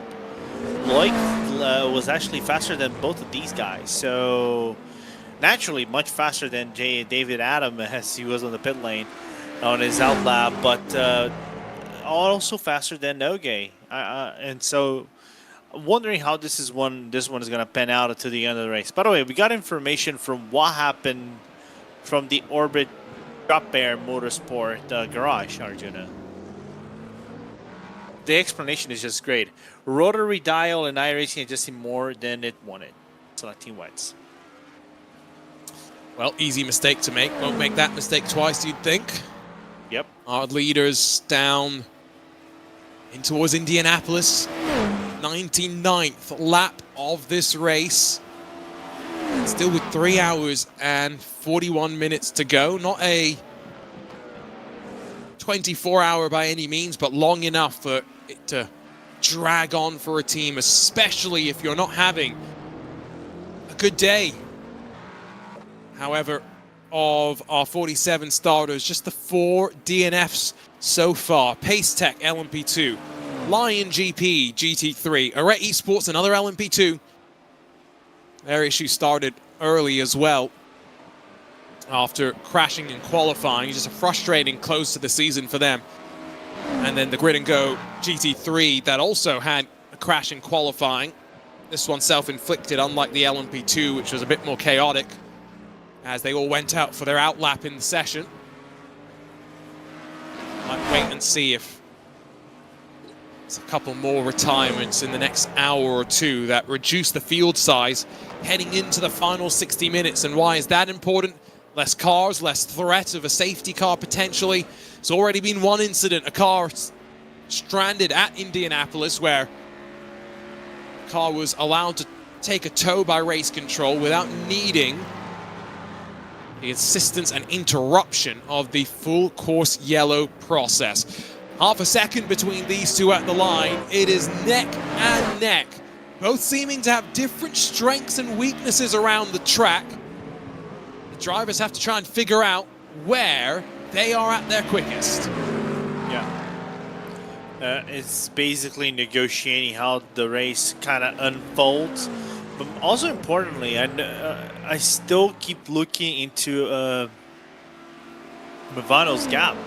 It's decreasing. Loic again faster than both of these guys on a lighter car. So if we're seeing that trend for at least 1-2 more laps, we could have a 3-way battle on our hands for the lead of this race.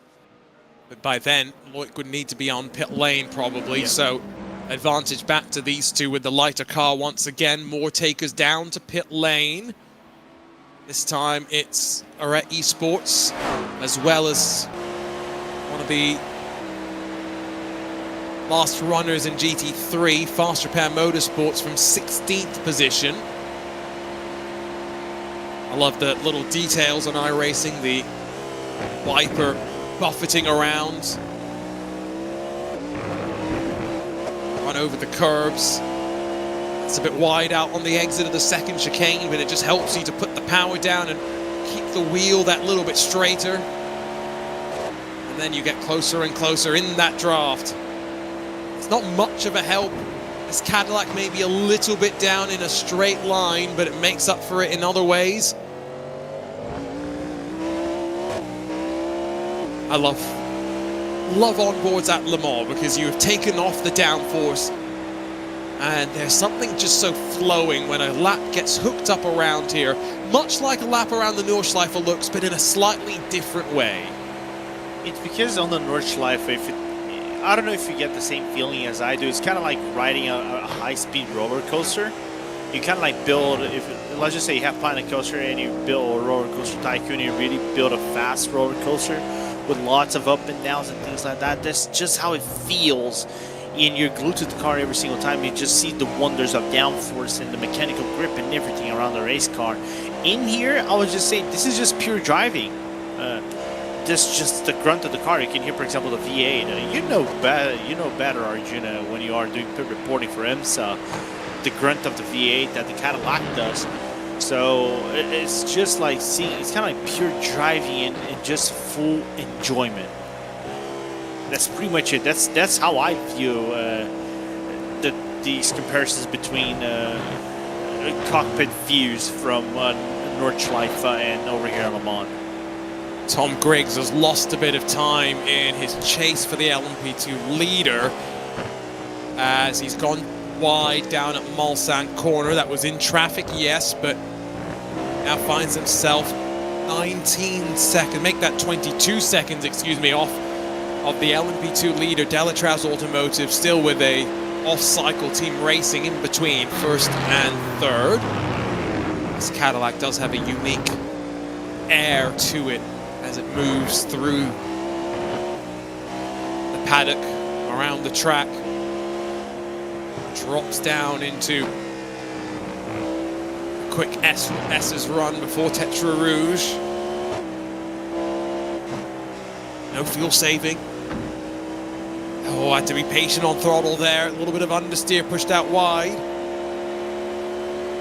But closer and closer. I guess really has to decide early in the fuel run, is it worth making any moves? We'll have a chance down into the second chicane if he gets a good slingshot out of the Daytona chicane. Porsche versus Cadillac. Which car takes the curb slightly better, allows the driver to run a bit more of the track on offer. The Cadillac goes out wide, might not actually have been a benefit, and as Lorenzo has been pointing out, closing comes the Acura. Does seem to be good in the cooler conditions as we work towards the checkered flag late in the day. Maybe that's where there's some impetus for Alex Noguet to find a way through sooner rather than later to try and get some separation from the hunting Acura on that inside curb. A little sideways moment there. It sleuths around on him as he tried to put the power down. Not going to have a chance down at the end of the Mulsanne straight. Yeah, not at all. And you can see already that a Movano Aurora car just lurking on the background, right, Arjuna? It's kind of like coming up really like Randy Orton would come up to do an RKO on its prey. So I would say if Lloyd gets about 1.5 seconds on the back of Alex Noguet's car at the end probably of the next lap or so, I would wonder how their next stint would go as the car gets lighter and lighter on their next pit stop and the pace goes on their car. Well, Marcus Solholm said that his Porsche 963 was going to get better. Guess it all depends on ultimately the setup that you've dialed in. Now, I think if the Cadillac wants to make something happen here, it might end up being a strategy-related call, because the longer we get a green flag run going, the more the question will start to be raised by the team on the sidelines as to, well, what are we going to do if it goes green to the end? What is the quickest strategy? And then what are the alternatives that we can use to maybe try something different to what the rest of the field is doing? It does seem as though it could be between these three. that Solpec Precision Porsche is, yes, running 5th behind the Acuras of Movano, but at least for the time being, you would think, out of striking range. The other thing to remember is Movano is off strategy. I'm expecting Thomas Delcourt in this lap, and indeed rolls in from 4th. Yeah, just like a clock comes in, and Loic is due to come in the next 2 laps. So expect them in next time by or the time after. Depends on how hard he's been pushing, because maybe as well what Nogue's doing, he went a lap longer in the previous, or pitted a lap earlier I should say, and so would be slightly compromised. Maybe go a lap longer and pit on the same lap as the Porsche, which now is not just leading the race, but that last lap alone, 1.1 seconds gained by Loic. So by the time we get back around to the start-finish line, if the trend continues, Loic's going to be in the draft of these front 2. I would argue, I think, for the end of the stint of the French driver from Movano, that is going to be a great stint at the end of the day, as Giuseppe Lofaro is going to come back into the number 1 and do a few more laps. So that's the outgoing champion machine, number 1 on the side, a fitting of a champion. Won't be used next year in the 2026-2027 IVRA Endurance Series, with our GTP champions no longer existing. Although having said that, maybe the entry can be still used under another team name if the drivers and team managers are still working together in some way. Have to wait and see on that. That's one that only some time and separation from the breakup of the team itself will likely be able to answer. Let's listen in here. Any fuel saving down towards Indianapolis?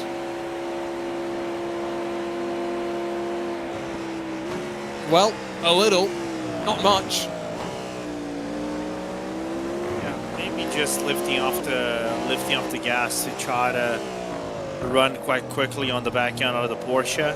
So I don't think it's more like much more of a saving fuel, but more on spatial awareness and trying to be cautious approaching a high-speed corner like Indianapolis.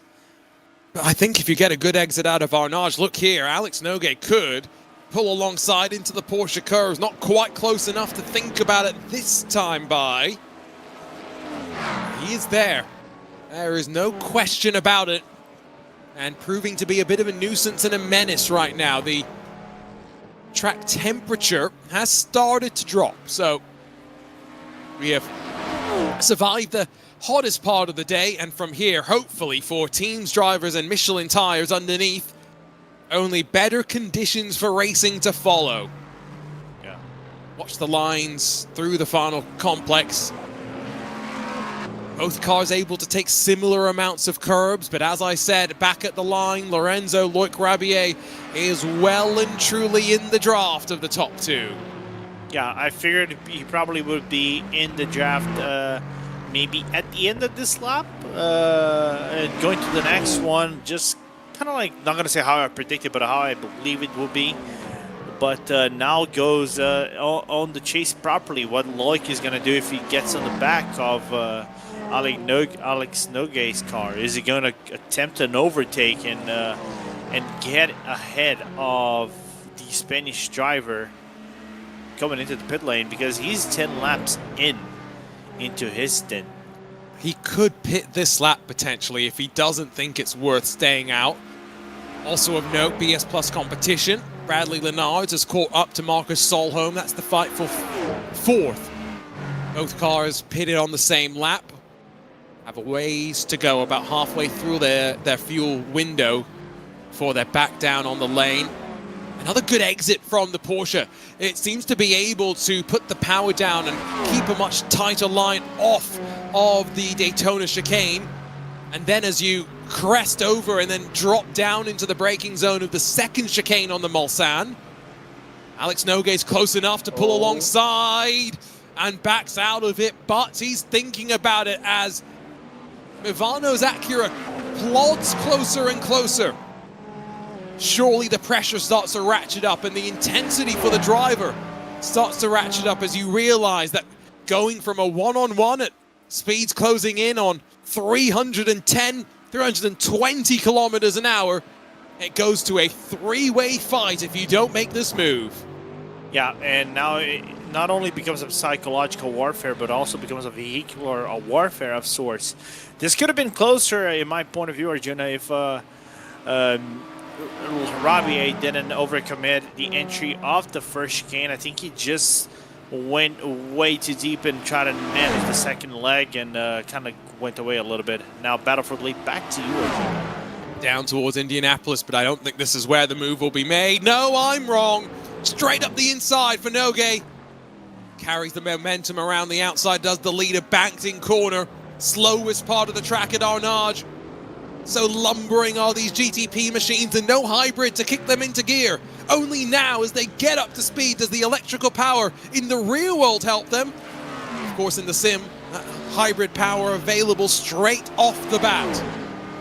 It's one of the nuances of sim versus reality. The way you drive these cars. Some traffic in towards the Porsche curves.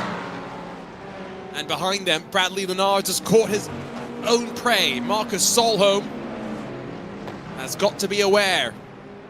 Bradley Lenard in that first hour was action man. Every which way he looked for a move, including up to the Porsche curves, and it didn't go all well. No change still at the front. 3 cars now covered by just under a second as Loic Rabier has well and truly inserted himself into the mix for the lead of this race. And a couple more GT3 cars. Not easy for the leaders right now. As 11 laps now on the stint for Loic Rabier. It should be the final trip around the track before he's down on the pit lane. Yeah, but now there will be a little bit of a break between the G&G car and the Vano due to a GT3 that split the field. I think there was a fiercely forward GT3 that kind of like split the ways between them, and now they're getting up the one more GT3 car out of the S's, where it could have been a complicated scenario for either Blue Mercure car or the G&G, but they got here quite quickly in between each other, and they're gonna survive basically the lap without overtaking each other. I think we've got a bit more calm and stability now in this race. Vesta Sport, by the way, are 5 seconds back from Simufy and GT3 Pro. They're entering into another pit stop window, though, of their own. So we'll give you an update once that has all sequenced through. Lead is not done. Second chicane. Another fight coming, and Alex Nogue is a lot closer this time. He is staying as far away from the side draft as possible, though. Can he time the run out of here to get back to the inside, then down into Mulsanne corner? The Acura a little bit checked up, but only momentary, and it's going to be heading down to pit lane, we believe, this time. So for Rabier, the focus will be not on making moves, but on minimizing time lost out on track, and then including time lost on pit entry. Not a great run through Mulsanne corner for David Adam. How vulnerable is he? As up to the back of one of the LMP2s they sweep. It's the Nürburgring Esports 187 that nervously sits on the inside. Which way will the GTPs go as they close? The LMP2 switches back to the other side of the track. It's got some breathing room down towards Indianapolis. This is where it will slow down the GTP cars. They're heavier. Oh, and the contact made. So lucky to get away with that one. But off the corner out of Arnage. Adam's still vulnerable and looking harried. Looking like he's going to be pressed up toward the Porsche curves. If Nogue wants to try and time this, he could get alongside and sweep through to the lead, but would need commitment, would need bravery, and decides better of it. Yeah. But can we bring up a potential replay after this is all said and done? Because what a save from the Nürburgring esports driver right there. I think that's Dennis Vika that was in the car. And with that nudge, nearly went into a full 90-degree spun on the car. The GTP just carrying more speed down through the exit of the corner. There goes the Acura down to pit lane. But that LMP2 well within its rights to feel aggrieved. 3 hours, 22 minutes still left to go. Only a couple of retirements in this final round of the championship.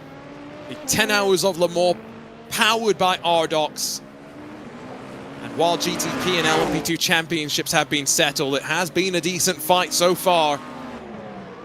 And hopefully only to continue. Movano, by the way, Giuseppe Lafaro will get a good sense of where Loic Rabier drops in relative to him, except it won't be Loic, because Marcus Hamilton's going to take over in that car. Back out of Tetra Rouge. How good's the exit in the fight for the lead? All as fiercely forward. Slight spin down at one of the chicanes. It's so easy to get it wrong when you're running by yourself. How easy is it to get it wrong when you're running wheel to wheel? Another opportunity. Alongside comes the Cadillac, and a bit more forcefully than we've seen on prior occasions. GTP's door banging off the exit of the corner. The Porsche's preferred inside line ripped away by the Cadillac, and a drag race down to chicane number 2. Exactly what Marcus Hamilton wants, because now that he's back on track and able to get back up to speed, these two costing each other time as they fight with each other. Fight through traffic as well. Blue Mercure have the inside down to the second chicane, but around the outside, Alex Nogues sweeps back to the lead of the motor race. Yeah, is it though? Not quite done yet. The Impulse purple GT3 car watches either side. Now Alex Nogues still got the inside down to Mulsanne corner. Got to be careful though. Don't want to overly commit. With GT3 and LMP2 traffic as well. Door slam shut, and David Adam roars back to the lead. For a moment right there, I thought this was going to be super sketchy in between them. You can even see the G&G car just Whoa! spinning. Oh my lord. Well, that's once, now twice. Blue Mercure making contact with LMP2, and there's a point at which you've got to argue. Faster class, take some responsibility. Flashes the lights at the World Sim Racing Aston Martin to get out of the way, and Alex Nogues had enough. Back down the inside at Indianapolis. Towards Arnage, does Blue Mercure chuck it back up the inside? No, they do not. Move has finally been made, and up to the Porsche curves. Alex Nogues now trying to break away from the Porsche chasing him down. For a quick moment, Arjuna, I thought we would have a big one, because this was getting super sketchy. That was, on a couple of occasions, I think, quite close to the line, maybe teetering over it. Alex Nogues gets a bit more breathing room now that David Adam had to check up behind BS competition. But, yeah, once, twice, there's already one thing from race control that will be investigated between an LMP2 car and that number 4. It's on the board. They are looking at it. I would not be shocked if there's a second thing to be added to that as well.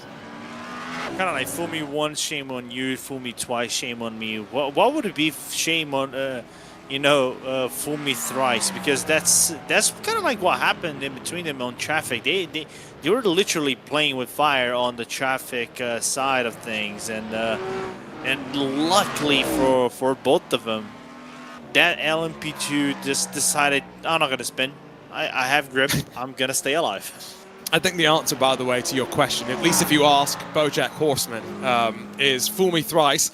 There's a weapon being pointed in your direction, which I hope is not the attitude of these drivers out on track, because there is nothing worse than retaliation on track. I will say that, and I firmly believe it, as much as, you know, sometimes it does feel good, and boy, do I take my aggression out on the AI in Forza Horizon. Slightly different in real-world motorsports. Arjuna. I feel your pain. And the new Forza Horizon AI as well. They deserve the wrath that's coming to them after this race. Yeah, especially Albert WCG. Oh, see, he's not the worst for me. It's Hoki Hoshi. Hoki Hoshi, man. Oh my goodness. Hoki, man. Hoki has always been clean with me, man. He's clean, he's just quick is the problem, and I've got to cheat to catch up with him. I'll be completely honest, I've got to crash into him to be able to stay alongside him, which is not what you want in sim racing. It's okay in Forza Horizon, not so okay in the world of iRacing. 2 laps to go, I think, for Alex Nogué before he's due a trip down pit lane, so keep that in mind.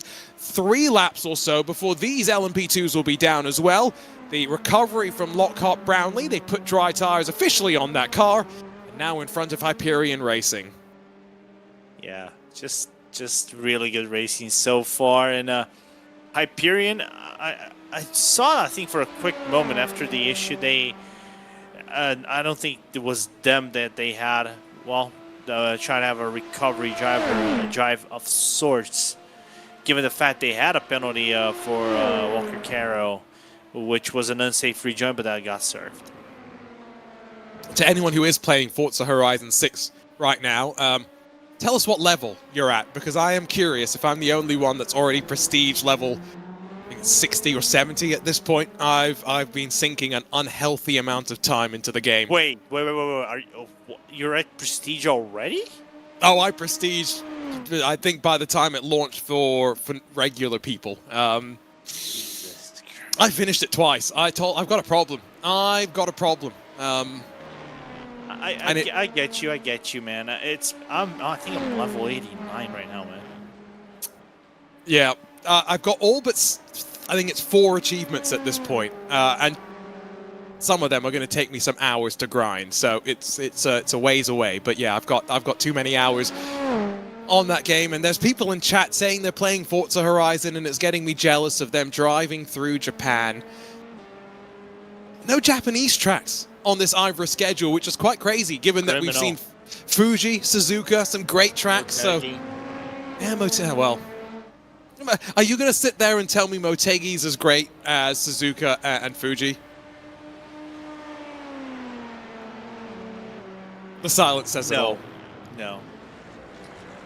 For me, it's like he's in the 3rd tier of racetracks in Japan. For me, tier 1 is always going to be Altopolis and Suzuka.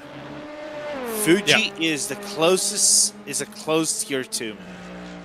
See, and I'm putting Fuji in that tier 2 as well, for the sole reason that when I was doing Carrera Cup Asia there a couple of weeks ago, they had to, the production team had to live stream timing because I didn't have a link to look at live timing otherwise. So, yeah, the other thing was never mind, that's a story for RaceSpot After Dark, and I'm going to tell you, Lorenzo, about that afterwards. Just remind me, I have a story about that weekend that I'm gonna save for After Dark and for a collection of stories that maybe can be shared when I'm not going to get in trouble. Vestasport in and out of pit lane for Roberto Rebecci in the 211.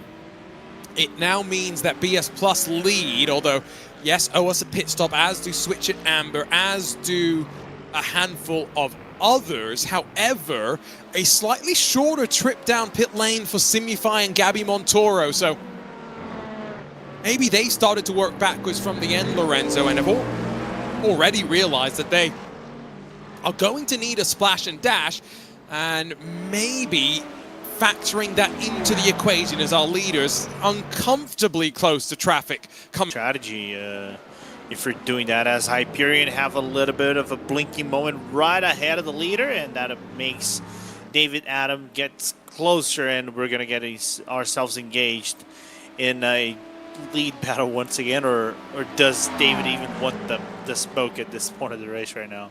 You talk about smoke, but I swear, if we go to one of our background shots right now, I think the fog is starting to almost come back. We had a lot of fog at the start of the race, not in qualifying, the race itself. Might that also lead to some interesting weather conditions as well? As mentioned, not one but 2 things under investigation involving Blue Mercure and contact with LMP2s. Fortunately, both those LMP2s are still out there and running, so we got away with one, but as I often will remind people, you penalize the action, you don't penalize the consequence. So regardless of whether the driver saves it or not, there's still something to be said about looking through whatever happened and correctly involving, appropriating, or whatever the term should be, but determining incident responsibility, because I think that's the best way of describing what race control's job is. They're not trying to blame anybody, they are simply trying to apportion incident responsibility. I was wrong. What fog? Thank you, Mr. Producer. Yeah, as we're having a shot from the Le Mans team stadium right there, as great stadium. It's kind of funny that if you when I was at Le Mans, I could only see the roof of the Le Mans stadium as soon as you go over right there on the footwalk on the Dunlop Bridge, but you can only see kind of like the rooftop of it, and that's pretty much it. There's nothing much you can see after that. You know what I've just realized is the Le Mans, is that stadium in, it's not FIFA anymore, it's EAFC. But if it is the racetrack also scanned in like the background and stuff? Because that would. But is the stadium in the game? I think they have all the League stadiums in the game. But aren't they in League 2 now, or am I wrong? Let me see. This is where the fact that there's only one French football team that people. Yeah. Okay. So there you go. So maybe they don't have it, but yeah, there's only one French football team that people actually know really about, and that's Paris Saint-Germain. Some of their shirts, by the way, pop up in some of the most peculiar places. I'm pretty sure I saw one at a racing paddock recently, but it's neither here nor there. Why? I know, random places. One of these drivers should be down to pit lane at the end of this lap, if not both of them. It's the 11th lap on the run for for Grid and Go. Alex Noguet, former Fiercely Forward driver. And then David Adams still tucked in behind as they work through traffic.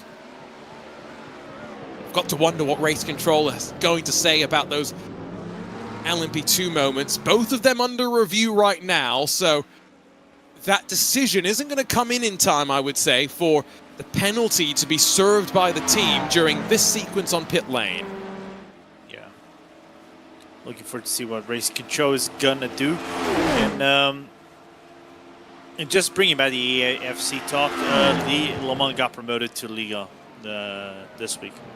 So maybe it'll be in next year, and then we'll go and play EAFC only to go and try and figure out all the different highlights that we can see of the racetrack around it.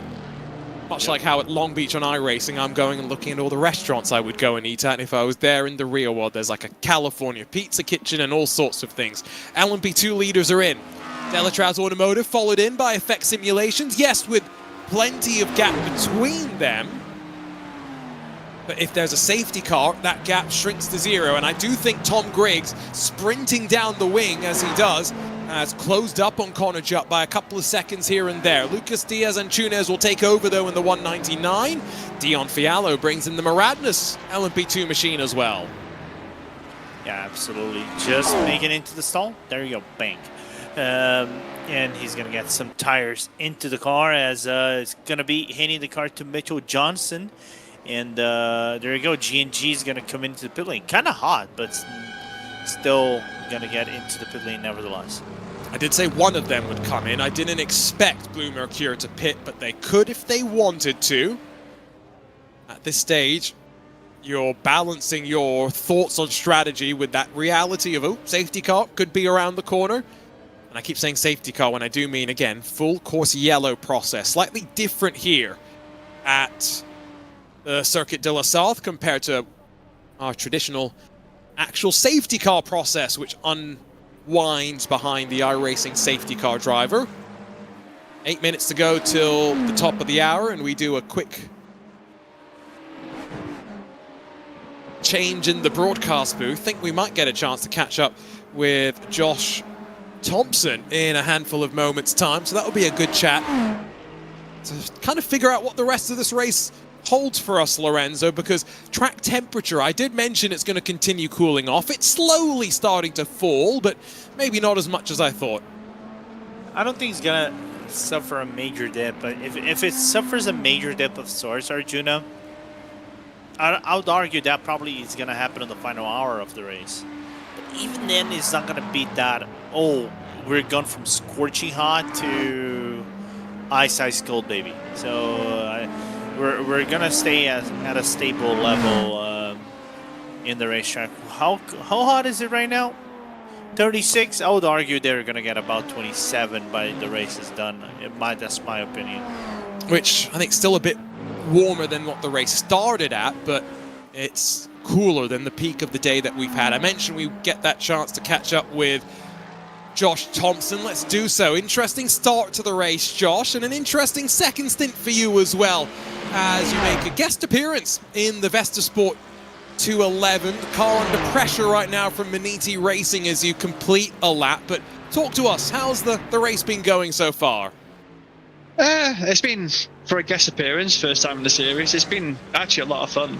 I think I've done everything under the sun to try and throw the car off at this point, like such as the pit exit or the penalty I got in the first stint. So yeah, a few hiccups here and there, but overall it's been great so far, and yeah, hopefully it can still be competitive near the end. So what's the strategy to the end here? Because obviously a bit of an undercut in terms of the amount of fuel for Simufy to gain some track position, but seems as though everyone's going to need a splash and dash in that final, I guess, 15-30 minutes of the race. Yeah, I think so. The first half of the stint, like first half of the race, we say, was a bit hectic. We underfilled at the start a little bit on that second stint just to do that one set of double set of tyres due to the like set limit. So that kind of threw things up. Plus, then we had like our own little penalty and things. So now, after that last full course yellow, where it kind of brought everything together towards the end before that midpoint, now it's now just down to whatever people want to do. So people underfilling, we're going longer, kind of swings around. It honestly, I have no idea. It changes every stint at this point. And in terms of the team, I know you had mentioned to me that you're kind of here because you've also been coaching them behind the scenes. How nice has it been to work with the crew at VestaSport and to join them for this final race of the season? Honestly, they've been fantastic. I can't thank them enough for even letting me have a chance in the car for the final round. Obviously, with they're still mathematically in the hunt for a championship, so it's a bit of a still jumping in a bit of pressure, right? So having that responsibility is still quite big. But yeah, honestly, the guys have been great. Been a bit unfortunate through the season, but to be this close, I can't complain really. I think we've done a great job. Well, Josh, great to... I can hear that you enjoyed your stints in the car, so that's always a great thing. Great to have you back on RaceSpotTV and hoping that you'll have some more fun in your sim racing for the rest of this year. Thank you, guys. Thank you. Josh Thompson, part of that VestaSport crew. Quick chat with him, all as his teammate deals with the pressure of Nicholas Last. This is great stuff, by the way, and proper endurance racing, knowing that they'll be doing this for 3 hours and 4 minutes left to come. There's a flurry of GTP pit stops, including Blue Mercure, who are reinstalling Augustin Bernier in the machine after David Adam pulled another stint behind the wheel. Bradley Leonards for BS Plus competition is in pit lane as well. And we'll wait for Grid and Go to cycle back through and see where the net lead has placed itself. No change down to Indianapolis, but Lorenzo, as we come to the end of another hour, I like what we heard from Josh. He's done everything under the sun in that first 5 hours to throw it off the track, but the team's still in a great place. They were one of the big winners of that last full course yellow period. It's good though. I think I've been doing the Cardinal sim, but anyway, it's interesting how this race has progressed for Josh. It's good to see Vesta having a strong result in here once again. And do we have a full course yellow procedure? We do. Well, right on the money as I'm ready to jump out of the booth once again. I get to leave the difficult process of working through the full course yellow procedure to Well, David Haynes and Lorenzo Bonder. Before we do that, I will break down the quick explanation of what we are doing right now. There is a car somewhere on track that is stationary. Believe it was Ilka Happelin, the number 8 Fiercely Forward BMW M Hybrid V8. It required assistance, effectively, to return to pit lane. So, cars from the Porsche curve to the end of the first sector of the lap have to use the pit speed limiter. That's what we're seeing now from Vestasport and Maniti. Everywhere else on the track, you can't overtake, but it's full speed to catch up with the rest of the field. Once you get to the end of the lap, we'll order all the classes respectively, send them through pit lane, because there will be trips down pit lane for some, and then after that, reorder the cars on pit exit before restarting this race. That's the TLDR. There's some nuance in that equation as well, but it should sum up what you really need to know. Ultimately, as we look at the timing, let's try and figure out who's a winner, who's a loser here. Now, Grid and Go ended up second after the pit stop cycle, so it's effectively frozen the race for them, I would say, Lorenzo. In LMP2, we had just finished a pit stop sequence, so I don't know if there's many winners or losers. It's that second curb on the exit at the chicane. Once more, that's claimed a victim. It's bitten GT3s, it's bitten LMP2s, and it's bitten GTPs. A little bit unfortunate to see that happen from Milka right there, as soon the GT3 cars are going to be staging over here. But it is what it is. That corner exit sometimes, especially if you catch it on the wrong side, you're just gonna find yourself in a world of pain. As you can see now, the GT3 stop and everybody else are gonna follow suit eventually. Well, Lorenzo, I'm gonna put you on the spot right now. Go. Who wins this race? Because in GTP, the championship is over. Okay. I'll be very honest. I think in the GTPs, I think it's an open race to win this race, but the championship, we know this is already settled. LMP2s, I think it is kind of like the same thing, especially with this yellow flag now procedure. In the GT3s, though, now I'm wondering if the classes are gonna be split in everything. A BS competition, I think, was just given a golden opportunity to go on the charge and get in that third place, because it was looking unlikely from at a certain perspective. Well, one thing to keep in mind is you have to follow procedure, and you can see there momentarily Simufy have blown through where they were meant to stop. Is that another twist in the tail? We're about to hit the mark of 7 hours complete. 3 to go here in IVRA at Le Mans by RDoks. Time for our change in the broadcast booth.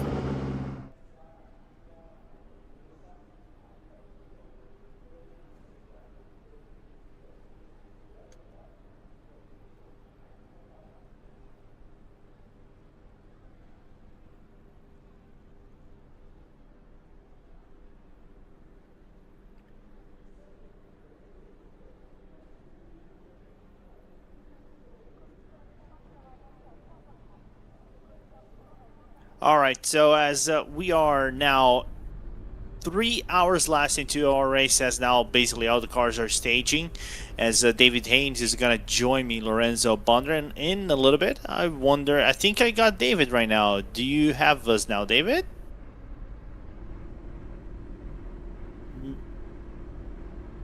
Well, we'll continue on, I think, as David is picking up, technical issues. It is just the marvelous world of sim racing. Sometimes we have to do this kind of stuff, but you can see the GTPs, LMP2s, and GT3s are all stacked up, basically staging. Then we're going to get into our pit procedure for the GTP cars first, and then it will be the LMP2s and then LMP3s. Long story short, as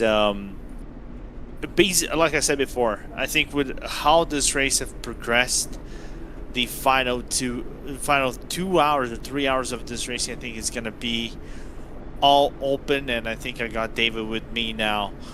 And David, you just joined at a perfect time with this yellow flag procedure. I think you brought this yellow flag, I would say, all the way from Australia. Well, last time I joined the commentary box, just as it was my turn, yes, we got the first full course yellow of the race. We then had another in that 2-hour phase, and this one was 2 minutes before my arrival. So slightly different timing, but still very, very close. That I joined, and everyone is lined up at the entry to the Ford chicanes. Simify could be in a little bit of trouble here, but everyone else looks like they've followed the procedure perfectly. Blue Mercure will be the first to lead them past pit entry and either go in or take the track position and stay out. Yeah, just to, again, explaining, right, David, I think one more time is all the cars are going to stage in their specific positions. So looking from the race car's perspective on the cockpit, GTPs will remain on the right hand side, then will be LMP2s in the middle and GT3s on the outside. And then pit lane is going to open once all the cars have been staged. So until you get into the Porsche curves, you can remain basically at top speed, but you cannot overtake any cars, right, David? And when you reach the Porsche curves, it is basically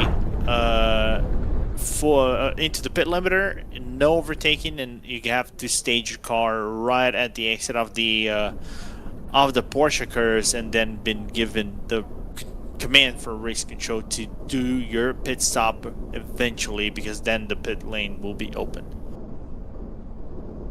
You've got to start counting backwards with 3 hours left in the race. GT3 Pro cars able to effectively do about an hour on their fuel tank, so they can go, okay, well then a stop now, and a stop with 2 to go, stop with an hour to go, gets me to the end. But things are more complicated for LMP2 and GTP that have slightly smaller fuel tanks and slightly shorter stints. LMP2s are sort of 40 to 45 minutes, as GTPs might get 50 to 55, depending on traffic and other things. But Yep. GT3 Pro, you get really, really tempted to look at this as your opportunity to make your penultimate stop. Yeah, that's pretty much the gist of how this thing will go. I'm just trying to look if there's something happening. I just saw race control deem those kerfuffles from the GTPs as now pits are open, so we're gonna see some of the GTPs come in, like the Movano cars. They were about on the end tail of their stints, so both Aurora and Rosso cars are gonna come in and basically be within the same strategy as everybody else. I would say they're gonna be the biggest winners over here, right, David? Given how things are operating, but they are, I would argue, I think they've been given a second life on this race, if we're looking at how this race have progressed.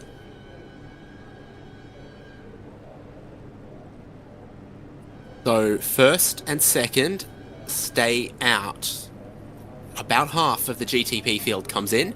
Both of the Movano cars, Rosso and Aurora. We'll see if there's a driver change perhaps happening there. Logitech G ODBM in. Absolute Motorsport in. Fiercely Forward are on the tow hook to pit lane after bringing out this FCY, and Manidi Racing GTP IVRA also taking service. So BS Competition come through in a third, Solpec into fourth, and Tatsun ResTech into fifth. Seeing the LMP2 fields head towards pit lane, and almost everyone in that class is going to take service. Team Racing Effect Simulations coming in, Delatraz staying out, Maradness staying out, Nürburgring Esports and Fastlane coming in, and almost the rest of LMP2 coming in. You can see them all rolling down the lane at 60 kilometers an hour. GT3 Pro is the next class where we get to see who does what. For reasons I pointed out, I think almost all of them are going to consider pitting. Yeah, Bar Vesta Sport. So Rebecca, because he's on 2 laps of his stint, he's gonna stay out. Some other cars are gonna stay out. I think this is where is going to get interesting for strategy. Some of them are going to reset or be closer to the remainder of the field. Don't know if 1 or 2 laps are going to make a whole difference. As you can see, the GTP is going to the second staging area. So the second staging area is right at before the entry of the S's, right? David, you go on the downhill from the Dunlop chicane into turn number 5. So they're going to be staying there until all cars are properly staged, and then they're going to lead themselves out all the way down into Tete Rouge. Simmify are going to be the first car out of the lane that's taken service, followed by BS Competition and then Solpec. We're looking at Maniti's Ferrari in behind Impulse OPR, leading them out behind that Hoisingfeld. And the Impulse Racing more purpley than tealy one. Everyone who stayed out is rolling by and to the front of the field for track position.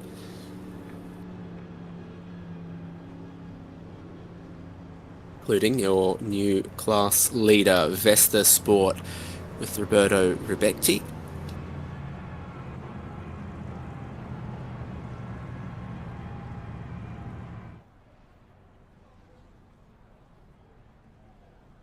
So there's our field. A couple of casualties of Le Mans. 2 from LMP2 are out, Pace Tech and Areta Esports 108. And from GT3 Pro, we've lost Lion GP and Grid and Go 247. We await to see what happens with Fiercely Forward Black, the number 8 car, if they try to resume and continue, or if their race may be over.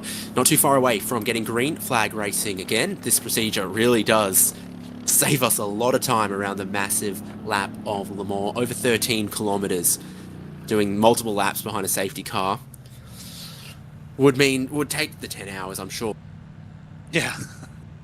1 lap would be, imagine doing 1 lap around 100 kilometers or something like that around Le Mans. I think that would be 10 minutes or something per lap. So the GTPs begin rolling for the restart. LMP2s will follow them, and then GT3 will follow that.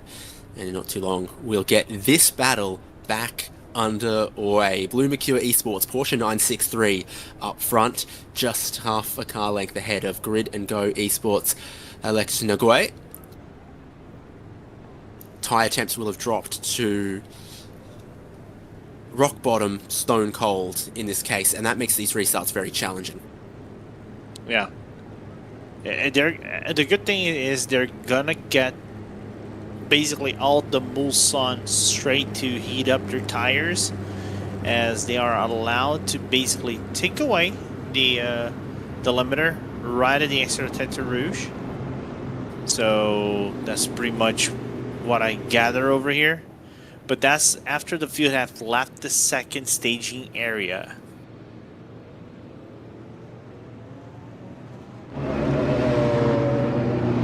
So Yeah.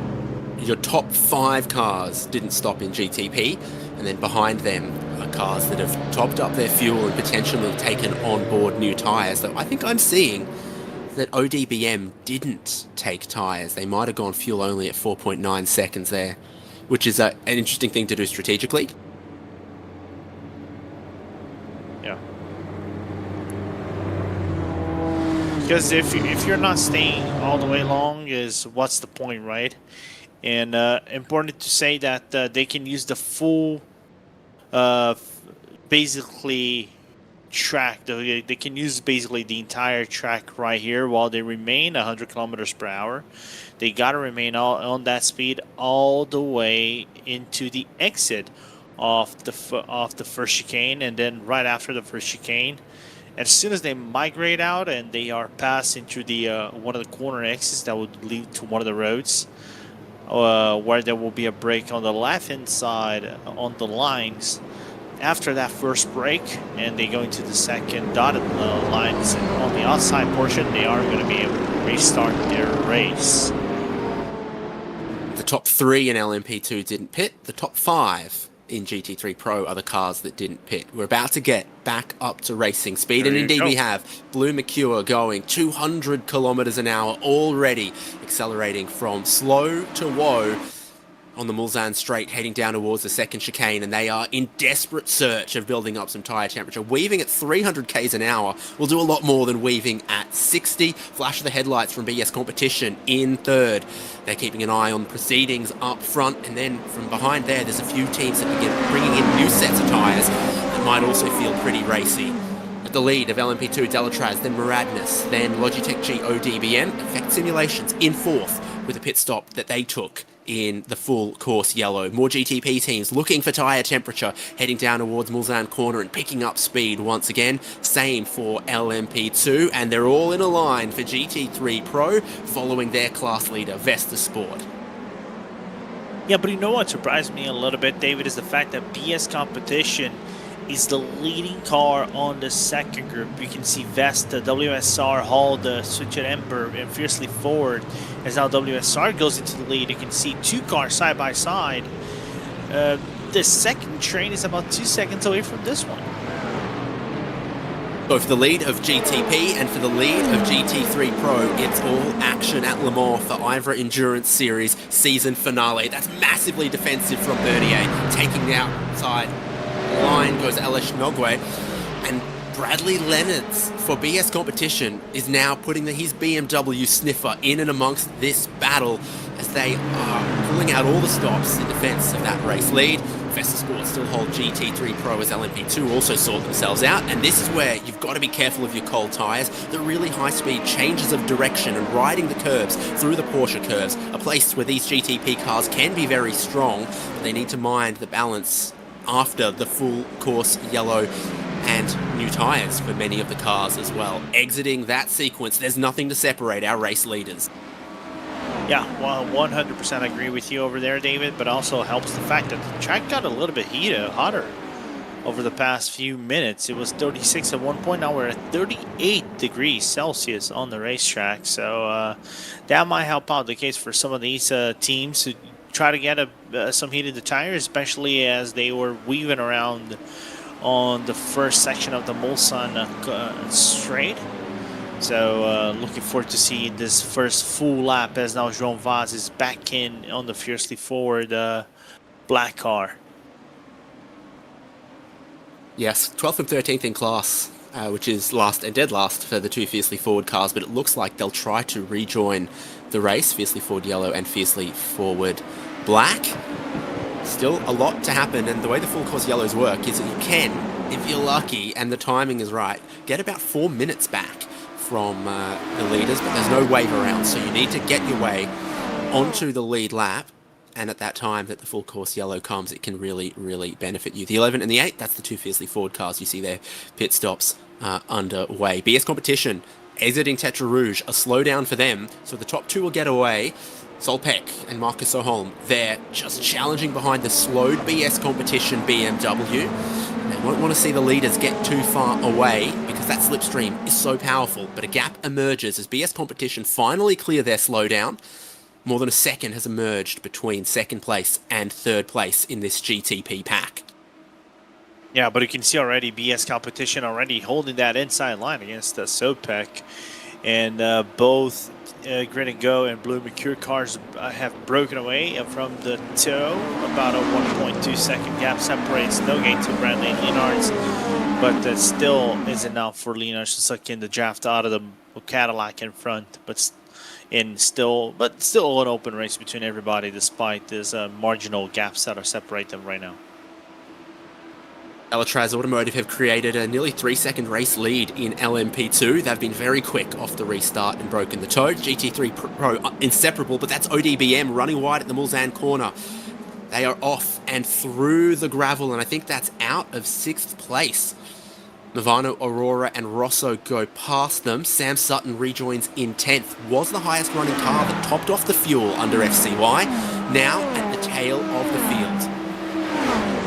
Yeah, and now you can see in the middle of the LMP2 pack, I think that's the Nürburgring E sports car battling, I was gonna say, with the Unity car, as Unity goes on the inside, is going to have maybe the overlap coming into Indianapolis, but they still remain side by side, fighting hard for the entry of Indianapolis is going to come out of it. Yeah, this is a battle amongst cars that took tyres at the FCY. Some took fuel only, some stayed out. There's a little bit of elbows out there between Nürburgring and Unity RDV. Oh, yeah, a little bit more through Indianapolis and Zarnage heading towards the Porsche curves. We've got to sort this out, but it looks like Nürburgring are in place to get the slipstream from Muradness. Team Racing battling just behind as well, and these Dallara LMP2s completely level, coming into the fast Porsche curves. Nürburgring are going to try to hold around the outside, and if you can do that, it's normally the preferred place to be, going into the double left-hander with the wall on the outside. They're still going to lean on each other, but that's out in the marbles for Unity RDV. Nürburgring get the position. Unity RDV competition somehow keeping that car in one piece. The LMP2 battle is ridiculous. GT3 Pro battle in the corner in the bottom of the screen. Vesta from WSR.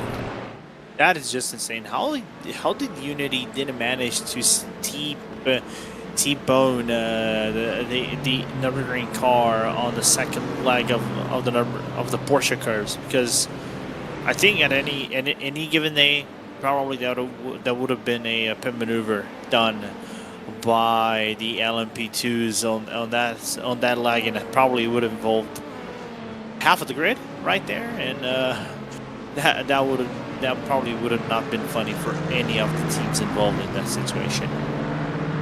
GT3 Pro, the Mercedes from Vesta Sport, leads WSR Esports Aston Martin Vantage, then to the Mustang of Switch It in third, Fiercely Forward Pink in fourth, the BS Competition in fifth.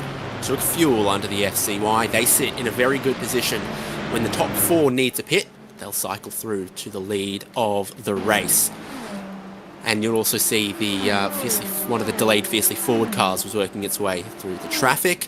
The battle for 4th, 5th, 6th and 7th, that's Solpec, trying to keep Tatum Res Tech behind. The two Movano cars entering the battle. Aurora right now showing the nose of the Acura to the BMW, with their teammates Movano Rosso just behind. Aurora and Rosso took fuel and tyres under the last FCY, and they'll hope that will give them some advantage right now, but also by extending this stint longer than the cars in front of them. They're also still looking for that track position, so Hamilton driving the Aurora car gets ahead. Now Movano Rosso and Giuseppe Lafaro aren't going to want to wait too long either. No, they're not. They're going to try to do their job to try to get back into that top three. And that Acura, especially in hot weather, David, it was looking really good on movement. And that's what they want to see. You can see now their teammates giving a little bit of tow. And Tatum Rasak is going to basically be the victim of teammates working together. Meanwhile, I think in GT3 Pro, it's important to note that BS competition sits in 4th place. Meanwhile, Semi-Fi in the championship battle in GT3 Pro is all the way back into P14 in the standings. We're back battling for the outright race lead. Blue Mercure try to hold the inside going into the Porsche curves. We've seen it around the outside of the first part be successful, but Grid and Go cannot hang there. And as they battle, BS Competition, who had dropped away, are back in the fight. Bradley Linards, having had a slowdown a lap ago, is flying on this lap, minding those track limits best he can, and hoping that first and second will keep battling each other. A three-way fight, 3 teams, 3 models of car at Le Mans. If you don't love sports car racing, I don't know why you're watching, and if you do, you love this. Yeah, you do love a battle between basically 2 Graviates and then the Porsche 963. If I remember correctly, they also run, you could correct me if I'm wrong, David, but I do think the 963 runs also a V8 engine. I'm just confirming that right now. Yes, the 963's got a 4-point-something litre, I think it's 4.6 litre V8, and it's a hot V layout with 2 turbos. Cadillac is a naturally aspirated V8, and I don't exactly know the BMW V8 turbo configuration, but I'm pretty sure it's a slightly smaller capacity, slightly higher revving V8 than Porsche's. 3 cars out of Tetra Rouge without a slowdown penalty, and onto the Mulsanne Straight, where speeds go past 320 kilometers an hour. Grid and Go have got the most speed of anyone, 331, 332, but it's 333 just before braking for BS Competition. That double slipstream taking them well past 200 miles an hour, and they'll do it all again on the next segment, and then to Indianapolis as well. Solpec made their moves up into 4th. They're just in the back a shot. Movano going through on Tatum ResTech as well. See what kind of speed they can pull up. But on the last lap, the fastest GTP was BS Competition. Fastest LMP2 was the 3rd place LMP2. But Vesta Sport leading GT3 Pro were the fastest in that class. Now it's not quite about the numbers on the timing sheet. It's about track position. It's about defensive lines. It's about breaking the slipstream. It's all about close quarters combat for our top 3 in GTP. Yeah, 100%. You can even see they're trying to position themselves. BS on the inside, going to try to do the move, and it's all about the exit over here. David, can they get through? And yeah, there you go. BS Competition goes on through into P2. Well, Grid and Go Cadillac is quick in a straight line, but in the toe, very good run for the BMW from BS Competition. But then they're almost looking to cede it. No, they go one side back to the other. They've got to try to follow the slipstream of Blue McEwer, who can decide who they want to tow by which side of the road they drive down. BS stay in that spot, banking into Indianapolis. Big braking zone at Arnage here, where traction is always difficult. You've got tall gears, low downforce, and that slippery little bit of painted AstroTurf on the exit there. Always so challenging to get good drive out of the corner like that. Approaching the Porsche curves also seems like a place where BS Competition can be strong, and Fiercely Forward are putting a lap on the GT3 Pro lead. WSR Esports are making very good use of the slipstream behind race-leading Vesta Sport, and you can see that those two are pulling time on the rest of their class hand over fist right now. Just to say what these two guys are doing on the remainder of the field. But then again, also, David, we have to remind ourselves, these are the two guys that are the lightest of the field, right? So they have more laps that are driven than everybody else. Hence, the car is lighter. So this is why they have a 5-second gap from WSR all the way back into the second pack, which is led by Switch and Amber. Yes, Competition, again, 2 laps in a row, the fastest GTP on track. So a little bit of drama deeper in that GTP field. Looked like ODBM and Absolute Motorsports maybe coming together a little bit on the way into the Porsche curves. That battle rages on. GT3 Pro leaders bottom of your picture. Top of picture, LMP2, Maradness versus Nürburgring Esports versus Unity RDV Competition. Maradness didn't stop with the last FCY. The 2 cars behind did. Definitely new tyres for Nürburgring, but I don't know if the amount of fuel taken by Unity RDV Competition was enough to cover off new tyres as well. So they might have just added a little bit to the tank but left the tyres on. Or I have seen rear tyre changes happen before for LMP2. Rear hold up. Did you just say only the rears? Yeah, there was a previous time when the fuel and tyres were uncoupled where the winning LMP2 team at Daytona were taking 4 tyres, no tyres, rear tyres, no tyres, 4 tyres at their stops. So if you were only taking a little bit of fuel, it would be longer to take 4 tyres than 2. They might have thought about that, but you don't normally set up the car for that in the modern version of the pit stop rules. Yeah, and also they have to be thinking about tire allocation as well into the sets as well. So you really don't want to be burning through, like just putting into the rears and you burn yourself 1 tire allocation. For the race lead, BS Competition are going to go to the front of GTP. They passed Grid and Go there about a lap ago. They pass Blue Mercure Esports in a Mulsanne corner as well, but Mercure might strike back. We're side by side heading in the forest towards Indianapolis, and the nose in front from Porsche 963. The inside line for the next corner. It's not going to be easy for BS Competition, and Grid and Go have a double toe and need to lift out, and then Blue Mercure come across to cover the inside of this slow corner. The three-way fight continues. Solpec Precision Racing will love to see this, because first and second are battling side by side, touching wheels, corners in a row, and fourth place is going to catch them. Grid and Go don't want to get tangled in any shenanigans. Blue Mercure Esports have their boxing gloves on and strapped tight. Yeah, you know what? You know what this whole kerfuffle thing did, David? Brought Solpac into the fray.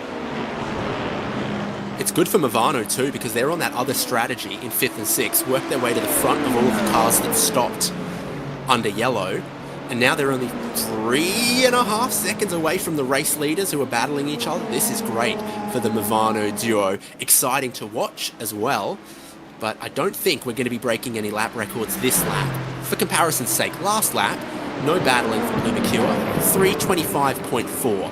We're about to see out of the Ford chicanes how much time they lost this lap. I'm guessing 1.5 to 2 seconds. So from a 25.4 to 26.3. Okay, only 1 second, but it felt like a lot. Yeah, but Solholm's lap was nearly 1.5 seconds faster than pretty much those guys in front, because he had to check up when he saw those three cars battling out of Arnage. Well, the great thing is we just get to lock and load and do it all again through this beautiful section of sweeping corners. Tetra Rouge, a challenge for the track limits. It's grass on the outside as you turn in, nasty anti-cut curves on the inside, and if you go out too wide, you'll get a slowdown penalty. Our top four don't. Movano and Aurora haven't been clear from the first corner, so they might have to let their teammates go. But we wind up to speed again. The top four are covered by 1 second heading down the Mulsanne straight as the Movano cars swap. Rosso ahead of Aurora, Tatum ResTech following them. Yeah, and I think they're going to be able to clear out the slowdown as soon as they approach the chicane. So Lofaro is going to be now leading the pack against these four GTPs who are still battling like crazy for the track position, as they are on their 6th lap and soon approaching they are on the second half of their stint. They're about 5 laps away from their, I would argue, 40 laps pit stop of this race. Get your cameras out at Mulsanne corner. 3 from 3 for BS Competition. Let's have a look. 0.2 of a second behind with Grid and Go and Solpec following on. Seems to be one of the places that they are strong. Blue Mercure might be expecting it on the kink into the corner. They've got it mostly covered off. BS Competition. Oh, wait, and they get hit from behind by Grid and Go. It sends them around. A check-up from Blue Mercure, and BS Competition going in a Mulsanne corner sees second place get hit. Solpec carries through uninjured, but BS Competition did nothing wrong. Car behind locks up, Car's nerfs broken. them off. Is there damage?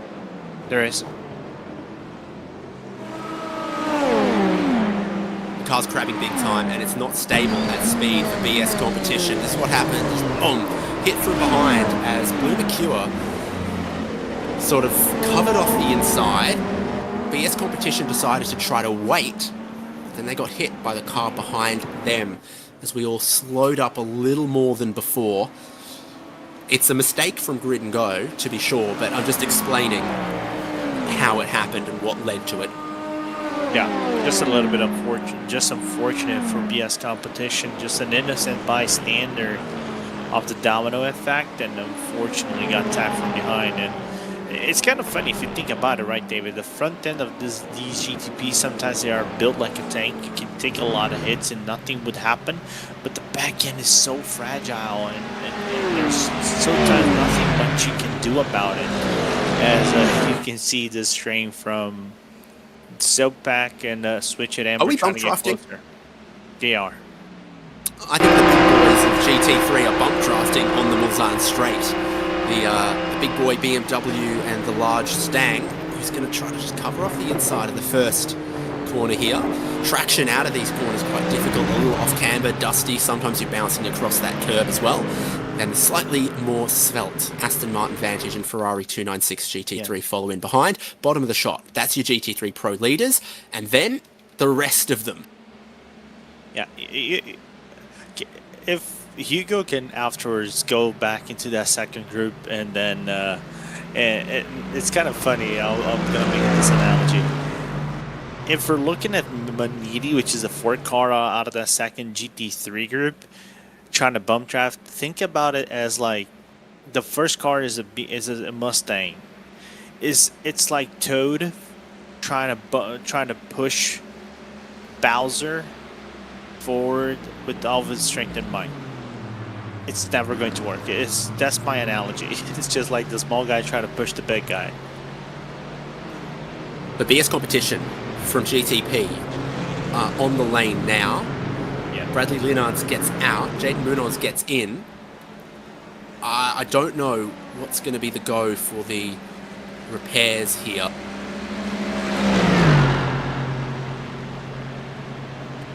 That car is going to be stationary a while. Right? Yeah, zero fast repairs. Yeah, so if it's aerodynamic damage, like you lose the front or the rear clip, those can be a quick change. Those can be like 30 seconds, but that looked suspension, and so that looks like probably minutes of repairs, unfortunately.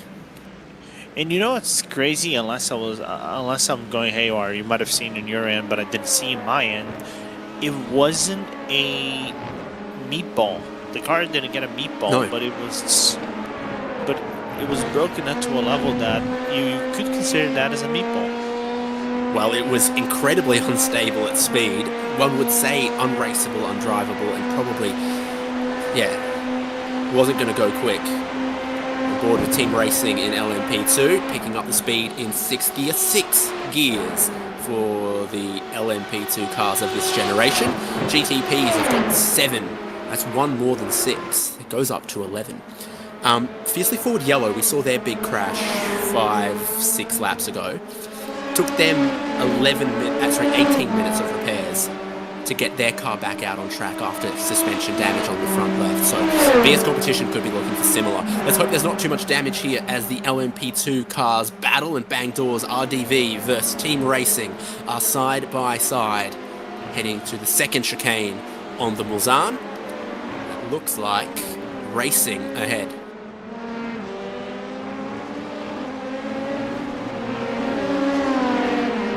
Yep, and there is a Fiercely Forward paint car. It's going to go through on the inside, so I might take away the Team Racing momentum to try to do an overtake on the inside of the Mulsanne corner unless he does a big dive. When you see the LMP2 cars next to the GTPs, you realise how big the GTPs have gotten. And I'm kind of sad that the next generation of LMP2 is also going to be that size, because I kind of like them being this size that they are right now. Light, nimble, still pretty powerful.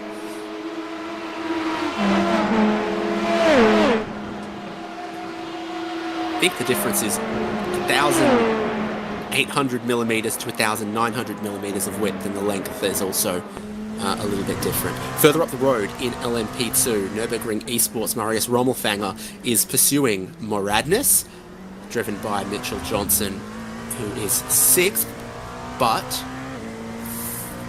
we are on board with a car that is 4th of those that have the most fuel that pitted with the last FCY. There's another 3 cars up the road that will be shorter on fuel than Nürburgring. In fact, Simulations have worked their way up into 2nd in this class, and they also took that extra fuel. So things are going very well for them in this class. But Nürburgring Esports can see an opportunity that this plays out to give them a few more positions with their fuel advantage and with the pace that they've got pursuing Moradness.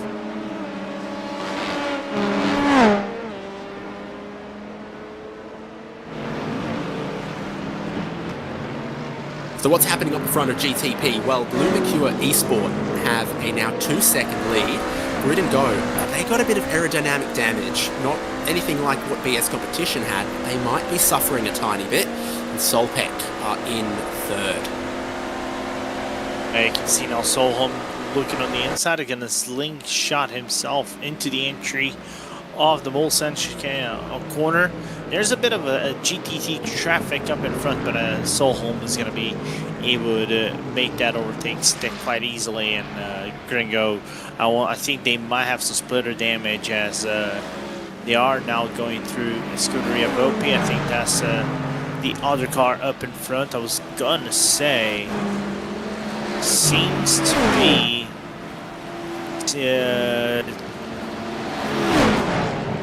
a Delta Sport, but other than that, look closely where the more importantly, right, David, where the Acuras are. They're gonna held up by traffic on that on a traditional traffic gives and traffic takes, especially on these key corners that you have to do.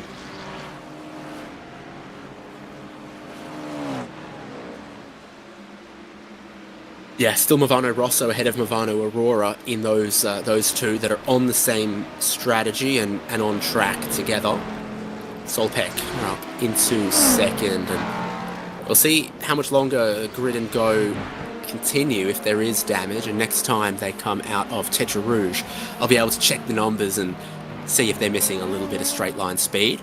Nürburgring behind Muradness again, and this is that half of the lap where you spend the most time at full throttle. The slipstream is most powerful, and then eventually you get around to through the Porsche curves, through the first chicane, sweeping down to Tetra Rouge. There's sort of a half of the lap that is fast corners, and a half of the lap that is stop, start, but really long straights in between. Yeah. Well, there they are, and that's the penalty. Let me take a look. Number 7 misjudges the space to 89 and causes a collision. Incident responsibility, 10 seconds.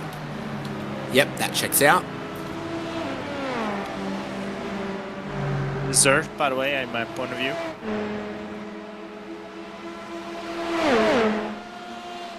It's about what we expected, and I think it checks out. So they've served that penalty, and I think they'll also go for some repairs, take themselves off cycle here, and if another FCY comes, they will be right back in it.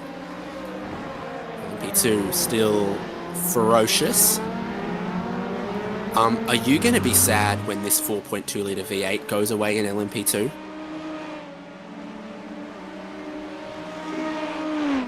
Are we gonna get a V6 on the new generation? I believe the rule set for LMP2 going forward is going to be a turbo V6. Oh no! Just then listen again, and enjoy. Just listen and enjoy while we've got it.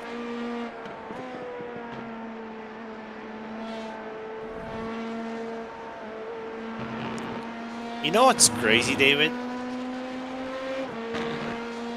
I come from the HPD, right? The HPD engine already was one of the greatest things for you to hear that cacophony on the back of your car, right? And that car itself was also, if I remember, I really want to just confirm that is also a V8 naturally aspirated car. And then we're going to V6. Of course, I understand that is cost, manufacturing, and maintenance. It is a cheaper engine and things like that, but you're making it dull. Don't get me wrong. I know there are talks of bringing back the V8s to Formula 1, real talks.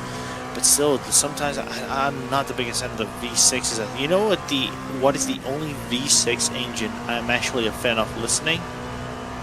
The Clio V6. I was trying to think of some other ones there as well. There was a slowdown in the final sector. I think exiting karting for Nürburgring Esports. They slowed up a little bit on the front straight, and it let Team Racing and Unity RDV get a little bit closer, and it gave Mitchell Johnson in Moradness a slightly longer leash. It also sees that the top of this class get yet further away, so Delatraz, Effects, and Logitech G ODBM just keep extending away as the top three from everyone else here. That bodes well for Effect Simulations. We've got the most fuel on board. Traction out of those slow corners, also challenging, not just aerodynamically when you're set up for Le Mans, but you also tend to take a lot of the rake out of the car to reduce drag, and that changes the mechanical grip as well coming out of some of the slower corners. You might get a little bit more rear grip at slow speeds and low gears with a little bit more rake, but you have to level it all off and run the car at ride heights and angles just to make sure you're quick in the straight line. Yeah. It's funny that you would think, oh, Le Mans is kind of like reduce all the winglets and things like that to as minimum as possible so you have the speed.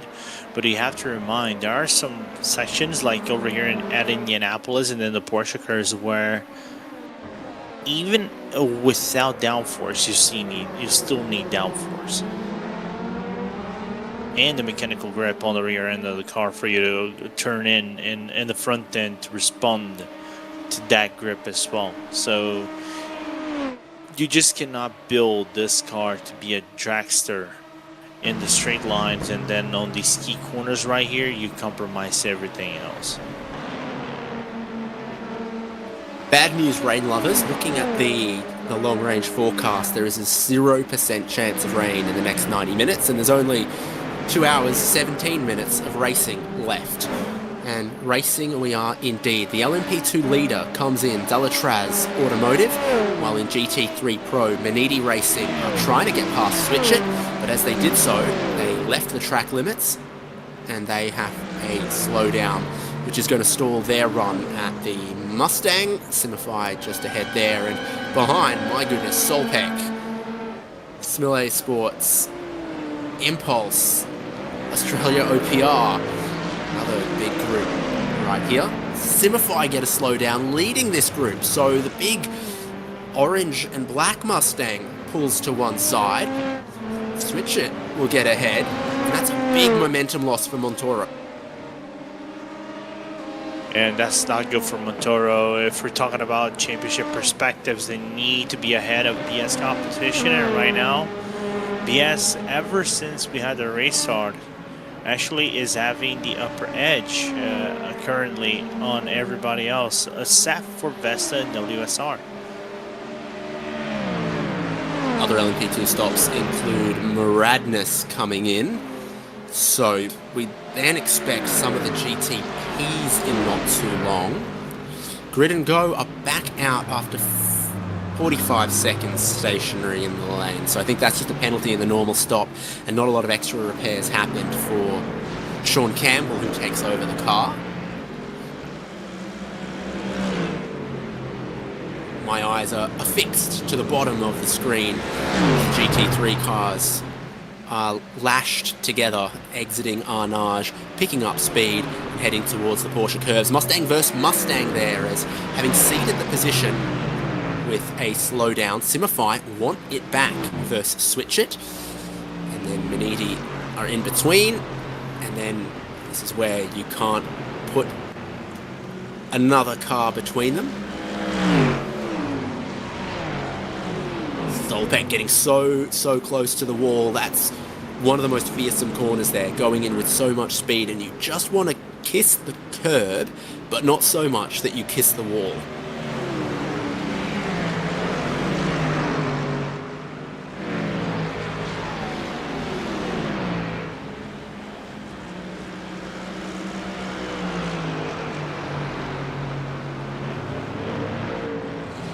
Last pit entry for this lot.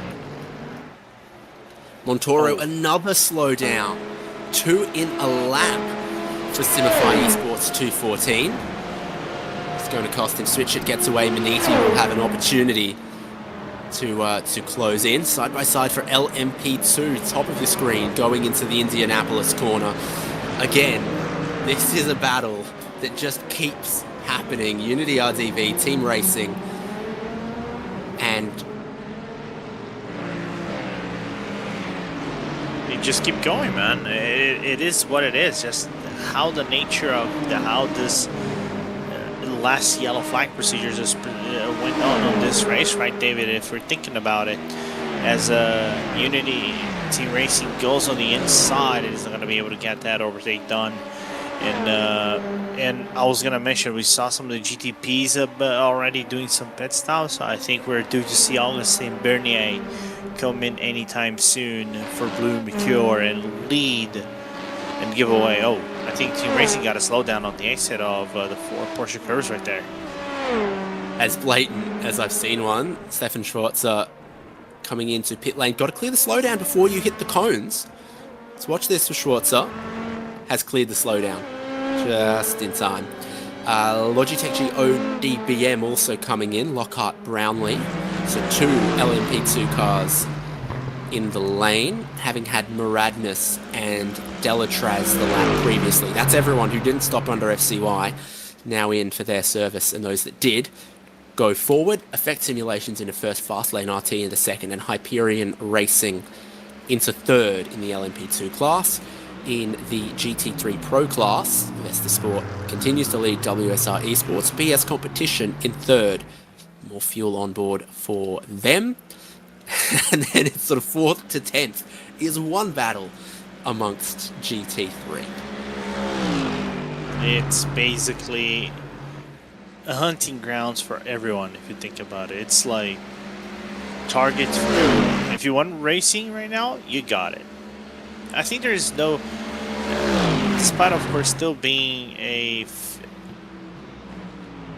fuel game right now, and also tire. I'm not gonna say much as a tire game, but fuel game as Bernier comes into the pit lane for his pit stop. It's just open ground for everyone. Who's gonna come out on top?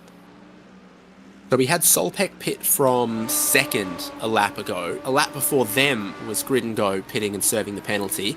Blue Mercure come in, so the 2 Movano cars now move to first and second. Rosso and Aurora. ODBM Jupiter also going to go up into third. So from the lead, Augustin Bernier looks to be staying in at the moment. Service ongoing on the Porsche 963. A change could still happen. Remember people, change is always possible. Tatum ResTech and Manidi Racing Green also taking service. This is that battle in GT3 Pro. Looks like Montoro has tidied it up because he remains ahead as Solpec go around the outside.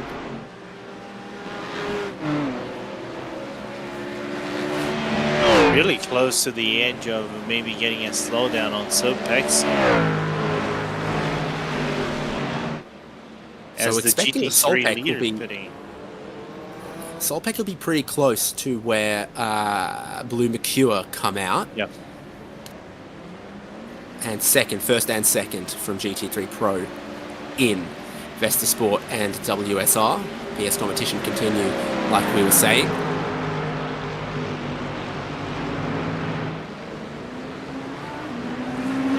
I wonder if Sean actually got the short straw right here, because not only he couldn't get up to pace with everybody else, he's behind Tatum ResTech, who's just out of the pit lane, and Solpec as well.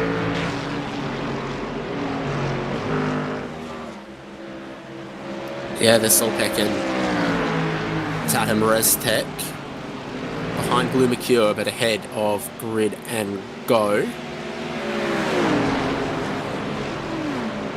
Now into the 12th lap of the stint for Movano Rosso and Movano Aurora.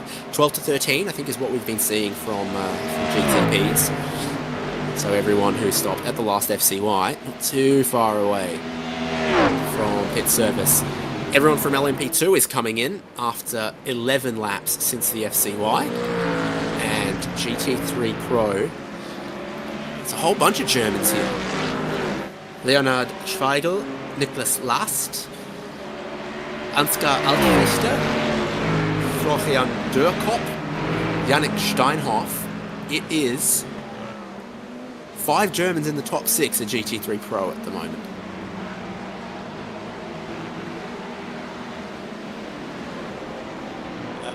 BMW, Mustang, Ferrari, but the problem is 5 is Germans driving different kinds of cars. They're not driving German cars. Would you call that heresy, or it is what it is?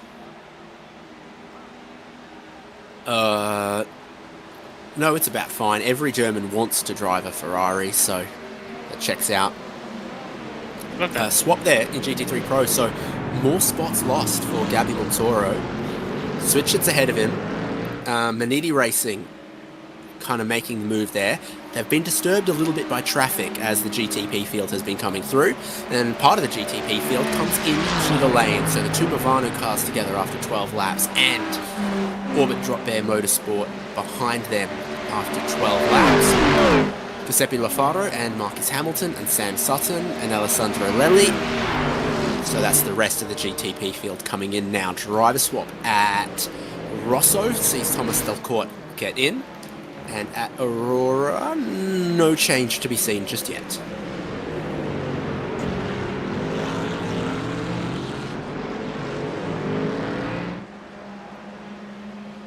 What is interesting for me is also the fact that even though Switch at Amber is leading this train and you have 4 cars that probably would have been working in tandem, they're still not able to catch up to the car of BS competition, which is leading this train. So it just shows that sometimes even hard work and things like that sometimes is not the way to go, as Movano cars are going to come out.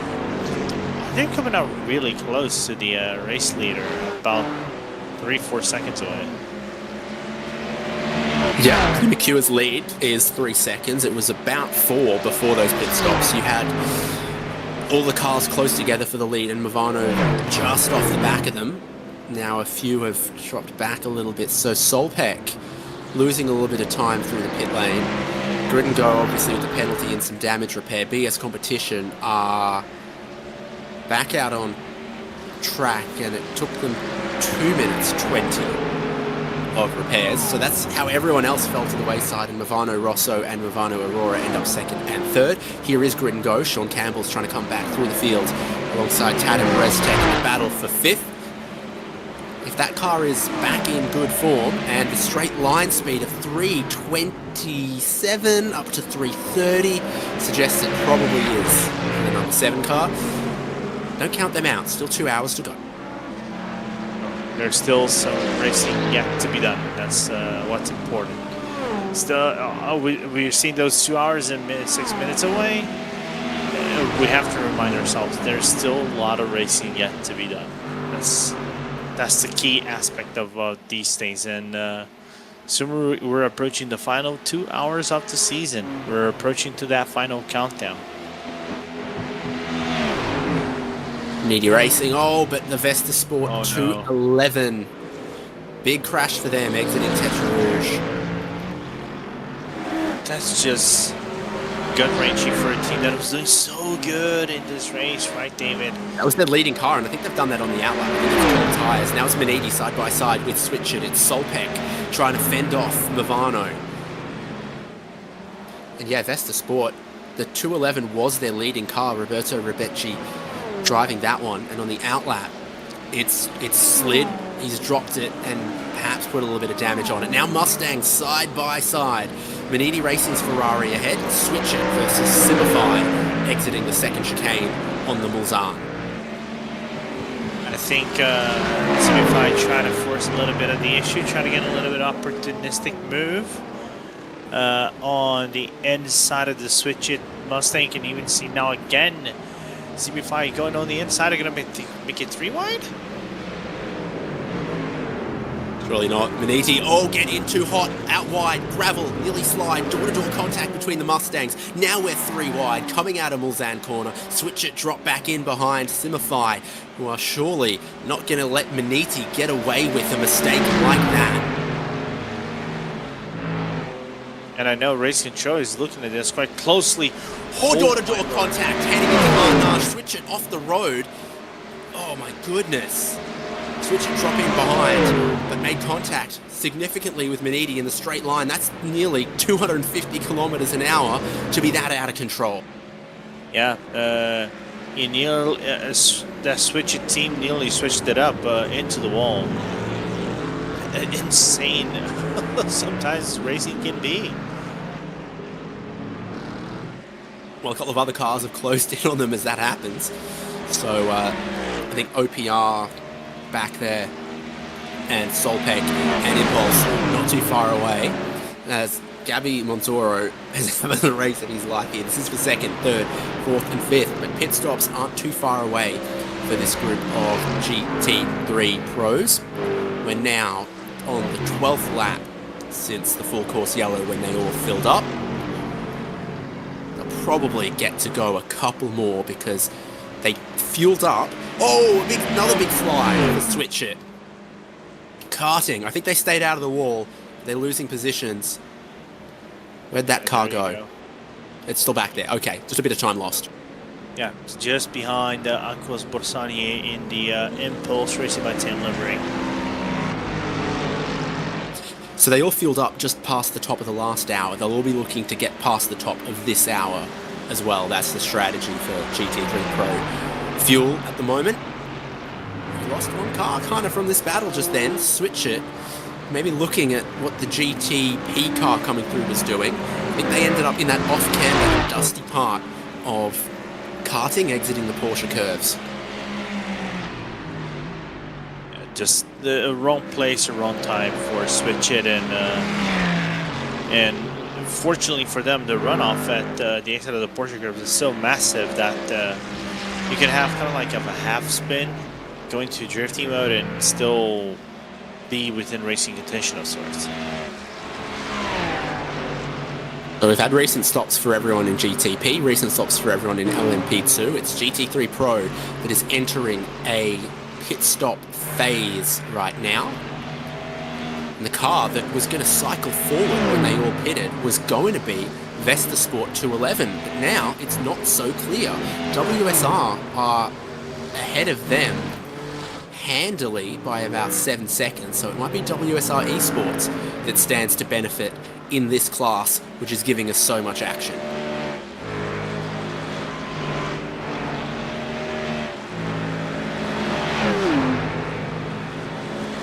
Solpec BMW double slipstream behind the Mustang and Mercedes, heading down to the second chicane on the long Mulsanne straight.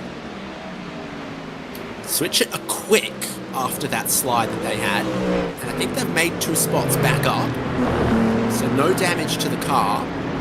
Lost a few places, lost a little bit of time.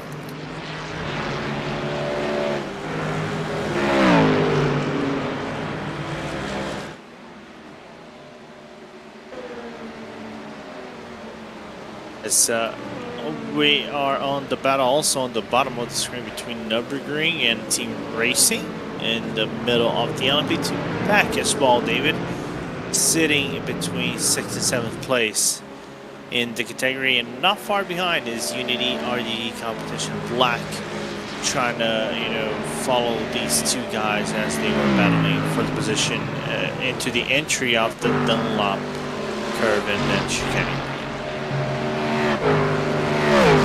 Taking a look here, oh, Muradness passing a GT3 car, turned around, Attention Rouge, both of them out there so wide. Muradness trying to come back on to avoid the slowdown.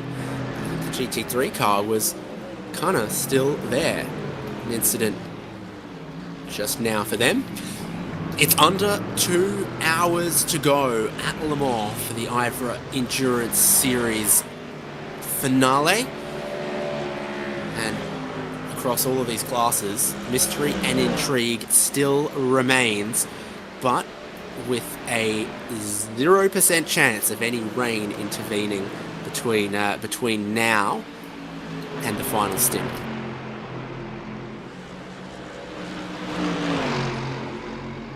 By the way, I'm getting a report that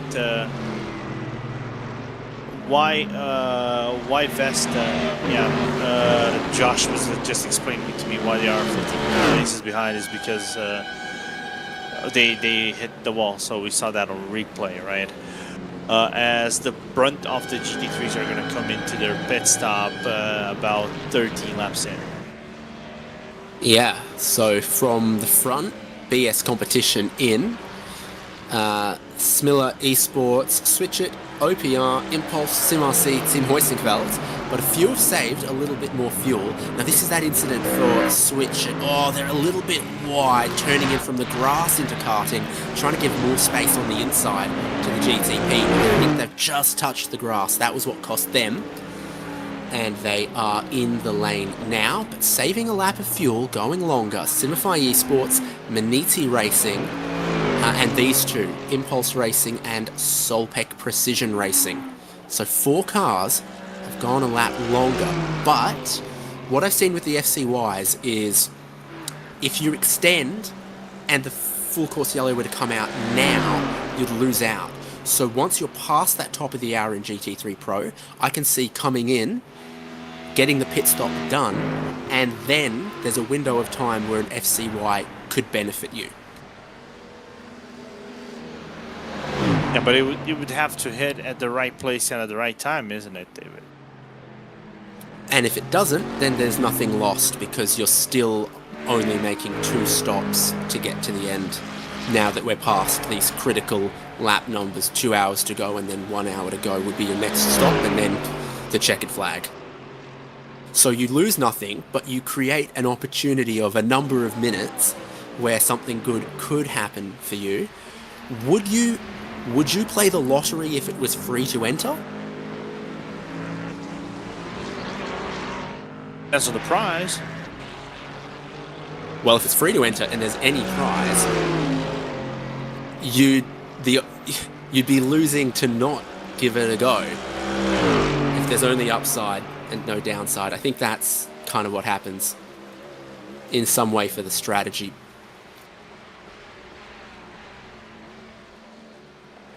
So probably an in-lap for these two.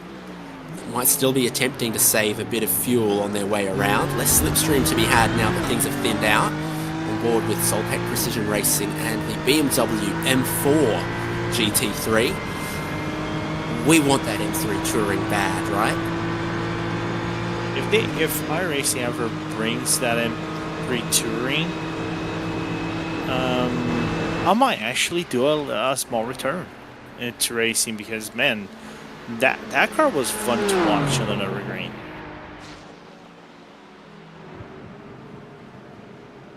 GTP, we've had those pit stops. Movano, Rosso, and Grid and Go. Sean Campbell cutting back through the field. Fastest car on track last lap. Looks like he'll probably do it again. Back into second place. Penalty served. Damage repaired. Sean Campbell driving them back towards the front. You can see 4th in class Solpec and 5th Movano Aurora just behind. The Blue Mercure Esports still hold down a 9-second lead and have a little bit of a fuel advantage to Grid and Go.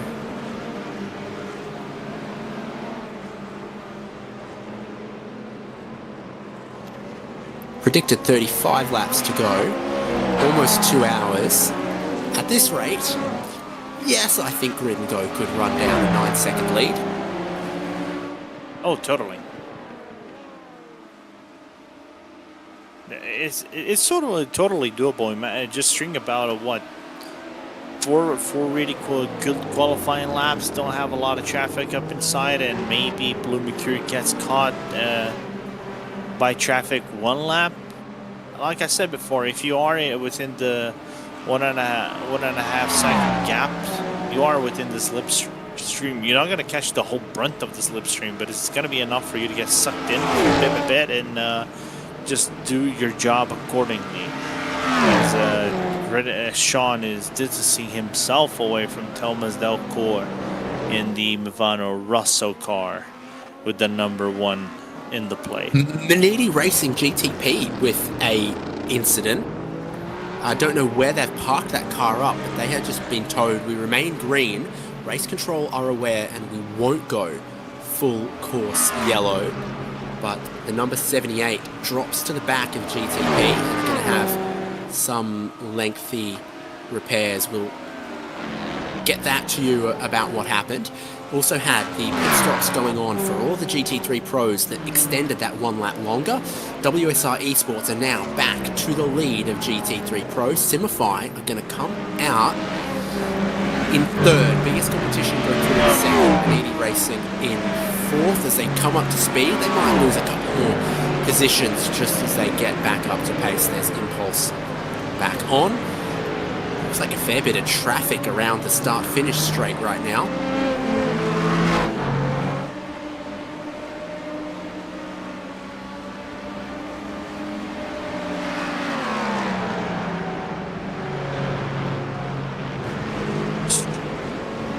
Lucky. Really lucky. Well, something was already broken. They had a meatball flag. Yep. Wow, contact with OBDM by the looks of things. The Manidi Racing GTP, not for the first time today, front and rear panels off. So they're heading down the straight in the slipstream. ODBM closing. What? Manidi moved one way and then the other. Do you see something other than what I saw that was like blocking? So Hold up. ODBM are like, let's go left. Slide to the left. Slide to the... Wow. You want to see that on board, to be honest, because sometimes that happens. Same thing happens, you're walking down a hallway, you step one way, the other person steps one way, they step the other way. Neither of you are trying to have an incident. But in the moment, you step on each other's toes. But it was a massive crash at 300 kilometers an hour heading into Mulsanne Corner. The GTP field are now cutting their way through the GT3 field and mixed some LMP2s in for good measure as well.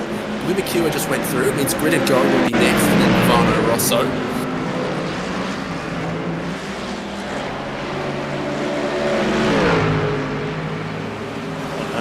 Meanwhile, we are getting Smilla and Suchet. I was gonna say Suchet Ember, but that is, I would argue that is the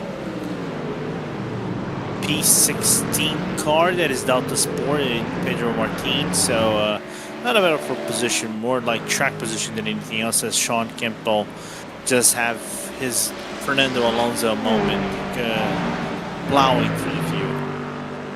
Yeah, gee, how did this happen? With 3 wide, Sean Campbell basically off the road to get around them, and then the LMP2s, all the GT3s, all the GTP field, everyone is between Mulsanne Corner and Indianapolis right now.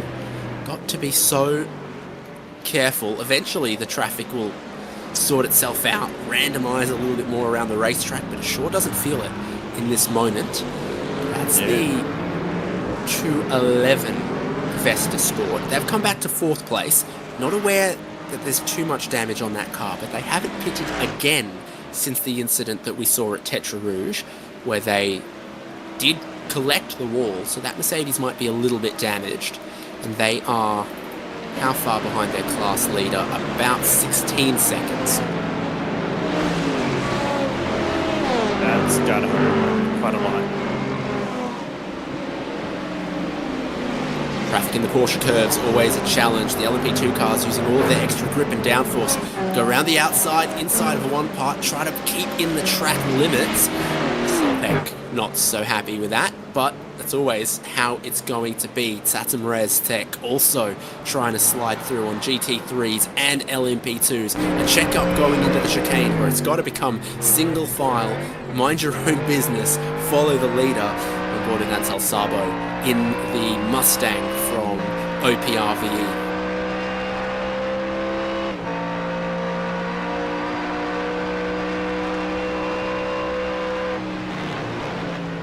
If you feel the same way as I do, David, but it feels like this is a sprint race. This is like 5 laps to go, you know. Oh no! The Mustang gets into the back of the LMP2. Was it Unity, RDV, or Racing? Yeah. It was one of those. No, it was Unity. And this happens sometimes. The GT3 cars, quite a bit more mechanical grip. They've got traction control. And the LMP2 cars, sometimes struggle out of the really slow corners before they get up to speed. And contact has sent around the LMP2. Yeah, suboptimal right there for the Team OPR by Team Australia by OPR. So just a bad place for him to get caught by an LMP2. I don't know if we even need a replay for this one, David. By looks of things, there you go. Clear as day.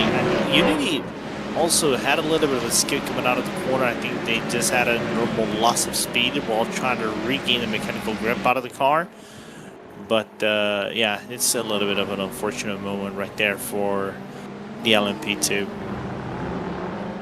Don't know how director Hugo Lewis knew that was going to happen, but somehow I suspect he did. His crystal ball must be less scratched and less cloudy than mine. He's probably paying for the premium version that also doesn't have ads. This is third and fourth GTP passing the GT3 Pro leader, WSR Esports. Ethan Critchley behind the wheel of the Aston Martin Vantage leads the GT class at the moment, but our fastest hybrid prototypes sailing by third and fourth in battle. Movano Rosso is leading the two Movano cars, so they are looking for a podium or a win at Le Mans. Which is still open in the cars, given the fact they are about 11 seconds from Blue Mercure right now. And the only thing that is happening right now is this chase between Bernier and Campbell.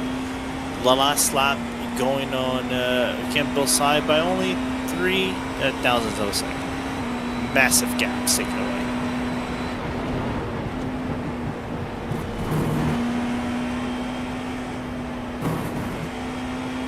Massive speed in the Porsche curves, top of fifth gear.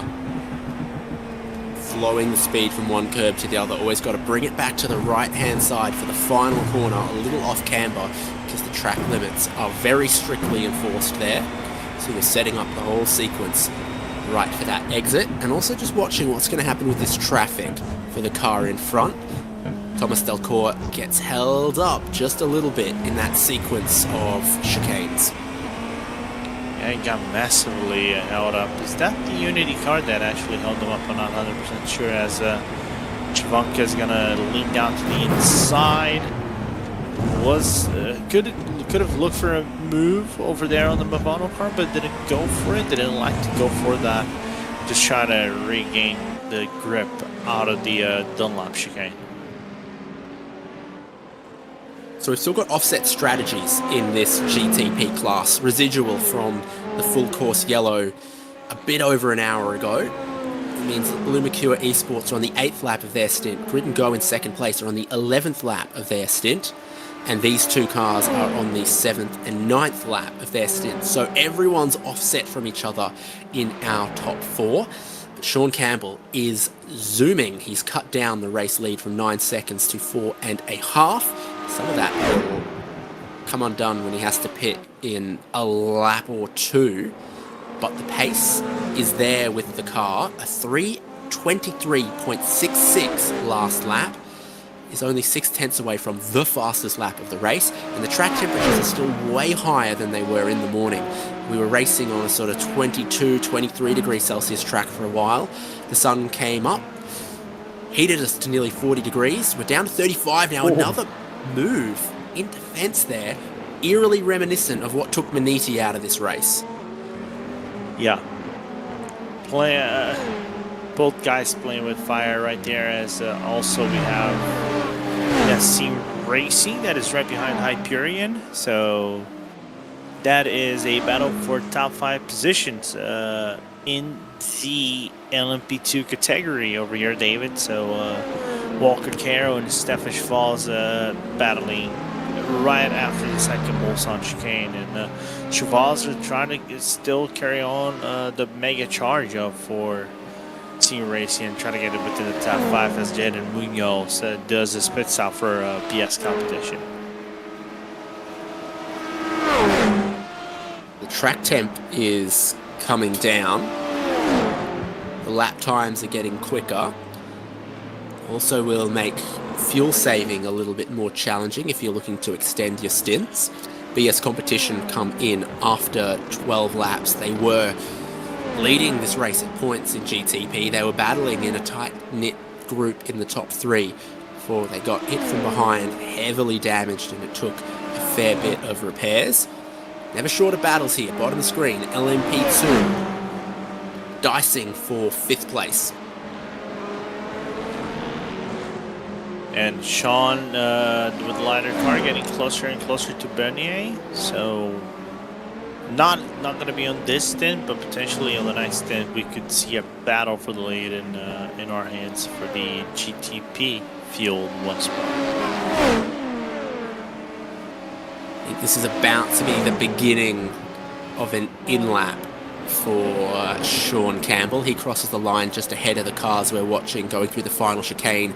LMP2 ends up between Movano Rosso and Solpec Precision Racing.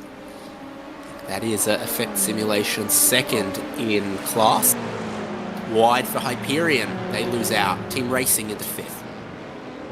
I wonder if that blink was enough to I don't know if something like had a disconnect or something like that for Hyperion to go far off wide into the Porsche curves, but or if that was like just a safety maneuver to, if anything happens, I'll just move out of the way and avoid any damage. As now we go into fiercely forward pinking Luca Grumke and battling against the Team Hoisingveld and switch it ahead of them, and Luca carrying the Brazil flag.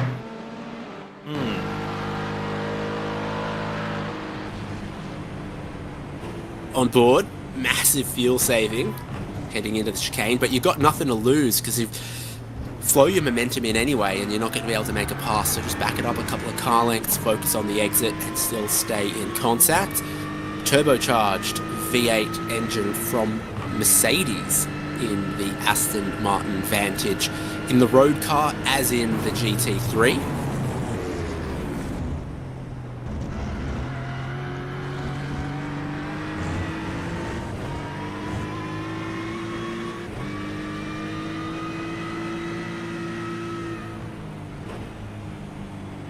Still a little bit more saving happening for the 212.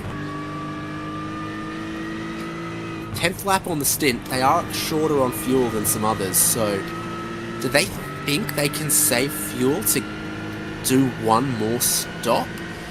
Longest stint anyone did was 14 post the FCY. It's 4 laps of 4 minutes. No, it's highly unlikely. Cutting some spots and past the Hoisingveld Ferrari, now alongside the Switch-It Mustang, going into the Daytona chicane and moving ahead 2 spots in 2 corners. Shu can be right on the other foot now because there's a lot of straight and slipstreaming to go. Hoisingveld into the side as Switch-It, the two of them leaning on each other in search of the slipstream behind the Aston Martin down the straight, and a move across to try to block them out. This could end up seeing us 3 wide into the second chicane. Switch It want back. They've got momentum, but around the outside, fiercely forward going in. They're going to try to focus this exit down towards Mulsanne Corner. In the dusty part of the racetrack, a snap from the Aston Martin. Switch It sense an opportunity. Jan Senkowski watches on. Yeah, I think Jan just thought, oh, I want none of this, and just lean back and let everybody else fight. And I think that brought also the impulse racing by Valde into this fight as well. And Halda Motorsport has a meatball flag in their car. Yeah, there's a problem in GT3 Pro for the number 207. Traveling slowly, but traveling. Where are they? They'd be back behind SimRC and Impulse, bottom of this shot, so a couple of cars further back. Moving but damaged. A meatball flag on the 207 GT3.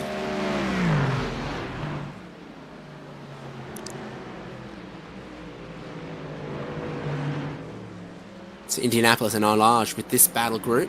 Just up the road from them is Solpec and Smiller Esports, but this doesn't feel done to me. Fiercely Forward Pink, Switch It, Hoisingfeld, Impulse just behind. Middle of the road, not the normal racing line if you're all by yourself, but a line that you pick if you're just trying to cover off an opportunity. As the GTP car goes past, we go into the Porsche curves with the Mustang leading. Look at the speed out of the Aston Martin coming into the first leg. He had to check up just to avoid getting crashing into the switch. Round the outside to get to the inside of karting, a move in GT3 through the Porsche curves. That Aston Martin is good on the brakes, is good through the corners, but the Mustang seems to have more straight line speed. And we are a freight train heading down towards the Ford chicanes. Ahead. Just for Fiercely Forward Pink. What a move from Grumpy to get that position done, man. So is really this good. That's up the road with Simify and Vesta. Yeah, that's P3 in the GT3 category, basically. Sorry, in the GT3 Pro category that sits in between them.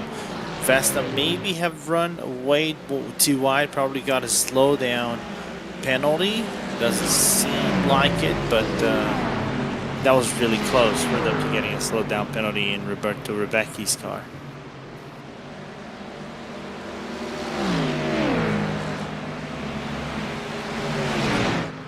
Now it's back to WSR Esports leads GT3 Pro, but less fuel than BS Competition in second, who I think that's the car I'd want to have. Relatively clean aired himself in second place. Enough fuel to make this on only one more stop, whereas I think there's two more to come for WSR Esports, two more for Vesta Sport. Simify only one more pit stop, we think. And then the mid-pack of this class. Holder Motorsport are pitting in. It was a very slow in-lap with the damage that we know that they are carrying.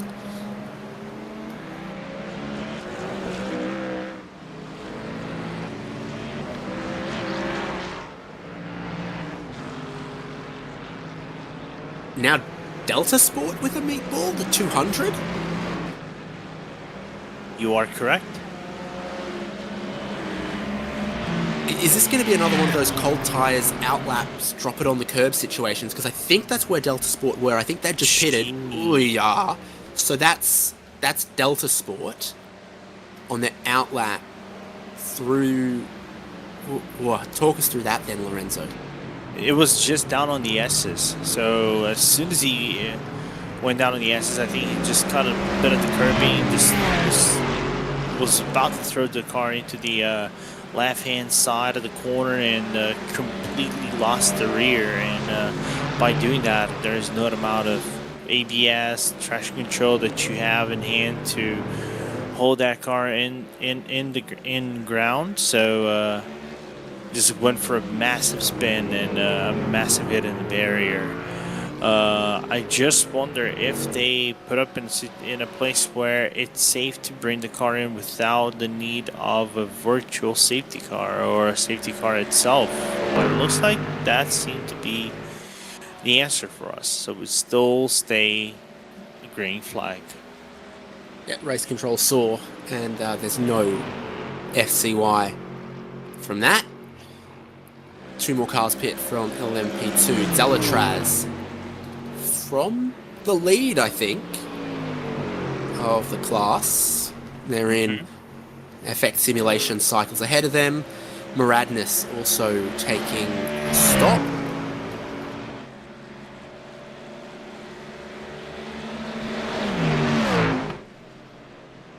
Grid and Go took their stop in GTP about when we expected. Sean Campbell stayed in.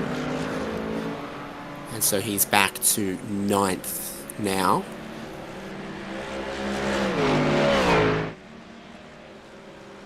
But they get to the end with just one more stop from here, don't they? If they were to stop now, let me just take a quick look over here. Well, they just stopped a lap ago. Yeah, yeah. That's Thomas Emborg. It would be 40 minutes. I think they have a splash and dash at the end. Yeah, okay, because I've got a predicted number of laps that I think is... I'm not sure. Holden Motorsport, they're Aston Martin. This is how they got their damage. Wide. Oh, man, that's awkward, but you know how it happens. Just a tiny bit wide over that crest on the exit. Touches the grass, touches the Armco. Hello to that guy. Yep. Yeah, so I'm seeing a predicted 28 laps to go, which would be 2 stops in GTP. Interested to see that. Fiercely forward, trying to break the slipstream a little bit. Then Solpeck, Hoisingfeld. The list goes on.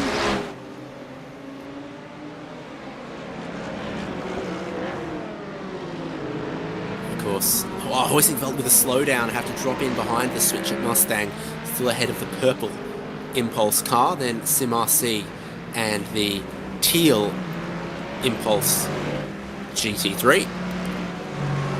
SR Esports leading this class, but GT3 cars at Le Mans, you just cannot separate them. There's Delta Sport in the gap in the fence, so that's how we stayed green. This was their incident just on the outlap, spun into the tyres, and then I think they either drove forward or backed it up or found a gap, but the left rear suspension was cactus. Yeah.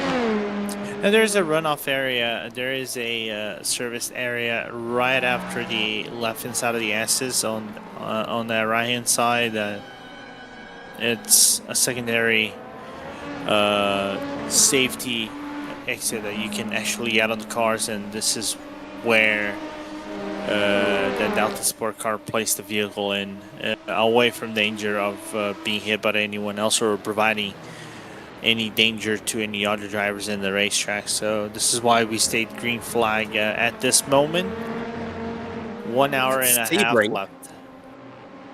At Sebring, the paddock is on the inside of the track, and I was told by my team owner, if you have to pull over, always pull over on the right-hand side of the track, because we'll get the car back to the paddock in 5 minutes instead of 20. Okay. Same thing could apply here.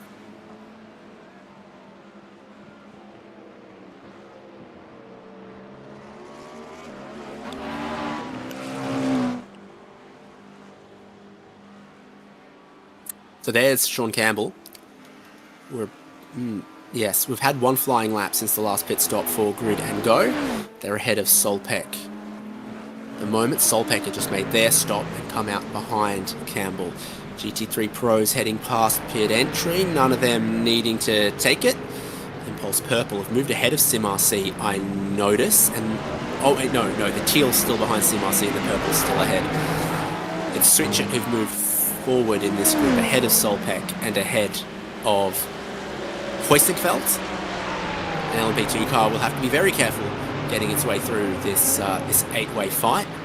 You can be equipped with whatever protective gear you need, but you still got to be careful when you enter the Hornet's Nest. Yeah, absolutely. As Solpeck has a blinking of the headlights towards the team Hoistingfeld car up ahead. A bit of a sketchy move, especially on the exit there. That could have clogged up everybody else behind. But luckily for them, they still remain shuffled on a single file, and Switch just managed to get the position back from Smilla Esports. I think Smilla has a slow. I don't know if he has a slowdown, but he was going to be quite slow at Tetra Rouge. Pit stops from GTP, Blue Mercure Esports from the lead of the race, I believe. And so I think that was Bernier out, Alexander Spetz to get in, Tatum Reztecker in, they get a driver change to Andrea Muscolino. And at Logitech G, ODBM Jupiter, we don't know yet because they haven't hit their pit stall. They're driving down the lane towards their garage. Sam Sutton drove the car in. Let's see any sign of a change just yet. Manidi Racing Green, Manuel Sudal also comes in. And there goes Blue Mercure. Alexander Spetz, 11,446 sports car I rating. I have 3,500. Is that enough? For which category? To sleep soundly at night and for my ego's sake. Then you're fine. You don't need that much. You just need a 1,350 I rating for you to be able to sleep with your ego in check. Oh, fantastic. LMP2 pit stops as well. Effect simulations from the lead of class, followed in by the next three. Team Racing, Hyperion Racing, and Nürburgring Esports. We ride on board with one of two Impulse Racing Mercedes. They're just behind SimRC. There's their teammates going door to door with Solpec Precision Racing heading into one of the most committed corners on the track. The kink on the way into Indianapolis. Big fuel saving on board with this Impulse Racing by TAM livery, but not much fuel saving with their teammates who did get ahead. Position made.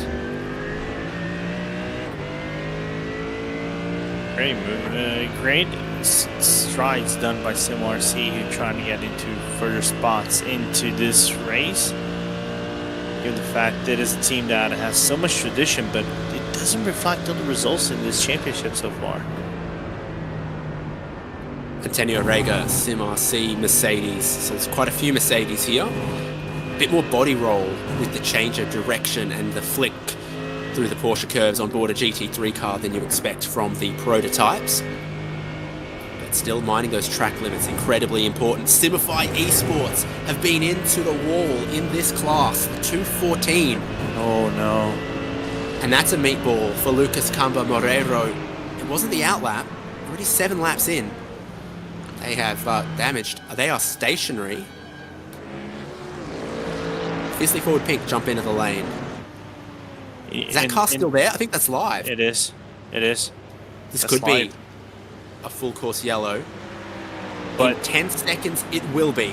So that car in a dangerous spot, not moving. And we are expecting a full course yellow. The GT3 Pro cars have already gone past the pit entry if they were looking for it.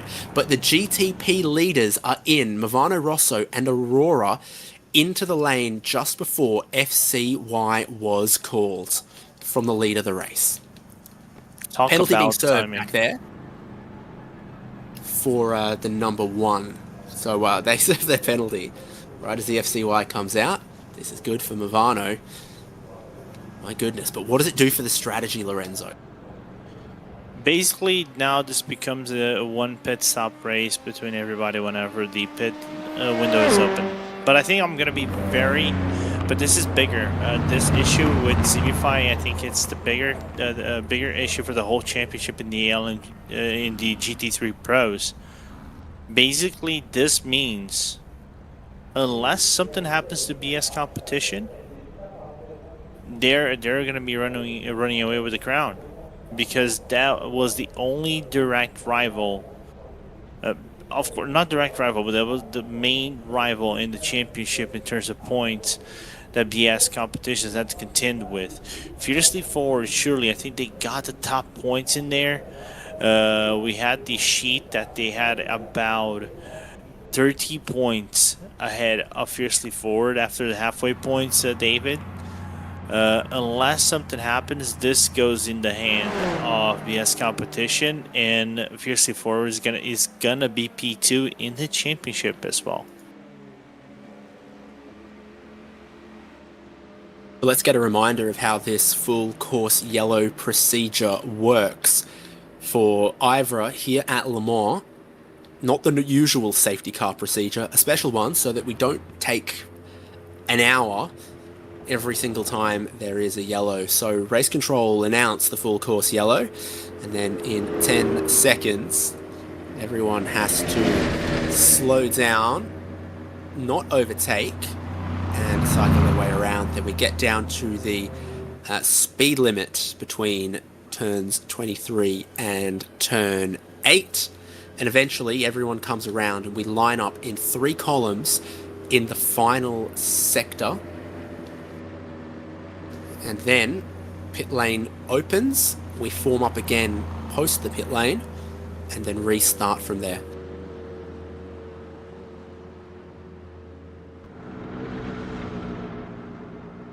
Yeah, pretty simple, and I'm not gonna lie, I think this was a very efficient way for race control to mitigate, like we were saying before, the long laps that you probably would have to do around Le Mans. It might take a while for them to go into the staging area, right, David? That could take a while, but still is good enough for them to cycle themselves out, as we're seeing some of the GTPs already coming into the pit lane. It's a bit open right now. It's a bit open for them. But Absolute Motorsport were told to go around, and they were already on the 12th lap. They didn't have enough fuel to go around. The Movano, Aurora and Rosso cars came in just as the FCY was being called, and it was also at the end of their stint, so it wasn't necessarily in reaction to anticipating an FCY. It was just the lap that they were going to have to pit anyway. The same is true for Absolute, for Fiercely Forward Yellow, and for Fiercely Forward Black. Even at 60 k's an hour, you need some fuel to be able to do 13 kilometers. Lorenzo, you ever tested how far your car goes with the low fuel light on? I did once. On purpose, or because you were broke? Because I was broke. Word, that's it. I'd never mess with it. Otherwise, but also, I don't need to take that kind of risk in my life. I'll be very honest, not only because I was broke, but at the same time, is because I had to find the nearest gas station, and the gas station, the closest one I could find was about like 5 kilometers away from where I actually started playing with the fuel. No, sorry, not 5, about 20. And luckily enough for me, I had just as much enough to make it in there. But I was like, after that, I was like, no, never again. I'm never doing that again. I'm reminded of one of the years that Porsche took pole with their 963 here at Le Mans. And the difference between actual fuel in the fuel tank and the quote-unquote virtual energy is they'd done the qualifying session, Hyperpole, with full virtual energy, but less real fuel. And so what they had to do on the in-lap was do it on the pit lane speed limiter on electric power, because they had the virtual energy and the electric energy, but not the actual fuel in the tank, because they were trying to keep the weight down. So I remember they took pole, and then they did a whole in-lap at 60 k's an hour, because having the pit limiter engaged allows you to use the electric power at these speeds. That was a weird one. Well, we're forming up all of our 3 columns now. Movano Aurora and Movano Rosso will be first and second in GTP. If their pit stops were legal, this has been so good for them. And then LMP2, it looks like Delatraz will be ahead of Effect, but Effect have only just stopped. And WSR Esports need a pit stop soon, so do BS Competition. They'll be first and second in GT3 Pro, whereas you can look a little deeper in the field to find cars like Team Australia OPRVE and Manidi Racing with a little bit more fuel on board. I think we are going to see split strategy again in LMP2 and GT3 Pro, where some pit and some stay out. Yeah, not open just yet, still waiting for everyone to form up in the columns here. Yeah, I And think in fact, the GTP column hasn't even started at all yet, has it? Because there comes your race leader, and then we'll get every other GTP. So still a moment for all of this to work out, just based on where the outright leader was in the pit lane when the FCY was called.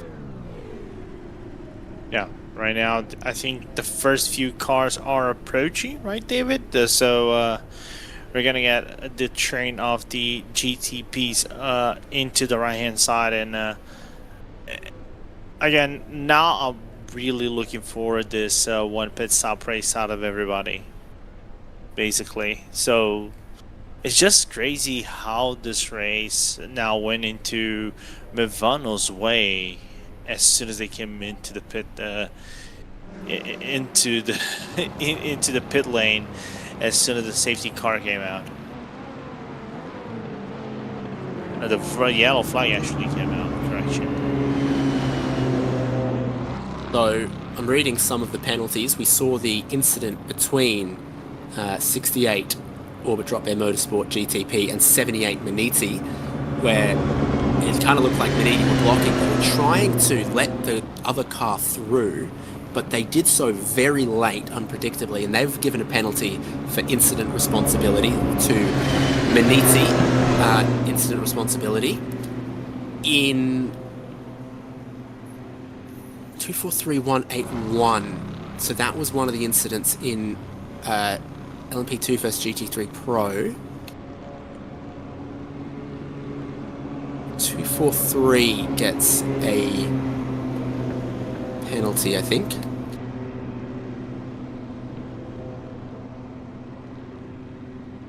Yeah, so OPRVE, it looks like, get the penalty for the contact with that LMP2 that we saw just as we were riding on board.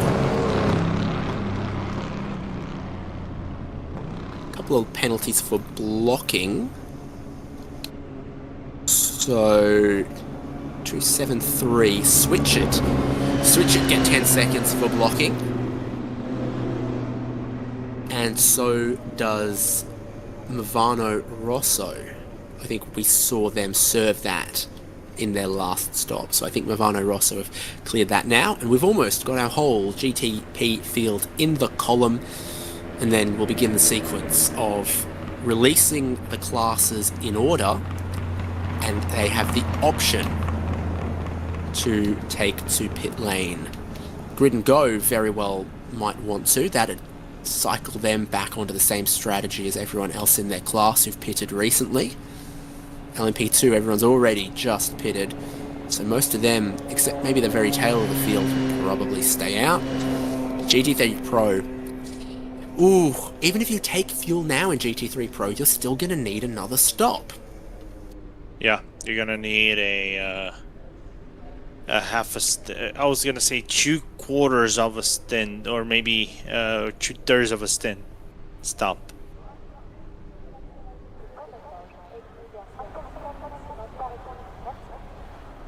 Actually, hold up. Bring it back. It's gonna be less than half a stint if they go 15 minutes. So they're not going to be overly concerned about fuel. I think, for a GT3 Pro perspective, I'd fill the car up here, put new tyres on here, and then angle for a splash and dash if that's what it's going to take. Easy to say if you're sort of 10th on back. Hard to give up all the track position if you're WSR Esports, BS Competition, or indeed Vesta Sport. So, BS Competition, long repairs after the damage previously, had been contending for the top 3. They are on the lead lap and are going to get about 2 minutes back that they so needed. Yes, something like it. I think as BS Competition, I think they are the last car, or Fiercely 4 might be the last car actually, in fact, to come in, and then we're going to open up the procedures. For those wondering about this procedures, it sounds confusing. I know it's just to avoid the cars going 30 minutes per lap into a yellow flag session they probably would have done in the real life. So it's like the GTPs, LMP2s, and GT3s, they go into a staging area where they come to a halt. As soon as everybody is halted into that stage area, pit lane opens. You can see everybody else basically. Yeah, this is very interesting. Movano, their two cars had just pitted, and they come in again. So does Absolute Motorsport, so does Blue Mercure. So maybe they are looking towards that checkered flag and shortening the final pit stop that they're going to have to make. Surely it's just a splash of fuel for the Movano cars. They haven't even done a green flag lap on those tyres. Just one lap around. Absolute, similarly. Everyone just taking fuel except Grid and Go have got to take a little bit more in the number 7. So they are going to lose some track position here. And not kidding, Manidi Racing Green will be our race leader on the restart. Yep, insane. But just re-explaining, for those who are, again, wondering, once everybody's staged, GTPs goes in first into the pit lane, then there's LMP2s, and then GT3s. They have to remain at pit limit speed all the way down to the entry of the first leg of the SS. They're going to pass down the bridge over here. You're going to see Manidi coming to a stop right on the right-hand side. They're going to go left, and then on the right-hand side on the downhill, right before the cones. That line that separates after the cones, they're going to come to a stop, and everybody got to do that afterwards. Once everybody is done, they are going to remain on pit limiter speed all the way down to the exit of Tata Rouge. Once that is done, they're going to go back into 100 kilometers per hour, and they're going to use the full width of the first leg off the Mulsanne straight to get those tires heated up into the car, and the race restarts once they get out of the first chicane corner. Pretty much they gotta remain at 100 kilometers all the way down to the exit off the first chicane. That's pretty much it. And of course they gotta be mindful about the overlapping as well. Sounds confusing for those who are foreseeing it, but it's just a better way to avoid, again, 30-minute laps around Le Mans. LMP2, everyone has pitted except Fastlane RT and Team Racing, so Effect Simulations, I think, had only been one lap on their tyres. They came in and took a splash of fuel. Across GT3 here, it looks like Fiercely Forward Pink are just about the only car to have stayed out. Yeah, because they're one lap in. Yeah. And more importantly, because they are battling BS competition in the championship. BS competition right now sits in 6th place. It's a 30-point deficit, like I said before, that separates right now the Fiercely Forward team to BS competition. So they need all the points they can get, and BS have a very bad last hour for them to get that title to the 2-1-2. Because for now, the title, I think right now, sits with the BS competition as it stays.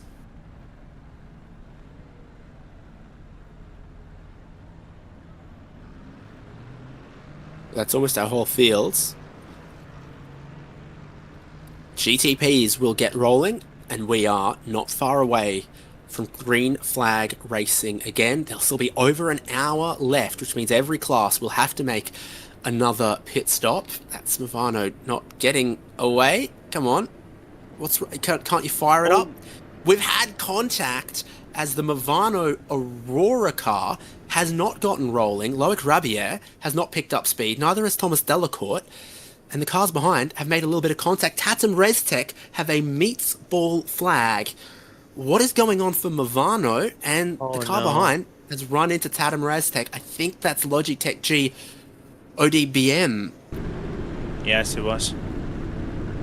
So there, we get rolling, and then the Movano cars don't. 20 seconds it took for Movano Aurora to get moving. What, did they not have their ignition bound? I don't know. I truly don't know. What's more weird also is if you look on the acceleration coming from the Logitech ODBM, it doesn't seem the pit limiter was engaged, wasn't it? So you're looking at Oh dear. some oddness going on. What's with... Oh, the fiercely forward cars have got to wait for everyone to go by, I believe, because they are laps down. Yeah, pretty much. There's Blue Mercure. Yeah, okay.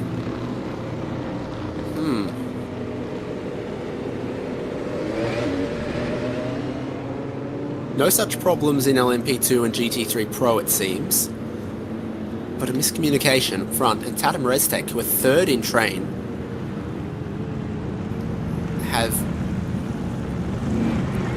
damage.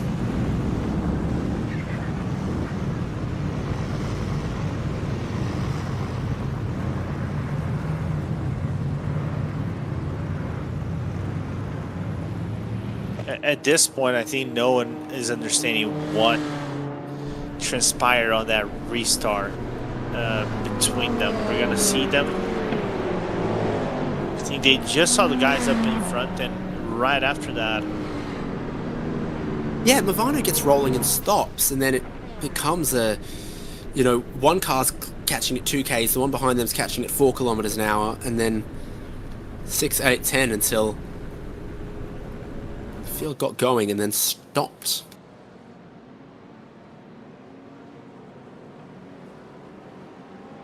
yeah, I don't know. I don't know, David. We're gonna get green flag in a little bit over here, but I'll tell you what, man. Racing Choice is gonna have a busy time on their hands. Well, Manidi Racing Green accelerate, and we're going again. An hour, 6 minutes left at Le Mans. Tatum Raztech trying to get out of the way. They've got damage. They're missing the rear clip on their BMW, and the rest of the GTP field is going to go by. LMP2 restarts with Fastlane RT in the lead, and it's fiercely forward pink up front in GT3 Pro from Team Australia, Manidi Racing, and WSR Esports. Blue Mercure Esport. Second place, Alexander Spetz is looking for the race lead already. He hasn't done many laps recently. He's back with the team, back with the car, and we've seen them be not only very quick, but very aggressive.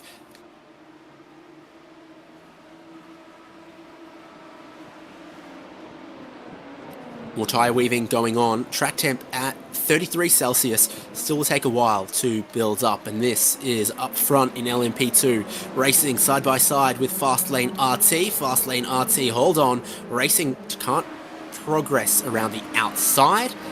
And who's that? Effect Simulations joining the battle. There might be a lap down car or two in here. Auto moves, I think, in blue and black. A lap down between RT, Racing, Effect Simulations, Logitech G, Orbit Drop Bear Mars off the road as they hip and shoulder with Effect for a podium spot. Auto moves are trying to get their lap back here, and I think they have. Team Racing are then on the inside of Fastlane RT. And Number Green has spun around in Indianapolis. Rommel Fanger in the grab. Yeah. Avoided the barrier though, which is most important. Right race lead into the Porsche curves. Alexander Spetz a car length behind. Leon Closer for Manidi Racing Green. And then 2 seconds to Orbit Drop Bear in third. Grid and Go. Sean Campbell is up in fourth. 2 seconds away from the race lead. They're playing back into contention in that car. We're side by side in the Porsche curves for LMP2. And there's a little bit of contact there. We all stay out of the gravel. That's Racing coming back on track. having gone side by side with Effect, who have a slide coming out of karting. Now they're side by side with Orbit's LMP2. And I don't think Effects are happy with racing after that little bit of contact in the second part of the Porsche curves. It's a lap completed. Tatum ResTech, I think, have parked and towed after being hit under FCY. This is your race leaders completing a lap. Manini Racing Green went wide, and here's how Blue Mercure took the lead. Closer out of the Ford curves, into the gravel, Alexander Spetz to the lead of the race. Yeah, just some slight understeer to the car over there. A little bit unfortunate for Leon Closer, but Leon just still within toe off. Sutton's letting him go. Sean Campbell in third. As Orbit, I don't think he did. I think he's let him go deliberately. And so Sean Campbell up into third. Sam Sutton drops back into fourth. Fiercely Forward Yellow are there in fifth from Solpec and BS Competition, who are back in contention after the FCY has brought them back towards the leaders, so they could be one to watch. Bradley Linard's in the 7th place car. Hey, David. Ever since we got this restart, have had 10 incidents brought up to the stewards. 10. In like 2 minutes. Bit to digest under FCY. Here we go, BS Competition trying to cut moves, and is this... Oh, that is a slowdown now for Sam Sutton. He's dropped a bunch of places back into 7th. Tatum ResTech just towing right now. We stay green. And this is side by side for BS Competition. They pick off another spot. Bradley Leonards, I think, restarted in 7th or 8th. He's up into 5th now. And I'll tell you one thing, David. Penalties are going to come in plenty. That was on the restart for Nürburgring Esports Flugplatz. Cold tyres, change of direction with that flick from the kink into Indianapolis. They lost the rears, but didn't sustain too much damage. Here they are right now with Hyperion.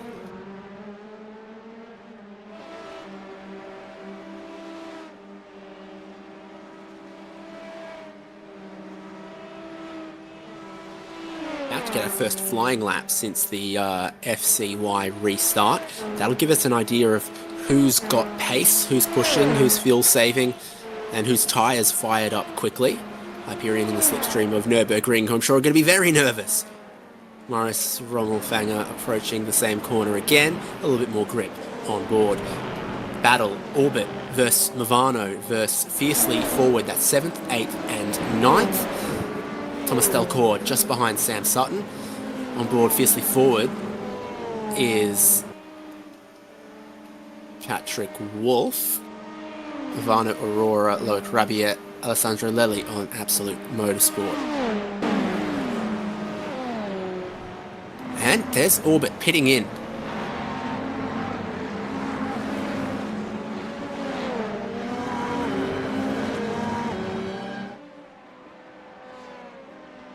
I heard from some teams that the timing of that full course yellow around the driver stint driver times was kind of challenging, so that might be the issue for the 68 and for some others that might have to stop. I was trying to look. Go ahead. I'll go on. I was gonna say I was trying to look if they had any penalties, but it doesn't seem like it. It might go on what you just said, because I know lots of teams got penalties for this whole full course yellow procedure. Oh, and a bunch of 5-second rule violations in the pit lane coming through. So that's interesting. Some of them are going to be stop and goes. Quite a few of them are going to be stop and goes. So for Lely in the 27, Delcourt in the 1, Fialo in the 170. That's GT3 Pro, bottom of screen. WSR, just in behind Maniti. Solpec Precision Racing. We go through the first chicane, and everyone tries to mind the track limits because they don't want to slow down when they're in a pack like this, and it can cost them dropping out of the slipstream. It could cost them multiple positions on track. So leading GT3 Pro, Team Australia OPRVE. I believe there's a penalty coming for them that they still haven't served yet, is my understanding, on the 243. We can check that again. Fiercely Forward Pink, just behind them, restarted in the lead. I've dropped back into that second place. And then, that's third, fourth, and fifth. We've all got just a little bit more fuel to go with them as well than Fiercely Forward Pink does. Yeah. And I do believe they still have the penalty to serve, which was that penalty of hitting the Unity LMP2 and basically sent them into a spin on the 8th side of the Dunlop chicane, David.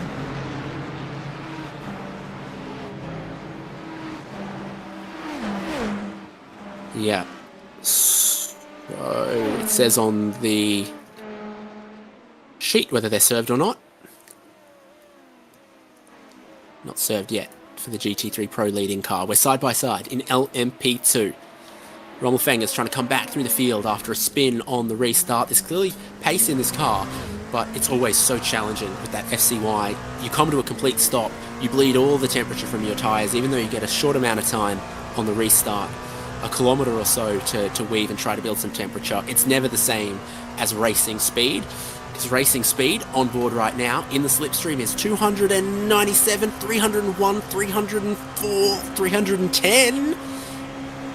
And enough to try to get ahead. 316 kilometers an hour for the LMP2. That is some serious speed from these cars that aren't even our fastest class, and it's enough in that tow, 5 or 6 kilometers an hour faster, that Rommel Fenger moves up into 7th ahead of Unity RDV Competition. Hyperion Racing run wide and nearly into a different town at the 90-degree right-hander there.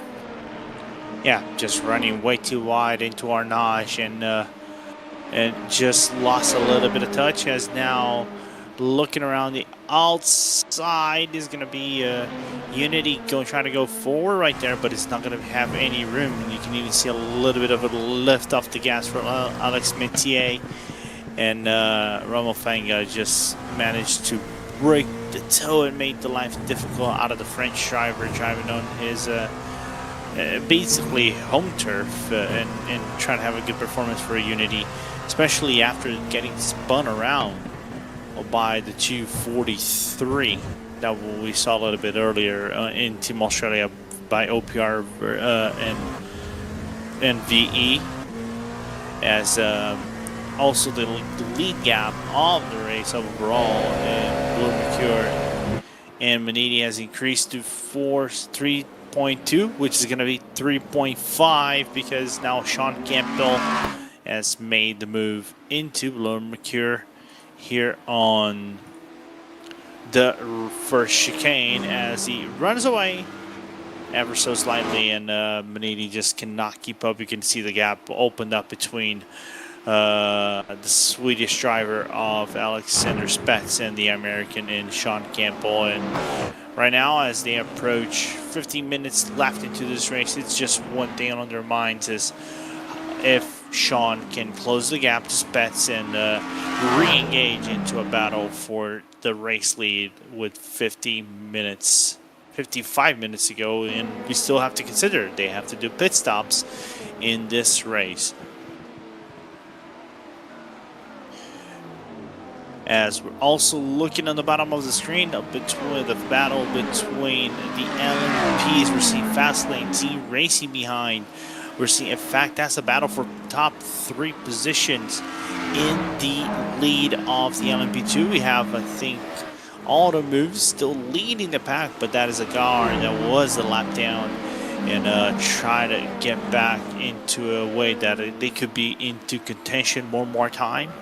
And you can see, in fact, trying to have a look on the inside of Team Racing as they're going to approach the Molson corner. Is Team Racing going to fight over this? They are going to fight over this, but in fact might have the overlap coming into the corner, and they're going to go into second position in the LMP2 standings, while it's still undecided between everybody. And you can even saw the Logitech G Orbit Drop Bear Motorsport driven by Lachlan Capel about I would say 7/10 behind this train of cars in the LMP2s.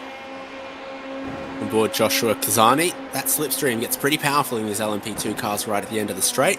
I was looking at the telemetry numbers, and it's at least 5 kilometers an hour, which down the length of those straights is always going to feel like a lot. But you get a little sort of slipstream locked here in these draft groups, and everyone ends up kind of doing the pace of the leader. We're on board with third in a 4-car group for the lead of LMP2. The most recent full course yellow has synchronized everyone's strategies pretty closely. Only 2 laps offset between Fastlane RT at the very front and Logitech G Orbit Drop Bear Mars just in the mirrors of Team Racing. And I don't think the racing fans or many of the teams want to see another FCY, but if we got one, Auto Moves would then get basically their whole lap back. So they're probably praying for it, fingers crossed, and everyone else is saying no, please, no, thank you. End of the lap here for our LMP2s. GTP's a little further up the road. Blue Mercure Esports still leads. GridandGo.com Esports just 2.9 seconds behind, and the fastest car on track was Sean Campbell. There's nothing he can't drive because he's currently leading the V8 Scops series, and I can't think of anything more different than a GTP to an Australian supercar. A GTP car has got, let's list them, carbon fibre, downforce, a hybrid, a differential.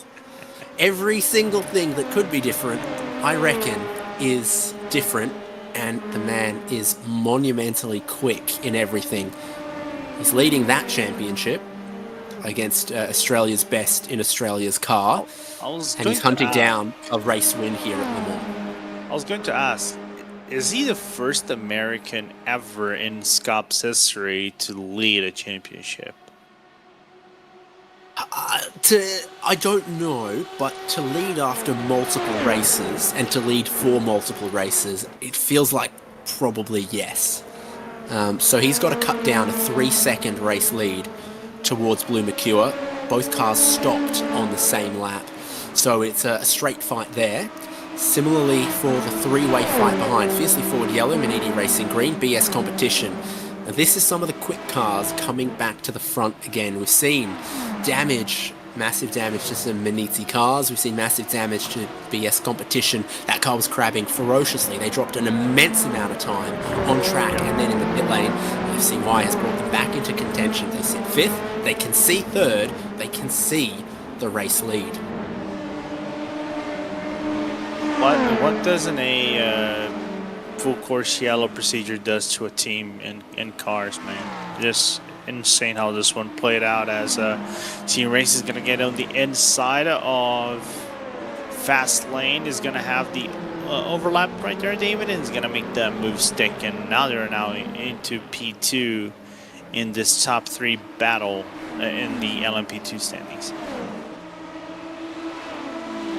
GT3 is also looking pretty spicy, with WSR Esports almost catching Fiercely Forward Pink and then getting a slowdown and then having Manidi and Solpec still all over them. So unfortunately, I don't think we can bring you 3 class battles at once, but that's what we've got at Le Mans. 50 minutes to go of this 10-hour race for the IVRA Endurance season finale. Oh, that's Fastlane RT slow. They're going to lose at least 1 spot here. Indianapolis perhaps claims another. Yeah. Complicated, man. Oh, past bottom of screen. BS Competition ahead of Maniti. Up into 4th place for BS Competition. Great recovery drive from BS, man. What a recovery drive. It's Fastlane RT. They've resumed just behind the Orbit Drop Bear LMP2, just ahead of Maradness. Fastlane RT slightly off cycle. They didn't pit with FCY. They restarted in the lead. And now 4th. Maradness get a slow down. So I think Fastlane RT will be able to hold on to 4th for a bit. That's Orbit Drop Bear up into 3rd. Effect Simulations leading class. Another lap completed. And 2 tenths taken out of the GTP race lead. Fine margins around a lap that iRacing will tell you is 13.6 kilometers. Yeah. Meanwhile, I'm trying to do some mathematics over here, David Haynes. Uh-oh. It's because right now the only thing I'm focused right now is the battle between BS Competition and Fiercely Forward, right? And Fiercely Forward, Pink is sitting in second place in GT3 Pro, and BS Competition is in sixth place. The gap, considered at the halfway points, is 30 points between BS Competition and the Fiercely Forward, 541 to 511. With this, how it stands, the championship would be coming down to a single point difference between BS Competition and Fiercely Forward. BS would win by 1 point.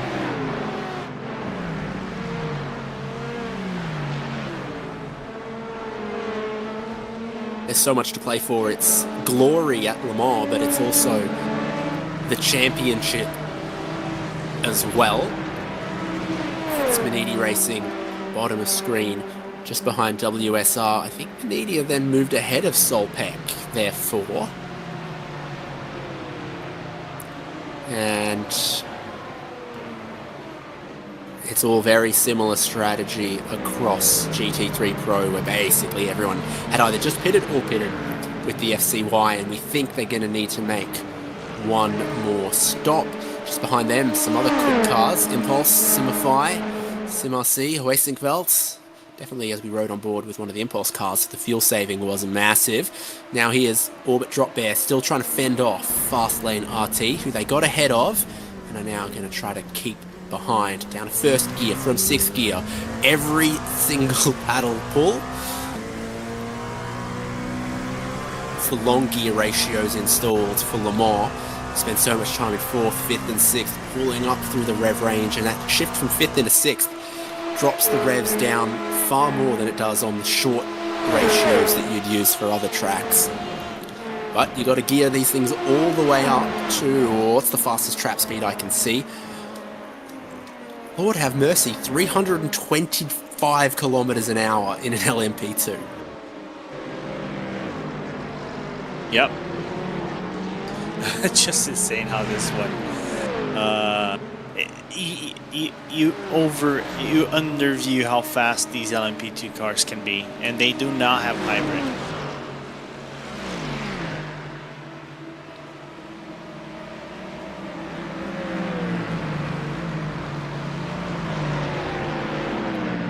Simify ahead of Impulse. Ahead of Smiller Esports. Oh, no longer. No more. Where'd Simify go? They are in P12 right now, and the standings. Maybe a slowdown or just over. Yeah, they've got. Well, that's the issue. No, the rear bumper's off that car. Must have been Craig King attaching it again. The diffuser is gone. So they have had a big moment there as they battled with Impulse and Smiller. The change of direction, I don't think they got hit. They just went backwards into the wall, bounced out. Trackmania plastic hit, plastic bounce, but no, too much damage. Rear light's gone, rear bumper gone. Just adding more salt to injury on their race so far. I think they had another issue on the entry of the Mulsanne corner and hit face first into the wall. Somehow, I still think they didn't get a meatball flag out of this. Well, the car's slow and clearly damaged, and the handling is rough, so they'll pit anyway because you can't carry on like that. BS Competition and Vesta Sport, two of the quickest cars we've seen at points. They are 6th and 7th. At Vesta Sport 211 spent a long time leading this race with Josh Thompson. He's back in at one of the more recent stops. You expect he'll try to take that car all the way to the end.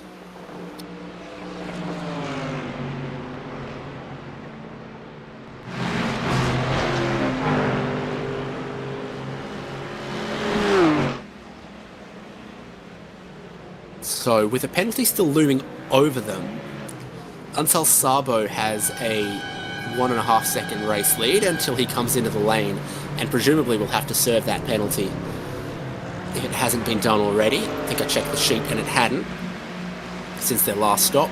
Fiercely Forward Pink now leads WSR Esports just behind them, then Manidi Racing, Solpec, BS Competition and Vesta.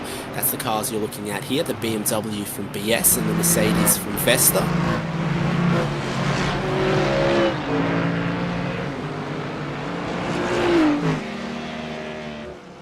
Tim Hoisingfeld, 248, also comes in GT3 Pro.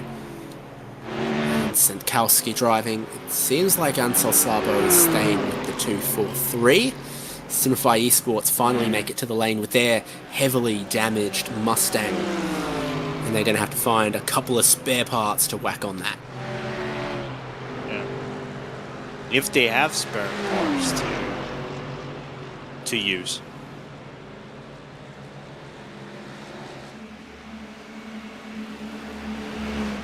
So it's just about time that even LMP2s could consider stopping and going to the end. I think GT3 Pros can do it. I think it's about the point that GTP can do it. LMP2 maybe just a couple of laps away. My predictor says 12 to go for GTPs at the line. Does that make sense? And if it does, that's 12 laps to go is how long they can go on a tank of fuel as well. You got 12 to go at this point? My timing says 12 to go, and I've highlighted a GTP. That I'd argue that's fair, because that's a full stint. We knew for a fact they were going to have to do a pit stop, so it's just a matter of how many laps they will get. I think they're probably going to get 7 laps average on their tanks whenever they are into the pit lane of fuel. Nose to tail, and it couldn't be closer in Simulzan corner for Vesta and BS. Vesta are now ahead, and they're going to want to hunt that train of cars that is first through fourth. WSR being almost pushed along by Fiercely Forward Pink, previous leaders of class. Manidi Racing with Solpec just behind. And one lap. Nope. Manidi, Solpec. One lap down car in there somewhere, I swear. Is it Holder or Delta Sport? Holder. No, Delta Sport. Delta Sport Mustang. But you know, this is quite big of sorts, what is shaping up to be over here in the GT3s, because right now, let's just say Luca goes into the lead. The ball completely goes into the... Right now the ball is on the court of Fiercely Forward, right? They need this overtake. They need to get this overtake settled. Because what happens?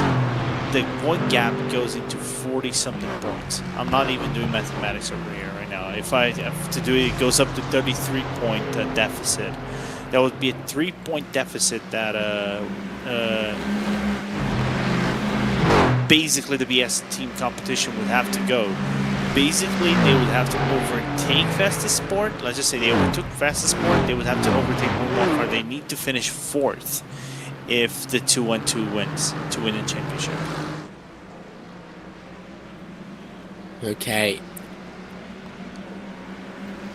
And Team Australia OPRVE are back out on track. They served their penalty and took their pit stop. Ansel Sabo is 12th, waiting on final stops from other cars in other classes. I don't see any LMP2s that are fueled to get to the end. Alessandro Lelli, Absolute Motorsport Asalith, the number 27 comes in. Movano Aurora comes in. I think this is 12 laps to go for GTPs. I think those are final stops for the 27 and the 33.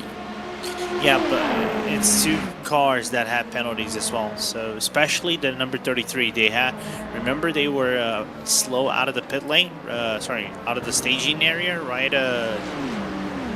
David? So they got 20 seconds from the risk control, so they're gonna have to basically be patient and kind of like reset their final stint of this race.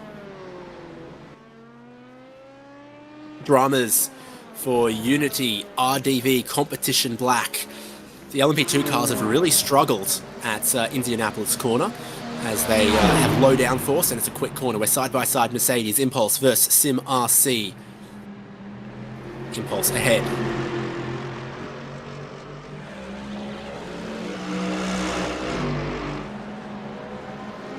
So this is what happened. We're side-by-side with Hyperion Racing, and the two come together. Hyperion are lucky to stay out of the wall. Unity RDV spin around as there's a pinch on the exit of the corner. Sim RC again side-by-side with Impulse. Smiller Esports behind, trying to watch on, see what happens. This is at the moment for 7th, 8th and 9th. Sim RC keep their lead. Johan Shirazi versus Jeremy Östring versus Lian. More pit stops now from LMP2. I think they can make their final stops at about now. Logitech G, Orbit Drop Bear Mars in, Moradness in. Ooh. All right. Right. I know we don't have life points right now, right, David? But I just had to redo my calculations, and right now the 2-1-2 is winning by 1 point. So very important when it comes to this final stop for Fiercely Forward Pink. We're going to need slightly more fuel than some of the others in GT3 Pro, where it's very densely packed still, as you can tell. You almost lost sight of Impulse in the top of screen behind Sim RC as the three of them followed around, and up the road from them, WSR Esports leads class. Holder is a lap down in between, then Fiercely Forward Pink, Menizi, Solpec, lap down Delta Sport, then Vesta and BS Competition. Lockhart Brownlee gets in Logitech G Orbit Drop Bear Mars LMP2. I think Dion Fialo gets in Moradness 170. So a few teams still kind of trying to manage their drive time potentially, or they've just got a quick driver that they've saved for the very, very final stint. Speaking of, underneath 1 second for the race lead, Sean Campbell has caught Alexander Schmetz. 1 stop still to go, and there's nothing to separate the GTP leaders on strategy or on track.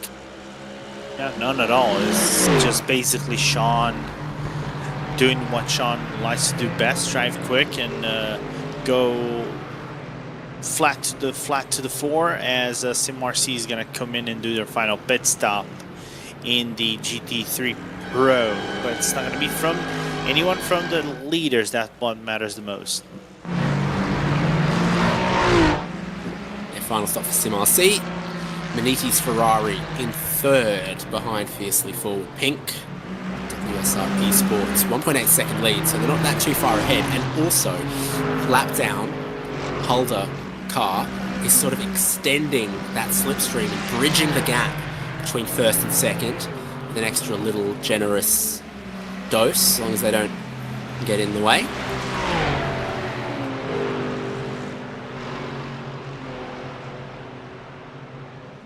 MRC the only car in pit lane. No final stop takers this time around from GTP, but we think Absolute, Nirvana Aurora, and Orbit Drop Bear. No, not Orbit Drop Bear. Just Nirvana Aurora and Absolute Motorsport Asalith are getting to the end. And then final stops will come in for Maniti Racing Green at the end of this lap. Then Fiercely Forward Yellow the lap after that. And then our race leaders. Tim Matzker's in the slipstream. The Ferrari is very easy to lose behind any other car. It's big. This is big for the championship. It moves into 2nd place. Sends Lorenzo Bonda into a frenzy of calculations. Yeah, it basically sends me to saying that 81 minus 66, it will be 15 points. Sorry, not 15 points. Let me take that away. 81 minus 59 is going to be 22 points. So right now, BS Competition wins the championship by 8 points. Solpek are going to try to sneak down the inside at Mulsanne corner. Their BMW also moves ahead of Fiercely Forward, who restarted in the lead of class, I believe, and then a few other cars have now worked their way past. Even Delta Sport a lap down and trying to get their lap back. I don't think Fiercely Forward are going to appreciate that, but the Delta car's quick enough. So this is an awkward situation. Yeah, but the damage is done. Basically, the whole scope of this race, just now the whole balance of the championship in GT3 Pro has gone in the way of BS Competition. You know what's the weirdest thing? They didn't have to do a single thing.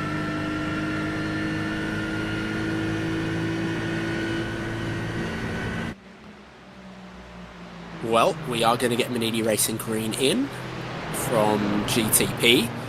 Their final stop begins. Leon Closer driving that in. Repping the flag of Northern Ireland. Other fun flags currently out on track include Isle of Man for Josh Thompson. New Zealand for Antal Sabo.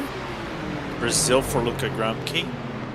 Absolutely no flag at all for Dion Fiallo. And we previously had Antarctica out on track with Max someone. These are race leaders. Sean Campbell is through because Alexander Spetz might have got some track limits there. Yeah. And he was leading by 1 second, but he has to pull aside and let grid and go. And they do. They lead the race now. Yeah, that's just how it happened, and we're going to get a good fight in our hands. I think that's what mattered the most. But one thing about Josh, he's actually from the Isle of Man. Just like Thomas the Tank Engine. It's true. Well, no, it's not true. Oh, boy. See, the island of Sodor is in between Barrow and Furness and the Isle of Man. So I believe there was a connection between Island of Sodor and Isle of Man. So Thomas the Tank Engine might have gone over there. Gordon the blue engine, Henry the green engine, or I might have that the other way around. Spetz has led many laps, but Blue Mercure Esport are now back in second place. But critically, at Le Mans, slipstream is king. If you can stay in touch, you can stay in the fight. Yeah, and I think most importantly, as we're seeing more pit stops done. Oh, never mind. As Spetz is going to go back into the lead. I think they're playing with each other. I think they know we're coming to the final pit stop. Whoever has the shortest final pit stop will lead. If the draft locks them together out on track, you almost want to be second until the final pit stop.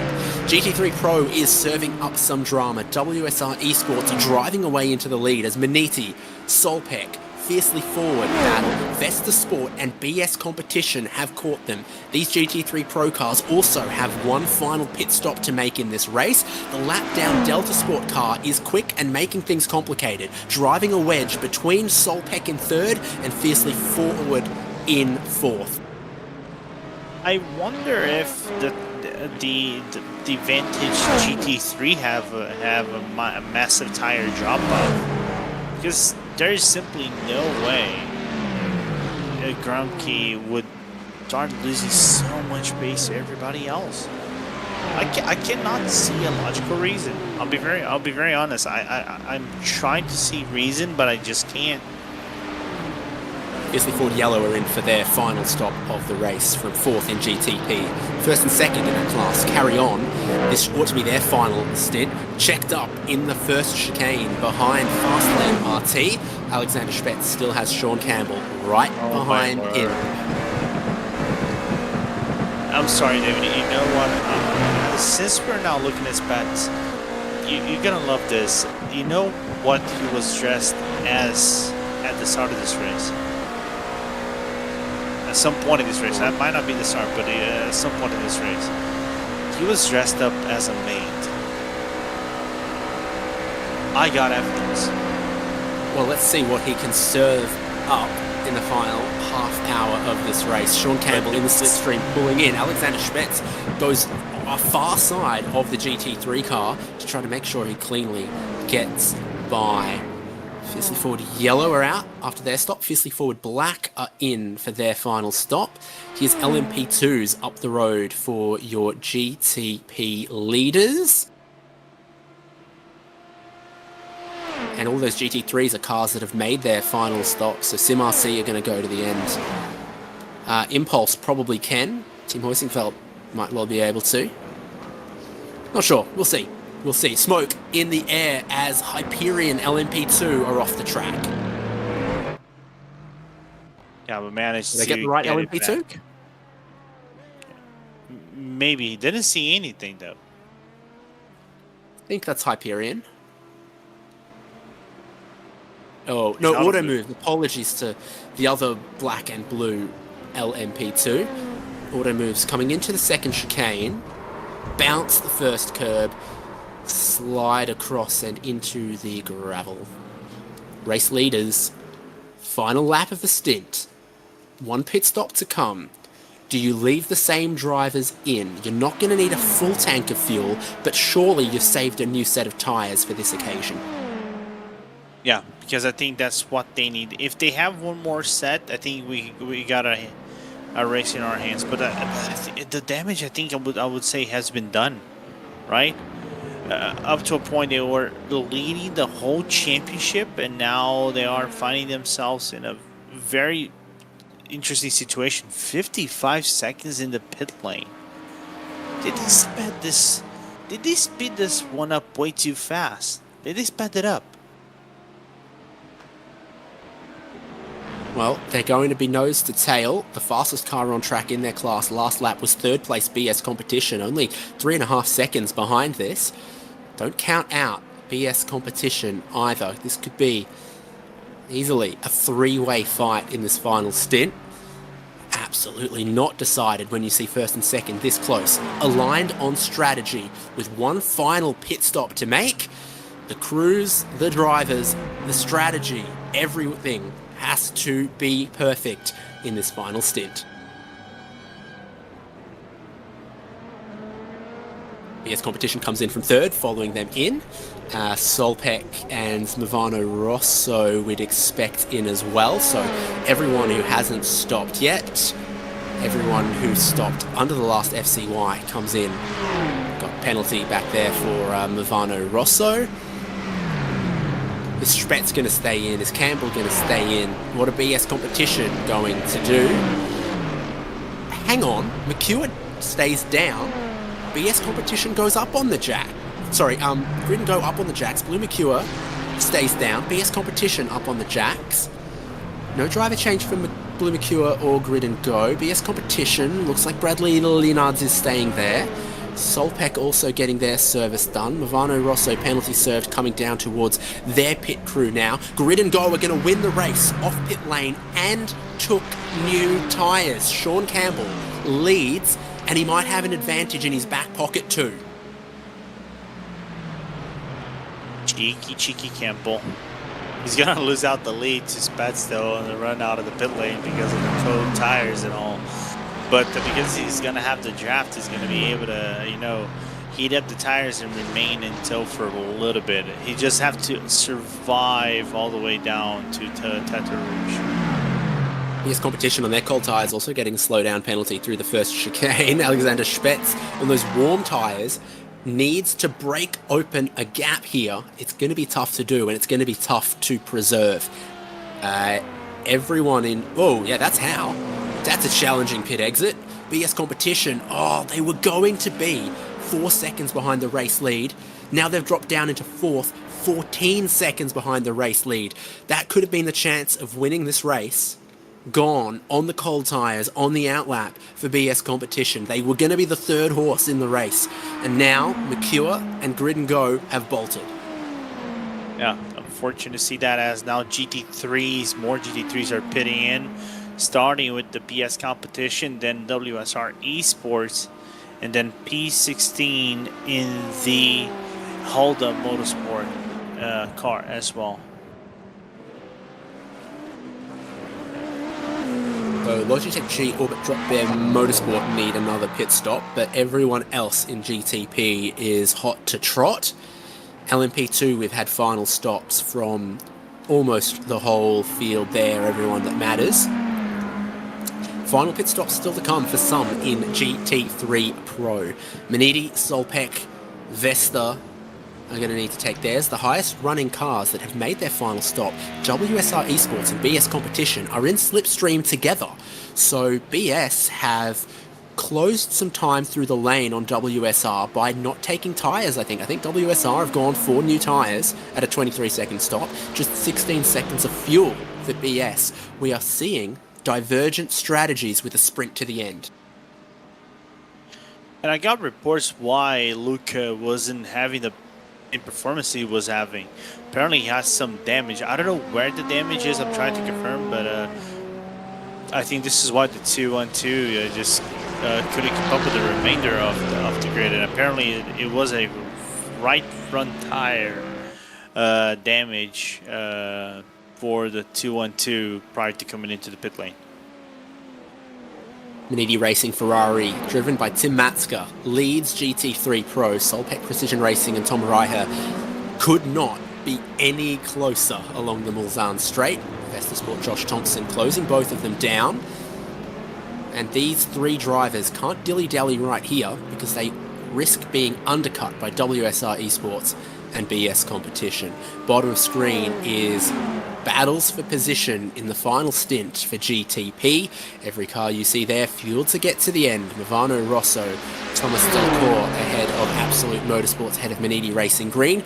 Only thing to keep in mind is there could be time penalties added post-race now that we are after the final pit stop.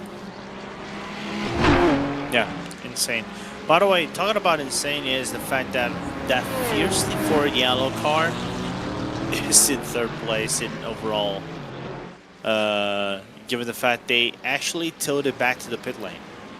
I don't know if it was on the final full course yellow, but what happened was somehow they, in the staging area, in the second staging area, they towed the car back into the pit lane. Okay.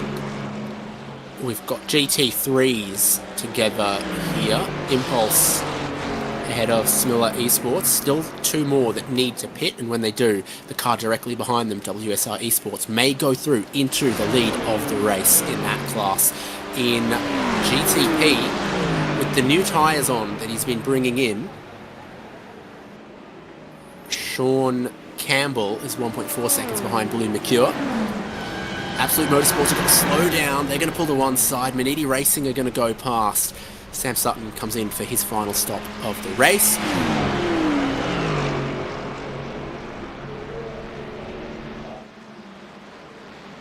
So Absolute drop well behind Manidi's GTP in that battle going on 6th, 7th and 8th. How many more laps can Manidi Racing's Ferrari go and the cars behind them? I think we've seen as far as 15 laps. Definitely seen 13 to 14. But they might not want to wait too long before making their final stop, particularly if new tyres is the game. I'd argue this might be their in-lap.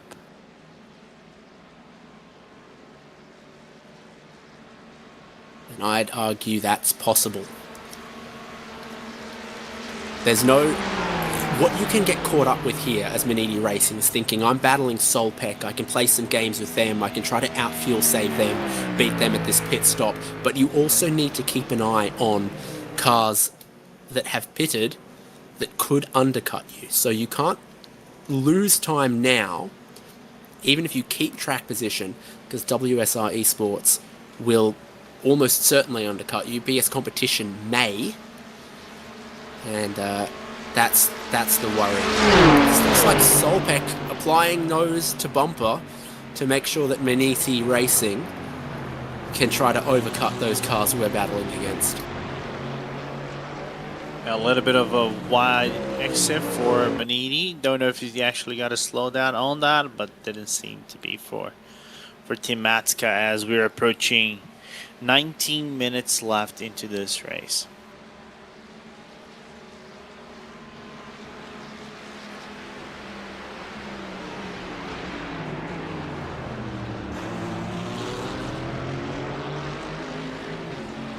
Slowdowns galore in LMP2. Maradness, Hyperion Racing. That's in that first sector of the lap. So many ways you can do that easily at the first chicane or at Tetra Rouge. Other places around the lap it's possible. Karting at the exit of the Porsche curves, but also at any of the chicanes on the Mulsanne if you have to cut them, like if you have a lock-up or something.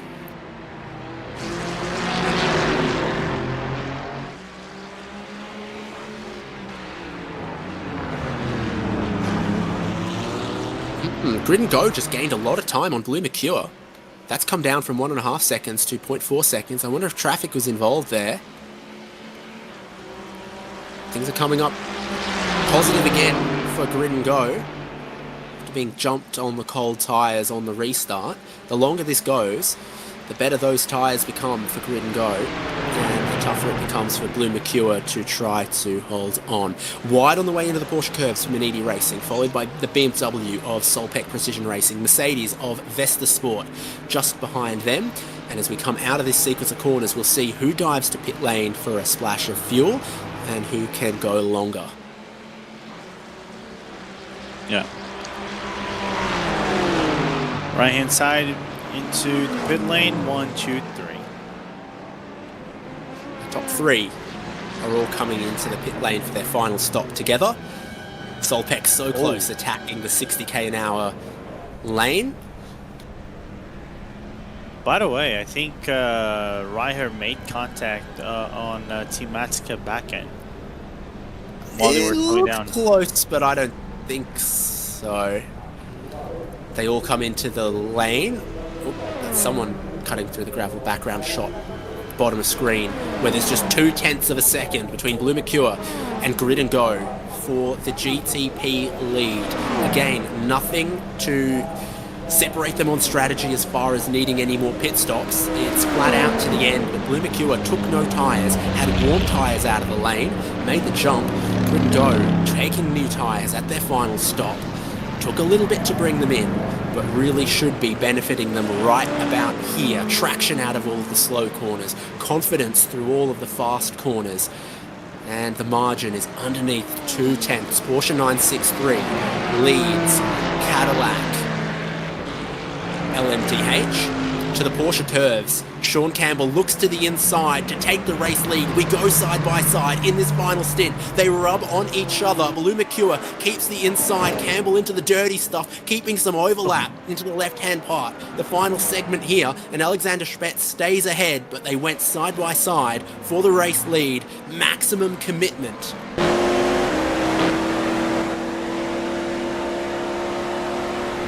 After the pit stops in GT3 Pro, Solpec Precision Racing hold on to the lead. They jumped Maniti. They remain ahead of WSR.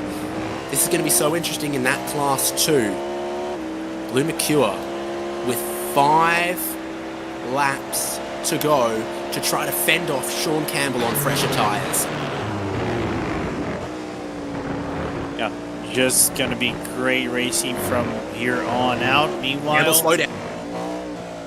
He backs out of the throttle, and Blue Mercure's lead extends. Another respite.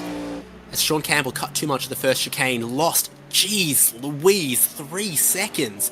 Now Alexander Spetz might lose some with the traffic through Tetra Rouge. No, just about perfect. So watch the gap.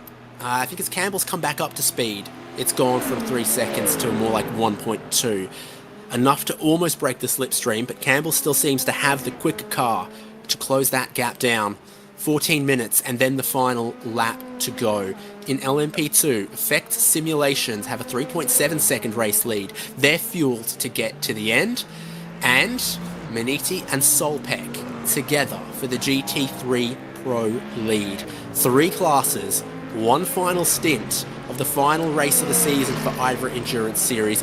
Championships are still on the line, but so is the glory of standing on the top step of the podium at the greatest endurance racing track that almost is anywhere in the world, Circuit de la Sarthe.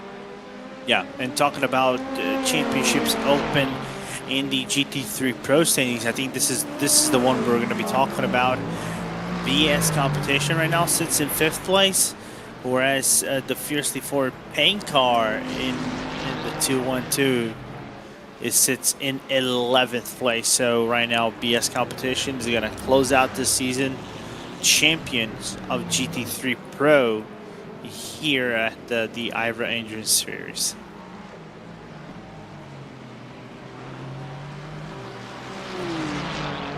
Fiercely Forward Yellow and BS competition also close for 3rd and 4th in GTP. So when the racing's good in GTP, there's some of the most exciting cars, diversity of manufacturers and styles and engine notes, and really getting buy-in from many marques around the world. And we look forward to, I don't know, Ford, McLaren, something.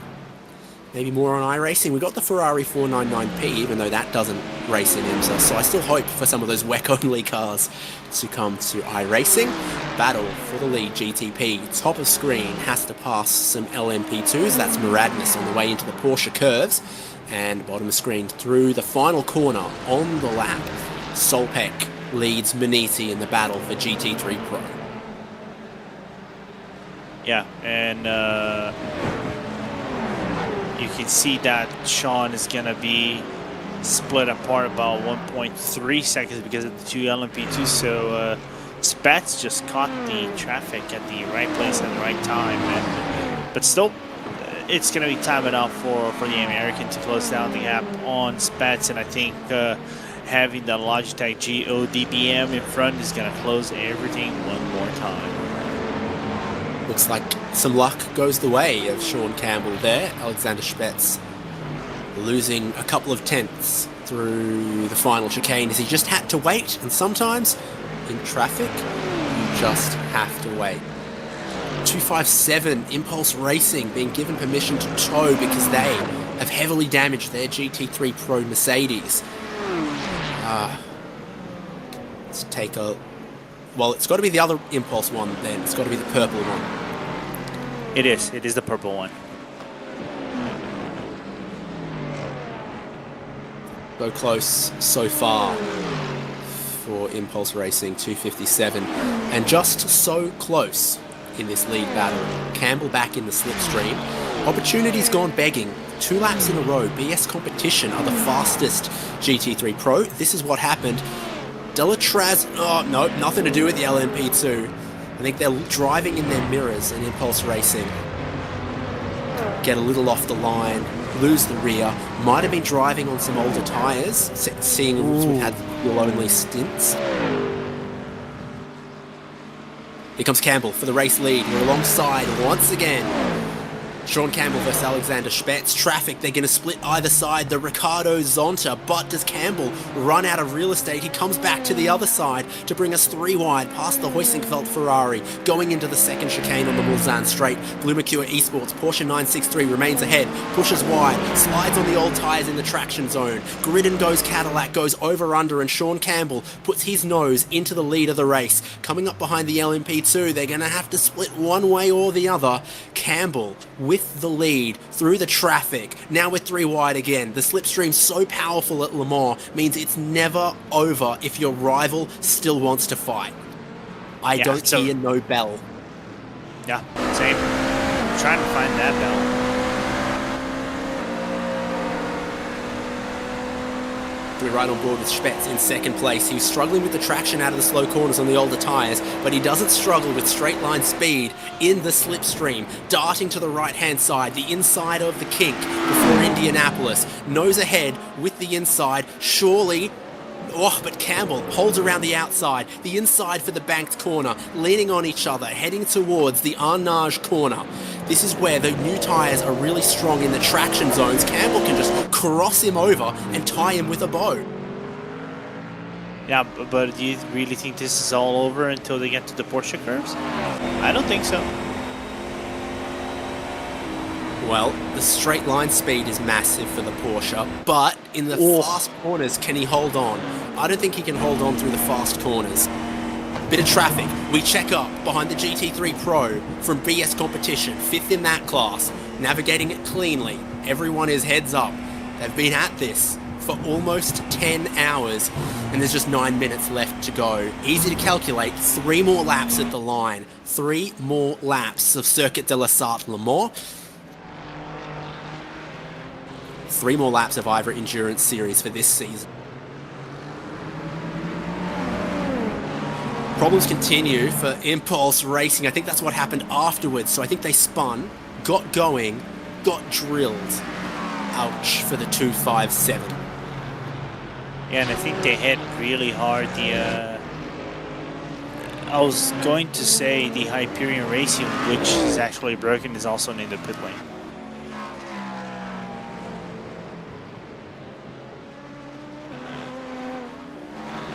So this is the battle. First and second, as they've battled, third and fourth have gotten closer to them. You've got to feel for BS Competition because their car is also a rocket ship, but they spun and lost so much time. Now Alexander Spetz clears a slowdown from the exit of Tetra Rouge. Sean Campbell enjoys a more than 2-second race lead, but he's got a bunch of GT3 Pro traffic. That's first, second, and third in that class. Maniti Racing ahead of Solpec. Vesta trying to hook the slipstream in the draft here at Le Mans. Josh Thompson was the quickest car on track, so he's hunting down to make it a 3-way fight for GT3 Pro. As things open up in GTP and close up in the GT. Yeah. Don't take your eyes off anywhere, man, and we're gonna get a race all the way to the end as now Blue Mercury goes on into the inside, and Silpack is gonna just be the passenger one more time as these 3 cars, because Vesta is right behind, Josh is right there with them, so any room for error, it opens up the door for Josh to try to claim P1 out of these 2 guys, as also battle for 3rd position between Alex Johnson and Bradley Leonards with 2.5 laps to go. Yeah, except for that mistake on the cold tyres, Leonard's been very quick. Now he gets to the inside of Mulsanne corner, alongside Fiercely Forward. Just tries to help them off into the gravel. Hang on, that's a bit much. Got to the inside, but then he really just tried to force Fiercely Forward into the dirty stuff there, it seems.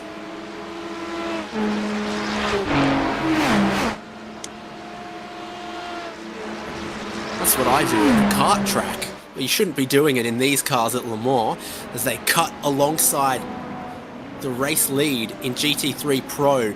Maniti and Solpec going to battle it out. As the outright leaders have gone past them, they'll know how many laps are left in this race, because they've just gone that lap down. It cuts the amount of time they've got to battle down by 1 spot. Race Control are instructing BS Competition to give the spot back to Fiercely Forward Yellow if they want to avoid an investigation. So forcing another car off the track, they're being asked Makes sense. if they want to give the spot back. And I think that's right. Yeah, they went from the aggressive. Fiercely Forward Yellow back in the 3rd place. BS Competition are going to need to make that overtake more cleanly. 2 laps to go. Grid and go. Past the start-finish line.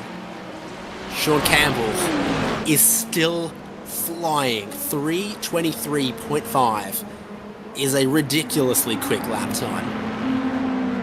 He's only about half a second slower than the fastest lap of the race. Solpec get a slowdown. The BMW in 2nd place GT3 Pro drops behind Vesta Sport, who move up into 2nd place. Vesta Sport had been catching 1st and 2nd, but now Solpec are in a world of hurt. No one along to push Maniti. They're going to try to break clear on these final 2 laps. LMP2 still has Effect Simulation leading 4 seconds from Team Racing. Delatraz Automotive in 3rd are looking like they're still going to take that championship. It's locked up for them. Yeah, 100%.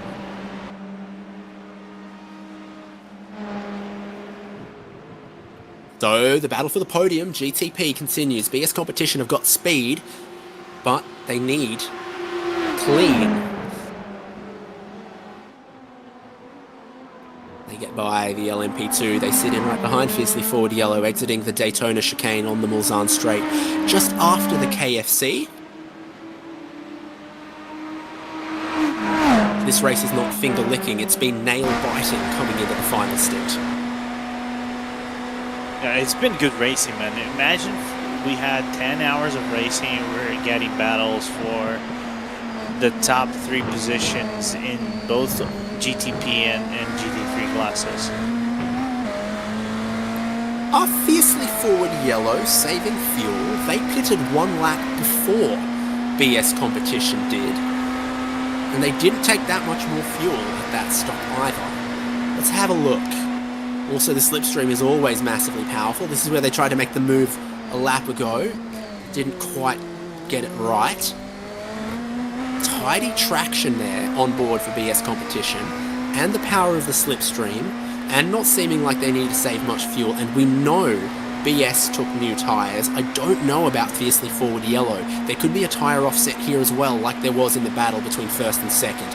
Alongside, trying to go around the outside of the kink for the inside of Indianapolis, Alex Johnson lets him go. I think there's fuel issues for that 11, and I think the 89 is mighty, mighty quick.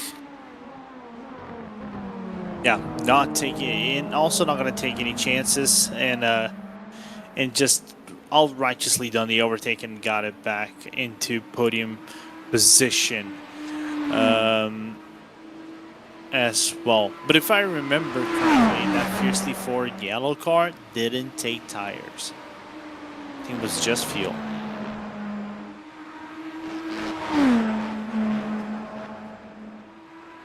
Well, we're about to get the white flag for Grid and Go Esports to begin a victory lap of IVRA Endurance Series 10 hours of Le Mans. Actually, one thing really important, by the way, David, this is regarding the podium. I don't think Bradley Leonards actually did his penalty. He took the penalty. So he has 20 seconds allotted to his car. So Fiercely Forward, I think, didn't want to fight way too much because they got their place anyway. It still says pending for a 20-second restart infringement overlap at the restart for number 89 BS Competition. The only other pending penalty is for 181 in LMP2. They are 8th place, Unity RDV competition. White flag definitely waved, time about to run out, and the checkered flag will be next, so it's one more lap also for the battle for the lead in GT3 Pro, as Sean Campbell hasn't let up. I'm not sure he's waving to the fans just yet, but his gap ever increasing past 5 seconds. Bottom of screen, Maniti have been hunted down by the Mercedes of Vesta Sport 211. Josh Thompson has been one of the quickest drivers in that category. There are times where he's been the one to walk away into the race lead. They've had to come back, fight back, hunt down the race lead, and now is their last opportunity for glory at Le Mans. It's a 1v1 battle. Solpeck just in the background there for 3rd place, not in the slipstream. So how's the speed for the Mercedes? 275 kilometers an hour. They're walking the Ferrari with an extra 4 kilometers an hour in the slipstream down the Mulsanne Straight towards the Daytona chicane. Tim Matska has really got to think, how do I defend this? And he doesn't. To the inside, and the race lead on the final lap for GT3 Pro goes Josh Thompson. Yeah. Is this because Matska thinks he can come back down the next straight? We'll see.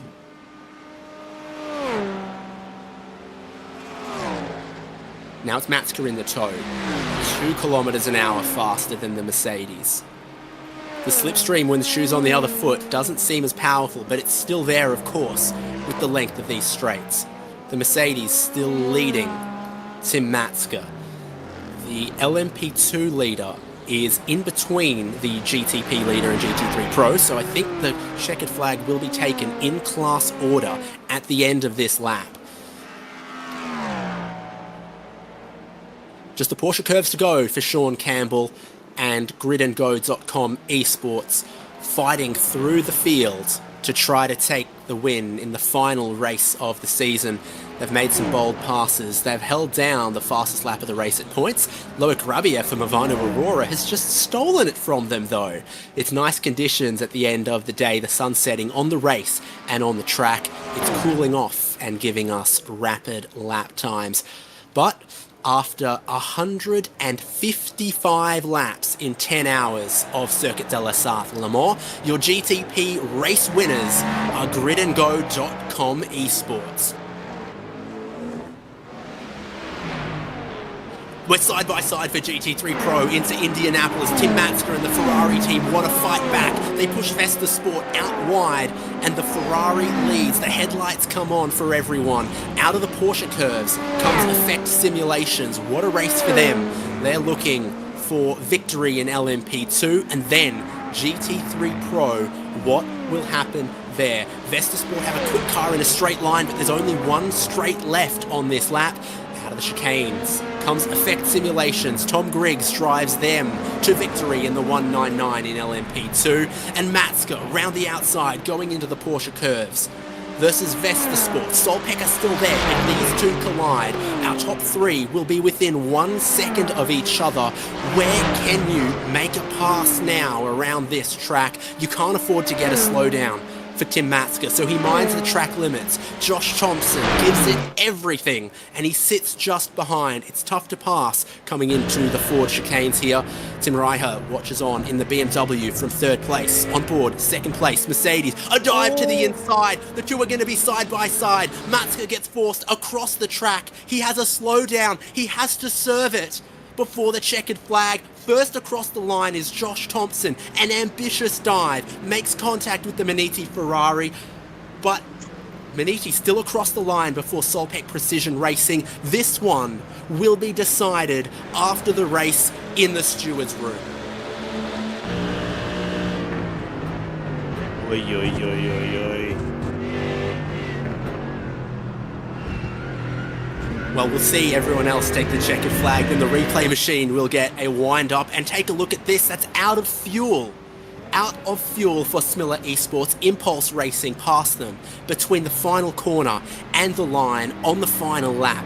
After 10 hours, they needed 50 mil more of fuel. They didn't have it. Impulse Racing get 8th. Race control say the positions will be reversed between Vesta Sport and Maniti Racing. Maniti Racing win GT3 Pro. As the stewards say, they were forced off track by Vesta Sport. Kind of makes sense of that move, right? I know it was a desperate move, kind of like if you were on Porsche, on Tech Heuer Porsche Esports Super Cup, that was a very late launch from Josh Thompson to try to go for the win. He thought he was going to hold the inside and avoid throwing Matska. We're going to look on the replay over here as they come to the 4 chicanes. First leg, second leg, you saw there was a run coming from Josh. As soon as they made contact, we knew that Matska was going to go to that inside, right, David, and got potentially a slowdown. But it was basically a Hail Mary after what Matska did at Indianapolis, and unfortunately just simply didn't work out. If you're Josh Thompson, you have to go for that. If you're Tim Matska, you have to cover it. It's the final lap. But how lucky were Maniti to clear that slowdown, get across the line just ahead of Solpek Precision Racing. The results here will show as they crossed the line in the iRacing timing before IVRA Endurance Series stewards penalties apply, so we'll correct you on that as it comes up. But there is no denying GridandGo.com esports GTP winners in the number 7. That was Sean Campbell, Alex Nogue, the 2 drivers to cut laps in that car. Oh no, Johan Royer also. 3 drivers sharing victory there. Alexander Spetz gets second. A 20-second penalty will be applied post-race to BS competition that will move up fiercely forward, but it'll also move up Solpec Precision Racing, if I'm reading that correctly. Then came Movano Rosso number 1, Manidi Racing, Absolute Motorsport Asalif, the other Movano car, Loic Rabier, coming away with the fastest lap of the race on the penultimate lap. Logitech G Orbit Drop Bear Motorsports in 10th. Fiercely forward number 8, 1 lap down, and then retirements were Tatum Reztech. They got hit under FCY in the last FCY, did a lot of damage to them. And the Maniti Racing 78 also retired 30 laps short. LMP2 is won by Effect Simulations. Then Team Racing by Edzeka Nürring. Delatraz Automotive in 3rd, Logitech G Orbit Drop Bear Motorsports in 4th, and Maradness Fastlane RT, Nürburgring Esports, Unity Racing by RDV Competition, Hyperion Racing, Auto Moves Racing Team, as Hyperion and Auto Moves were some laps down. Retirements were Areta Esports 180, Pace Tech, and Areta Esports 108. That team packing everything up and leaving early from the season finale, unfortunately. GT3 Pro, what a nail-biting finale. Josh Thompson, he gave it everything. He gave it a dive in the final corner. Stewart said that move will not stand. He pushed Tim Matska off the road.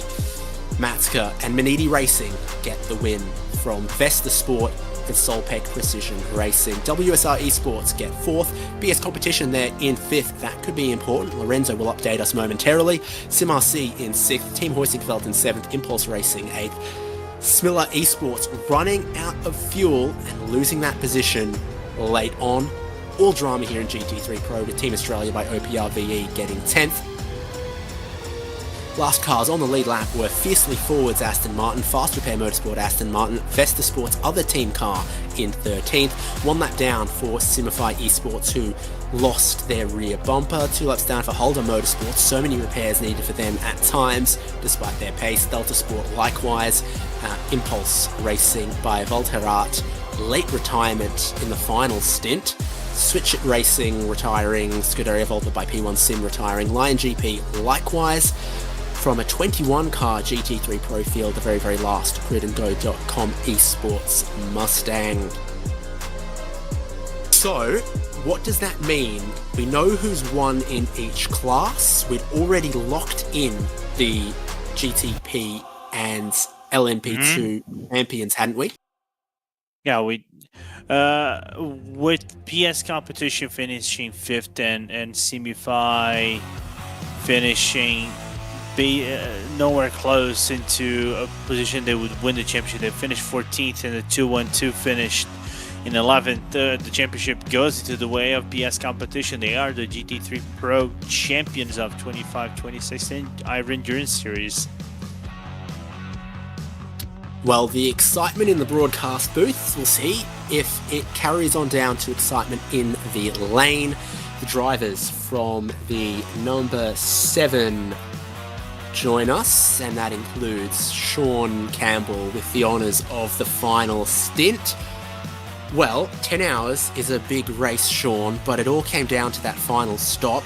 You and the team went tyres, your rivals didn't. How did it play out from there? Well, I think the plan was to take tires, definitely. I was surprised when they didn't, but I also knew because earlier in the race, right? Oh, here we go with the ADHD tangent. Yeah, earlier in the race we had a yellow where we didn't take tires and everybody else did, and we were really quick at the start. Like, we gained like 3 or 4 seconds, and then they just plummeted after like 4 laps. We were a good 7/10 down for the rest of the stint. And so I knew that was going to hopefully be the case, basically, for the final stint. And so we ended up taking tires, and it did work out. I think it worked out really well because we came out ahead of the box, and so I was able to at least like slow them down for 1 or 2 corners while the tires were heating up. Or like 1 corner, basically, you know. But yeah, I knew you just had to wait for the tires to get good, and then they did get good. And then I got lucky with some traffic to get there. Is it weird speaking in your time zone, not mine? Well, I don't know. I'm in the. It's weird speaking in the Aussie time zone because it's 9 p.m. where I live, but in my brain it's like what? It's like 12:30 a.m. or no, it's like 12:30, isn't it? Or 10. It's like 11 a.m. Shoes on the other foot this time, and you had to share driving duties with 2 other teammates, and they clearly delivered for you as well. Is there anyone else in the team that you'd like to shine the spotlight on? I want to thank Peter and Wesley. They were there for the majority of the race. Peter was there, I think, for the entirety of the race, just, checking in and making sure we're still sane and doing strategy stuff. And so, yeah, I want to thank them. Do you wear a heart rate monitor? And if not, would you guess where it was when you went side by side going into the Porsche curves in that final stint? I don't know. I was probably past 130. I definitely felt it coming onto the Mulsanne after that. I was like, oh, yeah, I can feel it. Well, you can breathe now. You can celebrate. And what does it mean to take out this 10-hour race at Le Mans when it's so hard fought against such quality competition? I don't know. Le Mans is awesome. There's enough breathing room to where you get to chill before you get to do the stuff on the straights, right? And so, I don't know. This track's just good for racing. It's really fun. Well, awesome. Thanks for joining us. Congratulations on the team effort and your final stint and the victory. And no doubt, RaceSpotTV and IVRA Endurance will see plenty more of you in the future. Hopefully. Sean Campbell from the GTP winning team. Lorenzo's going to take a dive to find the LMP2 winners, and we might have to free up some space here because I think all of them are ready.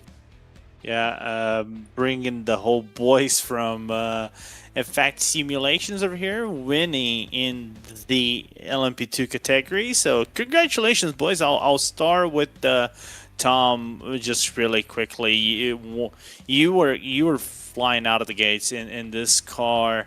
There was a few points where maybe you guys wouldn't be able to fight for the lead because of just how crazy the race was. But how confident were you guys on the setup and maybe taking you all the way to the top at the end of the race? Yeah, we as a team we love Le Mans. We probably our favourite track and car combo. So we have our setup pretty dialed in, and everyone in the team's absolutely rapid here. It was quite a crazy race. We had a lot more safety cars than we thought, especially towards the end. It seemed like it got a little bit more crazy with people crashing and stuff. So once we took tyres in the last stop and we realised the Team Racing and Delatraz didn't, we thought we had it, as long as there wasn't another four-course yellow at least. I figured a problem. There was some team spraying for not having another yellow flag of full course yellow procedure. I think one of them was James Ibram.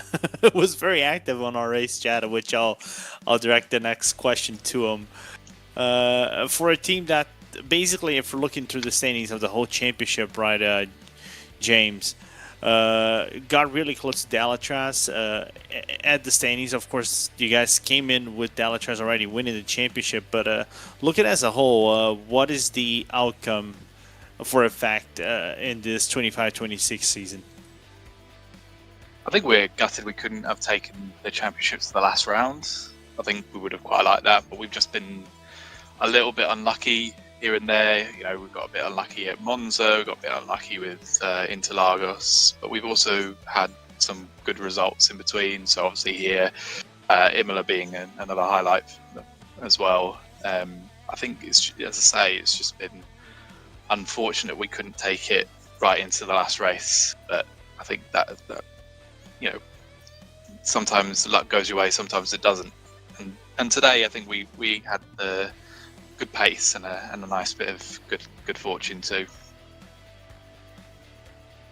To get to the end, and I think that's what matters the most. I think as soon if you guys get to the top and the car was driving really good, I think that's what matters the most.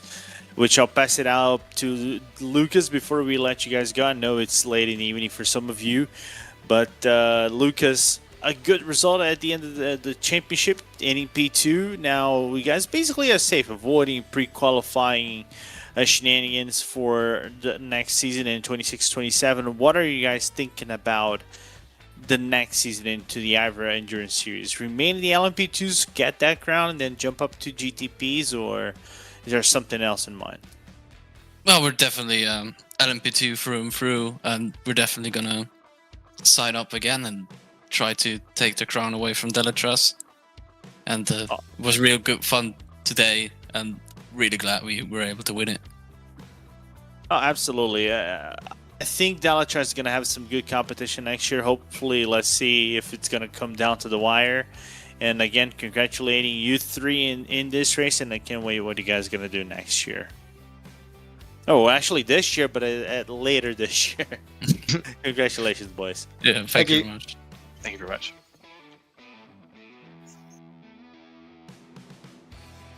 We've got, oh my word, everyone ever from Manidi Racing ready to come chat with us. So I grab the 3 drivers from the GT3 Pro winning team. First of all, Tim, driving that final stint, so much pressure on your shoulders, but what a great race. Thank you. Yeah, I mean, to be honest, we knew the whole race. We kind of needed a small miracle at least to get a chance against the Mercs, Acuras, and Fords here, I think. And the miracle was that we were able to work together with the BMW of Solpack very nicely, and that put us in the position to even get a chance. Obviously, still starting the final lap, there was a long way. I didn't have enough fuel, and like the fast car behind, like, arguably the fastest car of the grid behind, and it just played out perfectly. A good move, just I guess the right decisions at the right time, and also thanks to Tom for the good bump drafting, but obviously big thanks to the team. We had a great team spirit, so great chemistry, and within that environment, it's really nice to strive and get to the best you can, and I think that's what we did the last 4 or 5 races especially, and today as well, of course. Ryan, 2 stints in the car, but only 3 incident points. I'm sure your incredibly sparing use of those was appreciated by your teammates. Yeah, absolutely. Just focusing on keeping it clean, especially at this track. It's really crucial to stay out of those slowdowns, and happy to keep it that way and to provide a good base for the other guys, of course. Nicholas, we saw almost every type of GT3 car slipstreaming each other, occasionally bump drafting. What did you notice about how the different cars worked together at a track that's so slipstream heavy? I think we've seen it in the last stint with the BMW Ferrari combo. Was really nice. Like, we were really slow on the straights. They got good exits. Were a bit quicker on the straights, so we had a good combo there at the end. And yeah, I think it was in that case for our car a bit of an uphill battle, fighting the faster cars on the straight, and then trying to make up the time in the corners, which was quite difficult to do at the end, but worked out pretty well. Now an open question to all 3 of you. Who do you want to thank, and also what's the correct beverage to celebrate a Le Mans victory with? Water, definitely water. Agreed. Water's the best. I'd like to take my calories in like by eating and drink water. That's better. I'm getting a dinner. Oh yeah, dinner is very good. I got my Spezi while driving, so that's alright. That's a good drink. If I had a drink, then a Spezi. Yeah, the Germans will know. And of course, thanking the Manatee family. Most importantly. Thank you, Ryan. Have a nice evening, guys. Thanks for having us. Thanks for joining us. Congratulations once again go to Nicholas Last, Tim Matske, Ryan van der Grijp, winners of GT3 Pro for IVRA Endurance at Le Mans. We've got our season champions from GT3 Pro standing by. I guess, Lorenzo, you can see what they thought and what was on their nerves. Yeah, let me bring Ruben Bonga, Yannick Steinhoff into the broadcast booth. Boys, congratulations on the championship. Starting with you, Ruben. There were moments in this car where you guys maybe didn't get the championship because either the semi-fi car was ahead or the Fiercely Ford was ahead. Did you guys get any time nervous on how the points were swaying over this race? I mean, after my spin, I was pretty mad at myself, and I got a bit nervous for sure. Yeah, to be honest, on this track, we really did not have any pace. It was really tough, the car on this track, like way more twitchy than the others. I guess a lot of other people ran way more wing, but I don't think we really could pull it off. Yeah, I was after my spin, I was kind of scared I messed it all up.